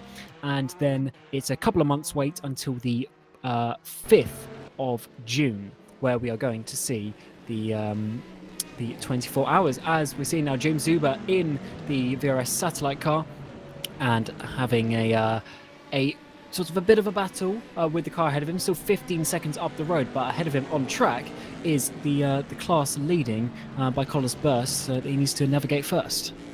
Yeah, that's very true. But yeah, certainly can't wait to see how the final 2 races of this championship unfold. And once again, we got the Musing Sim Racing car versus the Go Team racing car as well. David Clockside versus the Remy Delorme. Both of them have been pretty close for the majority of this stint, just neither of them been able to fabricate a move as of yet. But let's see what Remy can do. Just needs to mount a challenge, put some pressure on, whatever it is. But Sunset seems to be a really poor point for that Go Team car. David just has some form of insane grip in order to just get the power down, brake late, carry some speed through. But Remy's going to be looking at it and thinking, how? What can I be doing different? Yes, certainly a difficult situation to be in when you're seeing someone doing what you can't, but just while it's still a bit relevant. Nick De Silva on the Ajira car that has DNF'd, so he basically crashed. We're not going to be able to get a replay, unfortunately, as I said, but he crashed at Tower Corner, all on his own, actually. Just lost the rear, went into the wall, but he killed the engine because he hit the wall so hard, lost a wheel, and that is how he went out of the race. So unfortunately, that is Ajira really sort of putting their championship hopes really out of touch now at this point in the season. Yeah, so late, but hey, there's always next year. There's always next season, and you just got to come back, take your losses, and learn from as best you can, and come back stronger. You learn more from your losses than you do your wins, as some people, I'm sure, somewhere say. You just got to do your thing. A race like today has certainly been incredibly difficult for everyone. So just getting to the end, keeping it clean, keeping your nose clean, is a reward in and of itself. Yeah, I'm just trying to look back on replay of Nico Barkley as well. So yeah, he just got on the wet stuff on the exit of the final corner, basically just completely understeered with the GT in front of him, just pushing himself slightly off the line, and that is how he DNF'd as well. So there's 2 DPIs out of the race. But now back to this battle for P7 in the LMP2s. We got the Black Hawk car there coming past them, so he's really getting involved. I think that's Kutsak in that car, as we're actually seeing the VEC Monsters car in the background go for a bit of a spin, and this is going to be David Clarkside slowing down to let the Black Hawk car through, but unfortunately Delorme isn't there to capitalise. No, unfortunately not. Got boxed behind that Aston Martin there, and if he hadn't, maybe he would have been able to launch an attack and go for the move, but unfortunately couldn't quite convert. But he's certainly there, certainly putting the pressure on. 4/10 is the gap. It's only through Sunset that he really fails to get the move done, which is a crucial corner. And it's not like he's only losing 1 or 2 tenths, as that's I'm not quite sure who that is, but someone off. Is it the Mugen? I'm not entirely sure. Going off the exit of turn 3. Which, not the greatest line to be taken, but Delorme needs to get pushing if he wants this P7. It's just going to be very difficult for him to keep it, because these 2 cars are very good at different parts of the circuit. Yeah, they are indeed, and they've been fighting for a little while now. Actually, this battle has been going on between these drivers, but so far they are still in the same order on the track. I'm trying to have a look. So all the DPIs now are on the soft tire. Just trying to look at this battle. Clocksai is on the inters, where Delorme is actually on the soft tires now. So there is a compound difference between these guys. So at the previous pit stop, Clocksai decided not to change tires, whereas Delorme did, and that is helping him with this speed advantage at this moment in time. Although on the last lap, they actually basically did the same time, because obviously they're following each other on the track at the moment. Yeah, just we'll have to see how it pans out. We've only got, 31 laps left of this race remaining. Definitely in the latter stages, about an hour and a half-ish left to go. And certainly has been a really good race. Then the rain hit, spiced things up a little bit. Then people got used to it and sort of spread out. So there's not much in the way of action to talk about, but we'll have to see what things happen, because the leads in all 3 categories seem to be pretty set in stone, unless Don't something jinx completely Don't jinx it. Yeah, well, we'll see. Touch wood. And Yone Simic is disconnected. What a shame. Oh no. No. We'll It's just funny see you his say car that, pop. actually, right? Fun fact about Yone Simic is he is like one of the most... Oh, man, I've properly jinxed him now, haven't I? But he is literally one of the most consistent drivers that there can be. So we've had an off with the 72 and the 47 in Sector 3. So that's one of the Go Team cars, and the 72...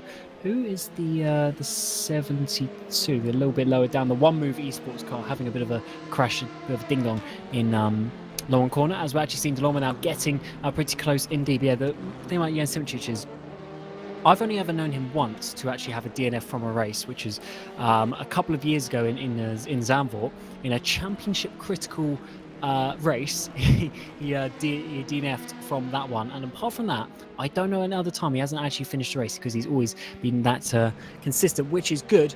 But as I said, 30 laps ago, I've just jinxed him. But anyway, back to this battle for Delorme. Getting so close to clock side, just can't find a way past as we speak.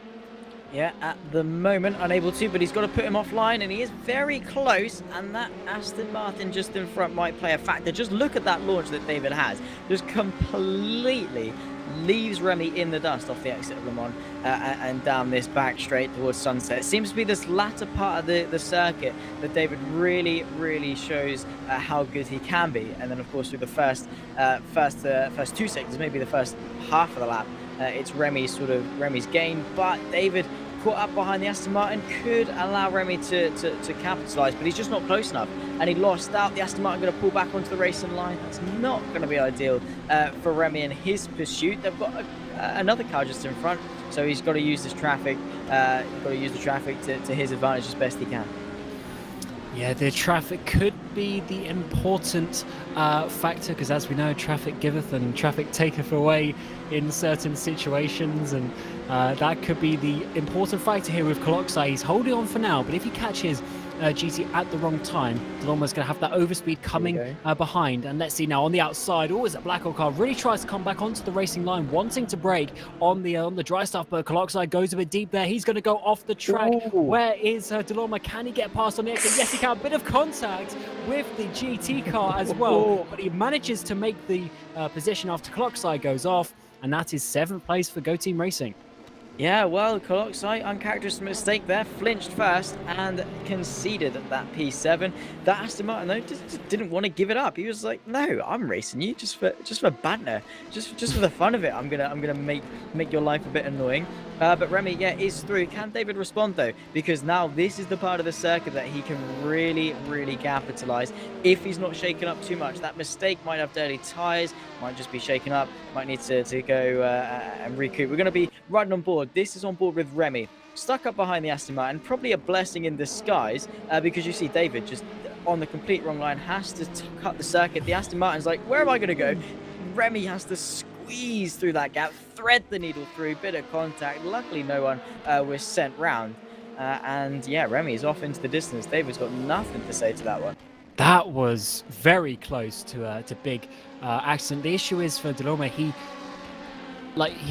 probably could have left a little bit more space to the right, but he didn't know what Coloxai was doing coming from the left as well, because Coloxai was really coming back on the track, at a pretty straight angle. So yeah, I think overall that probably they just about got away with it, and now they're having to let through the Black Hawk car. So Coloxai has lost some more time once again, as the Black Hawk car, which has still got Kutsak in that car at the moment, coming back through these two drivers. And just ahead of Delorme. It's only 5 seconds to the next car of Smereglio for Waveframe. So if he keeps on with this pace, as he was last lap, he's about 4/10 a lap faster, he might be able to get down those 5 seconds and get up towards 6th place. Very true indeed. 4/10 quicker than lap previous. 56.6 for Danilo, 56.2 for Remy, and that was with the whole shenanigans down into in towards the hairpin. So he definitely has got some good pace, and he's certainly found a bit of confidence. Managed to get through on David, so might be able to stretch his legs a little bit and get after the Waveframe car. But we'll have to wait and see. Only time will tell. And as the laps tick down, the opportunities for him to find a way through also tick down with them. But yeah, he's definitely making good headways. That gap already into the low 4s. So top 6 is on for Remy, but he doesn't want to get stuck behind. The Waveframe for quite as long as he was behind David. I say stuck behind. David was he was probably convincingly quicker for the majority of the lap, but Remy managed to capitalise, and once he is in front, now taken off. Yeah, that battle certainly has slightly, or quite a lot actually, opened up in the way of Delorme really starting to come through now, as he's coming onto the back of some GT cars and really working his way to the front. And as they come across the line this time, I want to see what lap times they have, and that was about 3.5 seconds quicker than the car ahead of him with Schmegulo as well. So Loma really on the charge here, and as it stands, in another, you can actually just see him at the front there, going through turn 3. So in another lap, maybe 2, maybe 3 at the most laps, he's going to be on the back of him, fighting for P6. Yeah, he's coming at a rate of knots. Really is going very quickly, and fair play to him. Yeah, that was a big gain on that last lap. 3 seconds dead now, and probably going to be dipping into the 2 seconds. So yeah, Remy, it's probably his turn to be the lead car in terms of pace. It's been fluctuating quite a lot throughout the course of this race, the passing of the torch, saying, okay, for the next 5 laps you can be really quick, and then after that you're going to be a couple of seconds off. I think it's just the windows in terms of what tyres work, what tyres don't. I think the majority of the P2s are on the inters, but it's all about the temperature, the working window of those tyres. Because it's wet, they have a very small working window in terms of the temperature. Yeah, really wondering if my thing is up to date, but it still says Antonovsky and Terzi, the leading 2 LMP2s, are on the inters, with Kutsak on the mediums, and then Mel and Visner on the soft, before we get Schmegulo and Kloksai on the inters again, and then Delorme on the soft. So really a mixture of tyres in that category, not only just the slicks and the inters, but also with the drivers of the slick, some on medium, some on soft as well. So really completely different tyre strategies, and I think that's why we're seeing this LMP2 field change around so much over the last couple of hours or so, because everyone's really trying to do something different, because at the end of the day they all don't really know how they're really, or what is the best way to get to the end of the race. Yeah, it's the track's changing. I mean, as we said a bit early on, the sun's not out at all, so we don't have the aid of a warm day. That's the free. That's Danilo. That's going to make Remy's job a hell of a lot easier. But a big whack through turn 1 for the Waveframe car. Also, David gets through as well for good measure. A clumsy mistake though from Danilo has cost him dearly. Yeah, and he's only just getting away now, so he's lost a lot of time. That's going to be close enough to probably 15 seconds to Kloksai itself, plus obviously the couple of seconds in front of him. So that was not good, and that was quite a big hit. You can see a bit of damage there. I believe on the rear left quarter, you can see some sort of wrinkling effect. So coming through turn 1, he's going to go just a little bit too wide. Yeah, putting the rear on that wet stuff. He actually did the right thing initially, which was to keep on the throttle, but unfortunately, I think he came off it and rolled backwards into the barrier, and he's going to have some probably diffuser damage from that, and I don't think he's going to be able to come back and fight both those 2 positions he's just lost. It's going to be pretty difficult for him to do that, so he might have to settle in for P8. Luckily for him, he's got 2 laps down to the Burst Esports of Joao Pites at the moment in the 49 car, the car that you were driving a little bit ago, so probably a bit disheartening to see the fact that you're 2 laps down. But yeah, Danilo able to solidify P8 at the moment, which I guess is all right. It's a top 10. It's not exactly the worst thing in the world, but when he was driving pretty comfortably in P6, would have wanted a bit more. Yeah, certainly.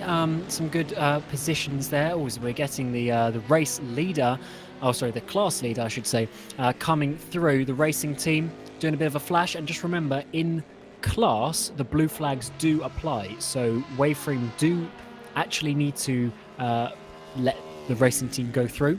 Obviously, between different classes and whatnot, the blue flag isn't active. It's more of a precautionary flag, but in this case the Waveframe car should be letting the racing team through and making the life a bit easier for who is in the car. Andonovsky is in that car as we speak, and there we go into turn number 1. Andonovsky goes through and is still enjoying a 1 minute 44 lead to Andrea Terzi. Yeah, that is. Yeah, he's on one. Oh, actually, maybe not. As he goes off the circuit, a little bit uncharacteristic mistake from Andonovsky. Bigging him up for this entire stint. Always made no mistakes. He's incredibly consistent. I mean, it's probably not going to phase him too much, and not completely drastic to the turnaround of this race. but certainly less than ideal for him. But he's managed to shrug it off, and that's the difference between some of the good drivers and the great drivers. The ones that are able to make a mistake, and he's made another one just a couple of corners later as well, has Antonovsky, which is certainly less than ideal. But how quickly can he brush it off and get on with it? Because he's quick, he's consistent, but when he does inevitably make a mistake, is how quickly you can just recompose yourself and then get on with it. But of course, physics and the fact he's on dirty tyres probably weren't going to be aiding him too much either. Yeah, now he's got to re-overtake the Wayframe car, and obviously the Wayframe sister car. This is the number 48. The sister car, the 36, is who is in second place. So, in theory, this car could try and help out their sister teammate in some way, even though 1 minute 44 isn't going to do anything. As he goes there, it's regular having a bit of a wiggle, and there goes Racing Team, and also just coming back on the track a little bit in the way, to be honest, of sim racing for Holland, and that's maybe I don't know if that was, I mean, they do have 3 corners or something like that to let them through, so he could have stayed there for a couple of corners, but maybe a little bit longer than he probably should have.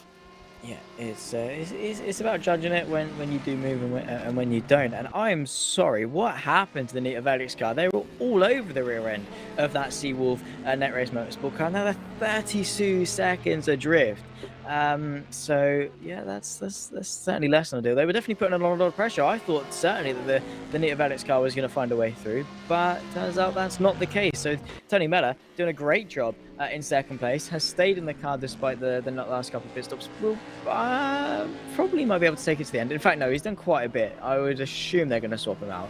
But other than that, doing a great job, and is quicker than Rory McDuff by around about, actually no, a bit slower on that last lap as well because of probably traffic. But overall, Tony Mella convincingly quicker than Nita Velix car. And that would be quite good for the championship for Seawolf if they can get past Nita Velix, because that will keep them a little bit more in touch, because they're just on the fringes as we speak at the moment. 6 points behind Burst, 10 off Nita Velix, which doesn't sound like much, but if they finished third again today and finished behind them, lost a few more points, then before you know it, there's only 2 rounds left and it's getting a little bit more difficult. Although do remember, we have 1.5 times points, so 150% points for Le Mans. So there's still 75 points available after today, with 30 for Nurburgring and then 45 for Le Mans. Quick maths, Cam, love it. I'm just reading off the rulebook. Don't trust my quick maths. No, not at all. Never ever at home trust a commentator's maths, because we're not good at it, especially not on the fly. My calculator's in the bag and I cannot be bothered to get up and go and get it. So is it? Have you got one of those Casio? The scientific ones, yes. Oh yeah. Yeah, you were saying you got exams coming up. I bet you got to use that one. It's a lovely. It's very sleek. I love the old Casio. It's one of the newer ones as well, which is lovely. So I can tell you what sine 45 is very quickly, if you want to know. In fact, Go for it. Most people should know what sine 45 is. 1 second. I think it is. Wait, 1 moment. I'll be right with you. No. I am in my head. I'm doing it in my head. I need to note for the non-calculator paper actually. 1 moment. Sine 45. So it goes. 1 is 90, then it's root 3 over 2 for 60. It's root 2 over 2, and I'm going to look it up now just to make sure I'm correct. Wait. This is very good if you got some quick maths. Come on. What is that? What is that as a fraction? Come on. I'm actually, the anticipation here is crazy. Do you actually have a calculator next to you? No, it's in my school bag, and I cannot be bothered to go and get it up. I've just Googled it, to be honest. But that is really how you work out the important factors going through corners for the car physics. To be honest, some of the engineers for these teams, though, will actually be doing calculation, not necessarily to the degrees of sine, maybe, but they will be doing quite in-depth calculations with things like the dampers and the ride heights to work out what the best strategy is and what the best setups are for the race. So it's not completely unimportant, but Zach does have some quite important exams in his life coming up. So I'm just testing him here live on broadcast. Just live revision sessions, please don't, because my mock weeks last week haven't gone. No, they haven't gone bad particularly. I've just blagged my way through it, but I'll be fine. I'll be perfectly fine. Oh no. I just see yellow flag in sector 3. I go and look, and I think it was the number 49 João Matthias going off at the sort of turn 15 complex, and there's another car off in sector 3 somewhere, though that's quickly gone out of the way. So I wonder if the 49s had a bit of an issue there. Looks like, I mean, rear wings all good for João Matthias, but is he coming into the pit lane with damage? No, he's going to continue. Just a little bit of lost as time lost as Brambilen there gets a penalty. So we've actually seen quite a few penalties coming, I guess, for speeding in the pit lane. But yeah, not really the day for the 49 car there. Still 9th in class, 15 seconds ahead of the next car, but certainly a lot of time lost and basically a couple of laps to 7th place already. Yeah, which isn't great, but still inside the top 10 of the class, which, you know, it's not the worst thing in the world, but certainly would have wanted more and will be frustrated. But as I always say, as I always go back to, you just got to learn from it, take it on the chin, come back stronger for next time, because it's the first race we've had all season, I think. The first rain-affected race. That's one of the Go teams, I think, having a bit of an issue through the hairpin. But yeah, I think it's the first wet race we've had. It is, and to be honest, I don't remember. I didn't do all of last season, but I'm pretty sure only last season the first race of the season, which was Silverstone, was wet, and if I remember rightly, it was fully wet as well at the beginning of season 13. That would have been. So yeah, the wet race always there. Seawolf there go off. Always that is one of the. Is that Nita Velux? That's the Nita Velux DPI has gone off at Tower Corner. We've seen a Jira go off there and lose a wheel, kill the engine, but it seems Roy McDuff has got away with that and he's carrying back on. But it looks like that race for P2 with only 21 laps to go is looking even more difficult. Yeah, certainly so, and Roy McDuff not having the best of times in his stint at the moment. To be fair to him, being chucked in as a new driver into these changeable conditions, in these wet conditions, you know, it does take you a while to warm up. You're not exactly going to be rapid pace compared to everyone around you. That's the thing. That's probably why a lot of teams are going to keep the drivers they've got in to the end of the race, because if they put a new driver in, they've got to adapt. They've got to get used to these conditions. They've got to get with it. Whereas, you know, the Bike Wallers Burst, the Seawolf Net Race, their two drivers have been in it for a long time. They're in a rhythm. They're comfortable. Going to see what happens with just way too much speed, and that car just wasn't turning. The front end just didn't bite with him, and luckily, I think, managed to slow it down enough. But you just cannot be. And the Aston Martin decided to go and join him, see if he's all right. I think there's what's the term? Target fixation maybe for the Seawolf car. They're just joining him. I actually did do that at Silverstone a few years ago through Cops Corner. Back in the old URD LMP1 season 10, came into Cops Corner and the rear was a bit loose, and there was a car had already crashed in the runoff on the exit. Obviously, I just looked straight at him and I crashed right into him in the runoff zone. And of course, I got a penalty for that, unfortunately, on that occasion. It's certainly a thing, as all the speedy might gets just a little bit off the road there with João Matthias coming down the inside, maybe a little bit too aggressively into Cunningham Corner.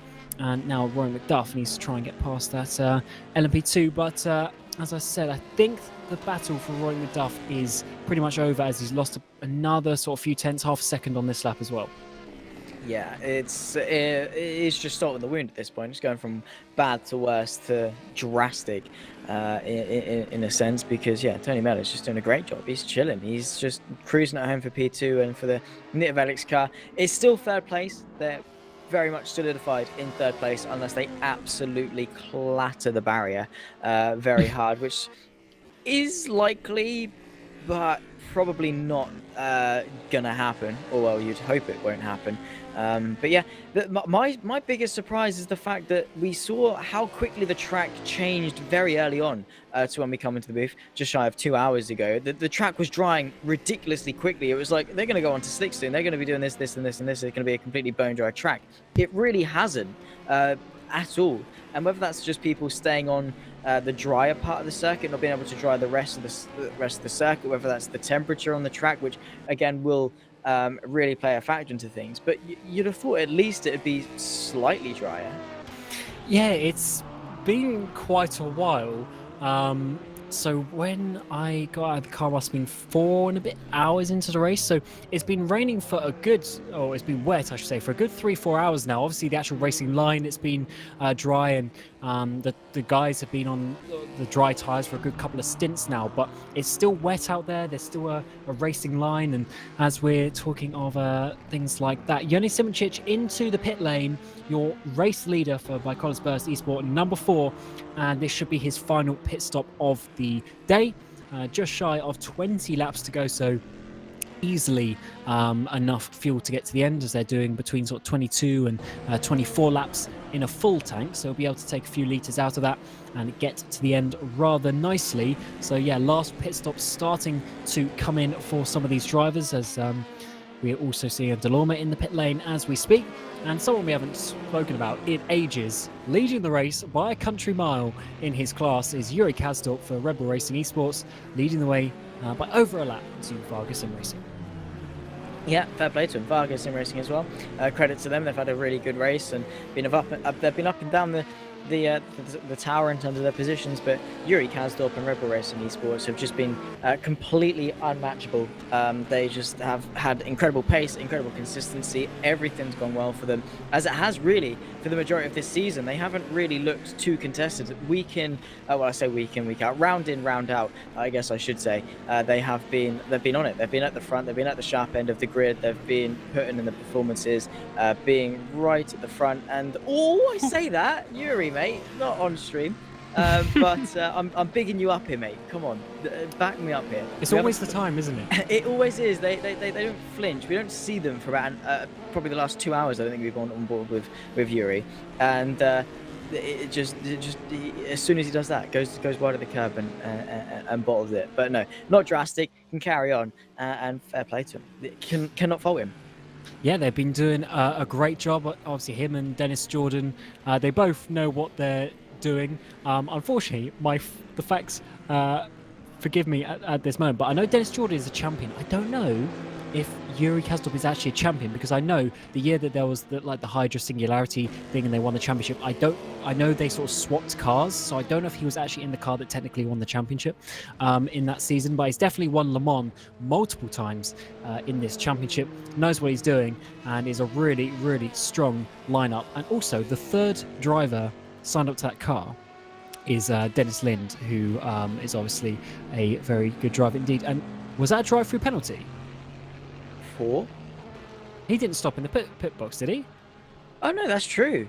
Well, it's not actually that matters. I didn't see one pop up, but maybe that was. Oh yes, on his last lap, I can see he got a cut track on his last lap, and that must have put him over his limit, which is I think it's 5-ish that the drivers are allowed before they get a drive-through penalty. But to be honest, he's still got a lap lead. Doesn't really matter. Absolutely not fazed by it at all. He's doing his thing. Just taking the scenic route. He's exploring the pit lane. He was just checking if it was still there. Yeah. Just checking, making sure the mechanics are awake. Going in, have a cup of tea, 3-course meal, get back in, go back out, easy peasy, lemon squeezy. But yeah, for Yuri, he's doing his own thing, just cruising home. As pretty much every leader in each of the 3 classes are doing. Everyone's doing really well. I can't actually believe sort of how it's that way. And a good fact as well is the 3 leaders will all be leading their championships at the end of this race if it stands that way as well. So it just shows you when the tough gets tough, or the going gets tough, I should say. The cream rises to the top, and it's your championship leaders who will be leading the way. But I am surprised just how the gaps have opened up, because we've seen it be a lot closer in the previous races, but I guess the wet, when it was actually raining, can really change that along with the strategy that comes with that. But when we get to Nurburgring in a month's time, I reckon it will be quite a bit closer, although the Eiffel Forest can always throw up some weather as well. That's very true. That's very true. The Nürburgring is especially. I'd say that. Oh, actually, that's one of the 3M cars going off. Which one is that? I think that's. Well, Arisi definitely gave him a bit of a wave as he drove past. That is Terzi. That's the P2 in P2 category. Is going for a spin. He's got 19 seconds and reducing to the car behind, but I think he's got going. So hopefully he hasn't got too much damage from that because with still 17 laps to go, there could potentially be an overtaking there. Kutzak is about 18 seconds behind now, but on the last lap already he was 4 seconds lap quicker, and if that continues he will be able to catch up Terzi by the end of the race. So if Terzi's got some damage and that lap time gets reduced even more, then that's not going to help him at all. Just got a nurse at home, try and limit the mistakes from here on in. It's 17 laps, about a second a lap really, if he wants to consistently match that pace and get on it. So yeah, we'll see what Terzi can do. He's got a margin, but as you say, that can quickly come down in a matter of laps, especially if he's making mistakes. He's got some damage because again, the damage in the wet is just the wet pretty much just exaggerates everything. It exaggerates any mistakes. You lose so much more time if you make even the simplest of mistakes. It exaggerates the damage. It exaggerates the tire difference, the skill difference, etc., etc. It just is a big divider in that sense. And if you've got some front end damage in the wet, it's twice as hard to get the car turned in. Oh, it's so difficult indeed. And this, just from obviously my experience practicing with the LMP2 for this race, I don't know why, but there was something about this track as well. I just found it quite difficult to set the car up for it. I think maybe it's because of all the bumps. It just handled weirdly in certain corners, but then another corner that looks the exact same felt completely different. It's probably just because of the bumps, and how that then translated to the wet. So how it translates to the feeling in the wet, I think is quite important as well. Because obviously once you're in the race, the only thing you can do is add rear wing or traction control. So you're sort of stuck with all these suspension and ride heights that you've got. So I do wonder if that was a bit of a factor as well for some other teams who may be struggling a little bit to try and set up their car, as Terzi there comes into the pit lane along with Black Hawk went through, and now Red Bull all coming in for their final pit stops with just 16 laps to go here at the 1,000 miles of Sebring. Yeah, it's all been boiling down to this, and unfortunately we won't have much in the way of a dramatic finale.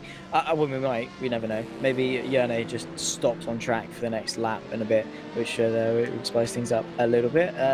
But yeah, it's not going the way of a lot of people, and well, it's you either love it or you hate it. The rain, it's either ruined your race or has really made your job of winning it that much easier, especially for the leaders in all three categories, and has just grown the gaps. Everyone's just driving home, trying to get to the end of the race, and trying not to fall asleep really by being by themselves. Hopefully they've got the team, as we said a little bit earlier on, hopefully they've got their teams to chat to and things like that. They're staying on it and staying awake.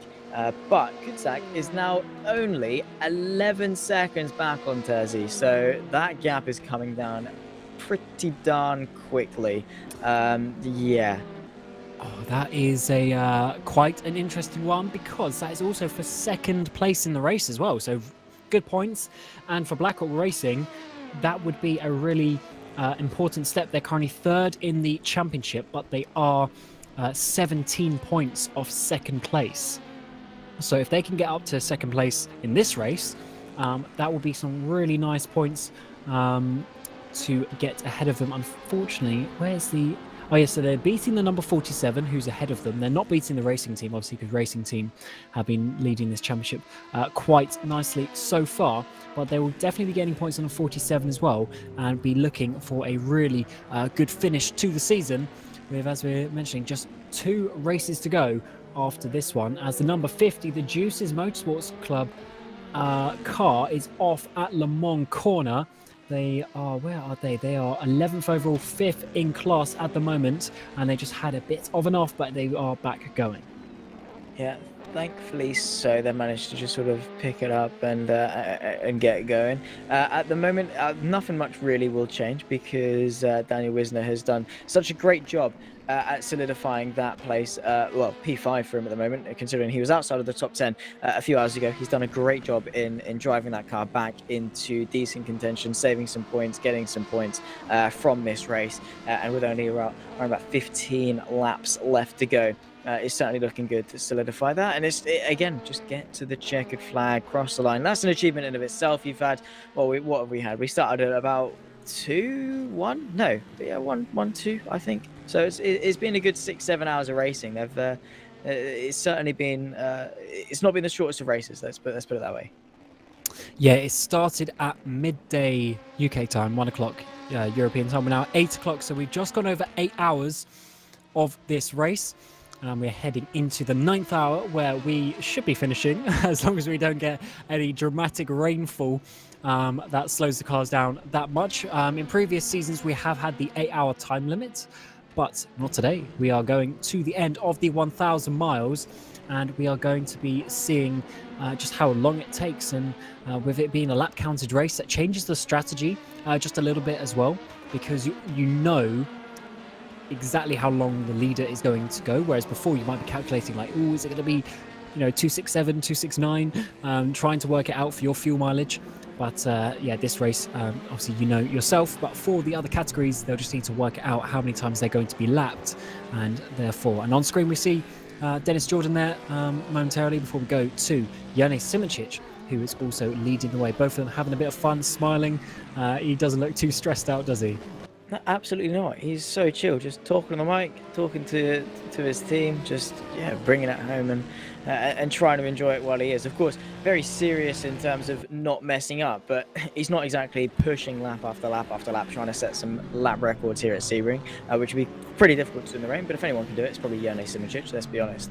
But yeah, you're doing a great job, as well as Dennis Jordan. They just seem so casual. They've got such a big lead. They can just let go of the reins a little bit and just cruise at home, enjoy the last few laps, because in all honesty, being relaxed in most senses will reduce your likelihood of making those mistakes. It's when you're tense, it's when you're purposely trying to not make mistakes that the mistakes start to creep in. If you just relax, take a chill pill, and just drive the car like you know you would, rather than stressing out, 9 times out of 10 you actually make less mistakes. Oh, you absolutely do. Getting stressed is one of the worst things that you can get in life in general, to be honest, but definitely in sim racing, as he's obviously cracking jokes. Coming into turn 17 for another time to finish lap 254, and he is then going to be having, I believe that is 13 laps to go, as we see yellow flags once again. So who has stopped? The 84.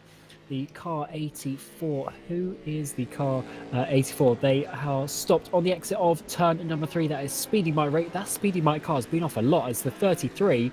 The 33 LMP2 joins them. Mugen Sim Racing, they're off there. Ooh. And that could be quite crucial for that battle we were looking at earlier. Although actually they've already lost a bit of time somewhere.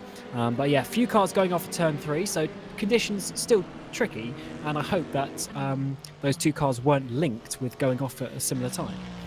Yeah, hopefully just a conditional thing. Jeremy Talbot hasn't had the best of races, unfortunately, in the Speedy Mike car. But just get into the end, doing his thing, and again, it's all about track time. It's all about experience. Gonna hop on board, I think, take a replay. This is down towards turn 3. What's happened here? Just too wide of a line, I think, onto a slightly dirtier part of the circuit, and as soon as he touches that grass, is just a passenger. You saw there.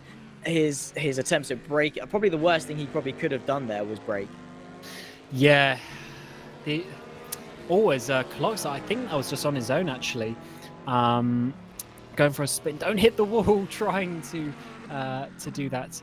But actually, as we get to this point of the race, getting towards the end, I will pull in Yuri Kazdop, who has come here for an interview. And Yuri, obviously, always seeing Talbot there go off once again with the Speedy Mike car. He's not been having a good day. He's had a few drive-through penalties come up as well. But Yuri, you've had a very so-called comfortable race in terms of the gaps, but the conditions have been very difficult indeed. So how has this race been for you?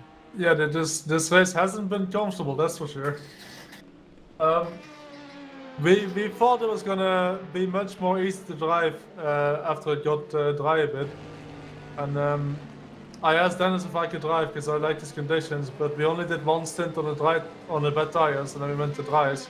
I think about 40 minutes before anyone else, and it was a bit of a struggle. I think on my outlap I went off once, and then I hit a wall once in turn 1, which knocked the steering off center, made it a bit harder. So you've had a few struggles, but you've managed to keep the gap quite large. Do you think that's just because of your pace, or do you think it's from other people struggling? Oh no, it was way faster to be on dries. We were 3 seconds a lap faster. It was just any mistake and you instantly or just go off or you get damaged. So we knew the risk we were taking. I wanted to take it anyways because we had a bit of a gap and a bit of a buffer if we did actually go off. And it seems to be working quite well for you in the championship standings. John Lacey not having a good race today. I believe they're actually the first DNF from the race as well. And you're obviously beating Varga here, who currently in second place. So you're going to have a pretty decent gap coming into the final 2 races. So how do you plan to approach those 2? I mean, just staying out of trouble. Going to be long races, especially in the mall. So it's just going to be about focusing on yourself, staying out of trouble, and see where you are at the end. And at the moment, it's really only just you and Dennis Jordan in the car at the moment. I know Dennis Lind has also signed up for that entry, so I suppose it'll just be you 2 next time in Nurburgring as well. But for Le Mans, are you going to try and bring someone else in, or are you really going to try and do the 24 with just sort of 2 drivers and maybe Lind doing some stints? I don't think it's just going to be the 2 of us, that's for sure. Don't think him up for that. Maybe because we did VLMS with Sebastian, we asked him to make a guest appearance here. But we should get at least 1 or 2 other people in, yeah. Yeah, so you're looking pretty strong coming into the final 2 races. So yeah, hopefully you can bring it home, or hopefully Dennis can bring it home at least in these final few laps. So yeah, well done for today, and we'll see you in the final 2 races. Thanks. Yeah, it looks horrible out there. I've seen so many cars go off. It's It's been carnage. It has. I've had multiple times, especially because we were the first car, I think, on the dry tires. We had more grip than the other cars, and they just still kept trying to dive us into corners on the wet part. And then I think I've had 3 or 4 times on the same car where they tried to get past, and in the corner I passed them again. Yeah, it's been tricky conditions out there. And to be honest, Nurburgring next time, we might see some rain there as well. So yeah, good luck for that one, and we'll speak to you soon. All right, good luck with the podcast. Cheers, thank you. So that was Yuri Kazdorp there, the race-leading team from the Red Bull Racing Esports, currently leading that GTE category, as you see on screen with Dennis Jordan and Zach. They really have just been doing good race. But interesting to hear, it hasn't been plain sailing as much as the gap says that. Yeah, I'm not being funny. It hasn't looked like a struggle at all for these guys. They obviously from our perspective, we have a very wide view of things, and we haven't seen much of them. But in terms of their pace, in terms of where they have been, you can see he's got a massive smile. He's loving life, is Dennis Jordan, and it's great. But yeah, from our point of view, it just hasn't looked like they've had a struggle, and that's the thing, isn't it? They've had struggles, but they've managed to cover it up. They've managed to put a blanket over it and carry on, push, and that's the thing. They've fooled us into thinking they're having an absolute perfect day, even though it hasn't been. They're still pushing on. They're still dominating this race, and that is why Dennis Jordan, Yuri Kazdorp, and Red Bull Racing Esports are just so good. And they're going to be getting 33-point advantage over Jean Lacey after this race, because Jean Lacey won't be getting any points considering how early they DNF'd from the race, and that is going to be a huge amount to overcome, along with the gap that they're going to pull on Varga Sim Racing as well. Increasing the gap on Varga Sim Racing as well is going to be about a 30-point gap there, so they're going to have a really comfortable gap coming into the final couple of races. And to be honest, if those 2 teams have bad races in Nürburgring, Red Bull could technically win it next race as well. So they're really in a good position. And as Yuri said, they just need to keep it out of trouble, keep it on the black stuff, and really just make sure they get those points, keep the tally going. And they're probably looking at a nice championship here if all goes to plan. But as we know, in the VEC, it often doesn't. And just motorsport in general often doesn't.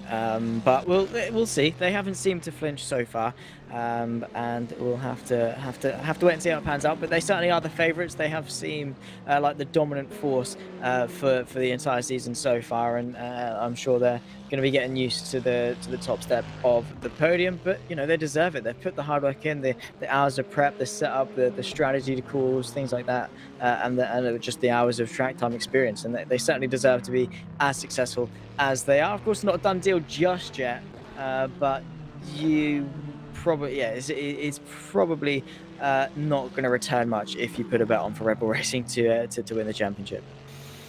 Yeah, they're looking very nice indeed. But to be honest, when we saw the sign-ups of the championship and you saw, Dennis Jordan And Yuri Kazdop in a GT car, you know they're going to be fast. And interesting that they did the GT car though, because in the previous years they've been in the one in the McLaren Senna we had, and then the LMP2 they've driven in the last couple of years, but now they dropped down to the GTE Championship, seeing that maybe as a potential better offering for them.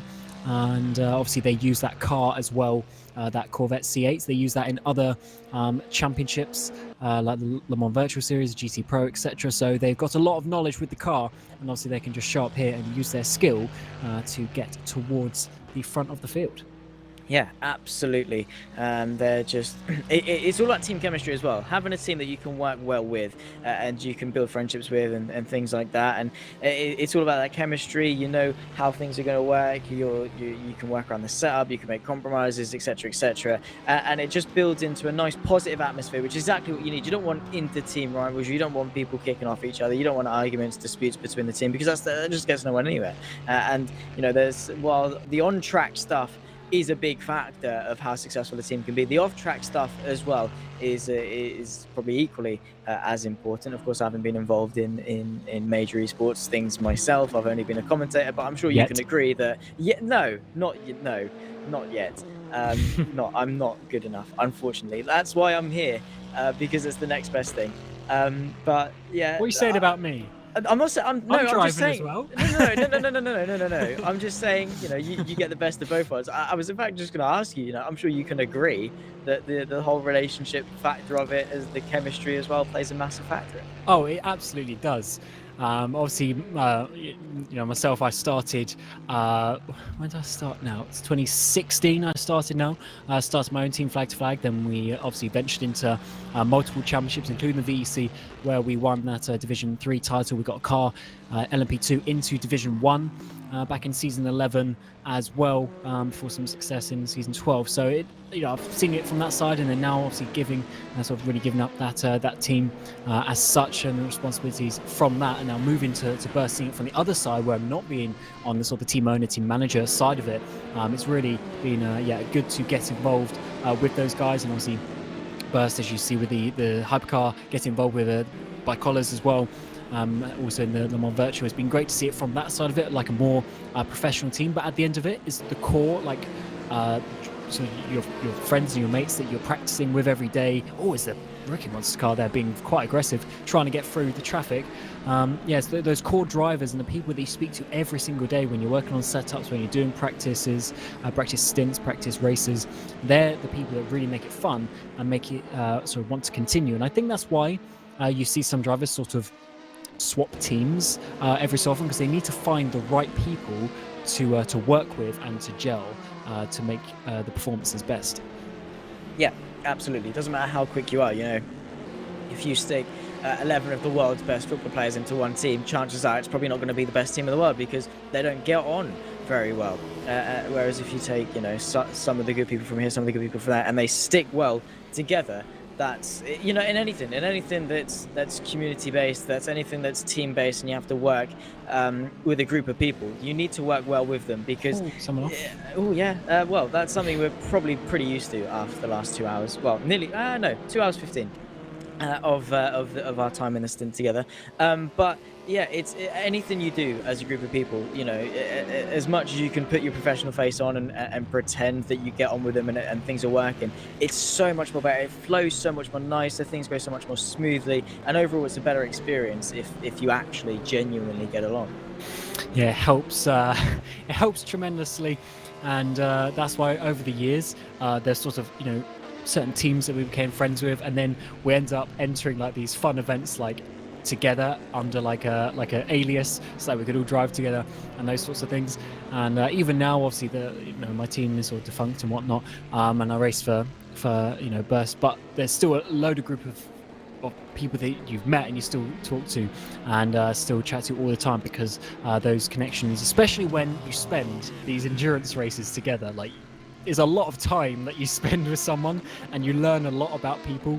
You know, when it's silly o'clock in the morning and you're still just driving around, just the best chats. Just chatting your way through the race. Yeah, you really see what's what people like, and especially 24-hour races, as the number 30 Blackhawk Racing, currently third in LMP2, is far off the road in the hairpin corner, just coming back on the track now, and they are fortunately quite far ahead. Oh, no rear wing.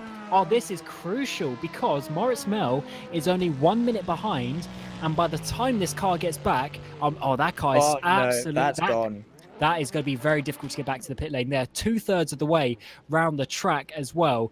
That might have to be the old pit limiter job to get back, because that is wiggling, and that is going to lose them. Third place. They were in a pretty solid third place, and if you really count the numbers, they're going to drop down, possibly even to 6th place. Yeah, potentially. That is code 80. Yeah, just to make sure everyone's safe. Yeah. I mean, there's going to be a silver lining for them in terms of everyone else is going slow, but still a lot of time for them to be losing. That car is so unstable. Like, even now they're down in code 80 conditions, 80 kilometers an hour for all drivers on the pit limiter. Look how it's wiggling. He has had a big impact. I don't think we're going to be able to get a replay, unfortunately, but that has been a huge impact into the wall. And oh wow, he can't even get back at 80 Ks. I don't think I've ever seen a car that broken that can't even drive 80 Ks. That's amazing. It's just not the most ideal car. I'm trying to look for adjectives to use, and it just isn't one that suits it. Because broken. Yeah, broke. A little bit buggered, I think, is the one to use. Because as soon as he even remotely tries to turn right, it just fully tries to spin out on him. And yeah, Moritz Mel is going to be absolutely chuffed. He's going to be laughing as he goes past. I think we're going to have a look and see how it turned out. This is the car with the rear wing. This is how it's meant to look.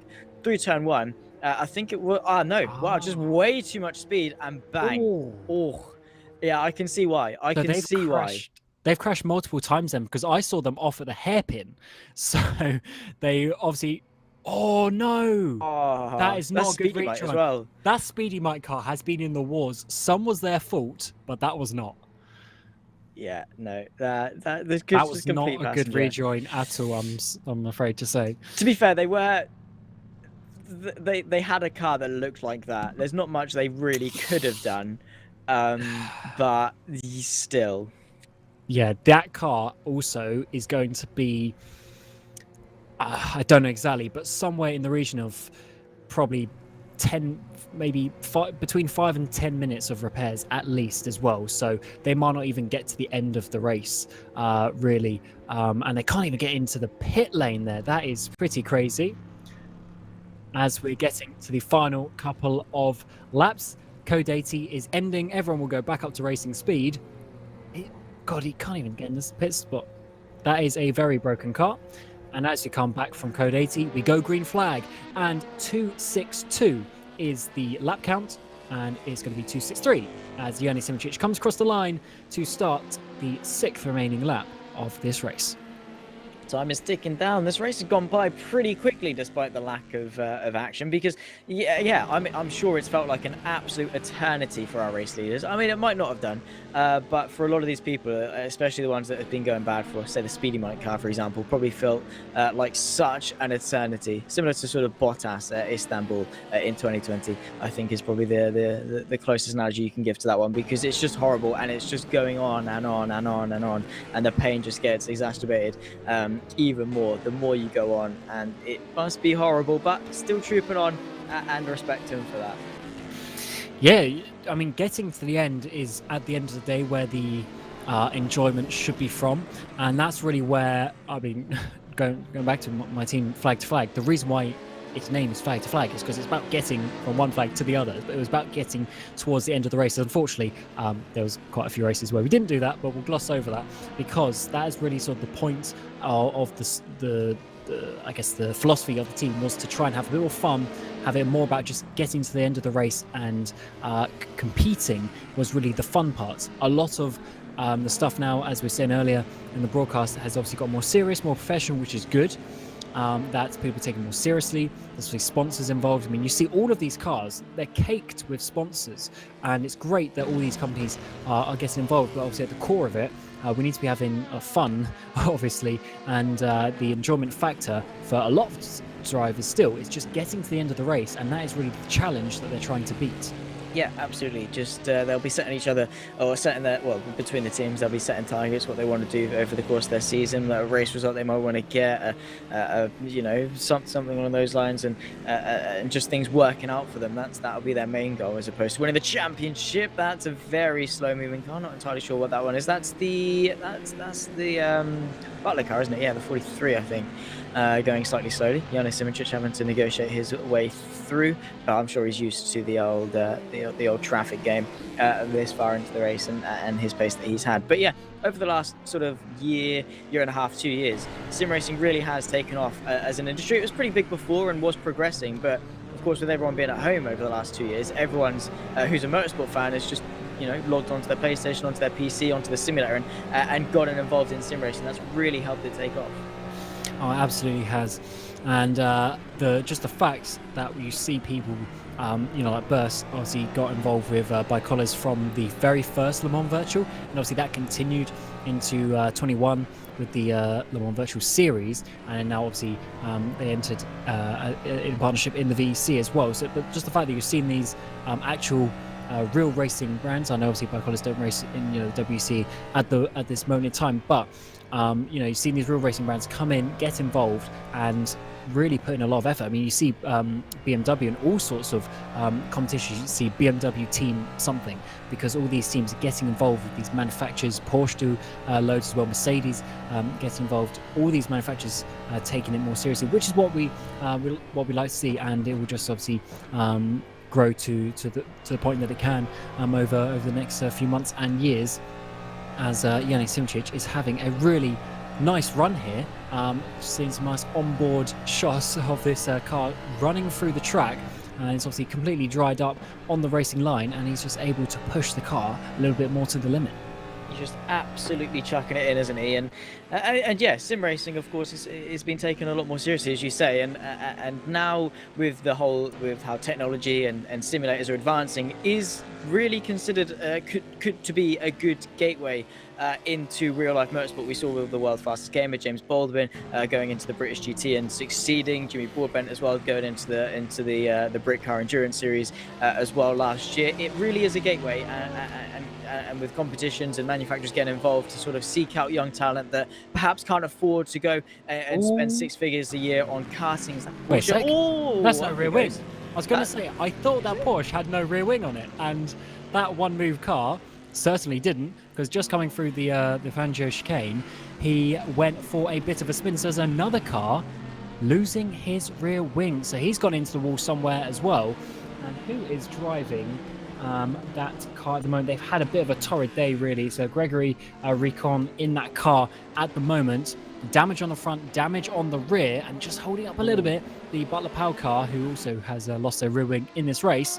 And yeah, Recon just adding to the list of drivers who has had quite a big accident in this race.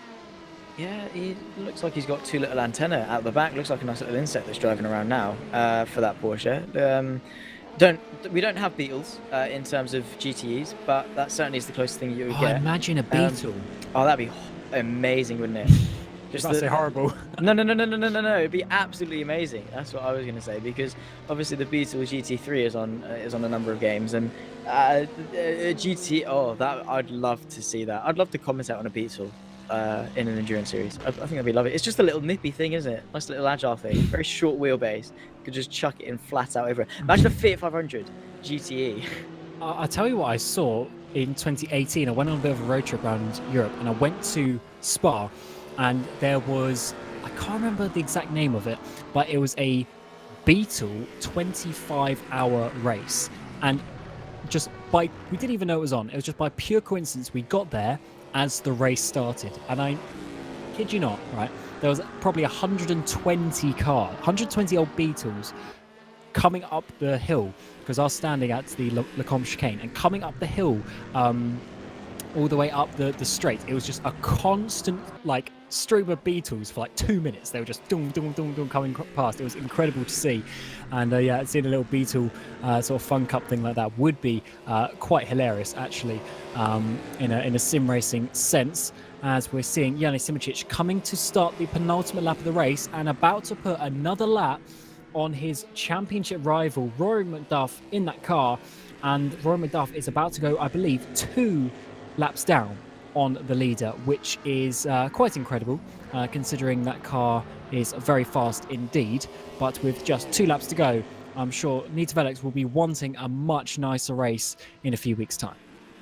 Yeah, they're going to want to bounce back from it. Of course, third place, they're only losing 9 points to the Bike Burst Esports car, so not drastic. Championship's not over, but in terms of pace and their gap to Yannis Simicic and Bike Burst Esports, not the best, because, well, yes, positions and things like that, only 9 points. The gap that Yerne had in the wet, if this happens again and they gain that advantage again, it's favourite for Yerne and for the Burst Esports car. So we'll have to see how that one pans out. But yeah, 2 laps left to go for Yerne. Just got to bring it home. He's done so well. The whole team has done fantastically, and over the course of the last 3 and a bit hours, probably closer to 4 hours where we've had the rain affected race, pretty much half and half really. Just done a great job, settled in well, and it's all about rhythm, and he's done that to perfection. Yeah, got pole fairly comfortably as well, and this was always my favourite part as well. I love starting and finishing the race. I don't know why, but I find it so difficult to jump in the middle of the race and just turn it on and be fast. But yeah, starting and finishing the race always a lot fun, because obviously at the start of the race you have a lot more control over what's happening, and in the finish of the race generally everything's calmed down a lot and you're just sort of bringing it home. So always my favourite stints to do, and Yanni's been able to do both of them and leading the way quite comfortably. Just look how he's pulled the gap on Rory McDuff as well. I guess Rory's probably not pushing to 110% either, but certainly just showing the pace that this Bike Burst number 4 car has. They have had a few issues this season. They got punted by the Axel Sports car in the first corner in Monza. They got involved in a wreck at the previous track at Road America as well. But at the end of this race, if all things remain the same, they will be leading the championship with just 2 races to go. So it's been a pretty open season in the DPIs, but as we come to start the final lap of the race, it's looking pretty certain who's going to win. Yeah, there's nothing that can really stop him now at all. And we said a disconnect. Well, I mean, disconnect can still happen. Fingers crossed, touch wood, whatever superstitions you've got to prevent that from happening, because no one deserves it more than Bike Burst Esports, and for the entire range of class leaders that we've got, with the P2s of Andonovsky, I think, and also Yuri Kazdop as well. Both of them deserve the wins. All 3 of them deserve the wins, and I think no one deserves it more, because this race has really been the showcase of the good versus the great, the people that can adapt, the people that can think on their feet, the people that can just get on with it, recompose themselves after things go wrong. And those 3 have come center stage, and all 3 of them, you can see he's smiling, he's loving life, and yeah, all 3 of them very, very much deserve a pat on the back for this one. And something we don't often sort of mention directly, but obviously the prizes, there are monetary prizes for the winners of each class. So there is a winner of the hypercar, the LMP2 and the GT category, and each class winner at the end of the season gets €700. So they are obviously fighting for some pretty decent money there, and that is why they're obviously taking it so seriously. And Zach, just what do you think of this race as we get towards the final corner? Well, yeah, he's only got 1 more corner left to go. And yeah, fair play to him. He's going to take the lead in the championship. He's going to drive his team into the driving seat for the final 2 rounds of what has been an incredible season of the Virtual Endurance Championship. And I cannot wait, alongside everyone else involved, Cam, to enjoy the last 2 rounds.